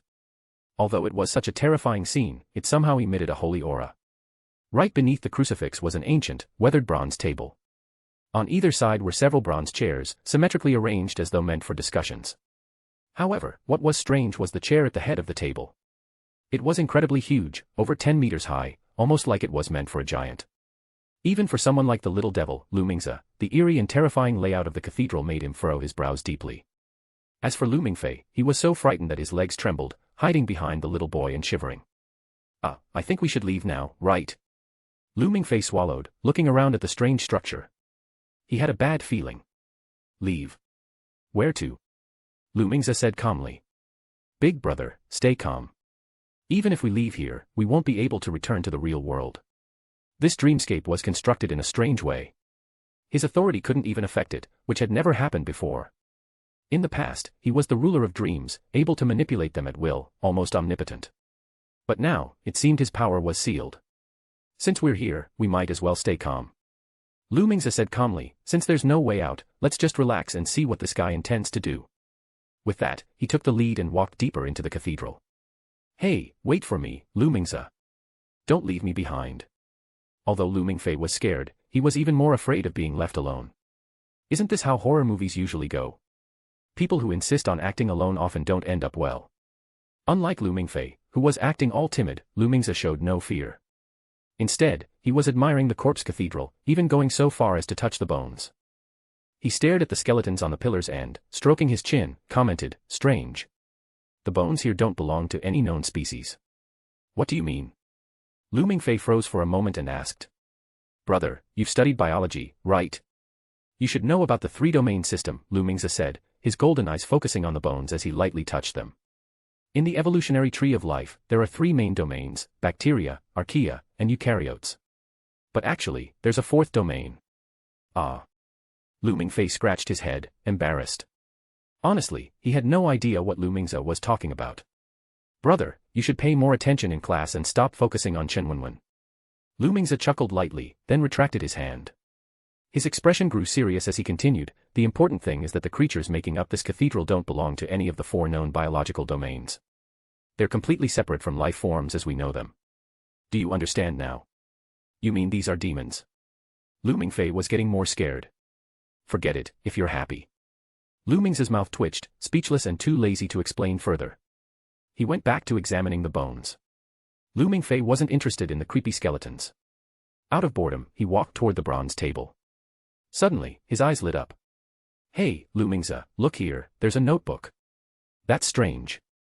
He'd just checked the area, and there hadn't been a notebook. Lu Mingze had a bad feeling and quickly turned around, shouting sharply to stop Lu Mingfei, don't touch it, brother. Ah. I didn't touch it. Lu Mingfei immediately raised both hands, signaling that he was obedient. Lu Mingze hurried over, walking to a bronze chair that looked like it was meant for a giant. He saw that the bronze table, which had been empty moments ago, now had an old, ordinary notebook resting on it. The paper was yellowed, dry, and rough, like it was made from animal hide. The cover was dark, with no writing on it. Under the blackened cover of the notebook, there was a simple feather pen tucked inside. Chapter 329, Chapter 327, Future. The Eerie Corpse Cathedral, the Strange Dream, the Peculiar Sheepskin Notebook. For some reason, as Lu Mingze stared at the notebook with its darkened cover, a faint voice echoed from deep within him, softly urging him to open it. Logic told Lu Mingze that this notebook was ominous. Just moments ago, he had carefully examined the bronze table and confirmed it was empty. Yet now, out of nowhere, a notebook had appeared. From a cautious perspective, the best choice was not to touch it. After all, in a dream brimming with such strangeness, who could say whether this notebook was harmless? But the voice lingering in his heart was like a Faustian whisper, tempting him to open the sheepskin notebook with its blackened cover. Ah, maybe we should just take a look. Lu Mingfei, noticing Lu Mingze staring silently at the notebook, offered a timid suggestion. Brother, you're way too naive. What if it's a trap? Lu Mingze sighed, sometimes feeling helpless as he looked at Lu Mingfei. To scare him on purpose, he said, it could be like Pandora's box, once you open it, the devils inside will escape and tear us both to shreds. Ah, then maybe we shouldn't open it after all, Lu Mingfei immediately chickened out, shrinking his neck as he muttered, we should probably figure out how to get out of here. That's what really matters. With Lu Mingfei's interruption, Lu Mingze felt himself calming down. After a moment of careful thought, he said, no, let's open it. What? Didn't you just say it's like Pandora's box? Lu Mingfei protested, wide-eyed. What if devils really come out? Then we're screwed. Lu Mingze shrugged, exasperated. Aren't you always playing games? Right now, the only quest clue is this notebook. If we don't open it, we can't progress. What else can we do? Despite the eerie and unsettling atmosphere, Lu Mingze's words made the situation feel oddly like a scene from an online game. With the humor breaking the tension, Lu Mingfei gradually relaxed. He grinned cheekily and said, well, if a devil does come out, you'd better protect me. Got it, big brother, Lu Mingze sighed dramatically, pretending to be helpless. After all, you're my only client. If you die, who am I supposed to trade souls with? On the surface, Lu Mingze seemed casual, but deep down, he couldn't shake his nervousness. However, to avoid scaring Lu Mingfei too much, he deliberately put on a playful attitude so that his timid older brother wouldn't be scared out of his wits. Are you ready, brother? Lu Mingze's tone seemed calm, but his golden eyes burned with vigilance as he carefully opened the leather-bound notebook. The ordinary feather quill tucked inside the cover fell out as the pages turned, rolling onto the bronze table nearby. Its tip was clean, as if it had never been dipped in ink. Yet neither of them paid any attention to the feather quill. Their eyes were drawn entirely to the two characters engraved on the notebook's cover. Dragon Clan. Lu Mingfei softly read the words aloud. For some reason, those two simple words stirred a storm deep within him, like thunder roaring in his soul. Silent tears slid down his face, as though an overwhelming sadness was consuming him. It felt like a flood of cold water surging forth to drown him entirely, mixed with a fierce hatred and violent anger, an immense pain that could only be extinguished by destroying the entire world. Brother. Lu Mingze, of course, noticed his brother's strange reaction. Snapping out of his sadness, Lu Mingfei instinctively wiped the corner of his eye, startled by the cold tear. Why do I feel like this? Who knows? Maybe it's because of a dream. Lu Mingze lowered his gaze, deliberately avoiding eye contact, not wanting his brother to see the deep sorrow hidden in his own eyes. What is the Dragon Clan? Lu Mingfei asked. A faint voice seemed to whisper to him from somewhere, telling him this term was deeply connected to him. Do you remember what I told you about the fourth domain? Lu Mingze said calmly. On the known tree of life, besides the domains of bacteria, archaea, and eukaryotes, the Dragon Clan is the fourth domain of life. Hearing this, Lu Mingfei's eyebrows twitched violently, and his mouth slowly fell open. You've got to be kidding me, right? The Dragon Clan. You mean like the dragons from novels? Yeah, something like the dragons in Western legends. Lu Mingze took a deep breath, organizing his emotions before continuing. As for a detailed explanation, let's wait until those people arrive. They'll tell you, brother.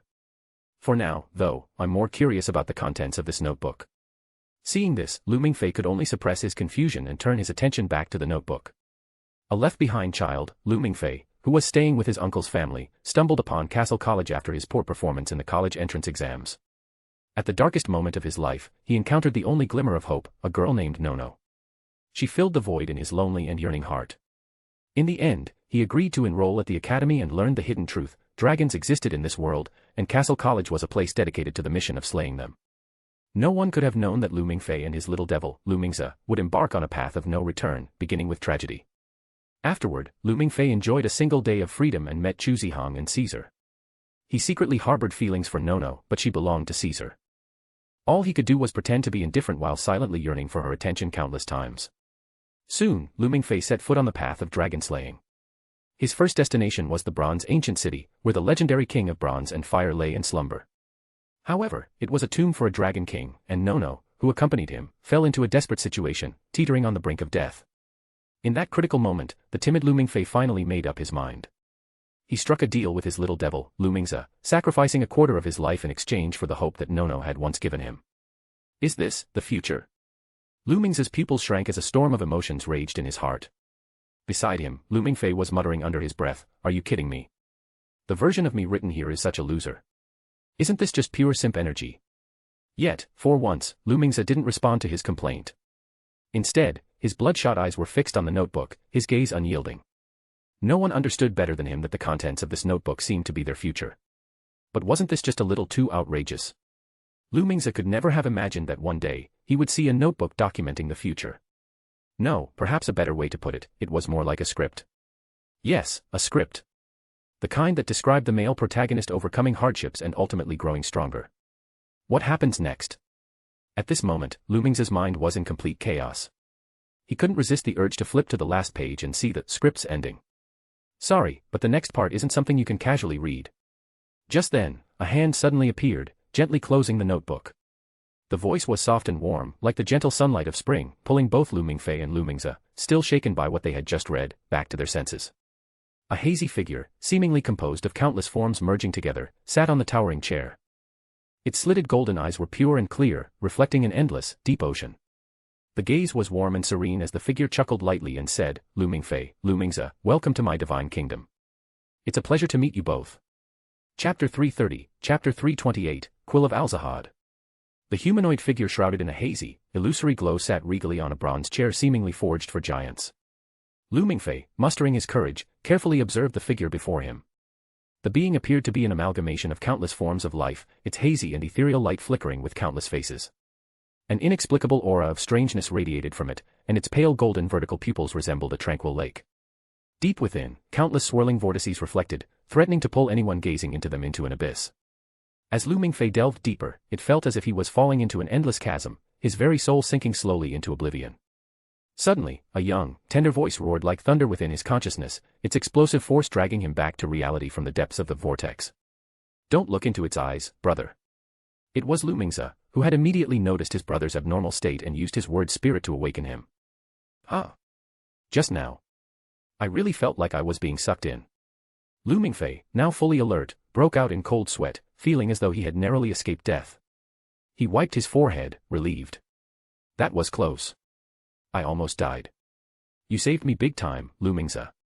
"Stand behind me, brother," Lu Mingze said as he stepped forward, shielding Lu Mingfei with an air of authority. Though he wasn't tall, barely over 1.6 meters due to his childlike appearance, at this moment, he seemed towering in Lu Mingfei's eyes. A dependable minor. As Lu Mingfei felt a surge of emotion, Lu Mingze seemed to shed his youthful facade entirely, his demeanor transforming drastically.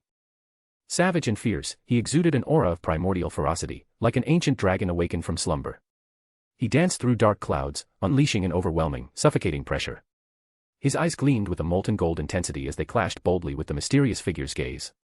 You must be the master of this dreamscape. To Lu Mingfei, Lu Mingze had always been an occasionally eccentric little devil. But only now did Lu Mingfei realize, with a delayed shock, that this was no longer the playful trickster he knew. This was an unstoppable force radiating dominance. Welcome, you two, to my divine kingdom, Uchiha Sogetsu spoke in a calm, gentle tone. His voice carried an air of warmth. I imagine you both have many questions in your hearts, don't you? Are you talking about the person who dragged us here in the middle of the night and is now acting all mysterious? Lu Mingze sneered. For some reason, he really hated this person. It was an inexplicable feeling of aversion, like his soul was instinctively rejecting them. Lu Mingfei shrank his neck, deciding to play dead. After all, in this situation, no matter how you looked at it, it didn't seem like someone like him, a loser, should be speaking up. I forgot to introduce myself. You can call me Adam. Uchiha Sogetsu, still wearing a disguise, spoke calmly and indifferently, letting out a slight laugh. First of all, I need to clarify something. I'm just as surprised as you two to see you here. Secondly, the reason you two have entered my divine kingdom isn't really because of me. Ridiculous. If it wasn't you, was it me? Lu Mingze stared at the figure above them, speaking disdainfully. Are you telling me that we barged into your divine kingdom without permission, and you didn't know about it? Is that what you're saying? Lu Mingfei instinctively nodded in agreement. Yeah, could it be that they had intentionally barged in? You must have seen that notebook, right? Uchiha Sogetsu's gaze was clear and calm. He let out a small laugh, tapping his fingers lightly on the bronze table. Technically speaking, the contents inside shouldn't have been something you were allowed to see. Seen it. So what now? Are you going to silence us? Lu Mingze put his hands in his pockets, his gaze cold. You don't seriously think that just making up some random story will fool us, do you? Stories depend on the person. Uchiha Sogetsu said lightly. As for whether it's true or not, you should already know in your heart. Lu Mingze's eyes shifted slightly, and for a moment, he couldn't find the words to respond. Actually, deep down, he was already about 70 to 80% sure that the content of that Dragon Clan notebook was undoubtedly about Lu Mingfei's future. He understood his brother too well. On the surface, he seemed weak, but deep down, he had the heart of a lion. But more importantly, the awakening of the King of Bronze and the King of Fire had happened recently, and with the upcoming arrival of Castle College, everything seemed to be unfolding just as it was written in the notes. Now, I'll answer the first question. Uchiha Sogetsu flicked the cover of the notebook, picked up the feather pen stuck in the spine of the book, and smiled. The one who dragged you into my divine kingdom, the culprit, is this guy. Was that just an ordinary feather pen? Lu Mingfei and Lu Mingze's attention was instantly drawn to it, but no matter how they looked at it, it appeared to be a very ordinary feather pen. Lu Mingze suddenly got irritated and glared fiercely. You're trying to fool us with a broken feather pen.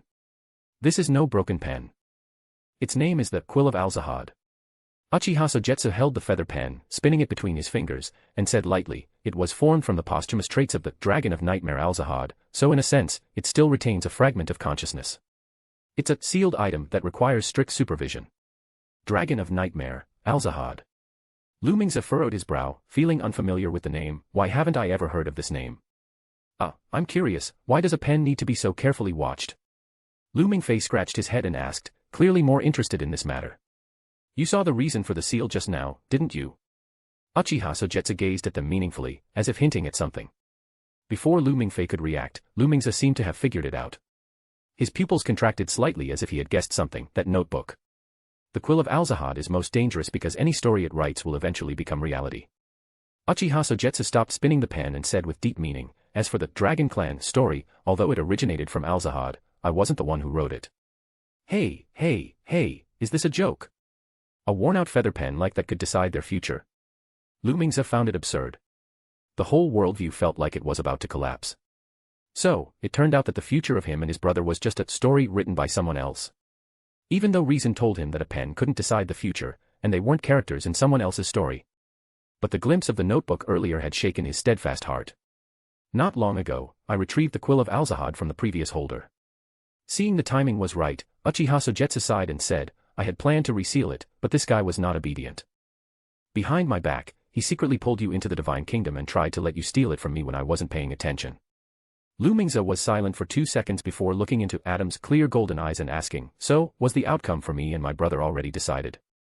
Uchiha Sogetsu calmly replied, "The stories written by the Quill of Al-Zahad will inevitably become reality."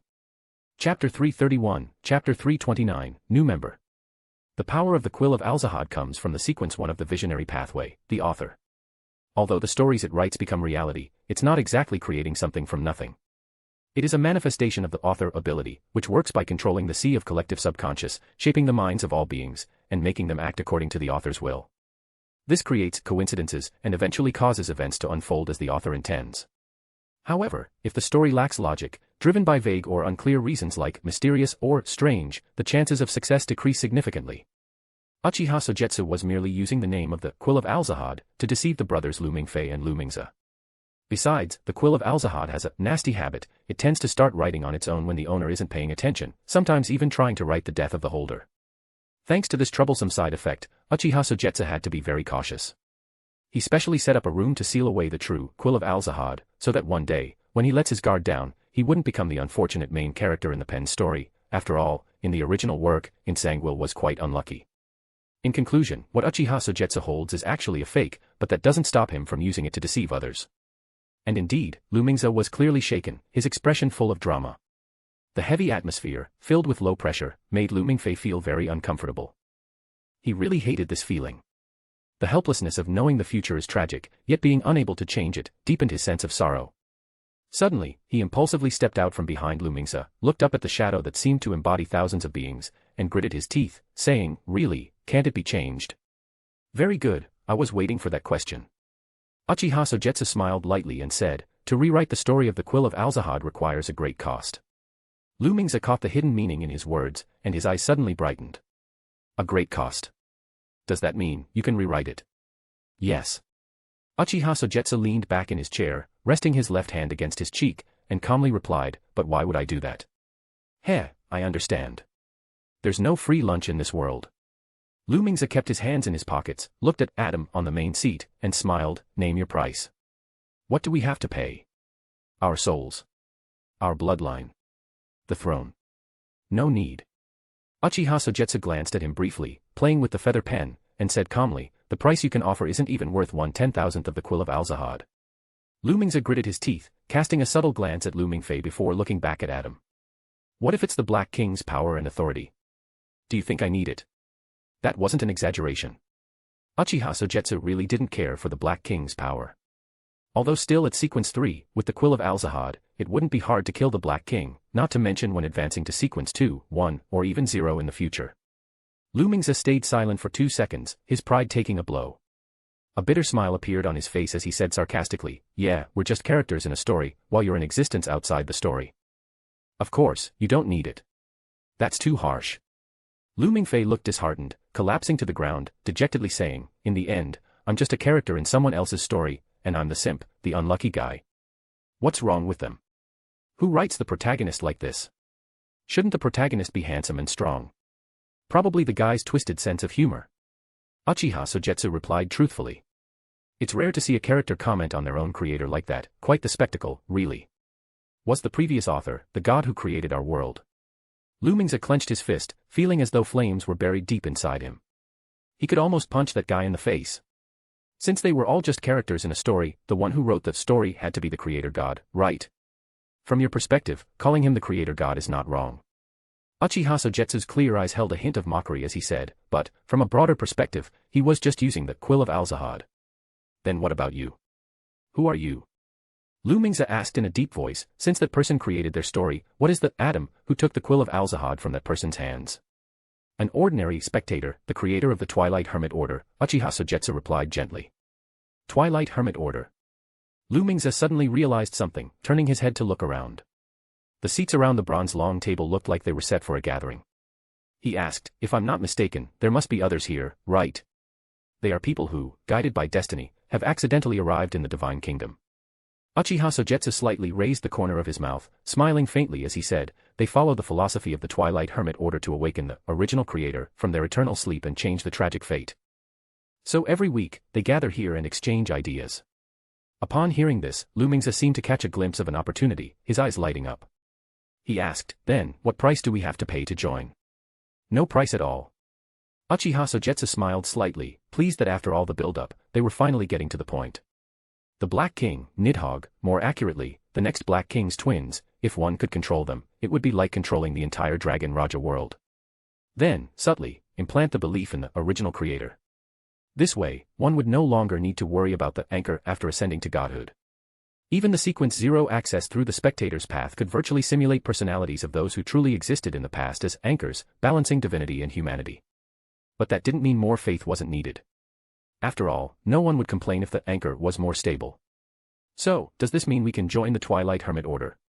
Lumingza asked again. Uchiha Sogetsu's gaze remained calm as he looked at the eager Lumingza, smiling lightly. "Yes. Although you weren't guided by destiny and entered the Divine Kingdom under the influence of the Quill of Al-Zahad, you are, in essence, qualified to join the Twilight Hermit Order." Chapter 332, Chapter 330.1, Questioning. Italy, Portofino. Colorful houses surround the Emerald Bay, bathed in the warm Mediterranean sunlight, accompanied by the July sea breeze, which flows through the narrow stone-paved alleys, weaving between lush trees. At the back of the verdant mountain range stands a lonely, pure white fortress. Its outer walls made of solid marble, facing the bay, weathered and aged like an old man, burdened with the weight of time.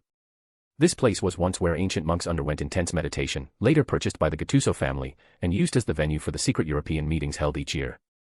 This year, due to the trouble caused by Castle College in Japan, the board meeting was called early. In the dimly lit room, there was only a row of candlesticks on the long table. The flickering flames illuminated 4 men and 2 women. These were the influential family heads who held the power within the secret party. Typically, the content of the meetings could be summarized as follows, expressing gratitude to the board members for their contributions to the dragon-slaying cause. After all, without the support of these deep pockets, Principal Hilbert could never have managed to run up millions of dollars in expenses each year, nor could he have lived so freely around the world. Of course, the reason the families of the secret party were willing to foot the bill was simply because no one else could replace Hilbert. However, today's atmosphere was different. Every board member wore a serious expression, even a bit grim. The low pressure in the air seemed to signal the calm before a storm. An elderly man, leaning on a cane, looked dark and grim. He shook the brass bell beside him, and his deep voice sounded like the scraping of rust. "Hilbert, the briefing on the Japanese mission said the awakened White King was killed by divine punishment. Is this true?" The first person to speak was Frost Gattuso, who, in terms of family ties, was Caesar's uncle and also the acting head of the Gattuso family. Strangely enough, the Gattuso family's representative should have been Caesar's father, Pompey Gattuso. But due to his eccentric nature and being a carefree playboy, he invested a large sum every year but never bothered to attend board meetings. As a result, his brother Frost took on the role of representing the family's interests at the board. In the distribution of power within the board, the Gattuso family held the greatest share, with considerable influence in the hybrid factions. Facing Frost's question, Hilbert, sitting at the head of the table, reacted indifferently. Holding a martini, he gently swirled it and said, "Of course it's true, Frost, my old friend." The old man, fiddling with a sandalwood bead bracelet, shook a bell and said, "Hilbert, we've received some information that contradicts your story. Would you like to hear it?"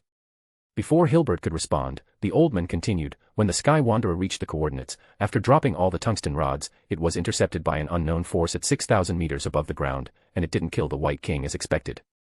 So the question is, where did the White King go?" "Oh. Something like this happened." Hilbert raised an eyebrow, showing a very surprised expression.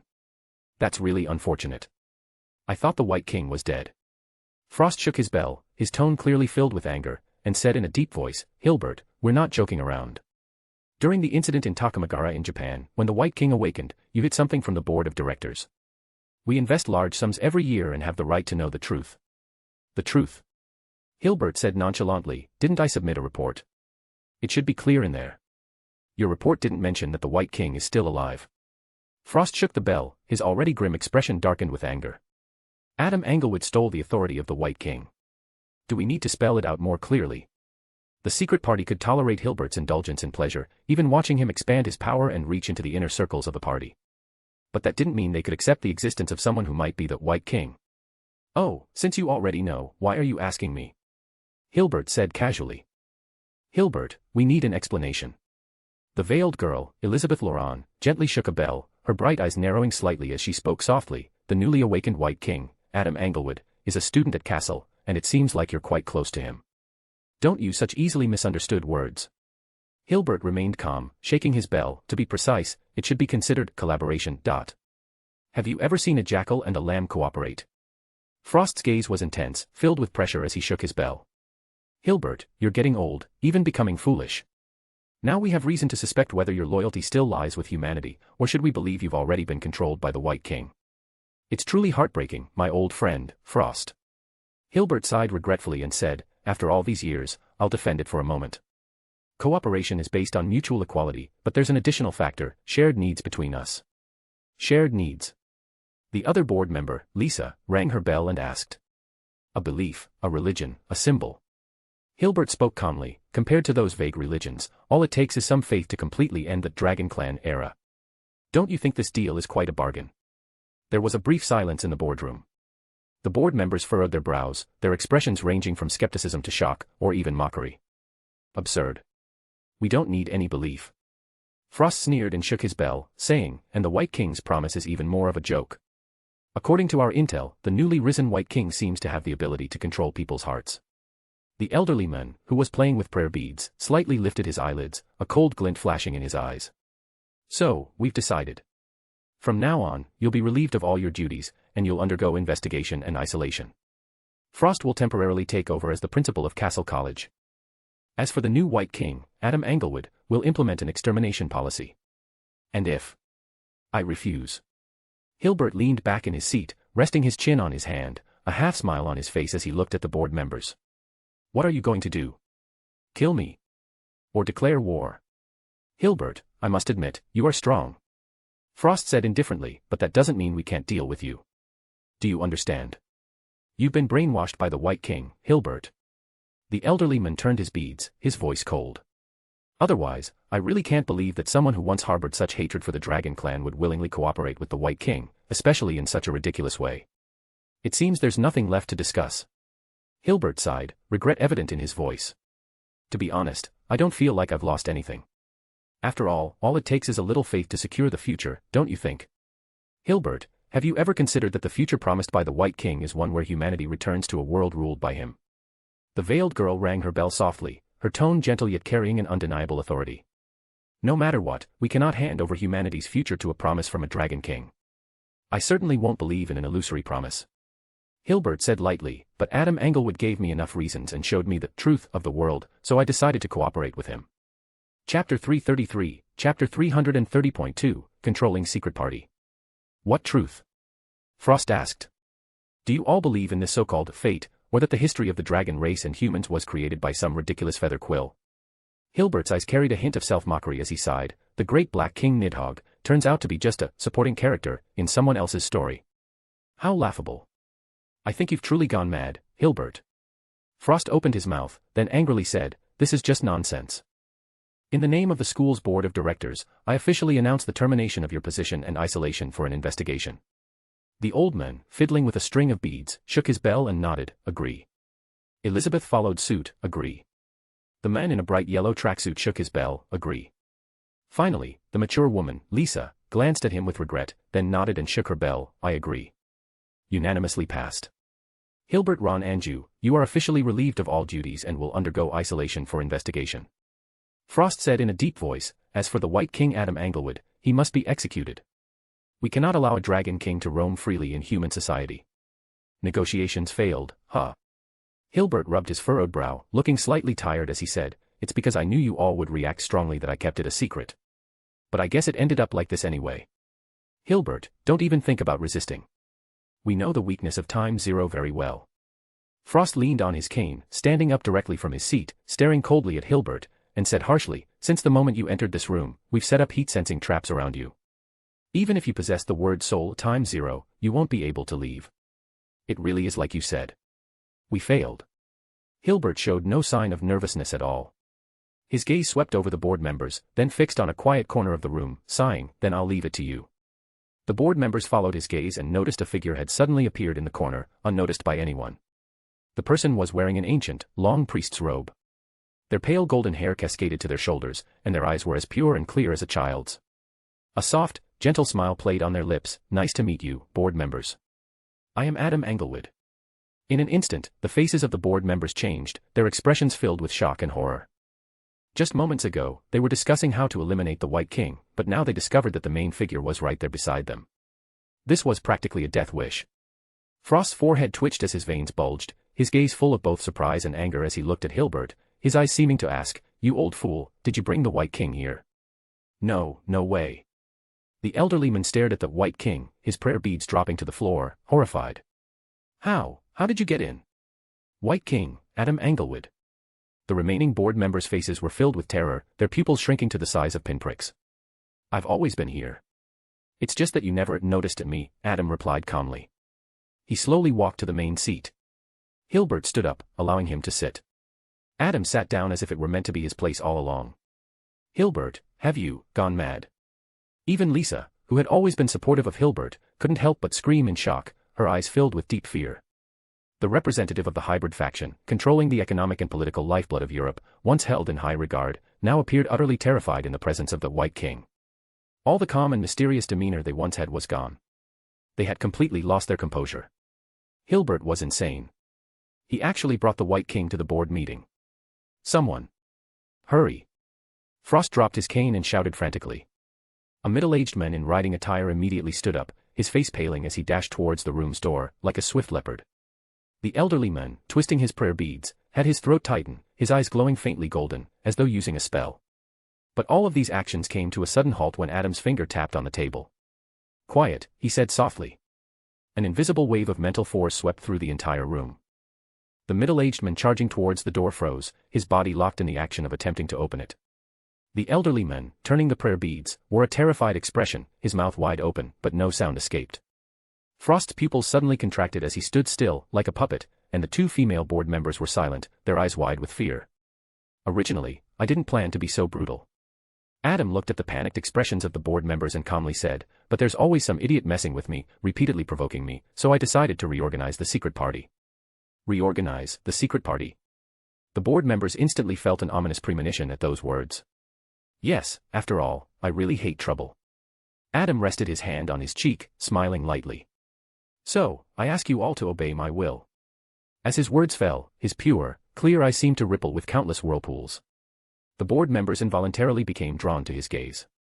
Their souls seemed to plunge into the depths of the whirlpool, their expressions slowly stiffening, their eyes losing focus, becoming hollow.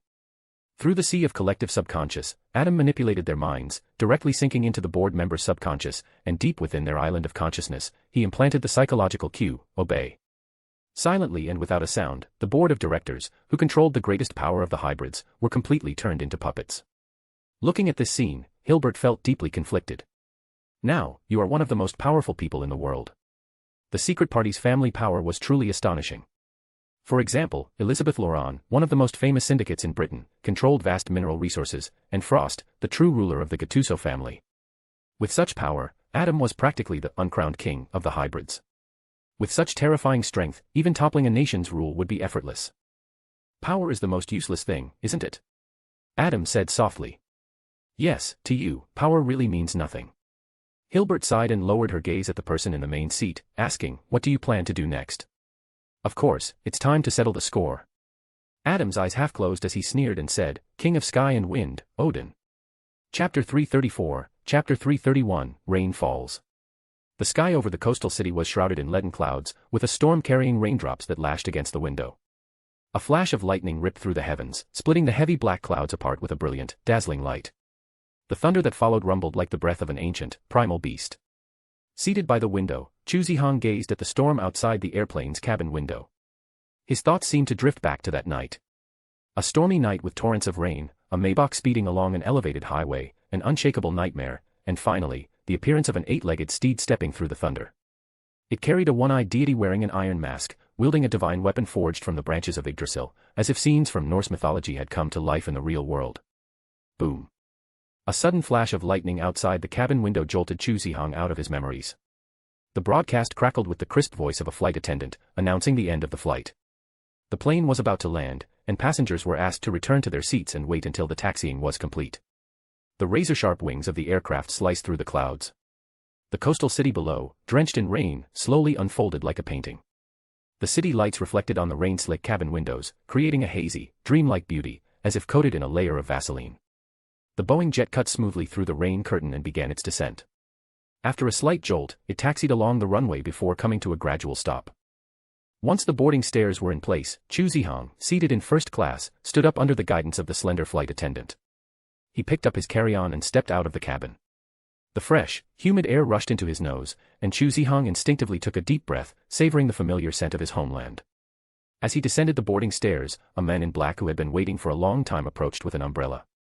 Shielding Chu Zihong from the downpour, he reached out to take the luggage. "Hello, I'm Cheng Er from the Logistics Department, Class of 85, Department of Paleontology, Castle College. I'm here to assist you with this mission." "No need, I'll handle it myself." Chu Zihong shook his head, declining the offer. "Understood, Agent Chu." "Please follow me," Cheng Er said without any awkwardness, well aware of the famed aloofness of the Execution Bureau's ace. As they walked, he added, "Due to the sensitive nature of this mission and its potential societal impact, there will be a student assigned to work alongside you for the duration of the operation." "Who is it?" Chu Zihong frowned slightly and asked. He wasn't fond of working with others. One reason was the sheer destructive power of his King's Blaze, which could easily harm teammates. The other stemmed from his personality. He was much better at fighting alone.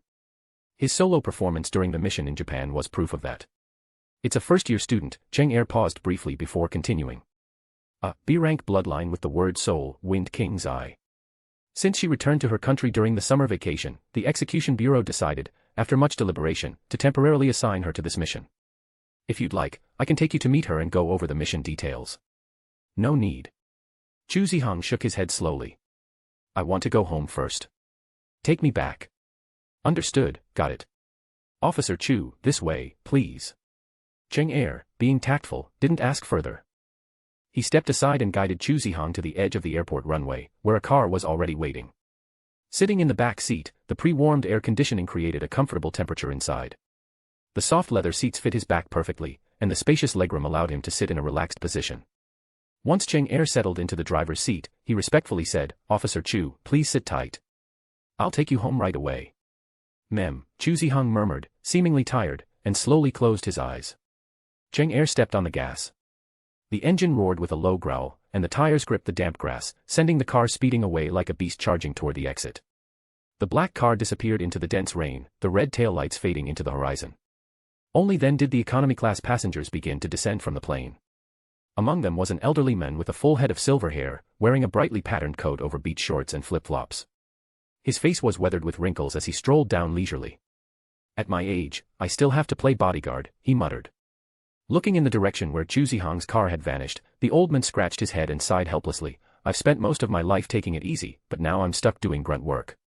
What a miserable fate." If Hilbert had been there, his jaw might have dropped in shock.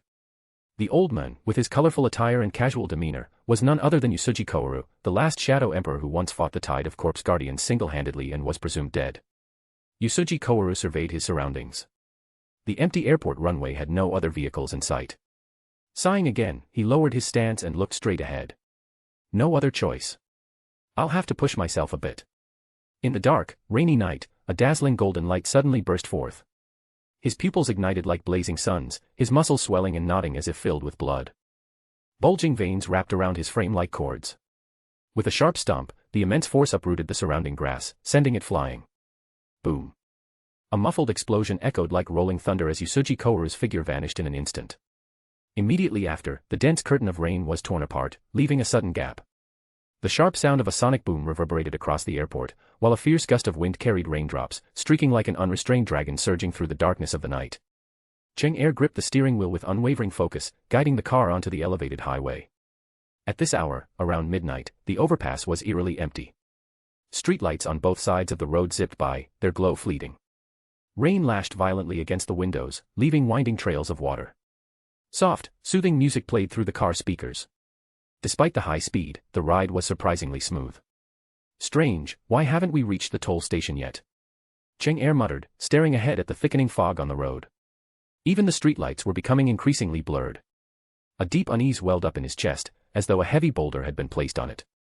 The dim road ahead stretched endlessly, like a beast lurking in the shadows, exuding a suffocating pressure. "Stop the car." A voice broke the tension. From the back seat, Chu Zihong had opened his eyes at some unknown point. Through the rearview mirror, Cheng Er was startled to see Chu Zihong's face, usually cold and as stoic as a mountain of ice, now glowing with molten golden pupils. They burned like flames, surging with a boiling intensity. Officer Chu. Cheng Er stared in disbelief at the transformed Chu Zihang, clueless about what was happening. I said, stop the car. Chu Zihang repeated firmly, his gaze fixed on the fog ahead. The ominous tone amplified Cheng Er's unease, as if some terrifying creature lay in wait within the dense mist, ready to lunge at any moment. After a fierce internal debate, Cheng Er finally chose to trust the execution department's ace. He slammed on the brakes with all his strength. The tires screeched against the asphalt, producing a deafening noise. The car skidded for dozens of meters before coming to a complete halt on the fog-enshrouded, pitch-black overpass. Stay in the car. Do not get out. After leaving this sentence, Chu Zihang grabbed his suitcase and got off the car. The cold rain soaked him, his hair sticking to his forehead, but Chu Zihang didn't hesitate at all. Like a warrior stepping onto the battlefield, he resolutely walked into the thick fog. Wait, Officer Chu, what are you going to do? Cheng Er, watching Chu Zihang walk into the fog, was immediately alarmed. He grabbed the car door, preparing to follow him. Don't follow me. Chu Zihang turned back, his gaze carrying a trace of unquestionable authority. His intense golden eyes made Cheng Er, who had intended to follow, feel an overwhelming pressure. Faced with the difference in bloodline rank, he stopped in his tracks. Officer Chu, where are you going? Cheng Er nervously looked at Chu Zihang, cold sweat appearing on his forehead. His teeth chattered as he said, the situation here seems off. It's too dangerous for you to go alone. How about we request backup from the headquarters? It's too late. We've already entered its territory. Chu Zihang stared at the end of the fog, his eyes slightly darkened. He spoke softly, it's coming. When I tell you to run, run. Don't look back, understand? Coming? Who's coming?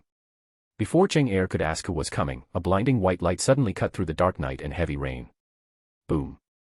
From the darkness at the end of the road, a giant eight-legged horse, like a mountain, emerged, its body illuminated by a dazzling lightning strike. In the storm, the eight-legged horse stood proudly in the center of the road. Its strong and muscular hooves shattered the hard asphalt. Its pure white fur seemed to glow faintly, as if coated by the lightning. The figure riding it, clad in iron armor, exuded a terrifying pressure that made it hard to breathe. Chapter 335, Chapter 332, Odin. The dark, leaden clouds stretched across the sky, torn apart by the fury of thunder. A figure sat astride an eight-legged steed, wearing a solemn iron mask. In the single visible eye, a brilliance far surpassing lightning erupted. At this moment, the entire world seemed to tremble, fearful of the figure bathed in lightning. Even the relentless downpour seemed to halt its howling, as if the arrival of this person made the storm itself pause. Within a few meters of them, an invisible barrier seemed to keep the rain and mist at bay, unable to intrude even slightly. They walked through the storm and thunder, like a god from ancient times, exuding an overwhelming, oppressive presence that roared like a raging tide. Boom. A cold, murderous aura spread like a tidal wave, filling the world. Cheng Er, whose bloodline was only rated C, felt as though his throat was being choked. A suffocating sensation overwhelmed him, as if facing a god, an oppressive weight as heavy as an abyss or prison. It was like being deep in the ocean, thousands of meters underwater. Any moment of weakness would crush him under the immense pressure. No. I can't hold on. Under that terrifying pressure, Cheng Er groaned in pain. Blood poured from his eyes, nose, ears, and lips. He could hear his bones creaking, his nerves screaming in panic, his soul trembling and crying out as if mourning for the life about to slip away. Suddenly, Chu Zihang stepped forward, blocking the figure's line of sight with his slender, not-so-muscular frame. The pressure on Cheng Er immediately eased. His legs buckled, and he collapsed to the ground, his eyes wide with fear, his lungs desperately gasping for air. His heart raced uncontrollably. Though he had graduated from Castle Academy, his poor grades and mediocre bloodline had relegated him to the logistics department. But, this was the first time he had encountered someone as terrifying as the iron-masked figure. The suffocating pressure felt like an abyss, constantly reminding him just how fragile life truly was. The kind of fear that seeps into your bones, and the helplessness, was like the tough thread spun by a spider, tightly wrapping around its prey as it falls into the web, suffocating and killing it completely. Here we meet again, Odin. In Chu Zihang's eyes, it seemed like only that figure remained. Those golden eyes, never dimming, were filled with a complex mix of emotions, appearing angry and ferocious. The temperature suddenly spiked, evaporating the nearby rain. Cheng Er, who was close by, seemed to feel a furnace burning intensely. The heat wave hit him directly, making him lick his dry, cracked lips, but then he noticed that the heat was so intense that the air around them was distorting. So this is the power of the high-risk word soul, King's Blaze, the rumored ability. Seeing it in person was truly more than hearing about it. Even though the word soul's power hadn't been fully unleashed yet, the unbearable heat was already too much. The next thing has nothing to do with you. Beneath Chu Zihang's seemingly calm expression, there was an overwhelming surge of rage that could crush rocks and overturn the heavens. He bent down, took out the alchemical sword Murakumo from his suitcase, then stood up straight, trying to control his tone. In a calm, indifferent voice, he said without turning around, "Go back to the car, don't look back, step on the gas, and drive until you're far away, understand?" "Officer Chu, what about you?" Cheng Er, although wanting to run away from this terrifying place, still forced himself to ask with trembling fear. "I have a score to settle with this guy." Chu Zihang drew the alchemical sword Murakumo and stepped toward Odin, who was mounted on a giant 8-legged horse. "Chu." Cheng Er wanted to speak but suddenly felt the ground tremble violently. Boom. A loud sonic boom rushed through the air, echoing across the dark elevated bridge. Looking at Chu Zihang, Cheng Er saw his figure flying like a cannonball, charging straight toward the thunderstruck god, leaving behind a clear footprint where he had been standing moments ago. Blood Rage, Stage 2. The boiling dragon blood burned like flames, surging through the young body like adrenaline. Azure scales erupted wildly from beneath his skin, as though an unyielding armor had been draped over him. His entire form resembled a copper statue cast from molten iron, with only his furious, bloodshot golden eyes, sharp like blades, piercing through the dark night, exuding a chilling, murderous intent. His already well-toned muscles now unleashed the hidden power within his genes, erupting like a volcano in a fierce explosion. The mighty strength inherited from the dragon lineage reached its peak in this moment. The air around him rumbled with the force of thunder as the young man stepped into the forbidden domain of the gods. "Hey, Odin. I'm coming." The sound waves mixed with the raging gusts of wind, spreading like a surging wave. In an instant, the asphalt within a radius of dozens of meters was torn up, and small shards of hard rock and sand shot through the air, screaming as they passed. The youth stepped hard, leaping into the air like a streak of light across the night sky, lunging at the god seated atop his majestic steed. The nightmares of the past flashed in his mind, culminating in an overwhelming rage, as he unleashed a strike, one that had been drilled into his instincts through countless repetitions. Clang. The sound of the blade rang out like a dragon's roar, cutting through the air with ferocious waves. The cold, icy, and brutal sword light illuminated the night in that very moment. The sword's glow resembled a giant dragon, coiling in the heavens, its tail slicing through the air, pushing back layers of the atmosphere. The strike, surpassing its limits, cleaved through the thunder emitted by the 8-legged steed and continued toward Odin's iron-masked head. But in the next moment, Odin's dark spiral spear, intricately engraved with runes, shot forward like a dragon emerging from the depths, lightning fast, and struck the descending blade. Bang. In the instant of collision, an unstoppable force surged through Chu Zihang's entire body, nearly knocking the Murakumo sword from his grip. The alchemical blades forged from multiple alloys were strong enough to mark even the bones of a dragon, but when they struck the black spear, not only did they leave no mark, but they were also forced back with a visible crack. Gungnir, the spear of Odin, forged from the world tree's branches in Norse mythology, was said to be a legendary artifact capable of hitting its target no matter the distance. For a brief moment, Chu Zihang froze, only to snap back to reality as the thunderous strike from Gungnir approached. Odin swung Gungnir, making a seemingly ordinary thrust. Whum. In an instant, the pitch-black spiral spear seemed to vanish into thin air. Chu Zihang's heart skipped a beat as he felt an overwhelming, chilling murderous intent envelop him. The torrential rain, carrying fierce winds, came crashing down like a mountain, while streaks of dazzling meteors remained in his vision. Without thinking, Chu Zihang instinctively raised his sword to block, but immediately after, an unstoppable force, with immense violence, crushed him. He was violently sent flying. Bang. The alchemy blade, which had accompanied him through countless battles, shattered under Odin's strike. Like a cannonball, Chu Zihang was launched at several times the speed of sound, defying gravity, and leaving sonic booms in his wake. He dug a deep trench into the ground, skidding for nearly 100 meters before finally coming to a halt.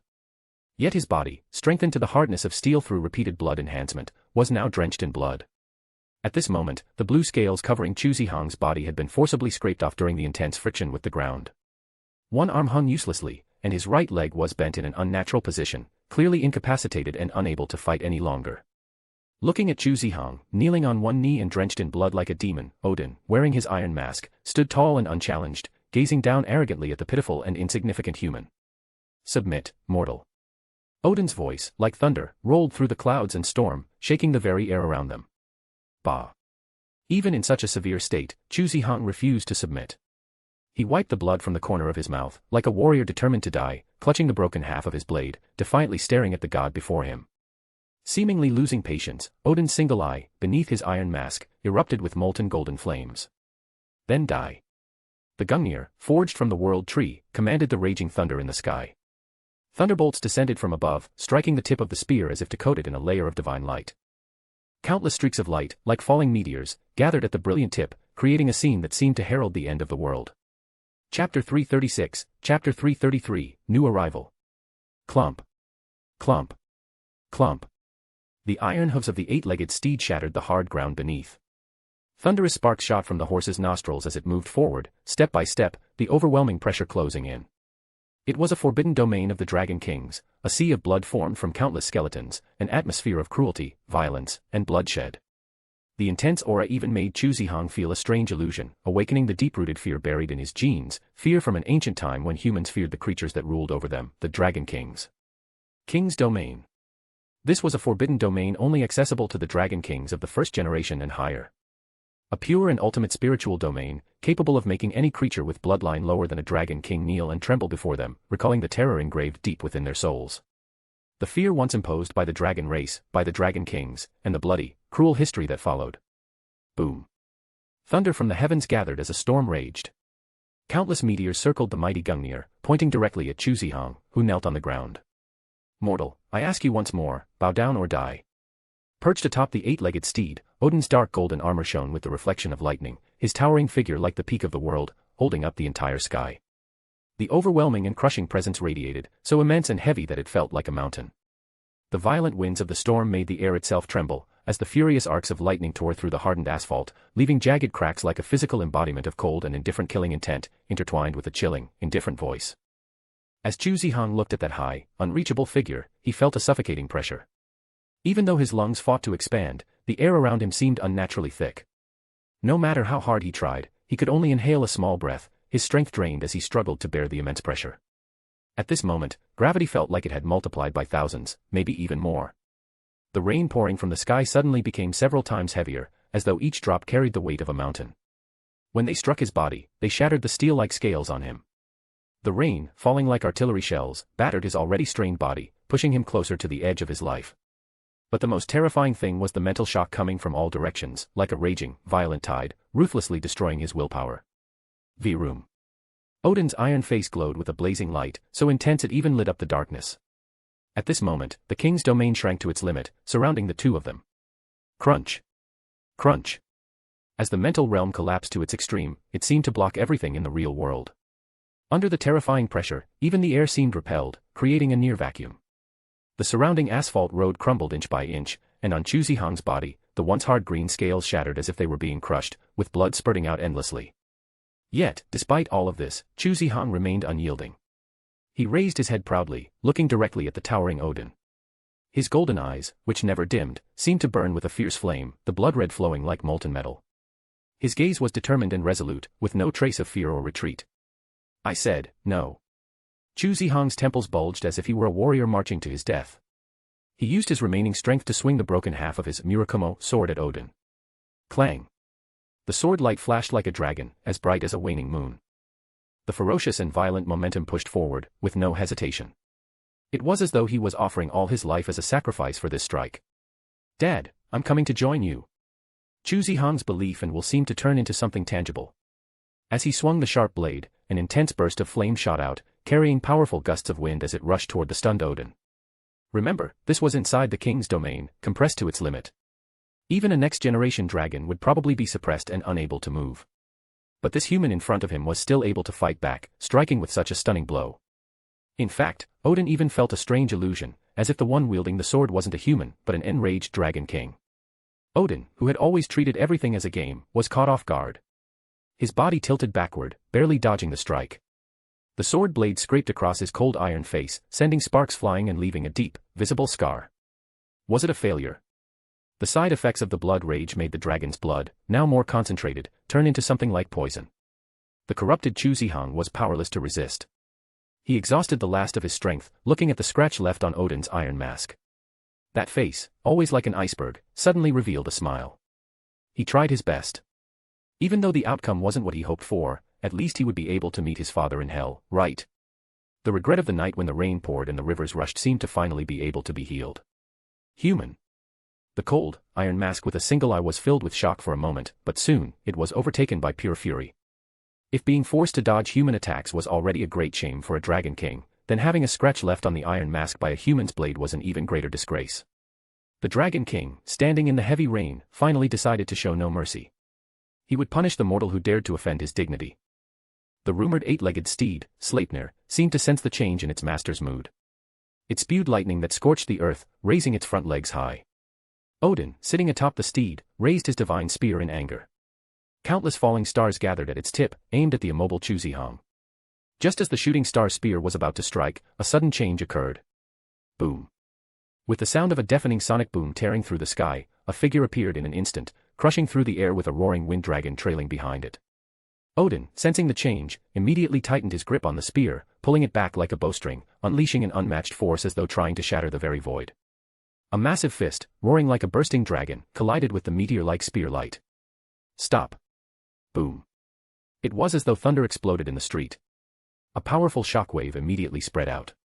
The gray-scaled fist was incredibly hard. When it struck Gungnir's meteor strike, it seemed like the collision of a meteor with the earth. The shockwaves, centered around the two, were immediately pushed outward by an overwhelming force, creating a massive mushroom cloud as the heavy rain was shattered and turned into vapor filling the street. The asphalted surface of the elevated bridge could no longer withstand the impact of such force. With a deafening wail, it collapsed violently, cracks spreading outwards in all directions. Surprisingly, in this direct clash of power, Odin was defeated.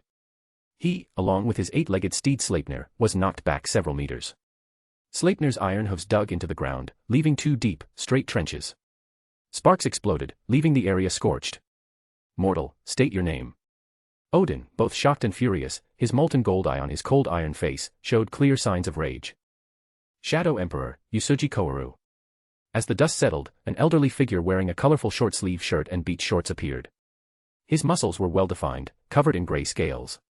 Chapter 337, Chapter 334, Story. Inside the grand, ancient cathedral, towering black columns supported the arches, and the dome was adorned with countless unknown creatures' white bones. Crowded together in a chaotic and disorderly fashion, their hollow eyes stared at the massive bronze chair in the hall, where a vague figure with what seemed like 1,000 faces leaned over an old, weathered bronze table, holding a classic feather quill. Despite not being dipped in ink, the quill wrote clear words on the yellowed, rough paper.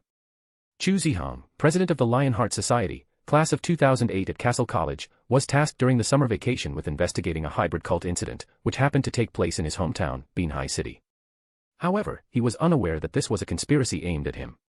Due to repeated disruptions to the plan, the King of the Sky and Wind, Odin, grew wary of the newly risen White King and decided to act sooner, intending to pluck this fruit he had cultivated. This was a logical development.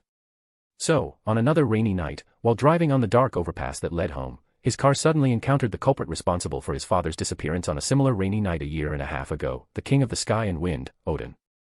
Chuzihong decided not to retreat and drew his sword to fight Odin. However, the small human was no match for the power of a Dragon King. Odin easily defeated Chuzihong. Just as Odin was about to control Chuzihong and erase his existence and memories from the world, he was interrupted by the sudden appearance of Usuji Koharu. The reason Usuji Koharu appeared here was simple. He had received a revelation from a high-dimensional being, which led him to appear at the right moment. With the power of that being, he successfully forced the King of the Sky and Wind to retreat, once again foiling his plan. The surprising coincidence was that the King of the Sky and Wind realized that the one who had been secretly manipulating the situation might very well be Adam Englewood. Crossed out. This failure made the King of the Sky and Wind realize that the situation had completely deviated from the track he had planned and was now entirely out of control. In his rage, he revised the plan and leaked the news about the King of the Bronze and Fire, who slept under the Yangtze River in the Three Gorges, to Castle College through another's hand. This was very much in line with his nature. At the same time, one of the twins, Constantine, after thousands of years, finally reached the time for his hatching. This strange change, connected to his bloodline and having lost his memory, reached his brother Ronald Tang, Norton, who had become a human. Their souls connected, and Constantine decided to go to the Bronze Ancient City. This seemed like a logical coincidence. The King of Bronze and Fire was about to awaken, and the other Dragon Kings connected by blood felt the call. They decided to take action separately. The King of Earth and Mountain decided to use the power of Castle College to eliminate the King of Bronze and Fire, then consume its remains to gain even more power. Meanwhile, Schneider, the head of the Castle College Execution Bureau, chose to verify the truth of the information. He sent two specialists, Sakatoku Aki and Yisheng, to infiltrate the Three Gorges area of the Yangtze River. This fit well with the story's progression. Due to weather and water level changes, the two specialists faced danger but ultimately survived and confirmed the information's accuracy. However, with a shortage of personnel in the Execution Bureau, Schneider focused on 3 individuals who had previously carried out an Eastern task: Chu Zihang, Caesar Gattuso, and Chen Madong. He also temporarily added the student Xiami, who was from the same coastal city as him, to join the dragon-slaying mission. This suited Schneider's character. Upon receiving the mission, the castle dragon-slaying team quickly arrived at the Three Gorges region. As per the rules, they were split into 2 groups. Chu Zihang and Chen Madong were to infiltrate the Bronze City and plant bombs, while Caesar Gattuso and Xiami were to wait on the water's surface to assist the team below. However, before they could dive into the underwater Bronze Ancient City, the team encountered Samson, a powerful second-generation death servitor who had been guarding the city. The fierce battle lasted for a long time until a whirlwind torpedo severely injured Samson and killed this powerful second-generation death servitor. After a night of rest, Chu Zihang and Chen Madong finally infiltrated the Bronze Ancient City. At that moment, Constantine sensed danger and voluntarily sacrificed himself to his brother. He helped Ronald Tang reclaim his true name, Norton, the King of Bronze and Fire. After absorbing Constantine's power, a heartbroken Norton decided to take revenge on the world. He awakened through the body of the death servitor. Finally awakening, Norton set his sights on revenge, targeting Chu Zihang and Chen Madong, the ones responsible for Constantine's death. Although he didn't have the full body of the Dragon King, Norton's strength was still beyond what a hybrid could handle. But it seemed that fate was always on Chu Zihang's side. Even when they were being relentlessly chased by the furious Dragon King, he and Chen Madong managed to escape from the destroyed Bronze Ancient City at the last moment. It was truly a stroke of luck. The King of Sky and Wind realized again that there seemed to be a force from fate that always stopped him. He began to suspect the identity of Adam Englewood. After a careful and thorough investigation, he was shocked to discover that there was no such person in the world. It was as if he had appeared out of thin air. Crossed out forcefully. Of course, even though the King of Sky and Wind was sharp and cunning, he ultimately could not break free from the confines of the story. How could a character in a story ever investigate those outside of it? In the end, Odin, the King of Sky and Wind, concluded his investigation at the level of Adam Englewood. He believed that the Black King, with his higher power, had erased this person's existence from the world and suspected that Adam Englewood might be the son of the Black King, a guess that matched the dragon lore. These small distractions didn't affect the development of the story. After escaping from the underwater Bronze City, the Dragon Slayer Quartet officially faced the enraged Dragon King Norton. However, the power of the King of Bronze and Fire Norton was too overwhelming. The quartet stood no chance. Just when it seemed like life or death, they were saved by a mysterious figure. Chu Zihang recognized him. Surprisingly, it was Lu Mingfei, a classmate from Shilin High School, the one who was always so timid. Lu Mingfei's appearance here wasn't a coincidence. In an unknown dream, he had glimpsed part of the truth of the world and decided to change fate himself. With the help of Lu Mingfei used the 7 deadly sins artifact forged from the King of Bronze and the Fire's power to successfully slay the resurrected Dragon King, Norton. Many lines have been completely blacked out, even more than before. The bones of Dragon King Norton were transported to Castle College, and the hero who defeated the Dragon King, Lu Mingfei, was granted special admission into Castle College under the S-rank bloodline by Hilbert Ron Anju. The story seemed to come to a temporary end, but no one noticed that a student named Xiami was staring at Norton's dragon bones with a greedy and longing expression. The story of Dragon King Norton ends here. The yellowed, rough notebook was closed, its dark cover facing up. That figure, seemingly with thousands of faces, solemnly and cautiously placed the feather pen down, exhaling slowly. Although he had anticipated this, the side effects of the 0-08 quill of Al-Zahad were still a surprise. It was constantly thinking of ways to deceive the holder, and the slightest mistake could lead to trouble. The elven girl with wine-red hair tilted her head as she rested it on the desk. Her cute eyes shifted, and she softly asked, "Adam, what happens next?" Uchiha Sogetsu smiled, reaching out to pat the girl's hair. "To know what happens next, you'll have to wait for the next time." Arii doesn't understand. Arii's big eyes showed confusion. "It means we should keep a little mystery," Uchiha Sogetsu said gently. His deep, clear gaze seemed to look through the bones in the cathedral, as if staring at the future. Chapter 338, Chapter 335, Kouru vs. Odin. Shadow Emperor. Straddling the back of the 8-legged steed Sleipnir, the Dragon King clad in iron armor and with eyes glowing like molten gold paused for half a second. It wasn't surprising that his thoughts were in disarray. Wasn't the Shadow Emperor, Usuji Kouru, supposed to be dead? Whether from the mission reports of Castle College or the covert informants in Japan, all sources confirmed that the last Shadow Emperor, Usuji Kouru, had fallen in battle on the artificial island. His body had been devoured by the ghost-toothed dragon vipers, leaving behind little more than a skeletal frame. Finally, both he and the dragon viper had been dragged into the depths of the sea by alchemical sulfur bombs. So, the question arises, how could someone confirmed dead possibly be resurrected? Odin gazed at the reborn Usuji Kouru, his arrogance giving way to an unsettling ripple of emotion. A peculiar feeling surged within him. Who, exactly are you? Perhaps it was the shock of witnessing such a miraculous resurrection that made Odin momentarily unsure of himself. The molten gold flames flickering in his single eye betrayed hesitation and unease. It wasn't Usuji Kouru he feared, but rather the existence lurking behind him. Even the omnipotent Black King, Nidhogg, ruler of dragons and humanity, master of the five elements, would find it difficult to resurrect the dead. Besides, the Black King had perished millennia ago and was far from his prophesied day of awakening. Me. Just an ordinary ramen chef, Usuji Kouru replied calmly. However, his right arm hung unnaturally at his side, gray scales crumbling away, blood dripping steadily. His blazing golden eyes locked onto Odin as he continued, how about we make a deal? You're the Dragon King, after all, magnanimous and all that. Why not just let us go, huh? How about it? Even for the Shadow Emperor, with his exceptionally high bloodline purity, going head-to-head with the mythic Dragon King yielded no benefit. Though it might seem on the surface that he had gained the upper hand, forcing Odin and Sleipnir to retreat, the cost had been one of his arms. Continuing the fight would only end in disaster. Better to lower his stance now. Who knows? The Dragon King might hold back out of caution and actually let them go. What? You think begging for mercy is humiliating? Usuji Kouru could only say, face. Who cares about that? The opponent is a living Dragon King, not just some random nobody. After living for almost 90 years, concepts like pride and dignity had long lost their shine. Practicality was far more important. Begging for mercy isn't shameful, losing your life is. Unfortunately, his idea was destined to fail. Odin, his iron face masked in shadows, gazed down with his single eye blazing like molten gold, radiating both searing heat and a bone-chilling cold.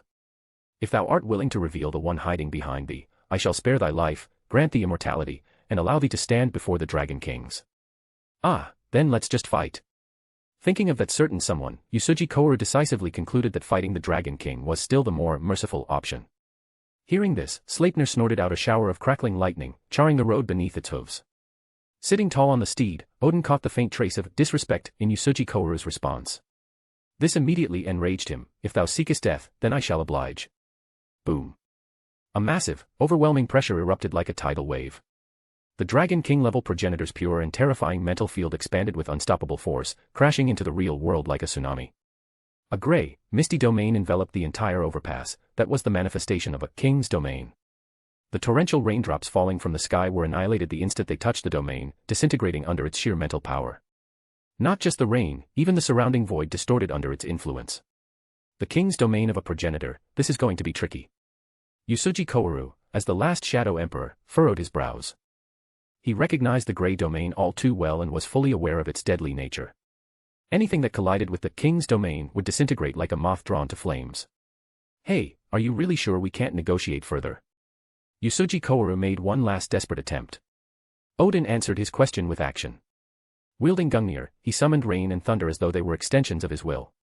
The unstoppable winds formed countless streams of dazzling light, descending like a brilliant galaxy cascading toward Usuji Kouru. Boom. The Dragon King's enraged strike descended like a collapsing sky, as if the wrath of nature itself had been unleashed. Though moments ago he had seemed to grovel, begging humbly for mercy, Usuji Kouru now shed that pitiful facade. His golden eyes burned like the scorching sun, radiating the majesty of the Shadow Emperor. His presence, akin to a blazing sun piercing the darkest night, rose to match even the might of a Dragon King, refusing to falter in the face of overwhelming power. Word Soul, Black Sun. The instant this supreme Word Soul was unleashed, its terrifying might was evident. Centered around Usuji Kouru, a pitch-black corona resembling a black hole erupted, releasing waves of intense gravitational force. The ground beneath him crumbled and cracked, visible ripples spreading outward in a destructive sweep. In the next moment, the thousands of dazzling beams emitted by Gungnir were warped and captured as they neared within mere meters of him. Like a vortex, the black corona tore them apart and swallowed them into its depths. The entire overpass collapsed under the pull of its gravity, plunging the scene into utter chaos. But just as the destruction unfolded, Usuji Kouru suddenly stepped forward. His overwhelming power erupted like a bomb, creating shockwaves that rippled through the air. Boom. His sheer speed compressed the airflow around him, carving a vacuum in his wake.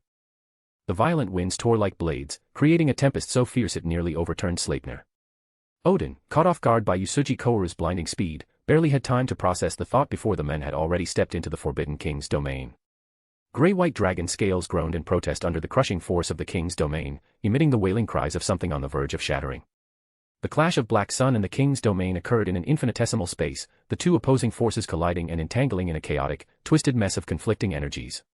Now. Usuji Kouru took a deep breath, his lungs filling with air as his powerful heart pumped blood to every corner of his body. His frail, elderly figure began to transform. Muscles swelled as if inflated, and in an instant, he morphed into a towering, 2-meter-tall giant that exuded demonic power. Thick, black veins coiled around his body like serpents, bulging grotesquely. Clad in gray-white dragon scales, Usuji Kouru resembled a ferocious member of the dragon race far more than he did a mere human. The 5 fingers suddenly clenched tightly, crushing the air with a sharp crack. His arms stretched out like a fully drawn bowstring, releasing a thunderous sound. Then, stepping forward and twisting his waist, he channeled an overwhelming, unmatched power. His fists, like a barrage of artillery fire or an unending tsunami of fury, crashed down on the stunned Odin in an instant. Boom. Each punch was faster and heavier than the last. Like a storm of shadows, the punches engulfed Odin. The terrifying force caused waves in the air, sending ripples through the atmosphere. Sleipnir let out a pained wail as its body was torn apart, reduced to nothing but a mangled heap of flesh. Odin, caught off guard, felt countless fists land on him. Pain like he had never experienced before overwhelmed him, leaving him reeling. His dark golden armor bore deep and shallow imprints of fists, evidence of the relentless assault. Odin had never been so humiliated. The mortal he looked down on the most had knocked him off his steed into the ground, forcing him to kneel on one knee. "Hey, is this all you've got?" Usuji Kouru looked at him mockingly, exhaling a breath of boiling steam, as if the blood in his veins was far hotter than the boiling point of water. Was that moment? Shock flickered in Odin's single iron eye. "Oh, you mean word soul moment?" Usuji Kouru grinned and said, "You could call it an employee benefit. After all, as the first chosen follower, it was only right to offer some perks." Borrowing the authority of the White King, Usuji Kouru had been granted the ability to simulate the powers of other word soul. To some extent, if he disregarded the consequences, Usuji Kouru could even simulate the ultimate word soul of the 4 great dragon kings. Of course, the price for doing so would be death. Chapter 339, Chapter 336, Call Help. As expected, it's the White King. When Usuji Kouru unleashed word soul moment, Odin's suspicion solidified. Apart from the still slumbering Black King, Nidhogg, only the White King, master of spiritual elements, the former priestess of the dragons, second only to the Black King, could grant hybrids the power to simulate and wield the authority of other bloodlines' word soul. For some reason, a thought rooted deep in Odin's heart kept whispering to him, the hidden manipulator behind all of this must be the White King. And now that he had discovered the truth, an uncontrollable rage followed. To be struck down from his mount by a mere mortal was an insult of the highest order to a dragon king. And such disgrace could only be washed away with blood. Odin rose tall, his single eye blazing with radiant fury. With a swift motion, he brandished Gungnir. The wrathful thunderstorm above seemed to respond to his command, roaring like a feral beast. From the pitch-black clouds, a torrent of blinding lightning surged downward, carrying the power to obliterate all in its path. Its target, Usuji Kouru. As expected of the Dragon King who wielded the authority of sky and wind, Odin's strike was earth-shattering from the very first move. Encased in the blinding radiance of the lightning, Usuji Kouru immediately activated moment. Clutching the unconscious Chu Zihang, he sprinted across the collapsing highway, his every step a desperate struggle against destruction. Behind him, the thunderous ocean of lightning surged forward like a tidal wave of annihilation. No matter how fast a human ran, it was impossible to outrun lightning. Just before he was swallowed by the deadly current, Usuji Kouru hurled Chu Zihang forward with all his might. In the next instant, he was completely consumed by the lightning. Boom. The ocean of destructive thunder crashed down with overwhelming force, obliterating every layer of Usuji Kouru's defenses like they were paper. Gray-white scales peeled away in large chunks, his flesh scorched into charcoal under the unbearable heat. Blood gushed from his mouth again and again. Yet, despite it all, he endured. His battered body began regenerating rapidly under the power of dragon blood. So, this is the power of a dragon king. Usuji Kouru's golden eyes locked onto Odin, unafraid as he pushed his dragon blood concentration to the forbidden abyss. He didn't need to worry about falling into the ranks of lowly beings like a death servitor because the blood running through his veins came from a higher dimensional existence. Hiss! The scorching body heat evaporated the rainwater dripping onto Usuji Kouru, turning it into mist. Come at me! The overwhelming battle intent ignited like a storm. Usuji Kouru's roar echoed like thunder and wind. Then, his muscles, coiled like the roots of a century-old tree, erupted with a steel-like dark luster. Usuji Kouru stomped forward, his figure instantly vanishing. That was a speed beyond the limits of vision, faster than even a bullet could follow. His terrifying metabolism and recovery speed were enough to support an even higher level moment. If Inuyama Katsu, far away in Japan, arrived, he would have to admit defeat. He spent his entire life struggling to reach the 8th level of moment, but Yusuji Kouru, relying on his bloodline advantage as the Shadow Emperor, easily shattered the constraints. 9th level moment, 512 times the speed. Blaspheming the Dragon Kings, you must die.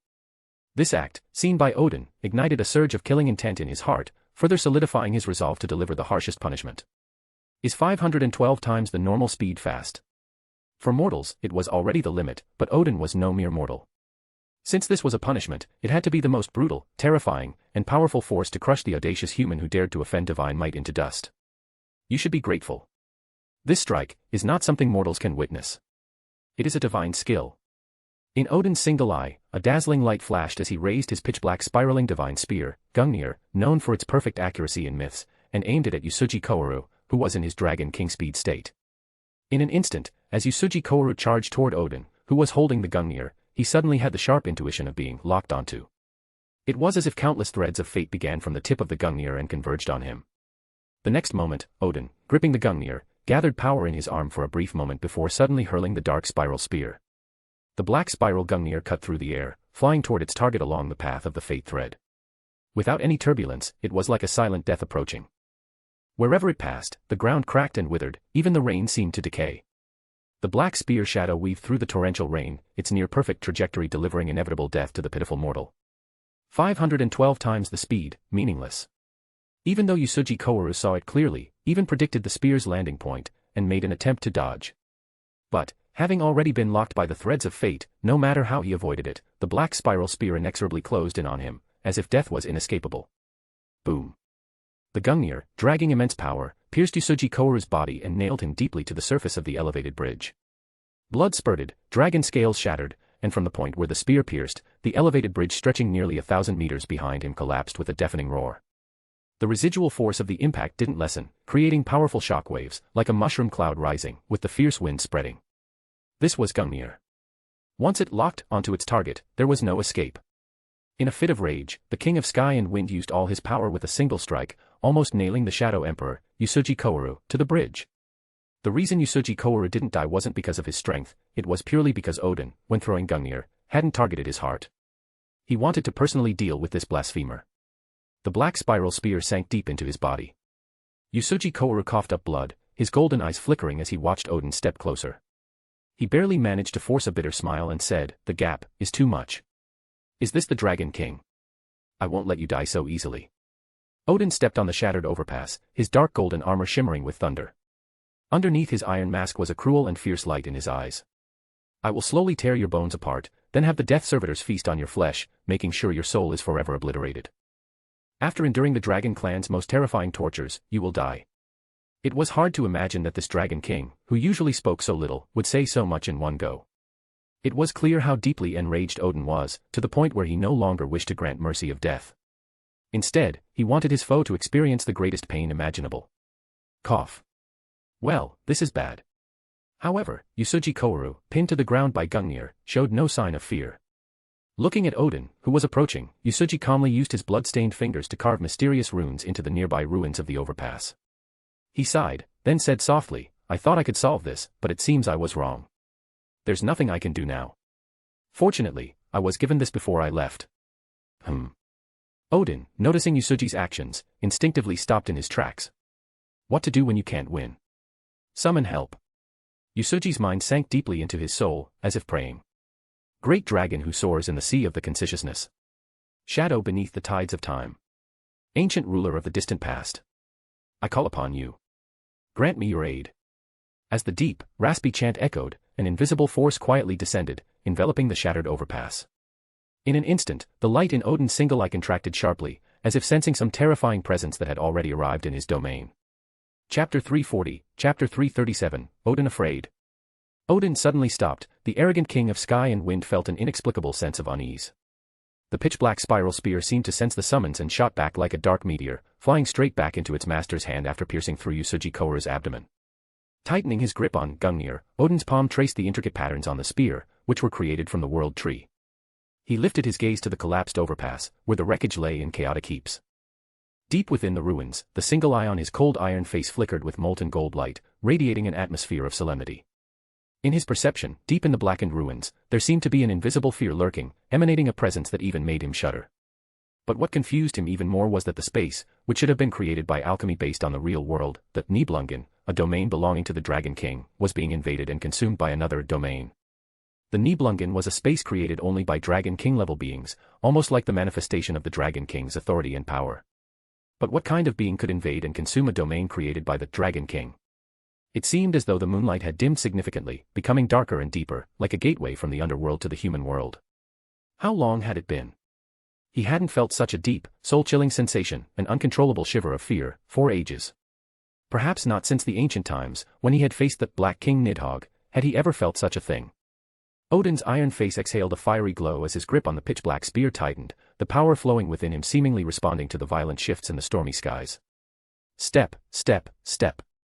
Heavy footsteps echoed from somewhere, eerily clear, resounding through the Nibelungen. This feeling. Odin's eyelid twitched sharply. Anyone who entered the Nibelungen could be clearly sensed by him. As the footsteps sounded, the entire Nibelungen space seemed to shake. It was as if the entire void turned into the surface of water, with ripples forming and gradually spreading from the sound of footsteps. What terrified Odin was that with each step, invisible waves of energy spread toward him, shattering his Nibelungen, which symbolized the pinnacle of mental power. His body, bones, muscles, and even his organs all trembled slightly. Without seeing the person, just hearing the sound of the steps created such an overwhelming presence. It was almost unimaginable. Even the supreme Black King Nidhogg, who had ruled the world and all beings millennia ago, had never made Odin feel like this. Step, step, step. To the rhythm of the footsteps, a figure emerged from the deep, dark shadow. The first thing visible was a tattered, faded gray-white robe that seemed to float like a ghost. The face was covered with a pale mask, with no eyes or mouth, giving it an ethereal, almost unreal quality, as though it were not a physical entity but rather an illusion. Who are you? Speak your name. Odin's face hardened as golden light surged from him, and he raised his dark spiral divine spear, pointing it at the strange figure. His voice rumbled like thunder, I am the king of the sky and wind, the embodiment of storms and thunder, of war and death, of wisdom and royalty, of magic and poetry.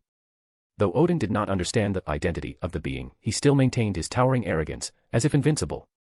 However, his imposing presence lasted less than half a second before being interrupted by a chilling wind. The strange, eerie wind seemed to come from the pitch-black outer space, a place beyond human, perhaps even beyond ancient biological understanding. From the deep and distant stars, mixed with raspy, blasphemous murmurs and nauseating disordered noise. An invisible breeze lifted the edge of the tattered gray-white robe. Odin glanced quickly at what was hidden under the robe and froze. It felt as though his breath had been trapped, his whole body freezing like he'd fallen into a cold dungeon. His skin prickled with fear. Beneath the robe was not a person, as Odin had imagined, but a foggy, slimy mass resembling human shape. Upon closer inspection, it became clear it wasn't light or shadow at all. With his powerful dynamic vision, the Dragon King could clearly see even the trajectory of a flying bullet. How could he not see a figure less than 100 meters away? But that was precisely why Odin, the king of the sky and wind, for the first time in his life, felt a deep, instinctive fear. Countless tiny worms stacked upon each other, forming the shape of a human.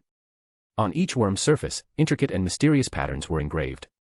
Just one glance made Odin feel like his mind was about to explode, as though his thoughts were running wild. The muffled whispers, once unclear and full of blasphemous meaning, suddenly blasted into his ears, amplified by a speaker, the noise sharp and overwhelming. It surged like waves, stirring up a storm in his mind, unleashing a tsunami and violent winds deep within his soul. Ah! Odin felt like he had been struck by lightning. His mind was torn apart, and his soul was whipped and pierced. He didn't even know what was happening. His thoughts couldn't process anything, his brain was in utter chaos, filled with deafening and violent noise, as though countless red-hot steel needles were stabbing into his head, twisting and stirring it violently. Too terrifying. What was that thing? It couldn't possibly be the Dragon King. At least, nothing like this had ever appeared in his 1,000 years of existence. No, I am the king of the sky and wind. I am Odin. Odin forced his willpower to steady his chaotic mind and managed to break free from the harsh noise. But just as he began to recover, the figure draped in tattered gray robes disappeared like a ghost, only to suddenly reappear right in front of Odin. The distance between them was only a few centimeters, practically face to face. What the hell was that? A sudden, face-to-face kill. Odin was startled, rigid, nearly losing his soul. At that moment, the figure in the tattered grey robe let out inhuman, frenzied mutterings, like runes, deeply searing into Odin's heart. Has. Ta. It was not a language Odin was familiar with, nor was it any known writing system on Earth. The strange tone of the pronunciation couldn't be made by humans or even dragons. The blasphemous syllables were harsh and rough, filled with maddening dark evil. Crack. The cold iron surface shattered, and Odin was forced to retreat several steps, as if struck by a heavy blow. The molten gold light seemed to cool down upon contact with water, leaving only a faint glimmer, symbolizing the collapse of both the Dragon King's domain and the Nibelungen space in the violent tremor. Ah! This time, it was beyond anything before. Odin could not withstand the corruption. The hoarse and maddened mutterings, mixed with countless terrifying images, shoved themselves into Odin's mind without regard for whether he could handle them. No, no. Odin's pupils slowly widened, as if in a daze, murmuring, "It's filled." Looking at Odin, who stood motionless with empty, lifeless eyes, like a puppet with its strings cut, Uchiha Sogetsu fell into deep thought. Maybe I went a bit too far. Chapter 341, Chapter 338, Odin in Dream. On the collapsed and shattered remains of the elevated bridge, a towering deity stood. The dark golden armor shimmered with faint lightning, and in its hand was the legendary spear, Gungnir, said to be forged by the World Tree, a spear that never missed its target. Uchiha Sogetsu gazed at Odin and slowly removed his mask. As expected, beneath the cold iron mask, the face hidden was not the true Odin, but rather a middle-aged man, handsome features, with a striking resemblance to the unconscious Chu Zihong lying nearby. Chu Tianjiao. Uchiha Sogetsu slowly spoke the middle-aged man's name. Odin was so cunning. Before understanding the true hidden one, he would never act in his real form. So, he had turned Chu Tianjiao into his substitute. Too bad, this trick doesn't work on the spectator. Uchiha Sogetsu chuckled lightly, then split off a fragment of his consciousness and infiltrated Chu Tianjiao's mind. No matter how deeply Odin hid, to control a puppet, there would always be a connection between them. The spectator was the best at finding those hidden links. With a casual wave of his hand, he opened the gateway to Chu Tianjiao's mental space, reaching the island of consciousness. Gray steps appeared, leading to the island of consciousness. Uchiha Sogetsu stepped onto the steps, his golden eyes scanning. On Chu Tianjiao's island of consciousness, he indeed found a transparent path used for control. This was Odin's way of manipulating his puppet. In a flash, Uchiha Sogetsu followed the transparent path and reached another island of consciousness hidden in the distance. That was Odin's true form. I found you, Odin. Uchiha Sogetsu's lips curled slightly, a faint, indifferent sneer forming. You, who've always controlled the fate of others, might as well try tasting what it's like to have your own fate controlled. The space created by alchemy, Nibelungen, collapsed and shattered in violent tremors. It was like a mirror covered in cracks, breaking apart, piece by piece, until it was completely shattered, revealing a new scene, one that didn't belong to this planet. When Odin regained his senses, he realized he was standing in the ruins of an ancient city. Before him was a quiet, deep lake. Why am I here? Odin paused for half a second, confused. His memory seemed to be in disarray, his mind clouded. He couldn't recall what had happened, nor did he understand why he suddenly found himself in such a strange place. After a brief attempt, Odin gave up, turning his attention to the ruined city around him. Nothing about it resembled any known civilization. The huge, twisted corridors and lines that seemed to mock geometry were filled with a strange, unsettling aura. It was as though the very place was cursed. Feeling something was wrong, he looked up at the night sky. The sight made Odin's pupils contract in shock. The stars had shifted positions. A huge celestial body, resembling a moon, slowly moved across the sky, dragging a clear trail and casting a large shadow on the lake's surface. At that moment, ripples began to form on the lake, as if something was rising from the water's depths. Odin instinctively gripped Gungnir. The power and authority from the Dragon King gave him confidence. Lightning sparked across his dark gold armor, casting a faint golden glow. The cold iron face of his helmet flared with light, his gaze fixed intensely on the center of the lake. Soon, in the center of the rippling lake, a huge vortex appeared, as though something massive was about to rise, swallowing everything in its path. The whirlpool stirred the turbulent water, making a crashing sound along the strange and eerie ruins by the shore.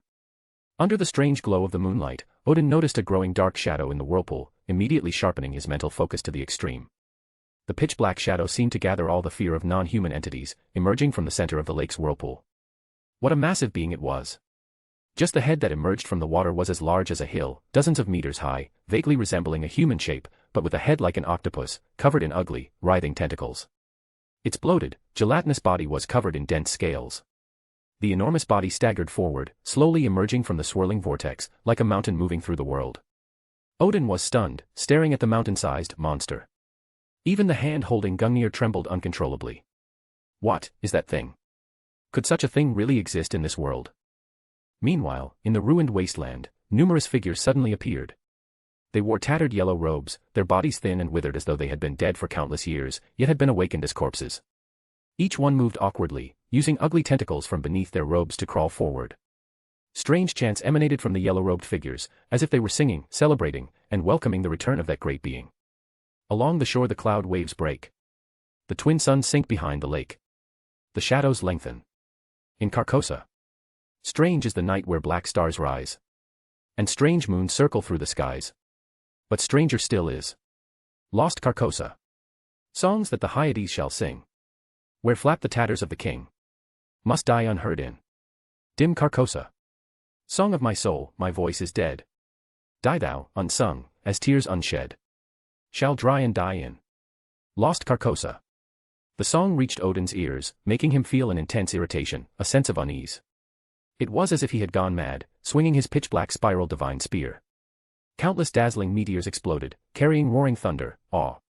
Die, all of you, die. Boom, boom, boom. As the air churned, the scorching lightning pierced through the surrounding yellow-robed monsters. The raging thunder ravaged, the meteors unstoppable, tearing the yellow-robed creatures apart in an instant. Unmatched terrifying power cleared the area in moments. After the release, however, the situation did not improve. Odin's headache grew worse, feeling like his mind was being torn apart. No matter how hard he tried, the image of that mountain-like monster with ugly tentacles was deeply etched in his mind, unable to be shaken off. It clung to him like a maggot, devouring his sanity.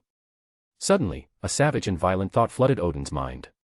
He suddenly spread his arms wide, allowing unmatched power to flow through his body. His strong right arm raised to the sky, tightly gripping the pitch-black spiral divine spear.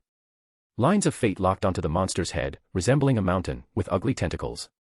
Immediately, the turbulent winds were gathered into a single point and hurled forward. Boom. The sound of thunder rumbled through the ruins, like a lightning bolt cutting through the night sky. Faster than the sound barrier, even faster than light itself, the dark spiral spear left a trail of desolation and death in its wake, as if the very earth was splitting apart. Crack. That was the sound of fate breaking. The Gungnir, the spear that symbolized fate, was easily knocked aside by the monster with the ugly, tentacle-like head, as if it were a mere toy. The so-called Dragon King's power and authority seemed childish and laughable in front of the terrifying being. The monster, as large as a mountain, with a hideous, tentacled head, stared at Odin, who stood shocked on the shore, with its massive crimson eyes. From its slimy, wriggling mouth, it emitted a deep, mocking hiss, and its violent psychic power instantly engulfed Odin's will and thoughts, swallowing him like a tsunami. Chapter 342, Chapter 339, Zeradal and Secret Order. Ah. In a luxurious hotel somewhere in Europe, a man suddenly jolted awake from his dream on a soft and comfortable king-sized bed. Beads of sweat, large as raindrops, rolled down his sharply defined face. His long golden hair, damp and disheveled, clung to his skin. His deep blue eyes trembled, still unable to shake off the lingering fear from his nightmare. His silky white sleepwear was slightly open at the chest, revealing perfectly sculpted muscles. Even top fashion models couldn't compare to his physique. An innate nobility radiated from him, making him appear like the ruler of the world, elegant yet untamed. But at this moment, that same noble-looking man wore an expression of fear and panic. Only the faint scent of the bedside aromatherapy slowly pulled him back from the horrors of his dream. He gasped for air, trying to steady himself. "Darling, what's wrong?" Beside him, a woman, startled awake by his sudden scream, rubbed her drowsy eyes. Looking at the nearly perfect man beside her, she asked in confusion, "You're sweating so much. Did you have a nightmare?" The man remained silent for a moment, then slowly got up, draping his robe over his shoulders. In a calm voice, he said, "We're done. You should leave." Huh. The woman froze for half a second, hesitating as she glanced at the window. "But, it's still raining outside, darling." The man walked over to the window, took a cigar from an iron case, clipped the end, and lit it with practiced elegance. Through the massive floor-to-ceiling window, his ocean blue eyes narrowed slightly as he gazed at the storm raging outside. He exhaled a puff of smoke and spoke slowly, "I know, my dear Venus. But our arrangement is over. You'll get what you wanted once you leave." "Thank you very much, Mr. McCallan." The woman wasn't foolish, she was, in fact, quite smart. Upon hearing the answer she wanted, she smiled and got out of bed. "It was a pleasure spending the night with you." If you ever need me again, just call. Bending down, she picked up the scattered clothes from the floor. Without the slightest care, the woman walked out of the room with graceful steps, her long legs moving effortlessly. She wore a seductive, sheer nightgown, thin, almost translucent, yet she showed no concern. Outside the door, someone had been waiting for a long time. They escorted the woman away. Inside the spacious and luxurious room, Macallan stood alone. He gazed out the window in deep thought for a long time before finally turning back to the living room.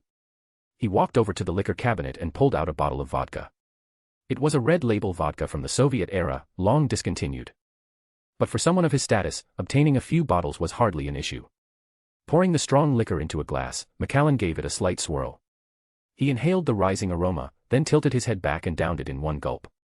The fiery liquid burned down his throat, spreading warmth through his stomach, as if igniting his entire being. He closed his eyes, letting the lingering taste of alcohol settle on his tongue. But in the depths of his mind, an image surfaced, an eerily quiet, still lake. And a colossal, mountain-like silhouette. That strange, blasphemous hymn, like whispers from the edge of the stars, echoed once more in his mind. No. He couldn't think about it. Not again. Macallan shook his head violently, forcing the horrifying visions out of his mind. Just then, the doorbell rang, abruptly pulling him back to reality. Didn't I say I wasn't to be disturbed? Macallan frowned, irritation clear in his gaze. But the doorbell kept ringing, shrill, grating, making him uncomfortable. Sighing, he set down his glass and cigar before walking toward the door. He pulled it open.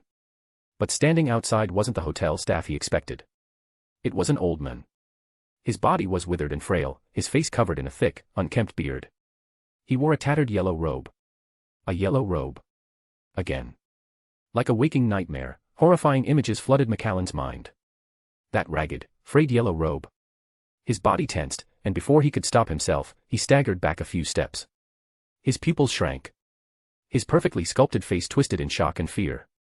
But he recovered quickly. Shaking off the terror, his deep blue eyes ignited with a molten golden glow. You. It's you.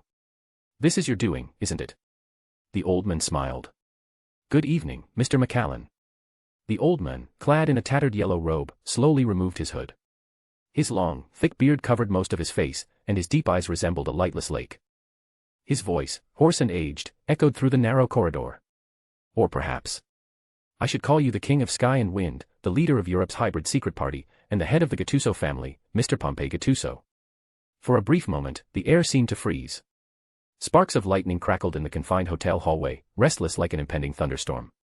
Macallan, no, Pompey Gattuso, narrowed his eyes, golden light swirling within them like flames bursting forth. His aura surged like a volcano ready to erupt. Who are you? The old man in the yellow robe vanished like a ghost, reappearing inside the room an instant later. His gaze swept over the still-burning cigar and the glass of vodka on the table. With a mysterious smile, he seated himself on the sofa, looking directly at Pompey Gattuso. You may call me Zeradal, he said indifferently. I come from an ancient organization, the Secret Order. Pompey hesitated for half a second, his brows furrowing at the intruder in his room. I have never heard of any organization called the Secret Order. There are far too many secrets in this world, wouldn't you agree? Zeradal's deep eyes shimmered with an amused glint as he continued, like the ruins of that ancient city you've dreamed of, and that lake. At those words, Pompey's pupils shrank sharply. A flicker of anger flared in his gaze as his voice dropped into a cold growl. So, it was you behind all of this. You misunderstand, Mr. Gattuso. Zeradal smiled. In truth, you should consider yourself fortunate. You have been chosen. For thousands of years, we of the Secret Order have awaited the one who could hear the voice of our Lord. And that person is you. Pompey found it utterly absurd. He laughed in anger, his voice dripping with ridicule. A lunatic. How ridiculous. Heh.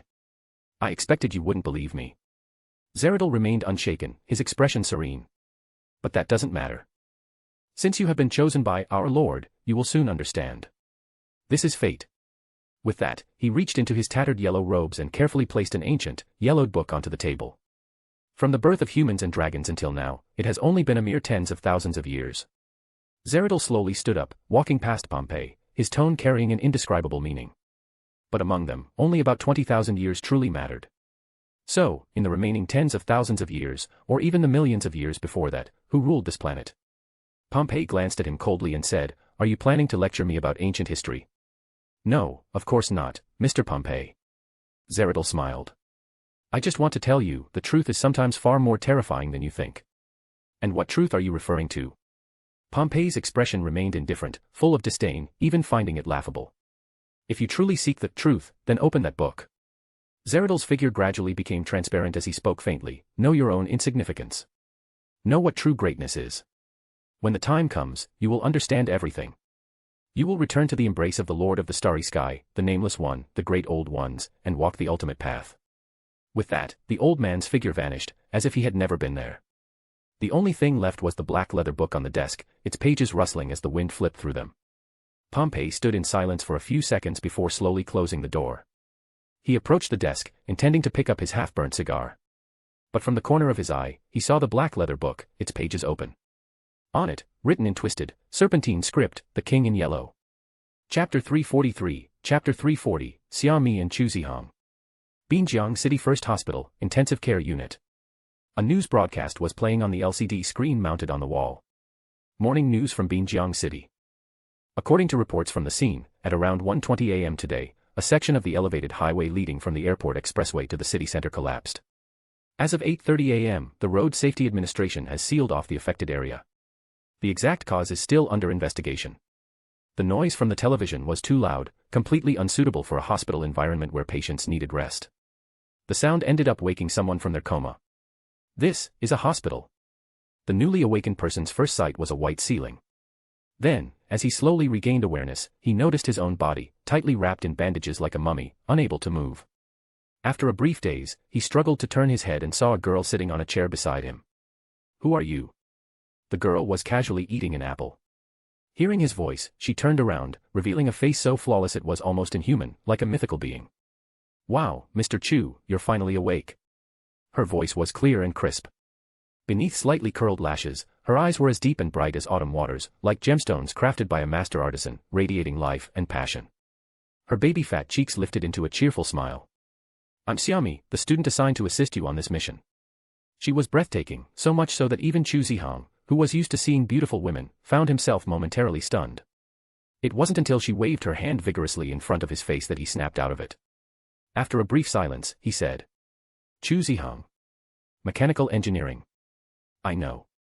Xiaomi grinned, extending her hand. "Come on, who in the academy doesn't know about you? The legendary ace of the Execution Bureau, president of the Lionheart Society." The word ace made Chu Zihang fall into rare silence. His eyes lowered slightly as he muttered, "Why am I in a hospital?" His memories before losing consciousness were blurry. He vaguely remembered seeing a figure stepping in front of him, blocking a fatal blow from Odin. But everything after that was completely blank. "Ah, Mr. Chu, you seriously have some insane luck." Xiaomi took another bite of her apple and shook her head dramatically. At the time, Norma received an emergency distress signal. But guess what? The closest person to the scene was me. So I jumped out of bed, grabbed my bike, and raced straight over. When I arrived, I found the entire overpass had collapsed, so I could only search bit by bit. I kept searching and finally found you near some ruins. You were in terrible shape, covered in blood. I was so scared, I immediately contacted Norma and arranged for your surgery. That's how we barely saved you." After finishing, Xiaomi puffed out her chest, looking quite proud, as if saying, "Go ahead, compliment me." "Thank you." Chu Zihang sincerely expressed his gratitude to the person who saved his life. Then he asked, "By the way, what about the logistics person who was with me? Is he okay?" "Logistics?" Xiaomi blinked, looking confused. "There was no logistics person. Did you make a mistake, Mr. Chu?" "No." Chu Zihang froze for a moment, then quickly asked, "Are you sure? Really no one?" "Wow, mister, are you doubting me?" Xiaomi seemed upset. She placed her apple aside, propped herself up with both hands, and leaned toward him. With her bright, sharp eyes, she looked directly at the surprised Chu Zihang and said, "Really, it was just you." The girl leaned in close. Chu Zihang could smell the faint fragrance of her, feeling awkward and turning his head away. He cleared his throat and said, "Ahem, I got it. Please don't get so close." "Hee, don't be so nervous, Mr. Chu." Xiaomi sat back down, took the half-eaten apple, and continued eating while watching the flustered Chu Zihang. Her eyes curved like the moon, filled with a smile. "Don't worry, I don't like guys like you." "I didn't mean it like that." Chu Zihang sighed, feeling like he had met a male version of a fangirl. "Sai, you distracted me, and I almost forgot." Xiaomi suddenly stopped eating the apple, quickly pulled out a notebook, and handed it to Chu Zihong. Schneider said, once you wake up, to contact him as soon as possible. Chu Zihong stared at the notebook in his hands, then looked at Xiaomi, and finally glanced at his hands, which were wrapped in bandages. He felt a slight crack in his usually cold face. After a brief pause, he looked at the mischievous girl and said, could you help me with something? Xiaomi crossed her legs, folded her arms, and grinned. Mr. Chu, don't you think you should change how you address me before asking for help? Sorry, Xiaomi. Chu Zihong tugged at the corner of his mouth, struggling as he said, could you help me contact Professor Schneider? Okay. Xiaomi smiled contentedly, her crescent-shaped eyes as bright and captivating as the moon hanging in the sky. After a flurry of quick actions, a voice came through the screen, sharp and jarring, like a sharp metal tool scraping across a smooth surface. Chu Zihong, I heard you were injured. What exactly happened yesterday? Yesterday. Chu Zihong paused and glanced at Xiaomi, who was sitting beside him. All right, I get it, it's a secret, right? Xiaomi mumbled, pouting. She walked to the door of the room, suddenly turning back to glare at him. Sticking out her tongue, she made a funny face and teased, stingy Chu Zihong, hee if you don't want to tell, then I won't ask. I'm not curious anyway. Bang. With that, she slammed the door shut. Chu Zihong on the bed immediately felt a headache coming on. He sighed and got back to the topic. Yesterday, after I got off the plane, I met someone claiming to be from the logistics department, named Ching-er. On the way home, we got into Nibelungen and encountered Odin. Odin again. Schneider seemed to be aware of the story between Odin and Chu Zihong. After a brief silence, his voice grew serious. What happened next? How did you escape? I don't know. I was already unconscious by then. Chu Zihong sighed again and said, before I passed out, I vaguely saw someone blocking Odin's attack from me, but after that, everything was unclear. When I woke up, I was already in the hospital. I just checked using Norma's access, and about this Ching-er from the logistics department, guess what I found? Schneider asked. Doesn't exist. Chu Zihong replied. No, there is indeed someone named Ching-er in the logistics department. Schneider paused, his tone serious. But a year ago, he disappeared while investigating a case. In other words, the person who went to the airport to pick you up yesterday, and the one who encountered Odin, was most likely part of a prearranged plan. Chu Zihong's pupils shifted, a fiery molten gold gleam flickering in his eyes. Odin's target is me. That's right. Although it's still unclear what Odin's intentions are, you should stay cautious. Schneider said in a deep voice. Also, from last night's events, it seems there's another group whose goal is to stop Odin. I'll have Norma continue the investigation. I understand. Chu Zihong lowered his gaze, not showing any hint of emotion. There's one more thing I need you to take care of. Schneider hesitated for a moment but eventually spoke up. In the Yangtze River Three Gorges area, traces of the King of Bronze and Fire have been found. Once you've recovered from your injuries, go to the Yangtze River region with Xiaomi. I'll have Chen Madong and Caesar assist you with the mission. Upon hearing this, Chu Zihong was momentarily stunned and asked in confusion, Xiaomi? She's a new student, right? Why would you have her join? On the other side of the communication, Schneider sat in the dimly lit control room, staring at the screen showing Chu Zihong's face. His expression was unsettled. I don't know. This is Hilbert and the School Board Decision. Chapter 344, Chapter 341, The King of the Earth and Mountains. Castle College, Principal's Office. Professor Manstein barged in, furious. He stormed up to the desk and slammed both hands down. Hilbert, I need an explanation. The old man, wearing a monocle, was like an enraged lion. Spit almost flew from his mouth as he growled, why did you send Xiaomi, a first-year student, on the mission to the Bronze Ruins without informing me? Across from him, the silver-haired old man calmly brewed tea, his movements unhurried. Is there a problem, Professor Manstein? He asked lightly. There's a huge problem. Hilbert, have you lost your mind? Manstein roared.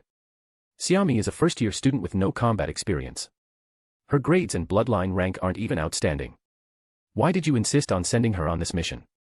Castle College trained hybrids to slay dragons, but that didn't mean throwing a freshman straight onto the most brutal battlefield to die.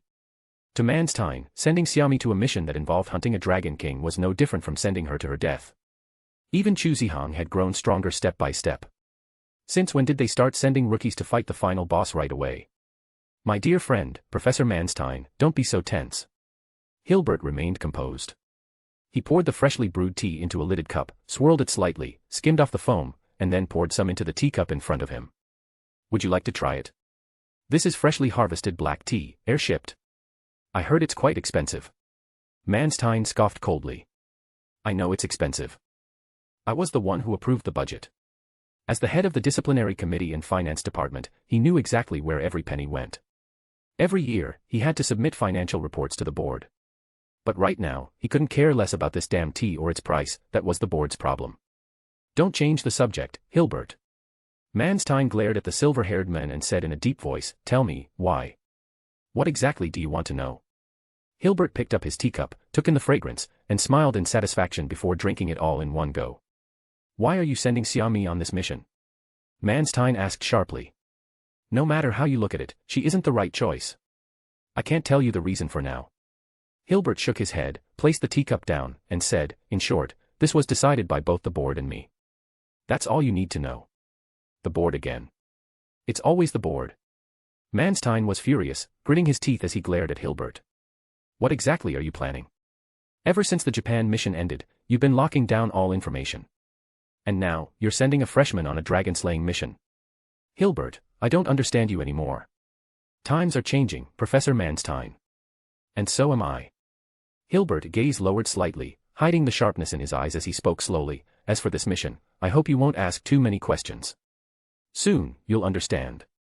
Looking at the silver-haired old man before him, Manstein suddenly felt that Hilbert had become a stranger. He sighed, Hilbert, I can feel it, you've changed. Not just you, but the whole academy, the board too. I don't know if this change is good or bad, and I don't know if it will lead us straight to hell. Trust me, Manstein. Hilbert said calmly, my dream has never changed, to create a world without dragons. In the end, Manstein didn't get an answer. He couldn't force Hilbert to speak. As he watched Manstein leave, his figure heavy with disappointment, Hilbert softly said, now, as you wished, tell me, who exactly is this child called Xiaomi? A blond young man suddenly appeared in the room, sitting on the chair across from him.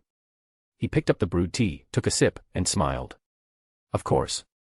Her name is Xiaomi, but in terms of human understanding, you should call her the King of Earth and Mountains. Hilbert froze for half a second before he shot to his feet. He didn't even care that the hot tea had spilled on him. His eyes widened as he stared at the young man. What did you just say? Xiaomi is the King of Earth and Mountains, one of the 4 Dragon Kings. You're not joking, right? Of course not. I never joke. Adam set down his teacup and smiled slightly. Well then, thanks for the hospitality. I have some matters to attend to, so I'll be leaving first. Meanwhile, in the ICU of First Hospital in Binhai City, an ancient Eastern nation. After finishing his conversation with his mentor, Schneider, Chu Zihong called the girl outside into the room and briefed her on the mission. What? Say that again. The mischievous girl widened her eyes in disbelief, staring at Chu Zihong as if he were joking. Schneider from the Execution Bureau has ordered you to assist me on a mission in the Three Gorges region of the Yangtze River. Chu Zihong tried his best to avoid her sharp gaze, feeling strangely nervous. He forced himself to stay calm. Don't worry, I'll protect you. It's over. I'm doomed. Xiaomi looked devastated, crystal-clear tears hanging from her long lashes, her watery eyes full of despair. She looked so pitiful. Seeing his tearful junior, Chu Zihong felt a headache coming on. He couldn't help but seriously question the logic behind this mission assignment. Honestly, he really didn't understand why Principal Hilbert and the board of directors insisted on sending a newly enrolled freshman to participate in a brutal dragon-slaying operation. And not just any dragon. Her first opponent was going to be one of the 4 great dragon kings, the King of Bronze and Fire, who was about to awaken. That was like telling a rookie who had just passed the tutorial stage, you're a seasoned adventurer now, and then throwing them into a boss fight against a max-level demon king. Calling it ridiculous would be an understatement. Relax, they probably won't make you go into the water, Chu Zihong sighed, trying to comfort her. Besides, we have Caesar and Qin Matong. It's not like they'll send you into danger. That was true. With Caesar and Qin Matong around, plus himself, there was no way they'd let a freshman take unnecessary risks. Come on, big bro, we're talking about a dragon king here. Xiaomi slumped onto the floor in a duck-like sitting position, completely unbothered by appearances. Her long, well-proportioned legs sprawled out as she sighed endlessly. I thought I could just coast through a few years at Castle, graduate, and live an easy life. But in the end, I still can't escape the fate of being cannon fodder. Chu Zihong was silent for a long time before finally squeezing out a sentence, anyway, I'll protect you. However, Xiaomi still looked like she had lost all hope in life. She wobbled as she stood up and walked toward the door. I want to be alone for a while. You stay here by yourself. After stepping out, Xiaomi leaned against the hallway wall, a strange look flashing in her eyes. She muttered to herself, why does it have to be me? Was my identity exposed? But that shouldn't be possible. If I were exposed, I should be the target by now. Chapter 345, Chapter 342, Want Power. Then drink it, big brother. Someone called softly in the darkness. So annoying. Did they not know he had only fallen asleep at dawn? Could they not keep quiet in the middle of the night? The man in his dream frowned, silently complaining in his heart. Big brother. That childish voice called again. There's no big brother here. Please, just stop calling. Have some consideration for a sleep-deprived person, will you? As if sensing his thoughts, the child sounded a little hurt and whispered, Big brother, then I'll go. The voice gradually faded, as if truly leaving. The man, feeling a tinge of guilt, sighed, sat up reluctantly, and ruffled his messy hair. All right, all right. What's your unreliable brother's name? Where does he live? I'll take you there. Yet, in reality, he never woke up from his dream. Instead, he found himself before a house of bronze, surrounded by flowers and birdsong. There are a lot of people outside, big brother. The boy said timidly, they have found me. The sunlight was warm on the grass. The man, dressed in pure white, sat cross-legged, his presence as serene as the moon. He looked at the child before him, also clad in white, and spoke naturally. Don't be afraid, Constantine. I'm not afraid. As long as I'm with big brother, I won't be afraid. Constantine's dark eyes were firm. But, why won't you eat me? If you eat me, no cage in this world could hold you. You could break free from anything. The man in white fell silent for a moment before replying in a voice that did not match his true feelings. But that would be too lonely. For thousands of years, it would only be you and me. No, big brother. If you consume me, we will become one. We'll never be apart again. The boy smiled. Let's wait a little longer, just a little longer. Sadness flickered in the man's eyes. Lowering his head as if to hide it, he murmured, before I can devour this world, rather than wandering alone, I'd rather sleep in peace. When that time comes, will you eat me, big brother? The boy asked. I will. The man in white nodded lightly, his voice carrying a cold, commanding authority. When the time comes, you will stand with me and rule the world. I'm leaving, brother. The boy stood up, gazing out the window, and said, soon, people will come here. Brother, hurry back. I will wait for you here, wait for you to consume me, and then we will rule the world together. Constantine. The man in white whispered his name, but flames suddenly appeared before his eyes. In the blazing fire, the city wept. Thick black smoke blocked out the sun, creating an apocalyptic scene. Countless charred bodies ran through the fire, and thousands of arrows rained down from the sky. Giant plaques burned as they fell, inscribed with the ancient characters, White Emperor. At the center of the city stood a flagpole, and a child was hung from the top, eyes tightly shut. Blood ran down the flagpole, setting the streets ablaze, as the city's flames roared, like a grand funeral held in his honor. The man in white's heart twisted in agony as he looked at the sacrificed child, fury burning in his chest, his pupils turning into intense golden flames. Constantine. He shouted the name in rage, then, with a grotesque and terrifying snarl, he swung his claws toward the sky, toward the burning city. Suddenly, the man woke with a jolt, his eyes snapping open. He gasped for air, his body drenched in cold sweat. The noise of a passing train outside seemed to pull him back to reality, reminding him that everything he had just seen was a lie. He was just an ordinary man. But that strange voice, it lingered in his mind. Constantine. The man, with his messy hair, stared blankly ahead, feeling an impulse rise within him. He had to go somewhere, to meet that child. This is absurd. The person in the dream is supposed to be fake, yet the stir in his heart, and the obsession that seems to come from nowhere, are pushing him to go. Pompey has been alone in the luxurious presidential suite for 5 whole days. During this time, no one was allowed inside. A "Do Not Disturb" sign hung on the door. If it weren't for the hotel manager checking in multiple times to confirm the situation, people might have thought that the esteemed guest inside had either encountered some kind of problem or perhaps even passed away in the room. What has entranced Pompey so much is the black leather book left behind by a man named Zeradal, who claimed to be the leader of the secret order. The book was titled The King in Yellow. The yellow mark on the black cover, like 3 twisted tentacles, had been deeply etched into his mind. Since reading The King in Yellow, Pompey felt as if he had been pulled into an ambiguous, dream-like drama, listening to whispers from within his dreams.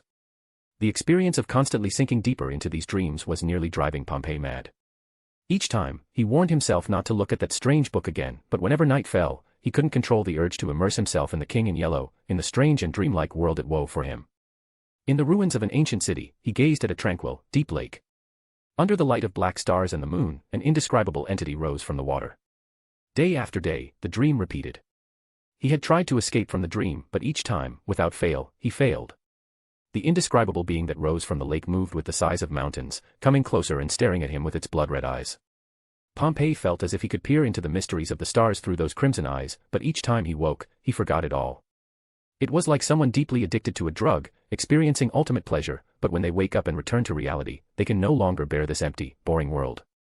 This feeling was enough to drive him insane. In the lavish and extravagant presidential suite, traces of destruction were everywhere. The walls were torn with claw-like cracks, expensive decorations shattered by violent blows, and furniture was ripped apart. It was a complete mess. Once, Pompey, who had been graceful and elegant like a nobleman, now looked like a homeless person on the street, disheveled and defeated. His golden hair was a mess, his eyes sunken deep, and his sea-blue pupils were filled with ugly veins, resembling a crazed addict. At that moment, a figure in a yellow robe appeared, floating like a ghost. "Is that you?" "Zetsu." Pompey's bloodshot eyes stared at the figure, his face twisted in agony as he shouted, "What did you do to me? Why can't I escape that dream?" "I believe I have already told you, Mr. Pompey. You are the chosen one." Zetsu sat on the sofa, his bearded face breaking into a deep smile. "The dream is not malicious. You should know very well what you saw, right? But I don't remember anything." Pompey's face was full of pain, his fingers digging deeply into his scalp, his eyes bloodshot. "Yes, I saw the scenes in the dream, beautiful and strange, as though they held all the knowledge of the world. But every time I wake up, I can't remember anything. That's because you haven't accepted the blessing yet, Mr. Pompey." Zetsu pulled a crystal vial from his torn yellow robe, filled with a thick liquid. Under the light, the viscous liquid in the vial seemed to move like a living thing, flowing with a starlight-like glow, rising and falling like a stormy sea. "This is..." Pompey's gaze was drawn to the strange liquid, his heart filled with desire and anticipation. "The blessing, or you could call it potion." Zetsu shook the crystal bottle and handed it over with a light smile. "Mr. Pompey, do you desire power? The power to surpass the Black King, Nidhogg, and even surpass all life itself. If you want it, then drink this potion. It will take you deeper into that dream." Chapter 346, Chapter 343, A Different Looming Fae.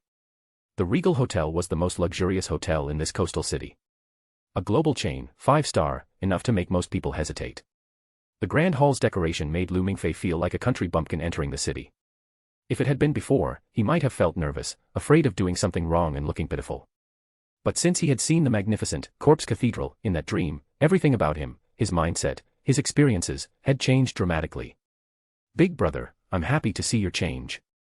In a place where no one could see, the little devil was sitting on the fountain sculpture in the center of the hall, legs crossed, resting his cute chin on one hand, smiling. "You're much more likable now. Who knows, maybe Chen Wenwen will really fall for you like this." "Stop teasing me, Lu Mingzi." Looking at the mischievous little devil, Lu Mingfei sighed and whispered, "Chen Wenwen. If you hadn't brought her up, I might have forgotten about her." "Heh, looks like the special training worked." Lu Mingzi asked with interest. "Can you not bring up that training again?" Lu Mingfei shivered like he was allergic, trembling. "I never want to experience that special training again." While chatting, a hotel attendant came forward, sizing up the plainly dressed young man. Although confused, her excellent professionalism kept her from looking down on anyone, so she respectfully said, "Hello, is there anything I can help you with?" "Hello, I'm looking for the conference hall on the executive floor." Lu Mingfei smiled and softly said, "I have an appointment to meet someone there. Could you please show me the way?" The young man had a gentle appearance and demeanor, but beneath his soft tone, there was an undeniable authority. Even though he was dressed plainly, his inner pride couldn't be hidden. The hotel attendant had seen many important people, including politicians, high-ranking officials, and business elites. But none of them could compare to the boy before her. It was as if, by simply standing there, he was the center of the world. After a brief moment of hesitation, the hotel attendant became more cautious and respectful, extending her hand to guide him. "Of course, please follow me." Executive level, conference room. Chen Wenwen, Su Xiaoqian, Zhao Minghua, Lu Miaomiao, and some students from Shirlan Noble High School sat on chairs outside the conference room, waiting for their upcoming interview. I almost forgot to mention, this was arranged by Castle College. On the surface, they were inviting some students from Shirlan High School to the Regal Hotel for interviews. Those who passed would go to the United States. Of course, Lu Mingfei, who knew the truth, was well aware that this grand setup was all for him.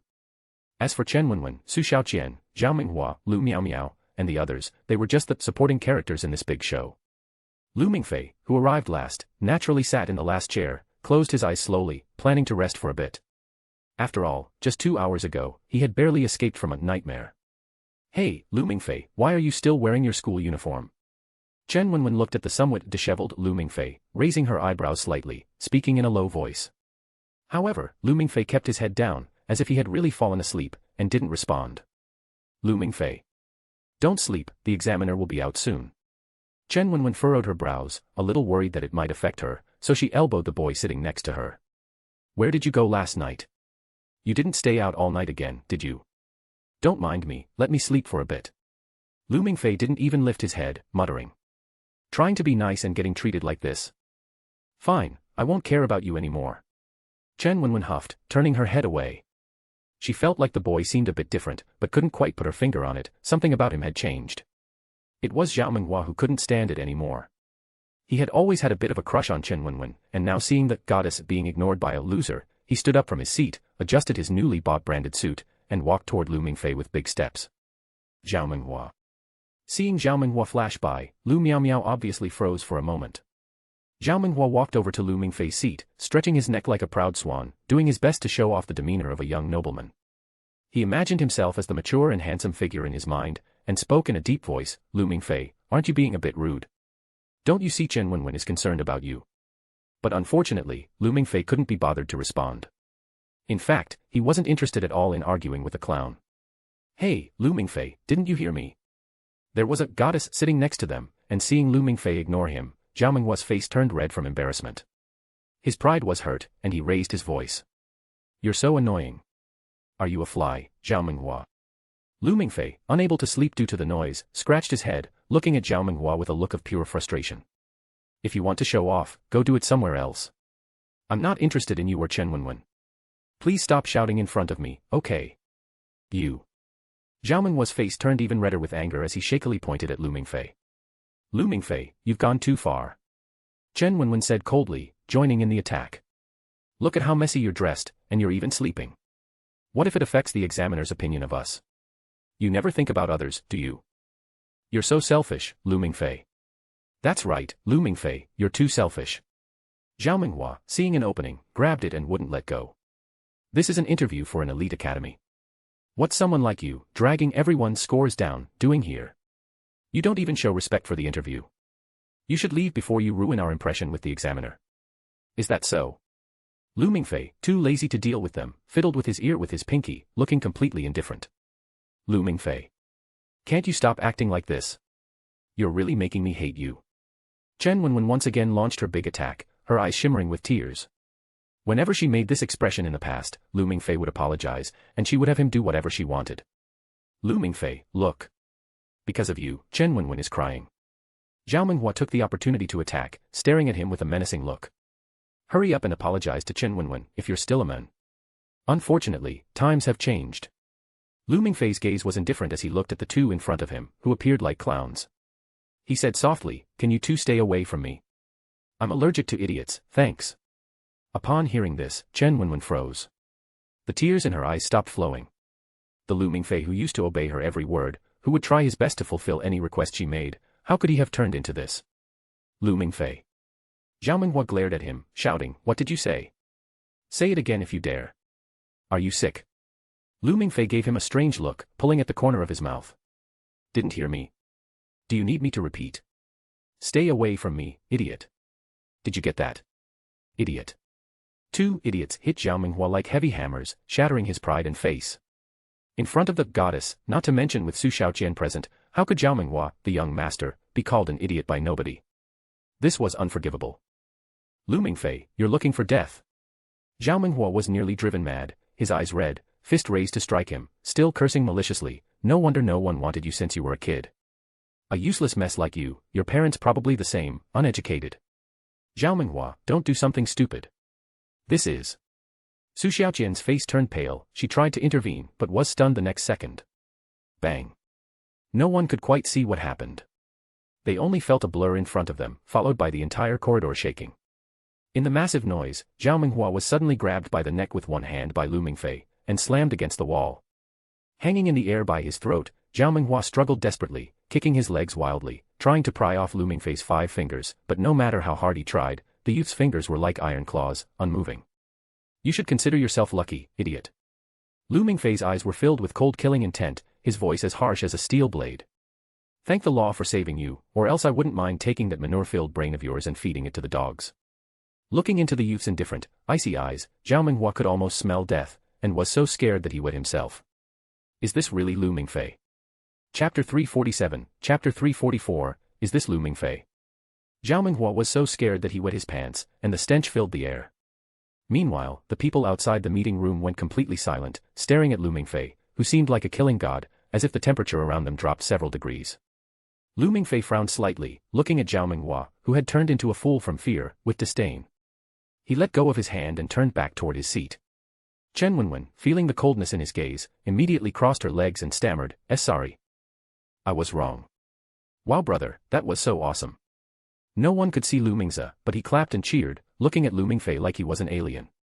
He sized him up. I'm so curious now, what kind of training did Mr. Adam give you? You turned the timid brother into someone so intimidating. Let's talk about it later. Lu Mingfei twitched his lips, and just thinking about the special training made him shiver. At that moment, the meeting room door opened. A young girl with dark red hair tied in a high ponytail walked out. She had a tall, bright figure, wearing a white tank top, slim-fitting, washed jeans, and high-top canvas shoes. Silver 4-leaf clover earrings hung from her delicate earlobes, and she was staring at them with interest. Ex-examiner, I want to report something. Chen Wenwen immediately stood up, looking like she had found her savior. Her voice mixed fear with cowardice as she pointed at Lu Mingfei, who seemed to be unaffected. He tried to kill us just now. Oh, really? The girl's eyes sparkled with amusement, as if she had found a new toy. Her gaze locked onto Lu Mingfei. Is that true, student? It's true. I can testify. Zhao Minghua, recovering from his shock, pointed at Lu Mingfei with fear, screaming, he really tried to kill me. Annoying. Lu Mingze narrowed his eyes, his pale gold pupils showing a hint of cruelty. Hey, brother, do you want me to take care of them for you? I'll make it quiet, no one will suspect you. Lu Mingfei shook his head, rejecting the little devil's suggestion. Strangely, after hearing the suggestion to kill, he felt very calm inside, with no sense of reluctance or pity, he simply felt it was unnecessary. Yeah, it's true. He sat in the chair, his expression calm and indifferent, nodding slightly as if answering the tall girl's question. He admitted it. He admitted it. Zhao Minghua screamed loudly. The tall girl furrowed her brows, glancing at Zhao Minghua, who had wet himself in fear, then turned back to the conference room and said, Professor, what should we do now? Lu Mingfei seems dangerous. Let him in, a deep voice from inside said. As for the others, they can leave. This interview is over. What? Su Xiaoqian, Lu Miaomiao, Zhao Minghua, and Chen Wenwen were all stunned. That's how it is. Everyone, please leave for now, Chen Matong, no, said lightly. The interview is over. As for you, Lu Mingfei, please come in. But why? Chen Wenwen's eyes widened. She didn't understand why the troublemaker wasn't being dealt with and was instead invited in. Well, if I had to say, maybe it's because we appreciate people with courage. No tilted her head and chuckled. So, please go back, everyone. Crazy. Su Xiaoqian felt played, stood up angrily, and left without looking back. Lu Miaomiao followed behind, while Zhao Minghua and Chen Wenwen stared in disbelief but dared not cause more trouble. They quietly shrank back, cautiously walking along the wall, afraid Lu Mingfei would act again. Really, you messed up the whole interview process. No glanced at the boy reproachfully, her tone showing a hint of dissatisfaction. Lu Mingfei remained expressionless, walking straight past her and into the conference room. Once inside, the conference room was empty and spacious, with a large table that could seat dozens of people, but only 2 people were sitting there. One was a handsome young man with golden hair, and the other was an elderly man. Hello, Lu Mingfei.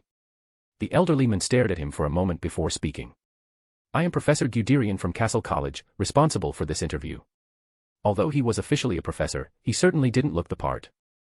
At least, Lu Mingfei couldn't see how this elderly man, with a broad frame, glasses as thick as a beer bottle bottom, white messy hair, a dirty and disheveled suit, and oversized pants, resembled a knowledgeable university professor. He looked more like a homeless man on the street. I am Caesar Gattuso. A young man with blonde hair, his gaze sharp and full of authority, like a noble king, scrutinized Lu Mingfei as he entered.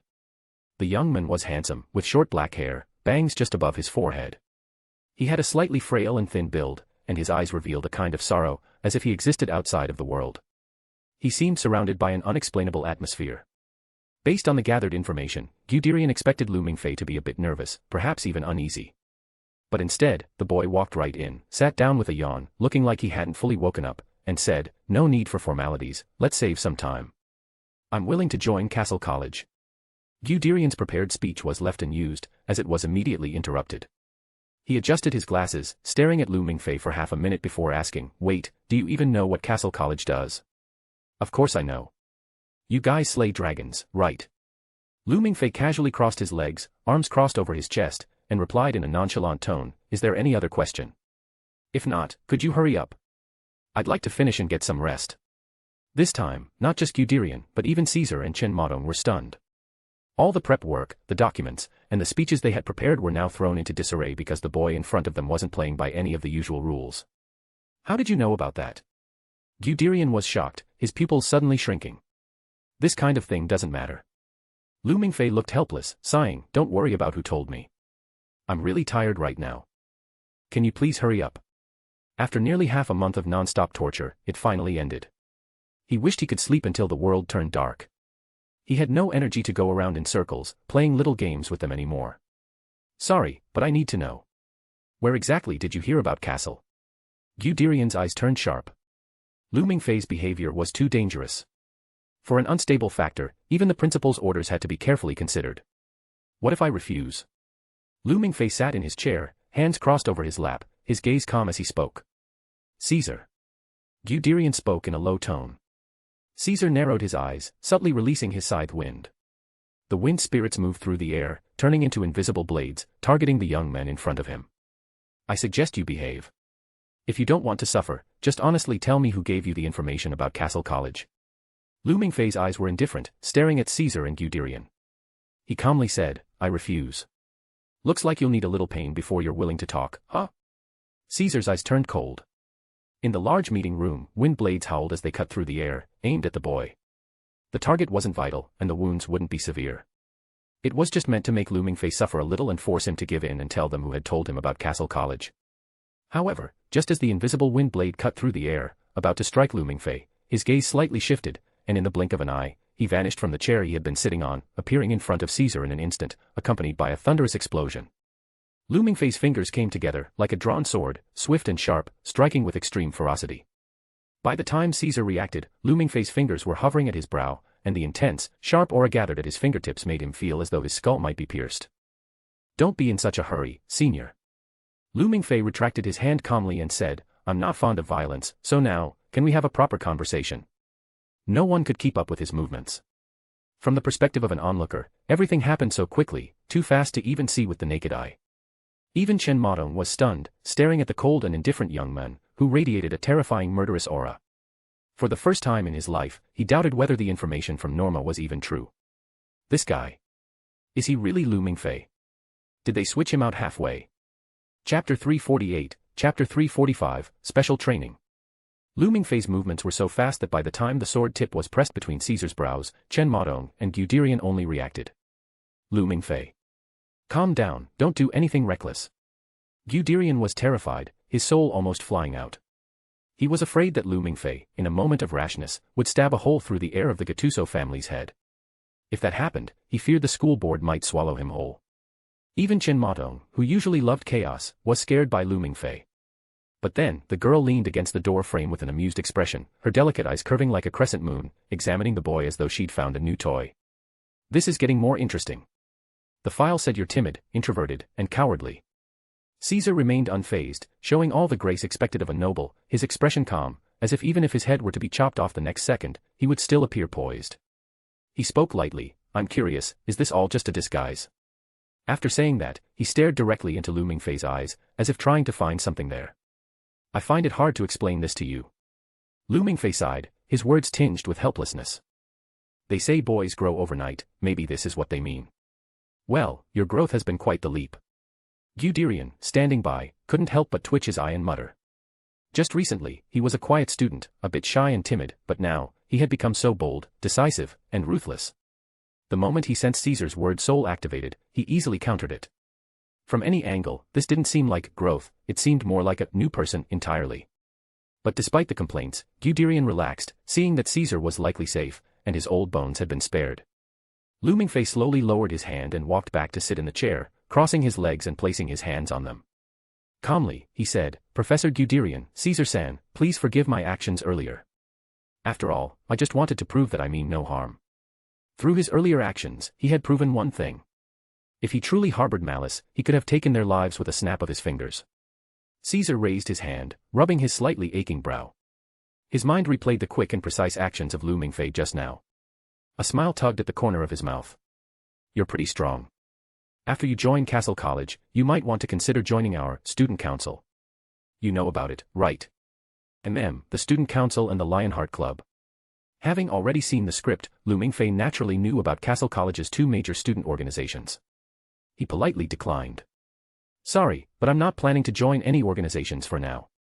"It's okay, people change," Caesar said, crossing his legs, clearly more interested in Lu Mingfei. His eyes sparkled with enthusiasm. "There's a long road ahead. As a representative of the student council, I'll always keep the door open for you. After I graduate, I'll even recommend you for the president of the student council." "No thanks. I'm pretty laid back and not into being president." Lu Mingfei waved his hand tiredly, rejecting the offer. "Hey, wait, Caesar." At this point, Guderian, who had been left out, finally understood what was happening. He pushed up his glasses and spoke loudly, "I haven't even said anything yet, and you're already discussing inviting him to join the student council." Caesar shrugged. "Professor Guderian, it's already gotten this far, are we really not going to accept him?" "Right, Professor." Chen Motong, leaning against the door, chuckled lightly. "The principal sent us here for him, right? The rumored S-rank bloodline, it's certainly no exaggeration. In fact, this recruitment drive by Castle was purely for Lu Mingfei. After all, Principal Hilbert had personally confirmed that Lu Mingfei was an S-rank hybrid, destined to become the leader of the Dragon Slayer faction, just like Menek Castle a century ago." Guderian paused for a moment before looking at Lu Mingfei. "I won't ask where you got your information about Castle. As for whether we admit you, I need to check with the principal again. So, for now, you can head back. Is that okay?" What should have been a simple matter quickly spiraled out of control due to Lu Mingfei's actions. Whether it was the strength Lu Mingfei had displayed, his knowledge of Castle, or his change in personality, everything made Guderian uneasy. "All right, fine. Guess I made a wasted trip," Lu Mingfei sighed, rubbing his forehead. "Since that's the case, I'll head back and catch up on sleep. I'll wait for your notification." "I'll get back to you in 3 days at the latest," Guderian replied. Lu Mingfei waved his hand casually, then stood up and left the room. As he passed by Chen Modong, he acted calm, as if he never cared much about this bright girl from the beginning. Once he was far enough, Guderian cleared his throat twice and said, No, contact Norma and tell her to report the situation here to the principal." "Sure thing, no problem." Chen Modong moved gracefully, like a breeze filled with fragrance. "Hee, big brother, your goddess just looked at you with new eyes." Little Devil lived up to his nickname, watching with amusement and casting a playful glance at Lu Mingfei. "I support you, steal her away from Caesar." "Lu Mingza, stop making things worse, okay?" Lu Mingfei lowered his eyelids, completely speechless toward this little troublemaker. "I don't have those worldly desires right now." "Big brother, Mr. Adam's special training for you, is it in Shaolin Temple?" Lu Mingza fell into thought, looking at Lu Mingfei with suspicion. "You know, even though I never liked your old, puppy dog attitude, I don't want you to become a monk." "A monk, huh, now that you mention it." Lu Mingfei paused for a second, a trace of nostalgia in his eyes. "I suddenly kind of miss those bald heads at Xianfeng Temple." "Xianfeng Temple?" Lu Mingza tilted his head and blinked in confusion. "I've never heard of it, is there really a temple called Xianfeng? Also, why do you miss them?" "Don't ask, the memories are attacking me," Lu Mingfei said in pain, covering his face as his pupils trembled. "I never want to go through special training again in my life. It was terrifying, facing a bunch of lunatics every day and experiencing all kinds of horrible ways to die. There was no place to run." "Sounds pretty scary," Lu Mingza commented. Lu Mingza's lips twitched slightly as he looked at Lu Mingfei. It seemed like he was recalling something very painful. "Can you understand the pain of being killed over 1,000 times by someone?" Lu Mingfei clutched his head, his expression twisted in agony. "That guy, Issei Iwami, is just terrifying. He was known as the Sword Saint, but suddenly, he pulled out a firearm from his pants, saying something like, 'Hesitation leads to defeat,' and then he shot with perfect accuracy, aiming for the head. Sometimes, he would swing a long spear and send Lu Mingfei flying several meters, or unleash a sword attack that stretched for meters. It was like being slaughtered over and over again, like a pig. He was killed in countless ways, over 1,000 times. 1,000 times. He was on the edge of breaking down, wanting to escape that nightmare like Iwami City at any cost. But no matter what, he was always forced back, facing one undying monster after another. After losing his dragon bloodline, Lu Mingfei could only grow stronger through endless battles, slowly improving his skills. Eventually, he defeated Issei Iwami and returned to the real world. One must admit, the special training Adam designed for him was incredibly effective. After experiencing thousands of deaths, Lu Mingfei was no longer insecure. It was like being reborn, completely transformed. In that world, Lu Mingfei had another name, the one who walked the path of the Azura, the lone wolf.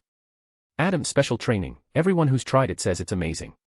Chapter 349, Chapter 346, Times have changed. Guderian paced nervously back and forth in the conference hall.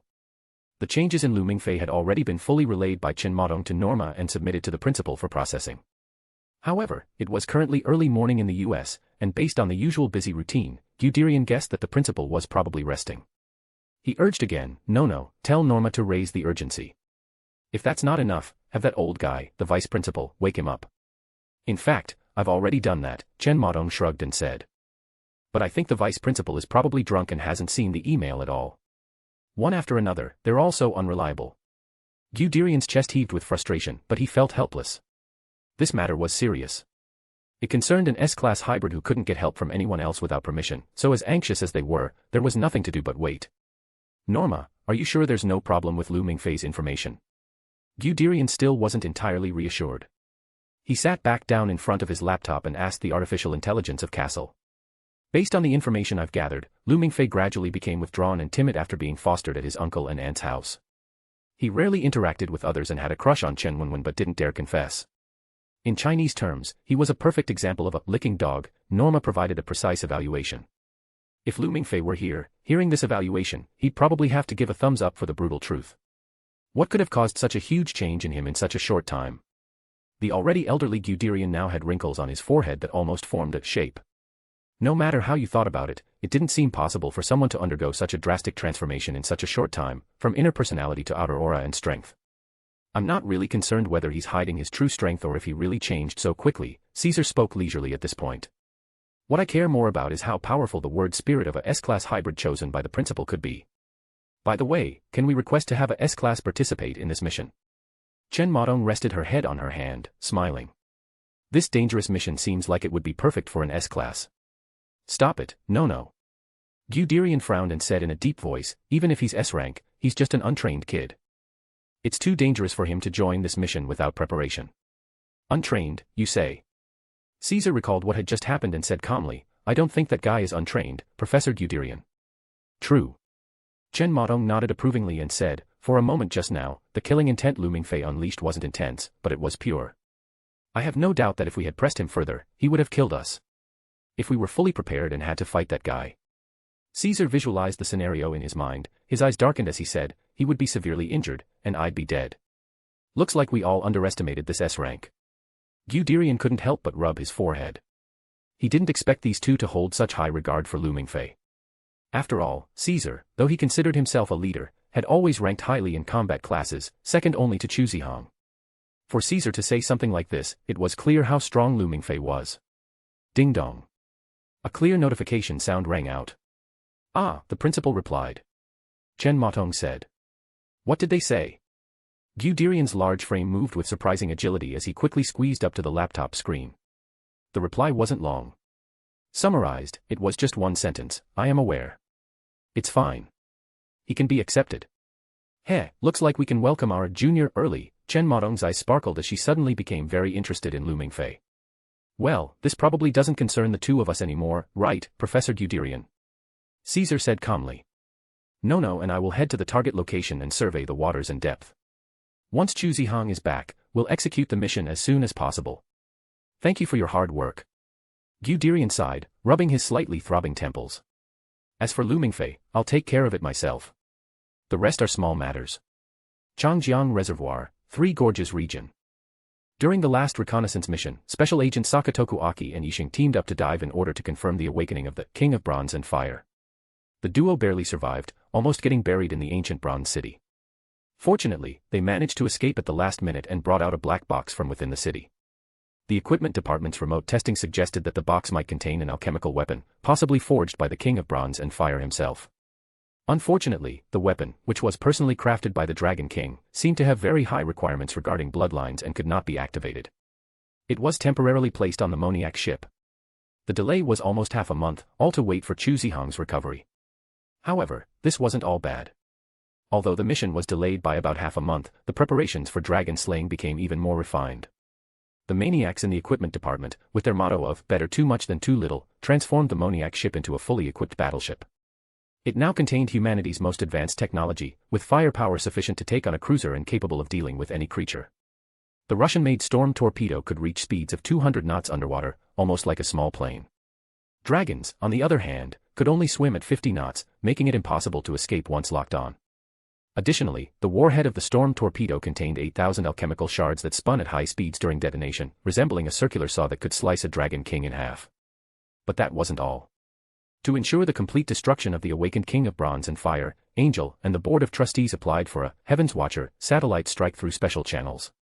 If the Storm torpedo failed, 6 tungsten rods from space would deliver divine punishment to the Dragon King.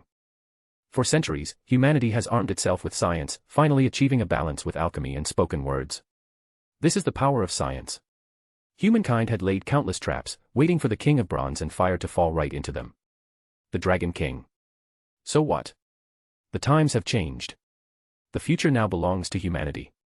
Caesar leaned on the railing, standing at the edge of the boat. A gentle breeze blew across the river, his shoulder-length golden hair waving in the wind, revealing his perfect face, inherited from his father. He looked at the girl with dark red long hair, his expression earnest as he spoke, "Don't push yourself too hard. Promise me, come back safe. I'll be waiting for you." I know. Chen Motong, dressed in a diving suit, beamed with a bright smile on her face. Their mission was to infiltrate the Bronze Ancient City and plant alchemical bombs. If they could kill the Dragon King, that would be ideal. If not, they would lure it out and eliminate it. Chu Zihang stared at the churning, pitch-black river, which seemed like a monster ready to devour someone. In his golden eyes, there was a flicker of unease and anxiety. His instincts told him this mission was extremely dangerous. Suddenly, he saw Xiaomi, the quirky girl. She was holding the railing, her expression complex as she gazed at the river, her delicate eyes seeming to carry a hint of faint sadness. Chapter 350, Chapter 347, didn't expect it. Perhaps it was out of concern for the younger student, or perhaps it was a strange stir in his heart, but Chu Zihang couldn't help but walk over. "Don't worry, this mission is well prepared, there won't be any accidents," he said, offering a comforting word.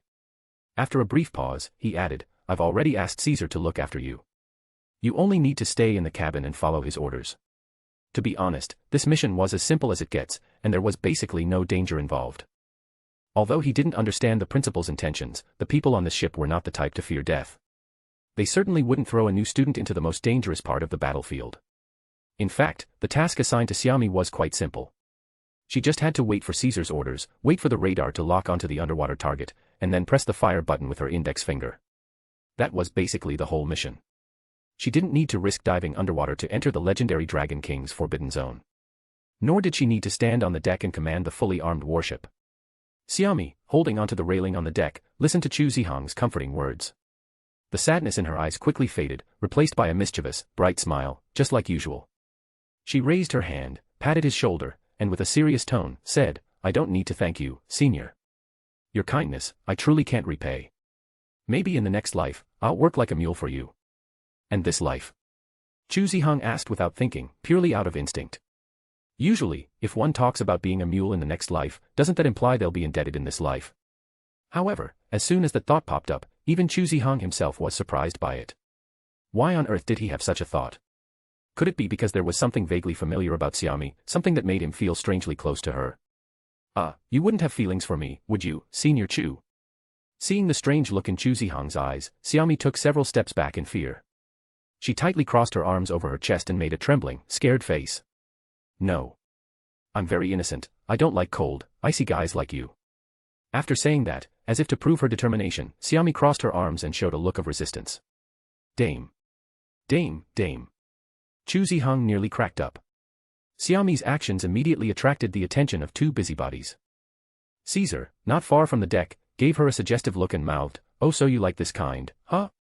Chen Motong, already in her diving suit, looked like she was watching a show. If there wasn't a task to be done soon, she probably couldn't hold back the burning gossip inside her. Even Chu Zihang, with his ironclad face, couldn't stand the curious stares from these two. His usual cold demeanor started to crack just a little. Luckily, Professor Manstein stepped in just in time. He glanced at his watch and called the others over. "All right, kids, entertainment time is over. It's time to get to work." It's now July 28, 2010, night. The Meunier ship is anchored at the Three Gorges Reservoir. The river is calm, and all equipment is normal. Manstein looked around at everyone and said, "The Bronze Project is about to begin. I'm the captain and the leader for this mission, Gerd Rudolf Manstein. This is my 13th captain's log for this voyage." Then, after making an international phone call and getting approval from the school board, Manstein officially announced the start of the Bronze Project. "Now, I will assign tasks.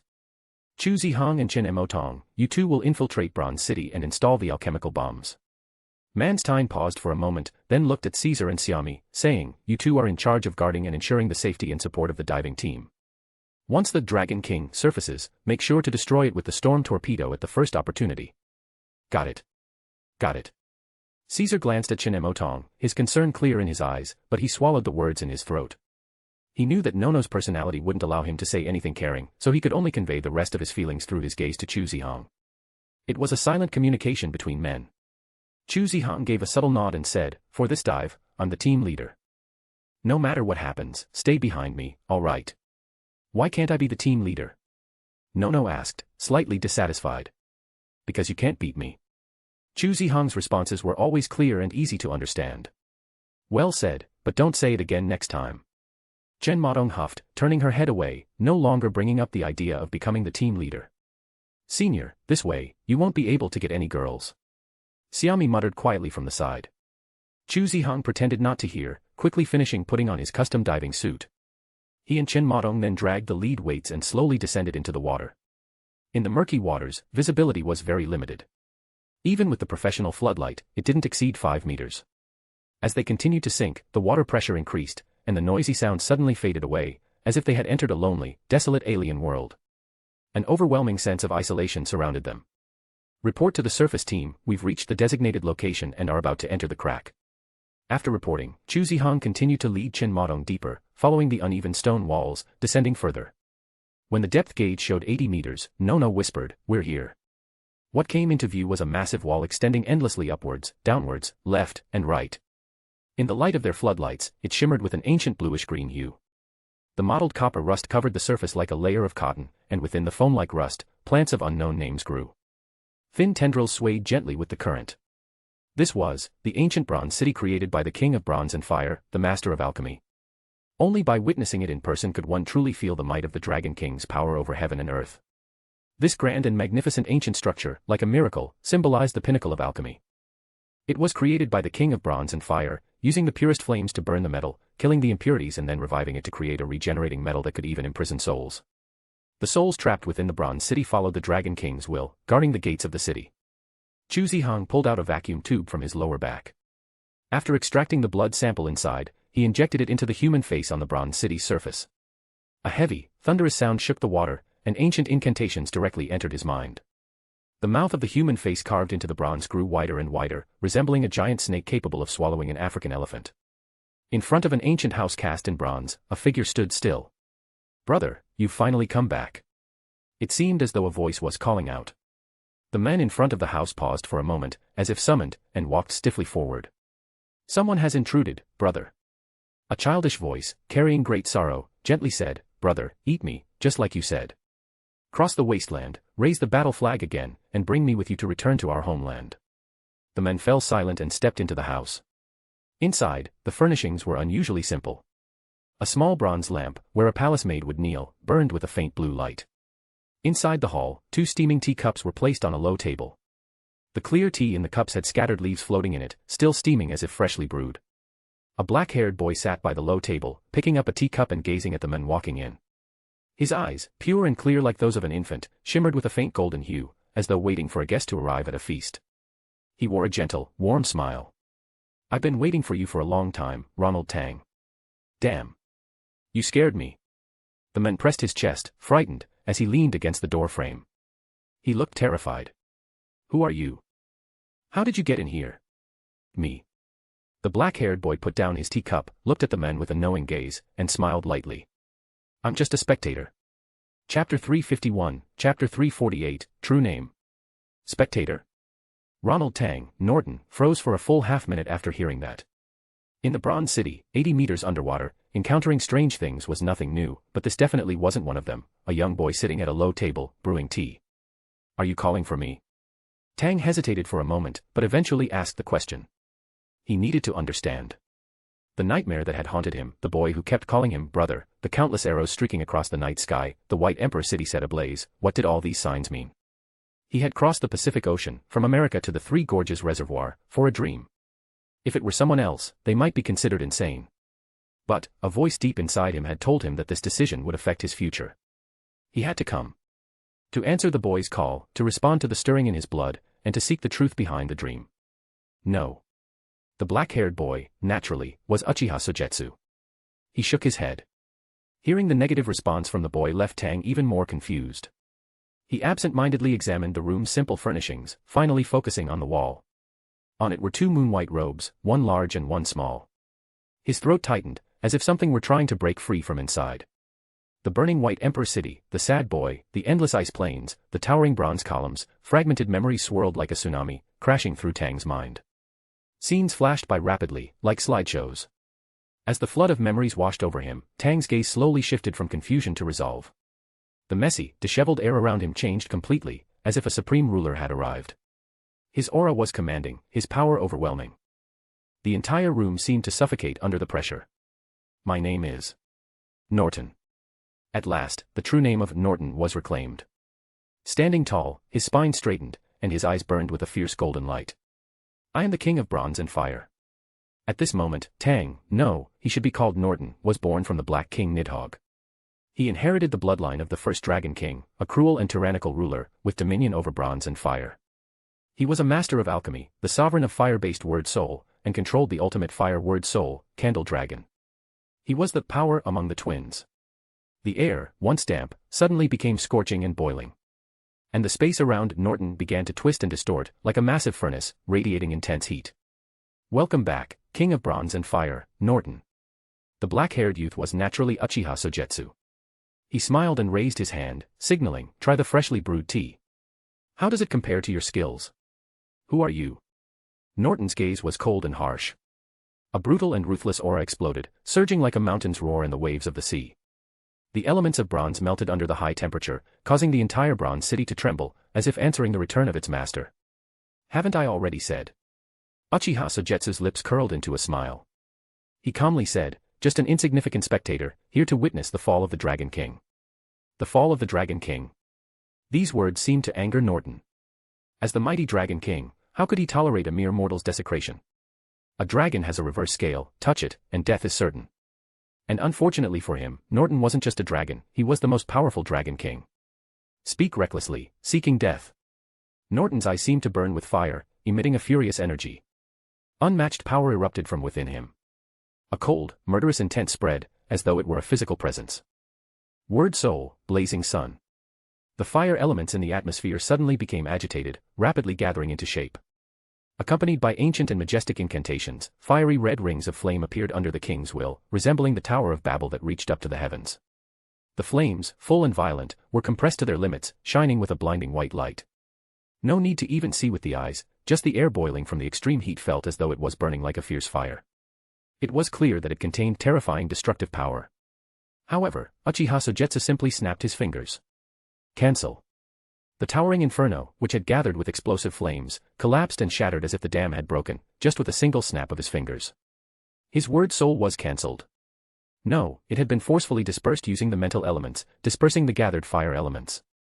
Norton's pupils constricted sharply. The shock in his heart was no less than a raging storm.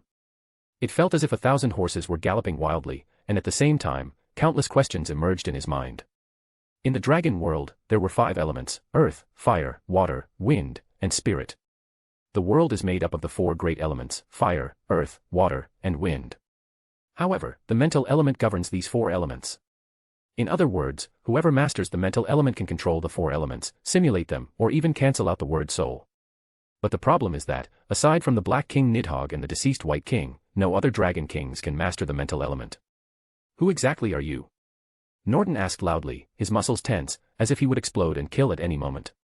But in Uchiha Sogetsu's eyes, it was clear that Norton was hiding something, a deep fear buried inside him. Beneath those angry eyes, there was still a trace of bone-chilling terror. It was the kind of fear that came from the soul itself, a fear of the Black King, who once ruled over the dragon tribe and the world, a terror that ran deep into his very being. I don't like to waste words. I've already answered your question. Uchiha Sogetsu raised his hand, signaling Norton to sit down. He tapped his index finger on the low table, and the tea that had been evaporated by the heat strangely reappeared at the bottom of the dried cup. Sit down, drink tea. His tone was calm, but there was an undeniable authority in it that couldn't be resisted. The bizarre scene before him, along with the person who seemed to be the Black King, cast a shadow over Norton's heart. His face darkened. After a brief moment of silence, he walked over decisively and sat across from Uchiha Sogetsu. He picked up the steaming tea bowl, observing it carefully. His brow furrowed deeper. It was almost certain now, he was controlling the mental element.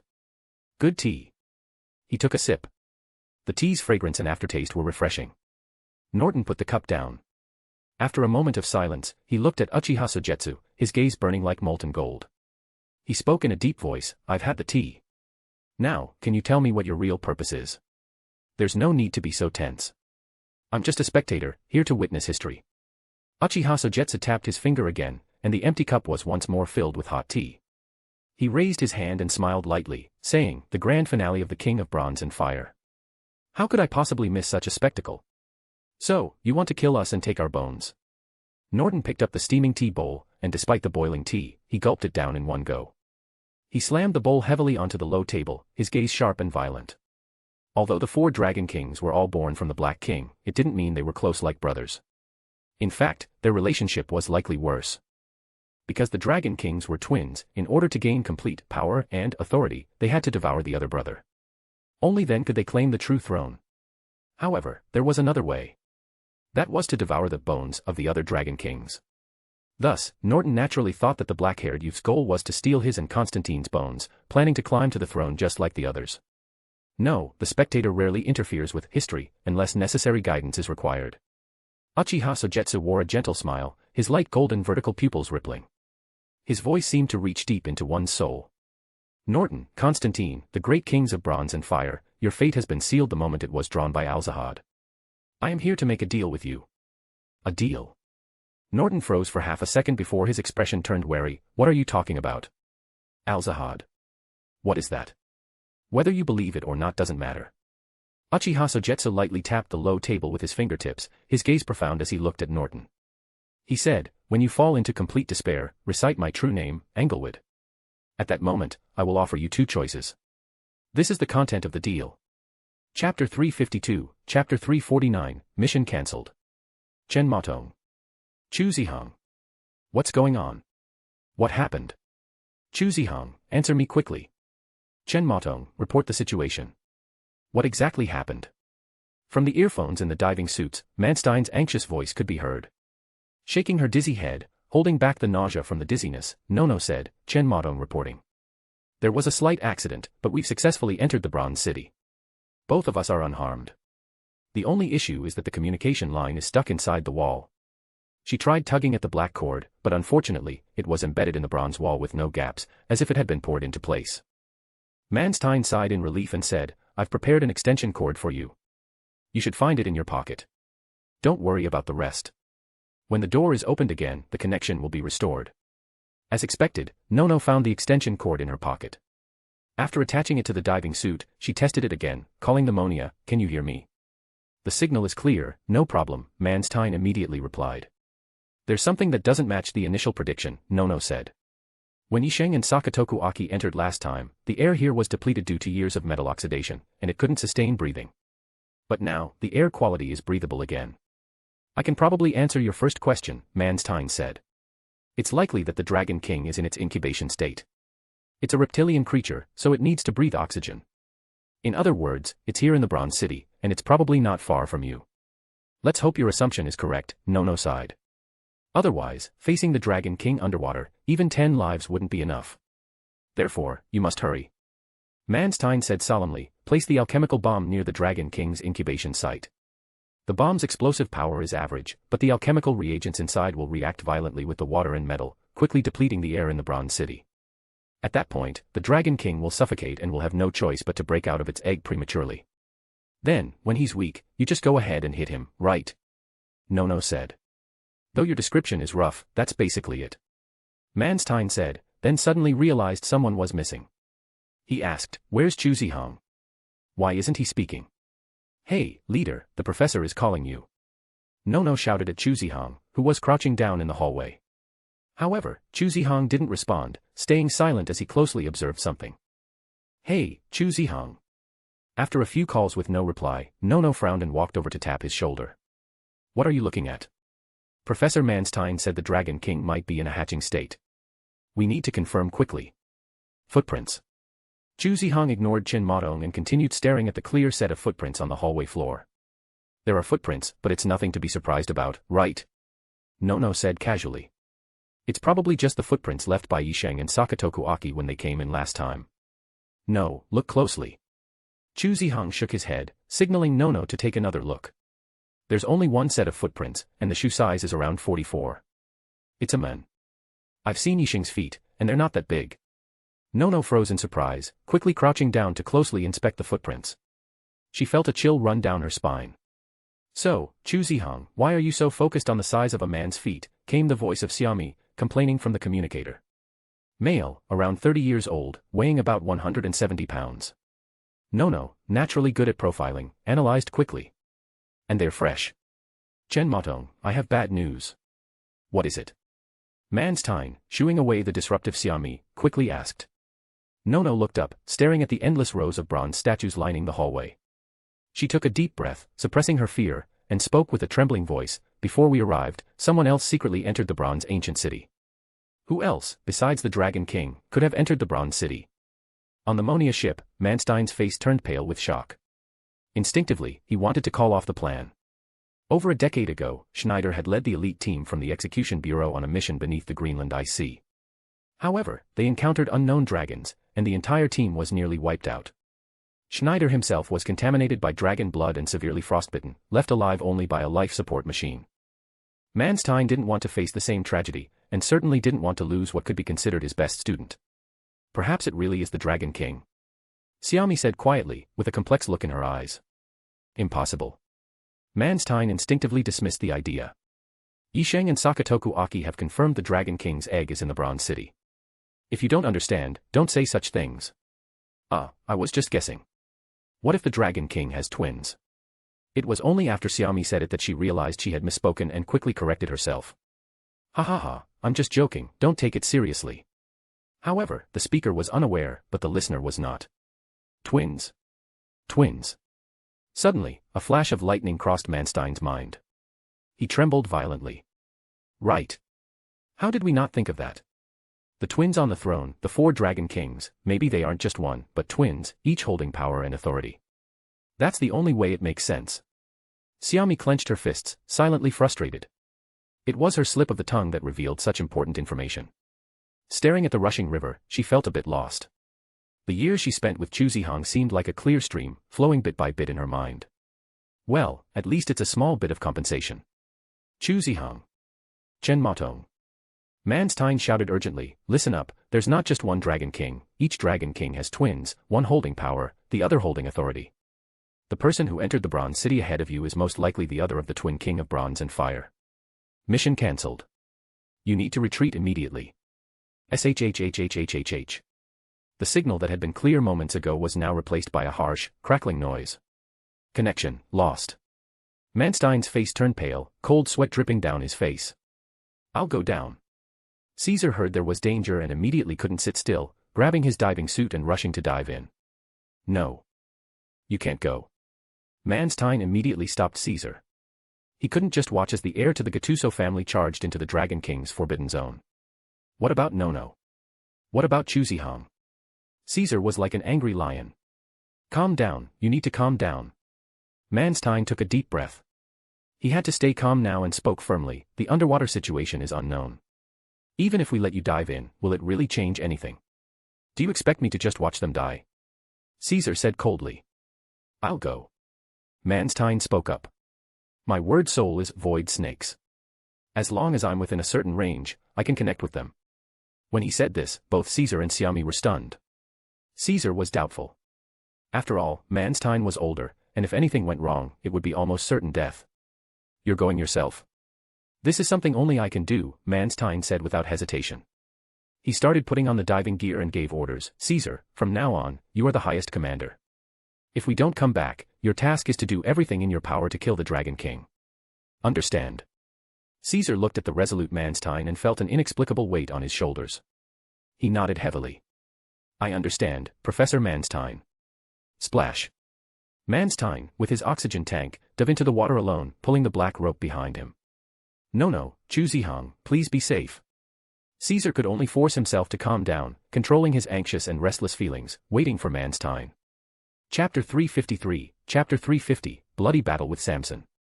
In the deep, wide, and pitch-black bronze corridor, a heavy, thunderous breathing sound suddenly echoed, sending chills down the spine.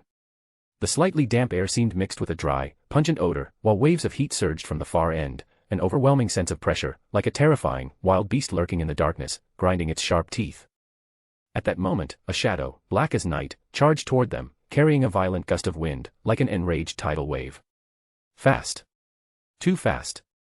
Nono's pupils suddenly contracted, barely having time to react. In an instant, a suffocating oppressive force, accompanied by what felt like solid gusts of wind and the violently trembling bronze corridor, slammed forward like a speeding train.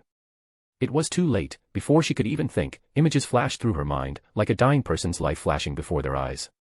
Just as she thought death was certain, someone roughly pushed her away, sending her crashing into the wall beside her. It was Chu Zihang. Yes, it was Chu Zihang.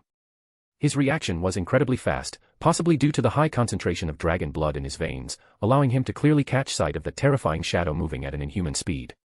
Twisting his ankle, using his quick reflexes, he quickly pushed off the ground and rolled to the side. The vicious black shadow swept past him, slamming into the bronze wall it came from. Boom. The deafening clash of metal against metal made the entire bronze city tremble. The bronze corridor, forged by the king of bronze and fire, was struck with such force that cracks spread everywhere, like a spiderweb. Barely escaping the blast, Chu Zihang and Chen Modong felt a lingering fear as they looked at the ominous dark figure. Their pupils contracted like needle points, and a sensation they couldn't put into words spread through their bodies, like a tingling numbness. That was a real, genuine dragon. Its body was covered in pitch-black scales as hard as steel, its neck long, and black bone spines grew along its spine like jagged blades, cutting through the hard bronze ceiling. An ancient iron mask covered its face, leaving only its eerie golden eyes exposed. If they hadn't seen it with their own eyes, no one would ever believe that such a creature still existed in the world. A being that perfectly combined grace and savagery, ferocity and majesty, this was a creature that could make every legend pale in comparison. This was a dragon. Every muscle was a work of pure power, the pinnacle of what a living creature could achieve. Not even the greatest Greek sculptors could capture its perfection. As the black scales scraped together, sparks flew in the dark corridor, lighting up the towering figure, its piercing golden eyes full of authority. Dragon King. Nono gasped. No, that's not the Dragon King. Chu Zihang tightened his grip on Murakumo, his eyes sharper than ever. His unquenchable golden eyes seemed capable of melting metal and burning the sky. In a low, rumbling voice, he said, "This should be a second-generation breed. I've seen the true Dragon King, far more terrifying and stronger than this one." If facing Odin had left him with an overwhelming sense of helplessness and an oppressive force that could crush the sky, making it hard to move even a step, then this second-generation breed didn't exude that same level of pressure. Those who trespass the royal palace shall be killed without mercy.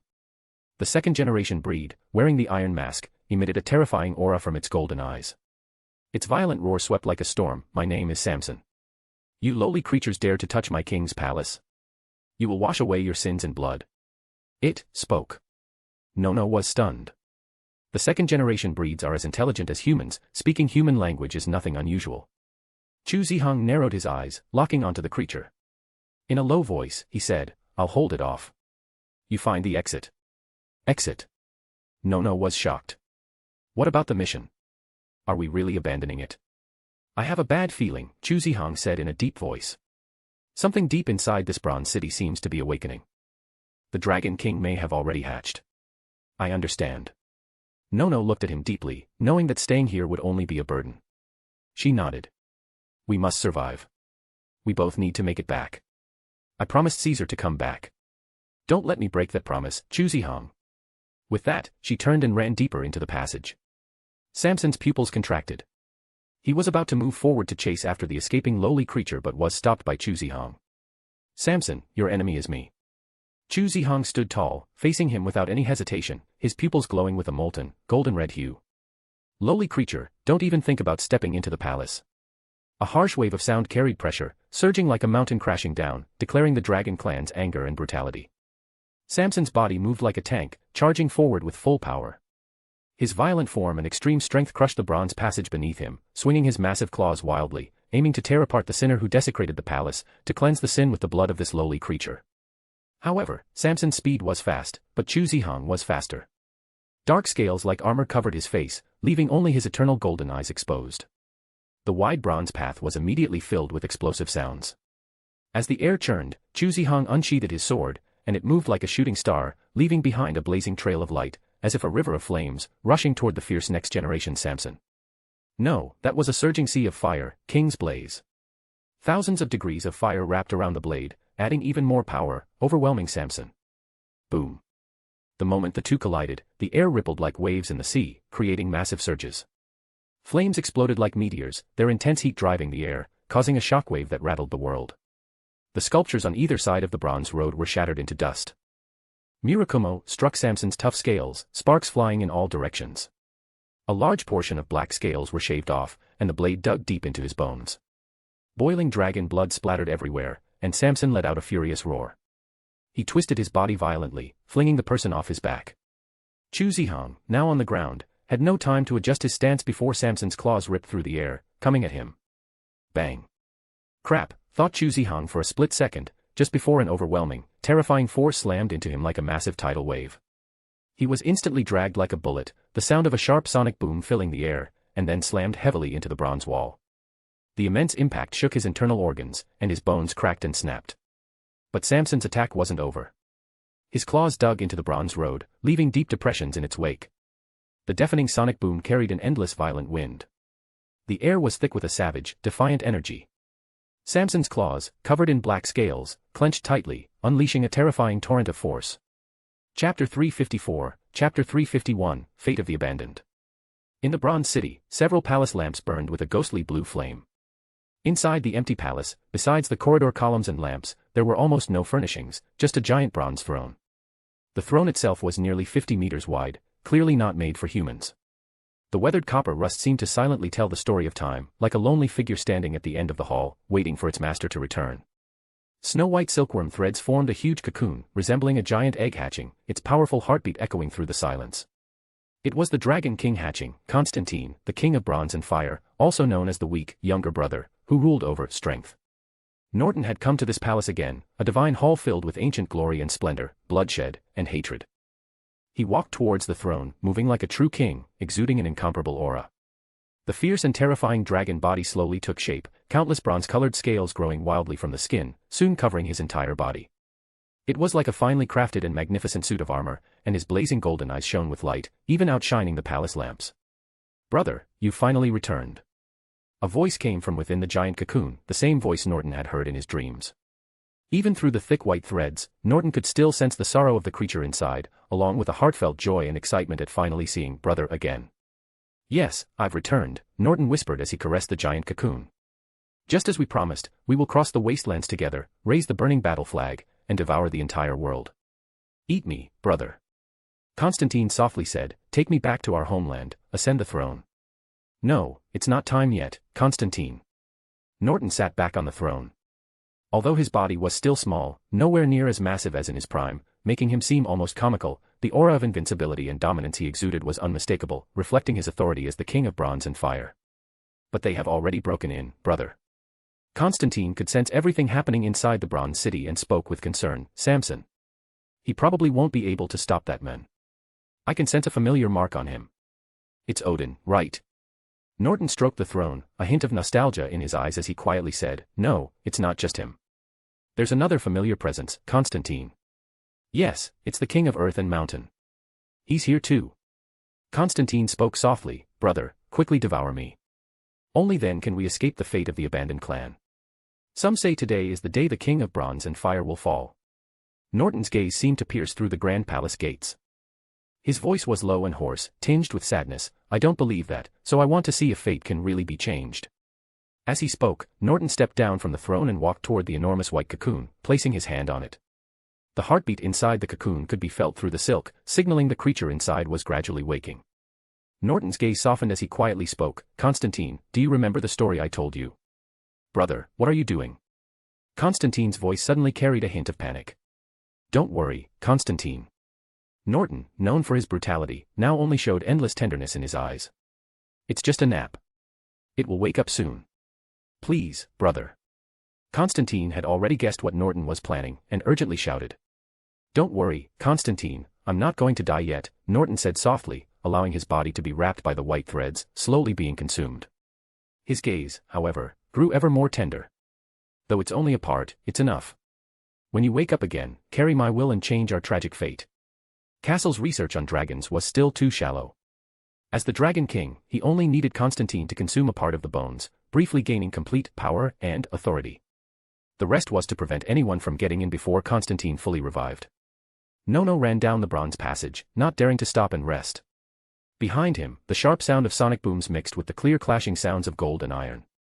The chilling killing intent was like a towering tsunami, as if slowing down even a step would get him swallowed and torn apart. The deeper he went, the more he could see, with piles of bones stacked on either side. There were even fragments of armor with a Han-style design among them. Nono involuntarily stopped, picking up a scattered piece of armor to examine.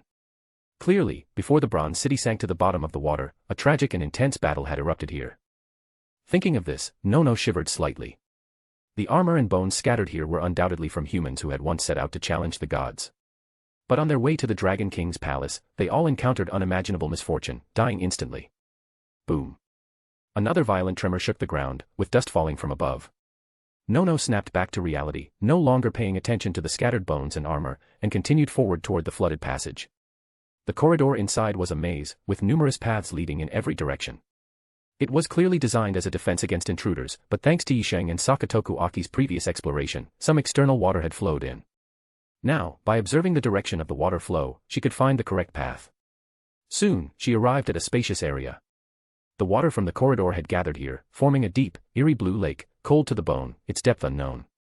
Nono tilted her head back, shining the helmet's light upwards, and saw a copper ceiling resembling the sky. A giant tree was depicted on it, growing from the center, its countless branches and petals spreading out like a massive fractal, dizzying to the eyes. Lowering her gaze, she looked across the lake. At the end of a staircase, like a pathway to the heavens, stood a bronze palace, ancient and enduring, as if spanning through time and history. In front of the magnificent bronze palace stood two towering statues of snake-faced humanoids, nearly as tall as a 10-story building. They held sword axes and iron shields, like the royal guards from ancient times. Even from a distance, they commanded respect and awe, like a pilgrimage that naturally invoked reverence. Without needing words or any proof, the moment Nono saw the bronze palace, she understood. That was the divine palace of the King of Bronze and Fire. It was recorded in the icy fragments that ancient people, traveling on wooden rafts, had seen the great bronze emperor sitting beneath the sky, and this was surely the place they spoke of. The egg of the King of Bronze and Fire. It's probably hidden in that palace. A bold thought suddenly struck Nono's mind. No matter where the exit was, the primary goal of this mission was to stop the hatching of the King of Bronze and Fire, and this was the perfect opportunity. She couldn't afford to miss this chance. In an instant, Nono made up her mind. She stepped into the water and headed for the bronze palace. Climbing the bronze-made heavenly steps, she advanced towards the palace, but when she stepped onto the final stair, she froze in place. A man with an eastern face was sitting on the steps outside the palace. As soon as he saw her, his molten, fiery eyes erupted with a cruel and violent aura, a chilling killing intent that seemed tangible, churning like a tsunami. Kneel before me, mortal. I am the King of Bronze and Fire, Norton. Chapter 355, Chapter 352, Path of Divinity. Danger. Extremely dangerous. As soon as Nono saw the man sitting on the steps, she felt a soul-chilling shiver.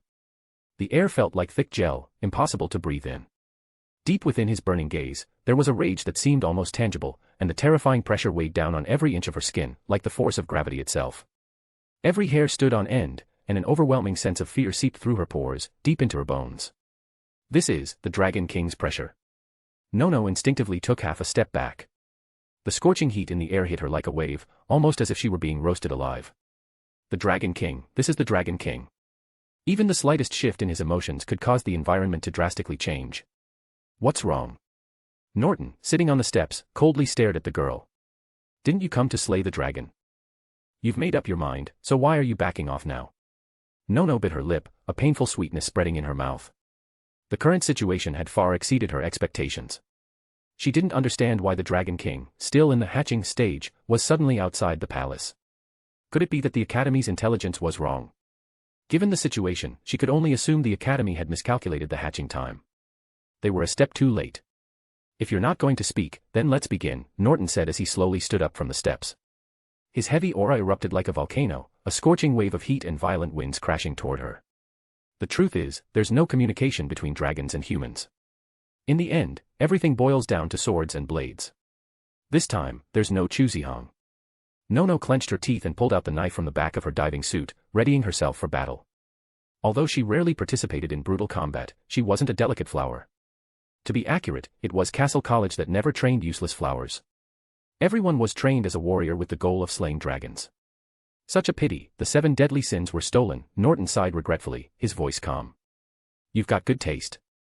That was a weapon I forged to slay dragon kings. That was good news, but the problem was, no one could use it. Nono bitterly thought to herself.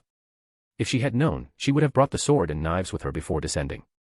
Maybe they would have had some unexpected use. But now, it's too late to say anything. The bronze passage was riddled with vicious cracks, even holes formed from collisions. Samson's pitch-black dragon body stomped the ground, his scales, as hard as steel, now covered in intertwined wounds. The noble dragon blood flowed, and even his iron mask had been shattered halfway by swords, revealing a more terrifying face beneath. Mortal, in the end, you are just a mortal. A lowly hybrid, how can you compare to me? Those bloody, savage golden eyes locked onto the collapsed ruins ahead, where Chuzihong, leaning on the sword Murakumo, struggled to rise. Blood flowed down his half-covered face, and he wiped the blood from his eyes with a heavy breath. His entire body felt like it was breaking apart, the pain a constant reminder that this human body had reached its limit. It wasn't something that could be overcome by willpower, spirit, or encouragement. There was a vast chasm between species, and crossing it was impossible. Dragon Knight Samson is truly strong. Even though he was a second-generation dragon, he was a pure dragon, far beyond something like a death servitor. What's more, Samson was the royal dragon knight, guarding the bronze palace. Being trusted by the Dragon King with such a duty was, in essence, recognition of his strength and loyalty. He knew all too well that his body couldn't take much more. It was already beyond the limits of a human body to fight a second-generation dragon, and if he fell in the next moment, no one would be surprised. But Chuzihong gritted his teeth, forcing down the blood rising in his throat, and once again turned his gaze towards Samson, his eyes still resolute, unwavering. Seemingly stunned by the hybrid's gaze, Samson's hoarse and deep voice unconsciously carried a hint of respect. Though you are a vile creature tainting dragon blood, I recognize your will.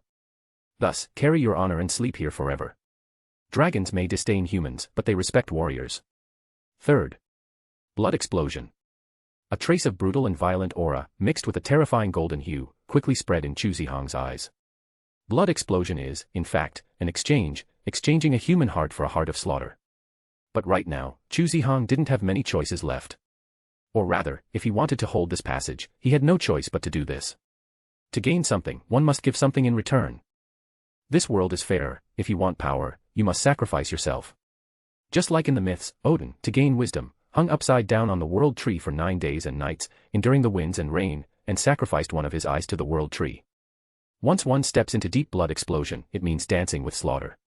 It feels like opening your arms, standing on a mountain peak, and leaping into the abyss of the canyon, being swallowed by boundless darkness, your consciousness sinking into the deep, dark sea, completely abandoning the awareness of being human. The next moment, in the eyes of Dragon Knight Samson, Chuzihong seemed like a reptile, rushing toward him with the instinct of slaughter.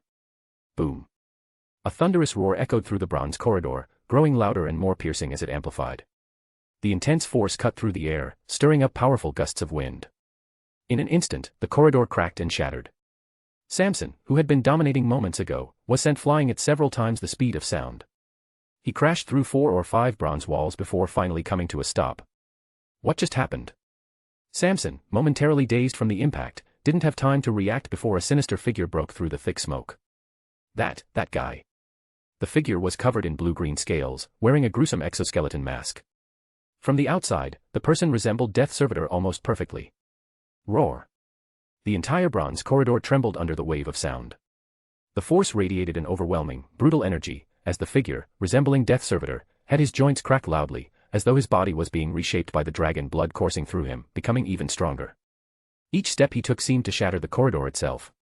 Visible winds raged and spread out like solid matter, creating a passage through the air. The collision between his immense body and the wind caused loud, piercing sonic booms. His clenched fist, like a meteor, struck Samson's face with immense force.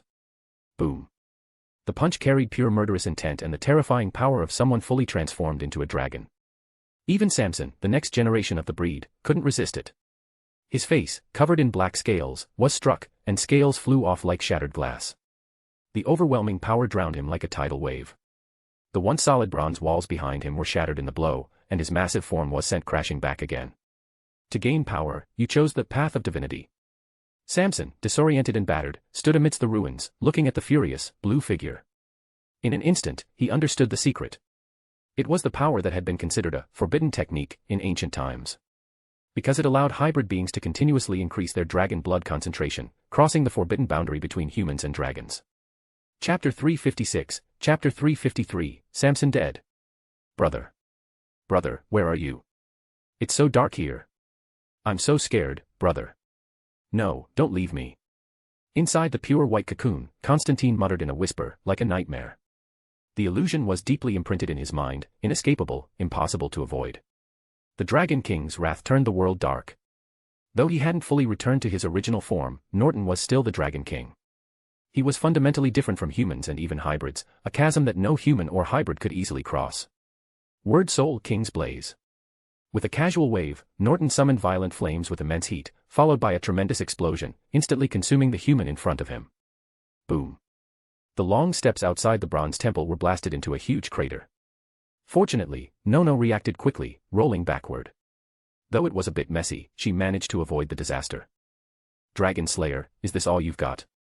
Norton's gaze turned cold, and his 5 fingers suddenly clenched. A supreme will spread out, come, let me see what courage the Dragon Slayers of this era still have. As his words fell, the snake-faced humanoid statues holding halberds at the front of the temple seemed to awaken once more. Their pupils lit up with piercing golden light, and they began to stride forward. That can't be right. Nono's little face paled, her pupils shaking. Boom. Boom. Boom. The 2 20-meter-high snake-faced statues shook the ground with each step, their massive feet leaving deep indentations in the bronze ground. There was no hesitation. Woken from 1,000 years of slumber, the palace guards raised their massive bronze halberds, which were nearly 3 meters wide and nearly 30 meters long, and thrust forward with thunderous speed. Boom. The bronze spear shot out like a sea serpent, or perhaps like 2 giant pillars holding up the sky, stirring the air with violent turbulence. The fierce wind spread out in all directions. Run. Following the principle of, if you can't fight, run, she wasn't stupid enough to try and match strength with 2 20-meter-tall bronze statues. Besides, her tiny arms and legs wouldn't even be enough to scratch them. Nono's eyes turned golden as she gathered her strength and leaped off the bronze steps. Thanks to the height advantage, she flew a great distance, just barely dodging the incoming bronze spear. Boom. Boom. The fierce wind and shock waves rushed forward, like a tsunami lifting its waves, directly sending Nono flying. She rolled all the way down the bronze staircase, the sensation like being shoved into a washing machine and spun at maximum speed. The centrifugal force made her organs feel like they were being thrown to the side. 10 minutes to climb up, 10 seconds to come down. Feeling the vibrations from the ground, Nono shook her head, desperately fighting the urge to throw up her dinner. She staggered to her feet and tried to run toward a nearby passage. The bronze passage was narrow, and those 2 giant statues definitely couldn't fit through. As for the rest, well, she'd deal with it after surviving this trial. Taking a deep breath, Nono dove straight into the lake, planning to swim all the way through the underwater route. It was her only chance. The 2 bronze statues followed, but their massive size made them move slowly. That gave Nono a small window of opportunity. She'd done well in her swimming lessons at the academy.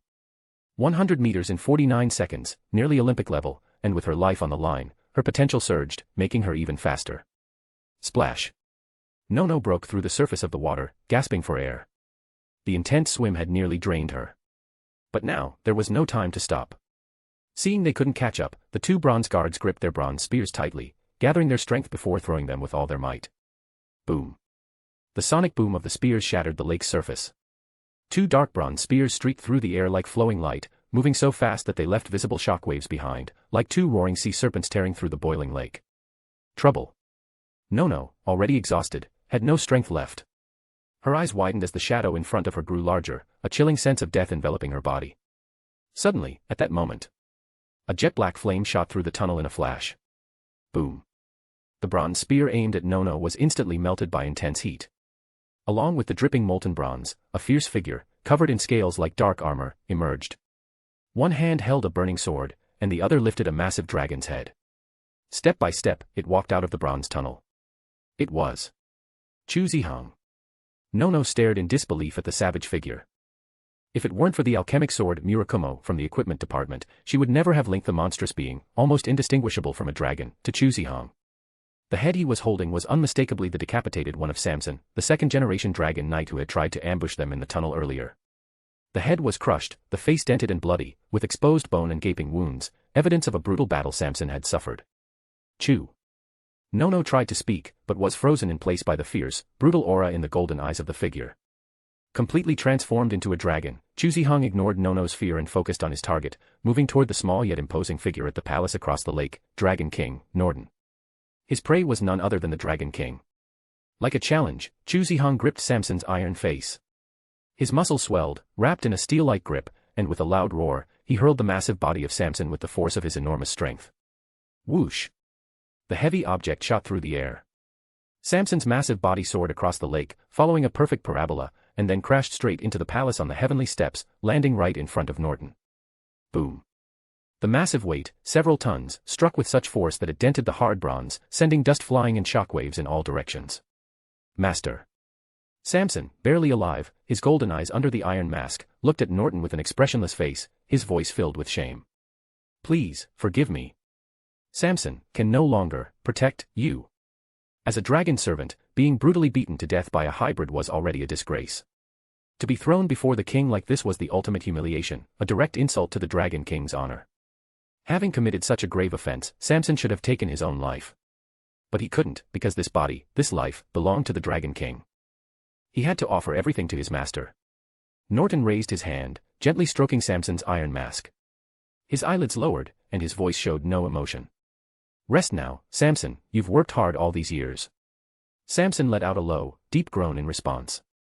He could no longer speak, the king's blaze was too overwhelming, nearly destroying his organs. The only reason he was still alive was sheer willpower. Chapter 357, Chapter 354, Uchiha vs. Norton. Norton's face showed a faint smile. Though far away, Nono could still feel that in the Dragon King's smile, there was a chilling aura. Soon, the answer was revealed. The Dragon King removed Samson's iron mask, flames swirling in his hands, then thrust them suddenly into Samson's skull. Samson trembled violently, but his loyalty deep within him kept him holding on, letting out a dying groan as his golden eyes slowly closed. The searing flames burned the giant dragon's brain. Enduring immense pain, the dragon remained still until it was all over, its stiffened body staying as it was. The Dragon King stood up and took a step forward. Stepping into Samson's empty skull, he raised both arms to the sky, a fierce light flowing through his entire body toward the dragon's form. Pillars of fire shot upward, and with a hoarse roar, the dragon's body suddenly shook. Its giant eyes blinked open, and within the extinguished pupils, a small golden flame flickered like a lone lantern. Boom. The great hall trembled, a scorching aura rising. Along with the increasing roar, the golden flame surged higher, quickly igniting the massive dragon eye.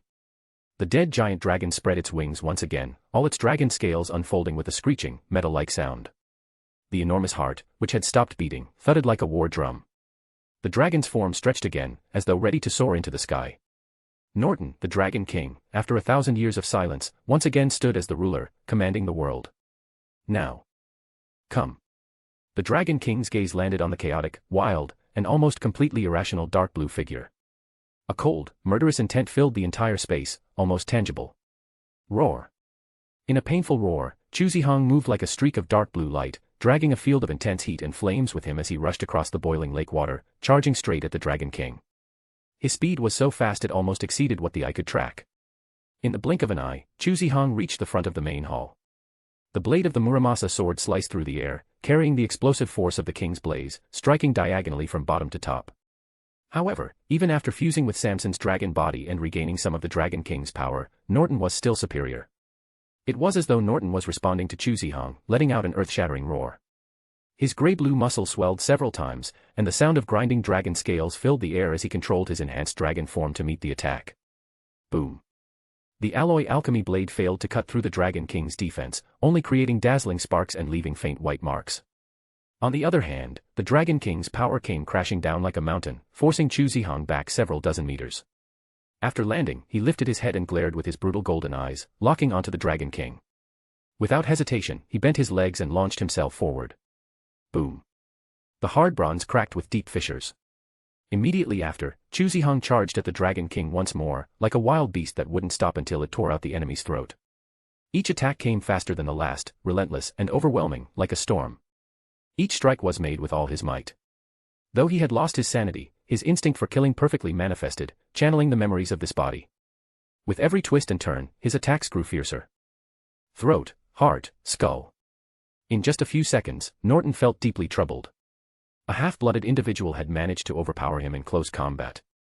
One strike might not break the Dragon King's defense, but what if it were 10 strikes? 100. 1,000. Samson's body was slashed open, with countless bloodstains, each deep enough to expose the bone. The Dragon King, merging with Samson, was also struggling. Perhaps because this wasn't truly its real form, it had some delay in movement. But Chu Zihong, being sharp, quickly seized this opportunity and relentlessly pursued. Word Soul, King's Blaze. Finally, Norton could no longer hold back. Flames erupted like a violent storm, carrying extreme heat and explosive force, forcing Chu Zihong back several meters. Before he could even catch his breath, Chu Zihong closed in again. Norton roared in defiance, and as his dragon body stretched, his muscles bulged several times over. The sound of 1,000 bowstrings snapping filled the air. Come. Norton's eyes burned with golden flames. His legs stomped hard, and in an instant, he moved like a streak of lightning, breaking the air into rings and creating a deafening sonic boom. It seemed like both had completely lost their senses. As creatures at the top of the food chain, they fought like bloodthirsty beasts, each one trying to put the other down. From the Bronze Palace, the battle raged all the way to the lake. The intense fighting caused dragon blood to spill into the lake. The boiling dragon blood rained down like fire, its intense heat and explosions lowering the water level of the lake by several centimeters. A large amount of steam spread through the air. The sky was filled with blazing flames, lighting up the smoky bronze dome in a fiery red hue. Amid the earth-shaking roars, there was an almost mournful and desolate undertone. A massive, terrifying shadow, covered in bronze-scaled armor, flew across the sky like a blade. The powerful gusts it created caused loud sonic booms, echoing like thunder across the collapsing bronze temple. Ancient and solemn dragon script swept through the space. The Dragon King stood tall, gathering violent fire elements around him. His body radiated like a sun, continuously raising the temperature to its peak. Ripples formed, as if waves spreading in the void, quickly expanding across the entire palace.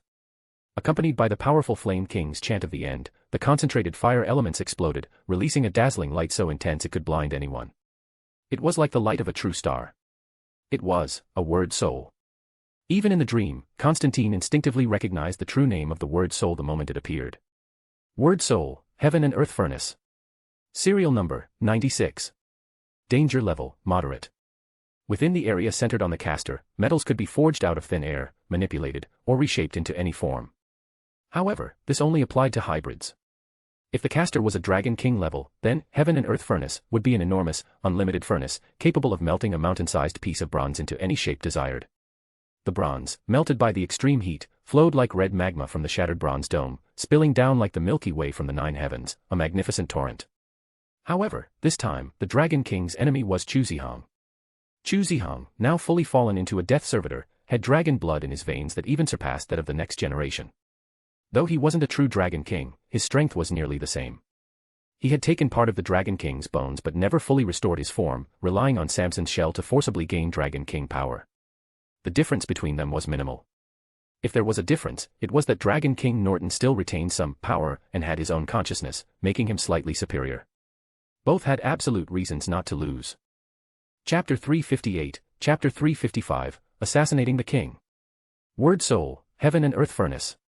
Norton's will manifested like a tangible force, the unparalleled bronze authority fully displayed. The molten bronze poured down like boiling lava, carrying extreme heat. Any creature engulfed by it would undoubtedly die without a trace. Chu Zihong didn't plan to sit back and wait for death. Though he had lost his reason, his killing instincts allowed him to better harness the power of his current body. The Murakumo side blade was at his side, his muscles bulging to the extreme, with every breath releasing boiling, scorching air. Hovering in the sky, Norton watched the boy below strike a sword-drawing stance. In his golden-red pupils, there was a faint, indifferent coldness. The next moment, a pitch-black arc of light cut through the void, accompanied by a massive shockwave. The bronze waterfall falling from above was forcibly sliced in half, and standing in front of the bronze palace, Chu Zihong immediately exerted his strength. His body broke through the air, dragging powerful winds and shockwaves, with his fierce sword momentum remaining undiminished as he charged towards the Bronze King in midair. Norton's golden eyes grew colder as he watched Chu Zihong approach at high speed. With a simple gesture, he manipulated the molten bronze, shaping it into dozens of giant swords, each several meters long.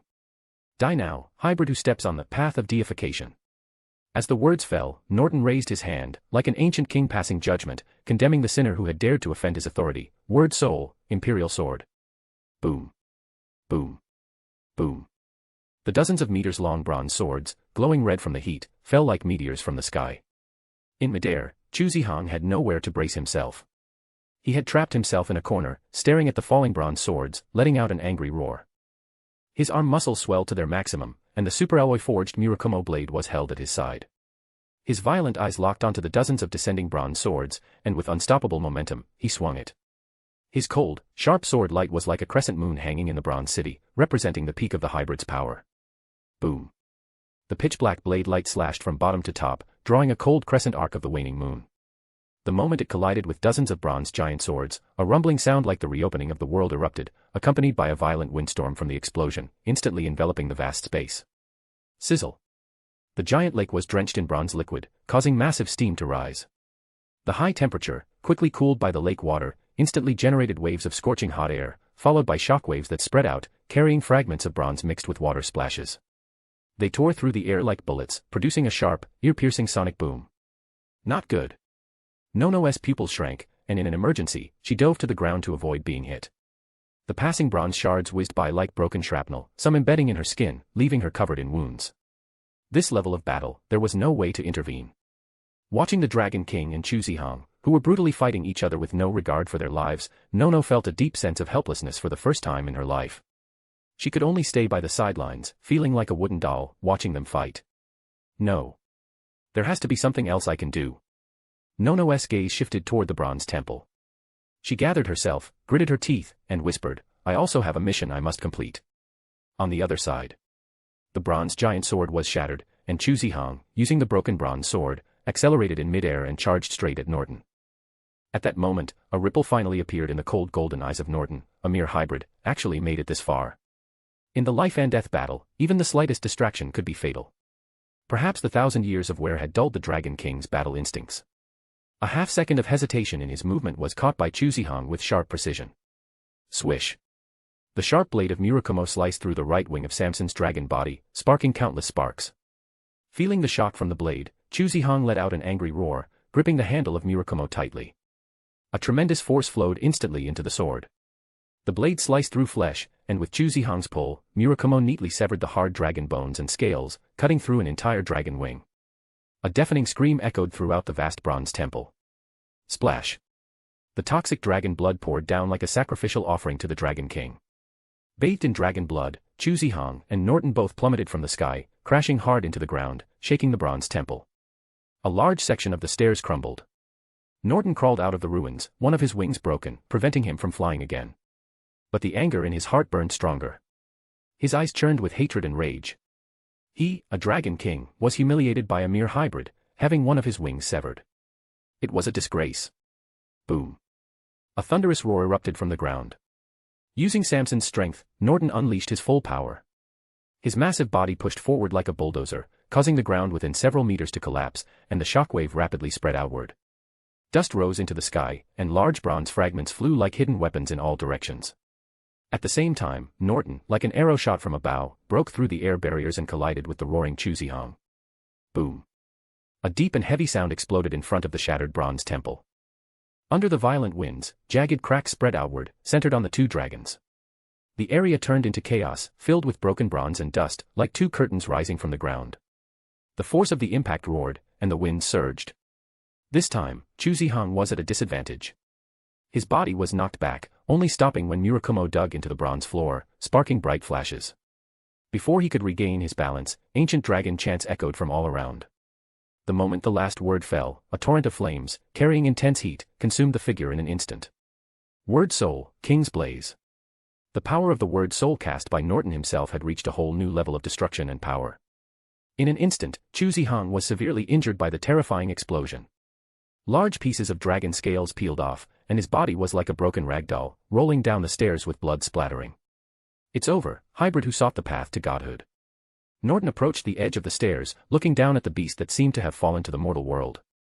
He began chanting the ancient and mysterious dragon language.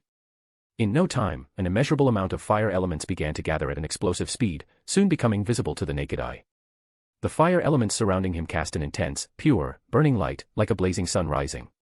Perhaps due to the heavy blow, Chu Zihang briefly regained consciousness.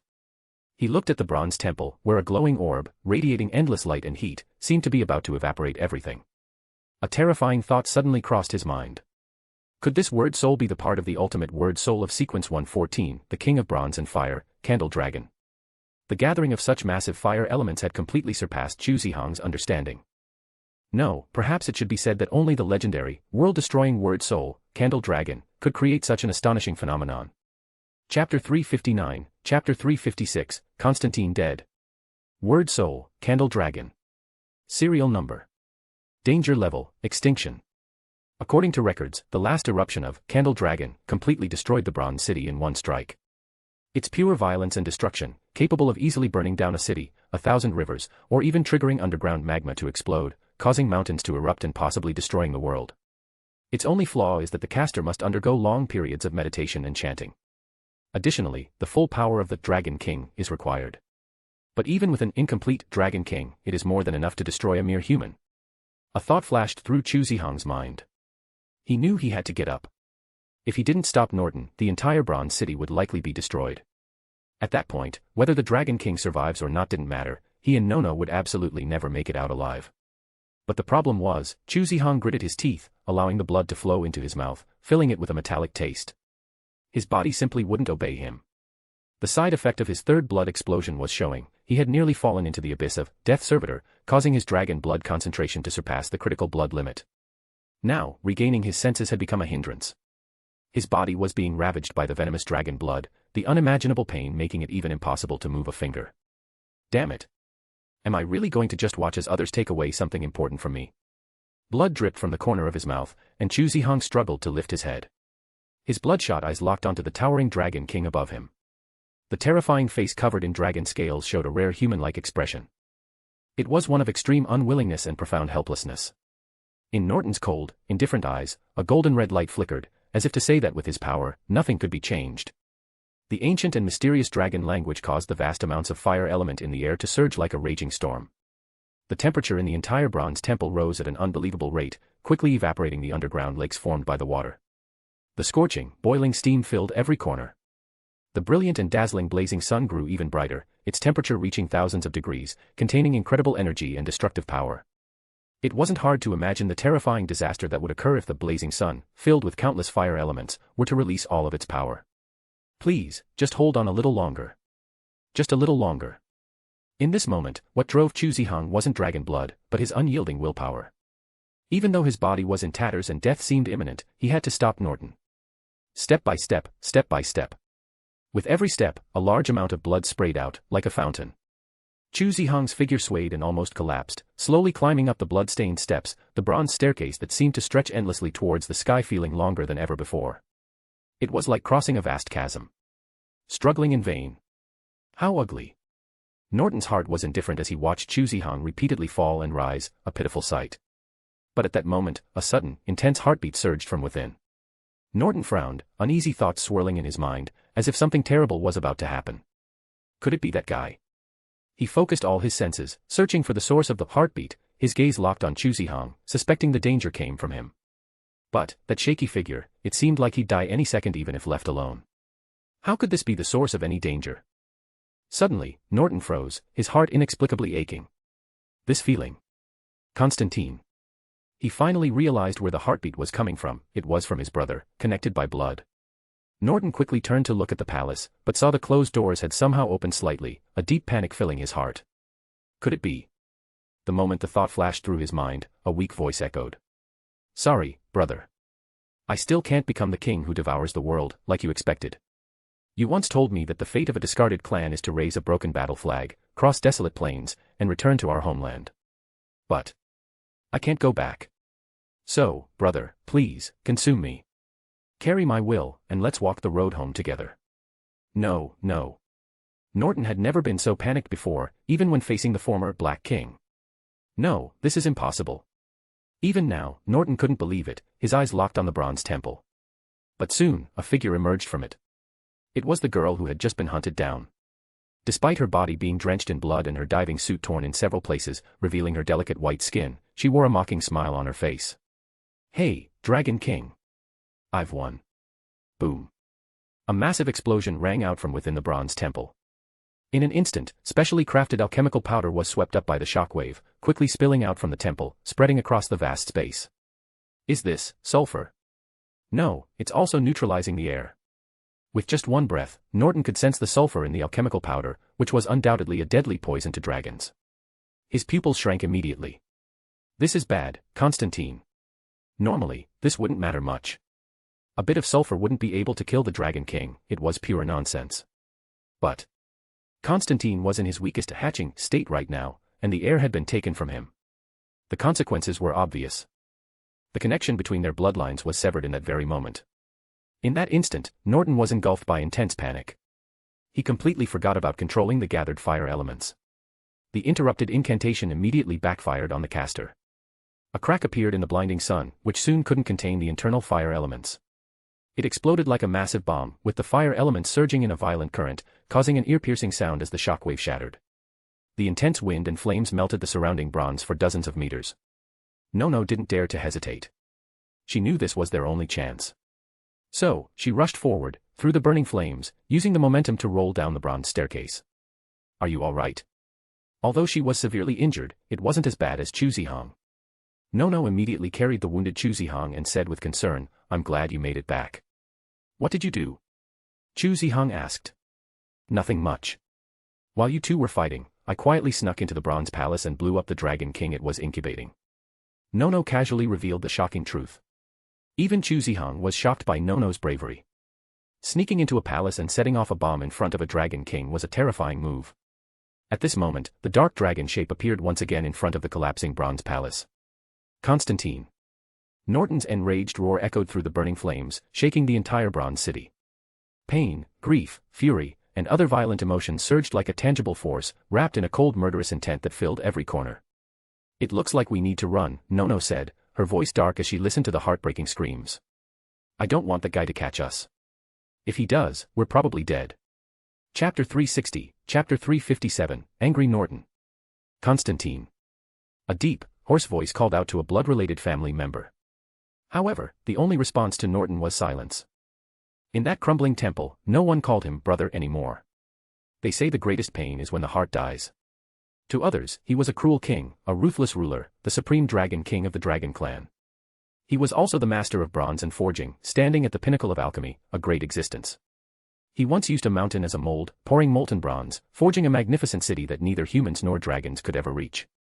He once killed metal with fire, then revived it, ultimately forging the 7 deadly sins, a symbol of alchemy's peak, capable of killing the Dragon King. He was the king of bronze and fire. But who could know? In those lonely years, it was the weak, timid brother sitting beside him on the bronze throne, who gave him the most encouragement and support. In Norton's cruel, golden eyes, a rare expression of confusion, loneliness, and desolation appeared. He stared blankly at the empty city lit by flames, everything seemed to return to 1,000 years ago, to the White Emperor city under the blazing fire. That day, he howled to the sky, venting his rage and hatred. He once said, the fate of an abandoned clan was to cross endless ice fields, raise their battle flags again, and return to their homeland. He also said, death is not to be feared, it is just a long sleep. Before they could devour the world, it was better to rest peacefully than to walk alone. They would wake up again. But now, Constantine, his brother, would never wake up again. His brother, forever asleep, will never wait for the day he returns home. Grief, confusion, loneliness, fear, helplessness, desolation. Countless emotions gathered in his heart, and in the end, they gave birth to anger. At this moment, Norton seemed to return to calm, yet seemed more extreme. He walked with heavy steps, dragging the dragon's body that Samson had sacrificed, struggling through the flames, stepping on the melted bronze, moving step by step toward the temple. In the collapsed ruins, he quickly spotted the cocoon that Constantine had hatched. But now, it had shriveled and turned yellow, the inside seemed lifeless. Amidst the spreading alchemical poison mist, there was no sound of a heartbeat. Silent, Norton gazed at the lifeless white cocoon, and many memories flashed through his mind. Leaving the endless ice plains with his brother, crossing thousands of mountains and rivers to reach this country. The days spent with Constantine, and the moment of eternal rest in Bronze City, the promise to return to their homeland when they woke up together. But now, all of it was in vain. Norton touched the shriveled white cocoon, his hollow gaze filled with brutality. Is this what they call fate? No. Absolutely not. Even if the final result cannot be changed, at least, he will choose the path himself. Even if ahead lies a road of eternal sleep. Norton carefully ripped apart the cocoon with his strong, scaled claws, revealing the bones inside. His golden eyes, tinted with blood red, opened wide, and he bit into Constantine, devouring him. I will carve out a path that belongs to us. The chilling sounds of tearing and devouring echoed through the ruins. Soon, Norton, who had devoured Constantine's remains, raised his long neck and let out a deafening roar that shook the heavens. Roar. The shockwave reverberated, and the nearly collapsing bronze temple shook violently. His spiked tail whipped like a long whip, creating massive shock waves. The last two bronze columns shattered, and the bronze dome above instantly cracked and collapsed. Countless huge debris rained down, burying the white cocoon and stirring up thick clouds of dust. Then, a long and powerful body stood tall, bursting with unmatched strength. Undoubtedly, it was the intersection of authority and power, walking over countless white bones, ascending to the cold bronze throne, symbolizing a complete king. The ancient top predator had awakened, its golden eyes burning with molten gold-like flames. They resembled two giant searchlights, lighting up the ruins filled with alchemical poison mist, sending waves of searing hot air that crashed around like a tsunami. The bronze that made up the temple melted, flowing down like a waterfall. The entire base and Bronze City slowly began to melt under the intense heat, the underground water of the lake boiling and sending up clouds of scorching steam. Such terrifying heat soon made Nono and Chuzihang, who were fleeing, feel an oppressive pressure closing in from behind. Without a doubt, the Dragon King was awakening. The Bronze City is self-destructing. Nono stared at the cracks in the corridor walls and the maze-like path that had completely shifted direction.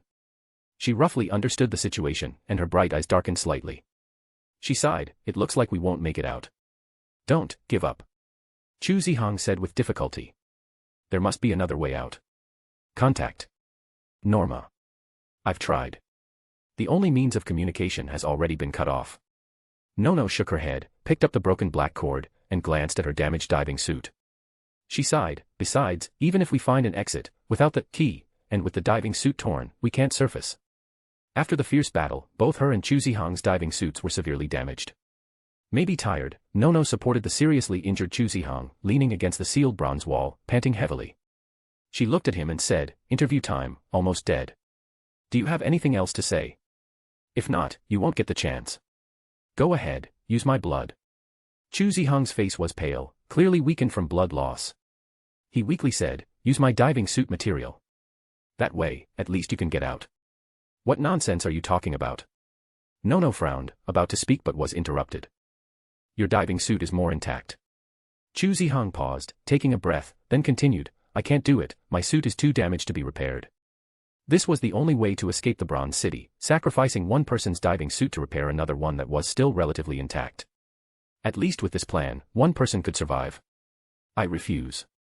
Nono shook her head, serious. I can't abandon a team member to survive and then carry that burden for the rest of my life. I'm the leader here. I make the decisions. Chuzihang raised his voice, but immediately coughed up blood. Sorry, I don't listen. Nono said indifferently, when have you ever seen me follow orders? Chuzihang froze at her words, then let out a bitter smile. That's true. Nono was famous in Castle as the witch, always doing the opposite of what others said. No one could force her into doing something she didn't want. Caesar couldn't control her, let alone him. I promised Caesar I'd bring you back alive. Chuzihang muttered. What does it have to do with me? It's not like I promised you. Nono said, carefully treating his wounds. But with such severe injuries, if not treated, he would probably bleed out soon. So, how long do you think we can survive? Chuzihang closed his eyes.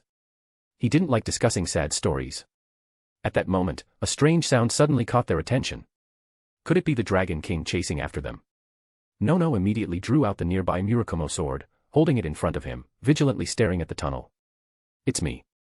From the darkness, a figure stepped out, removed their diving mask, revealing an elderly face. "I'm glad you two are still alive. Professor Manstein." Both Chu Zihang and Nono were stunned by the sudden appearance of the person in the tunnel.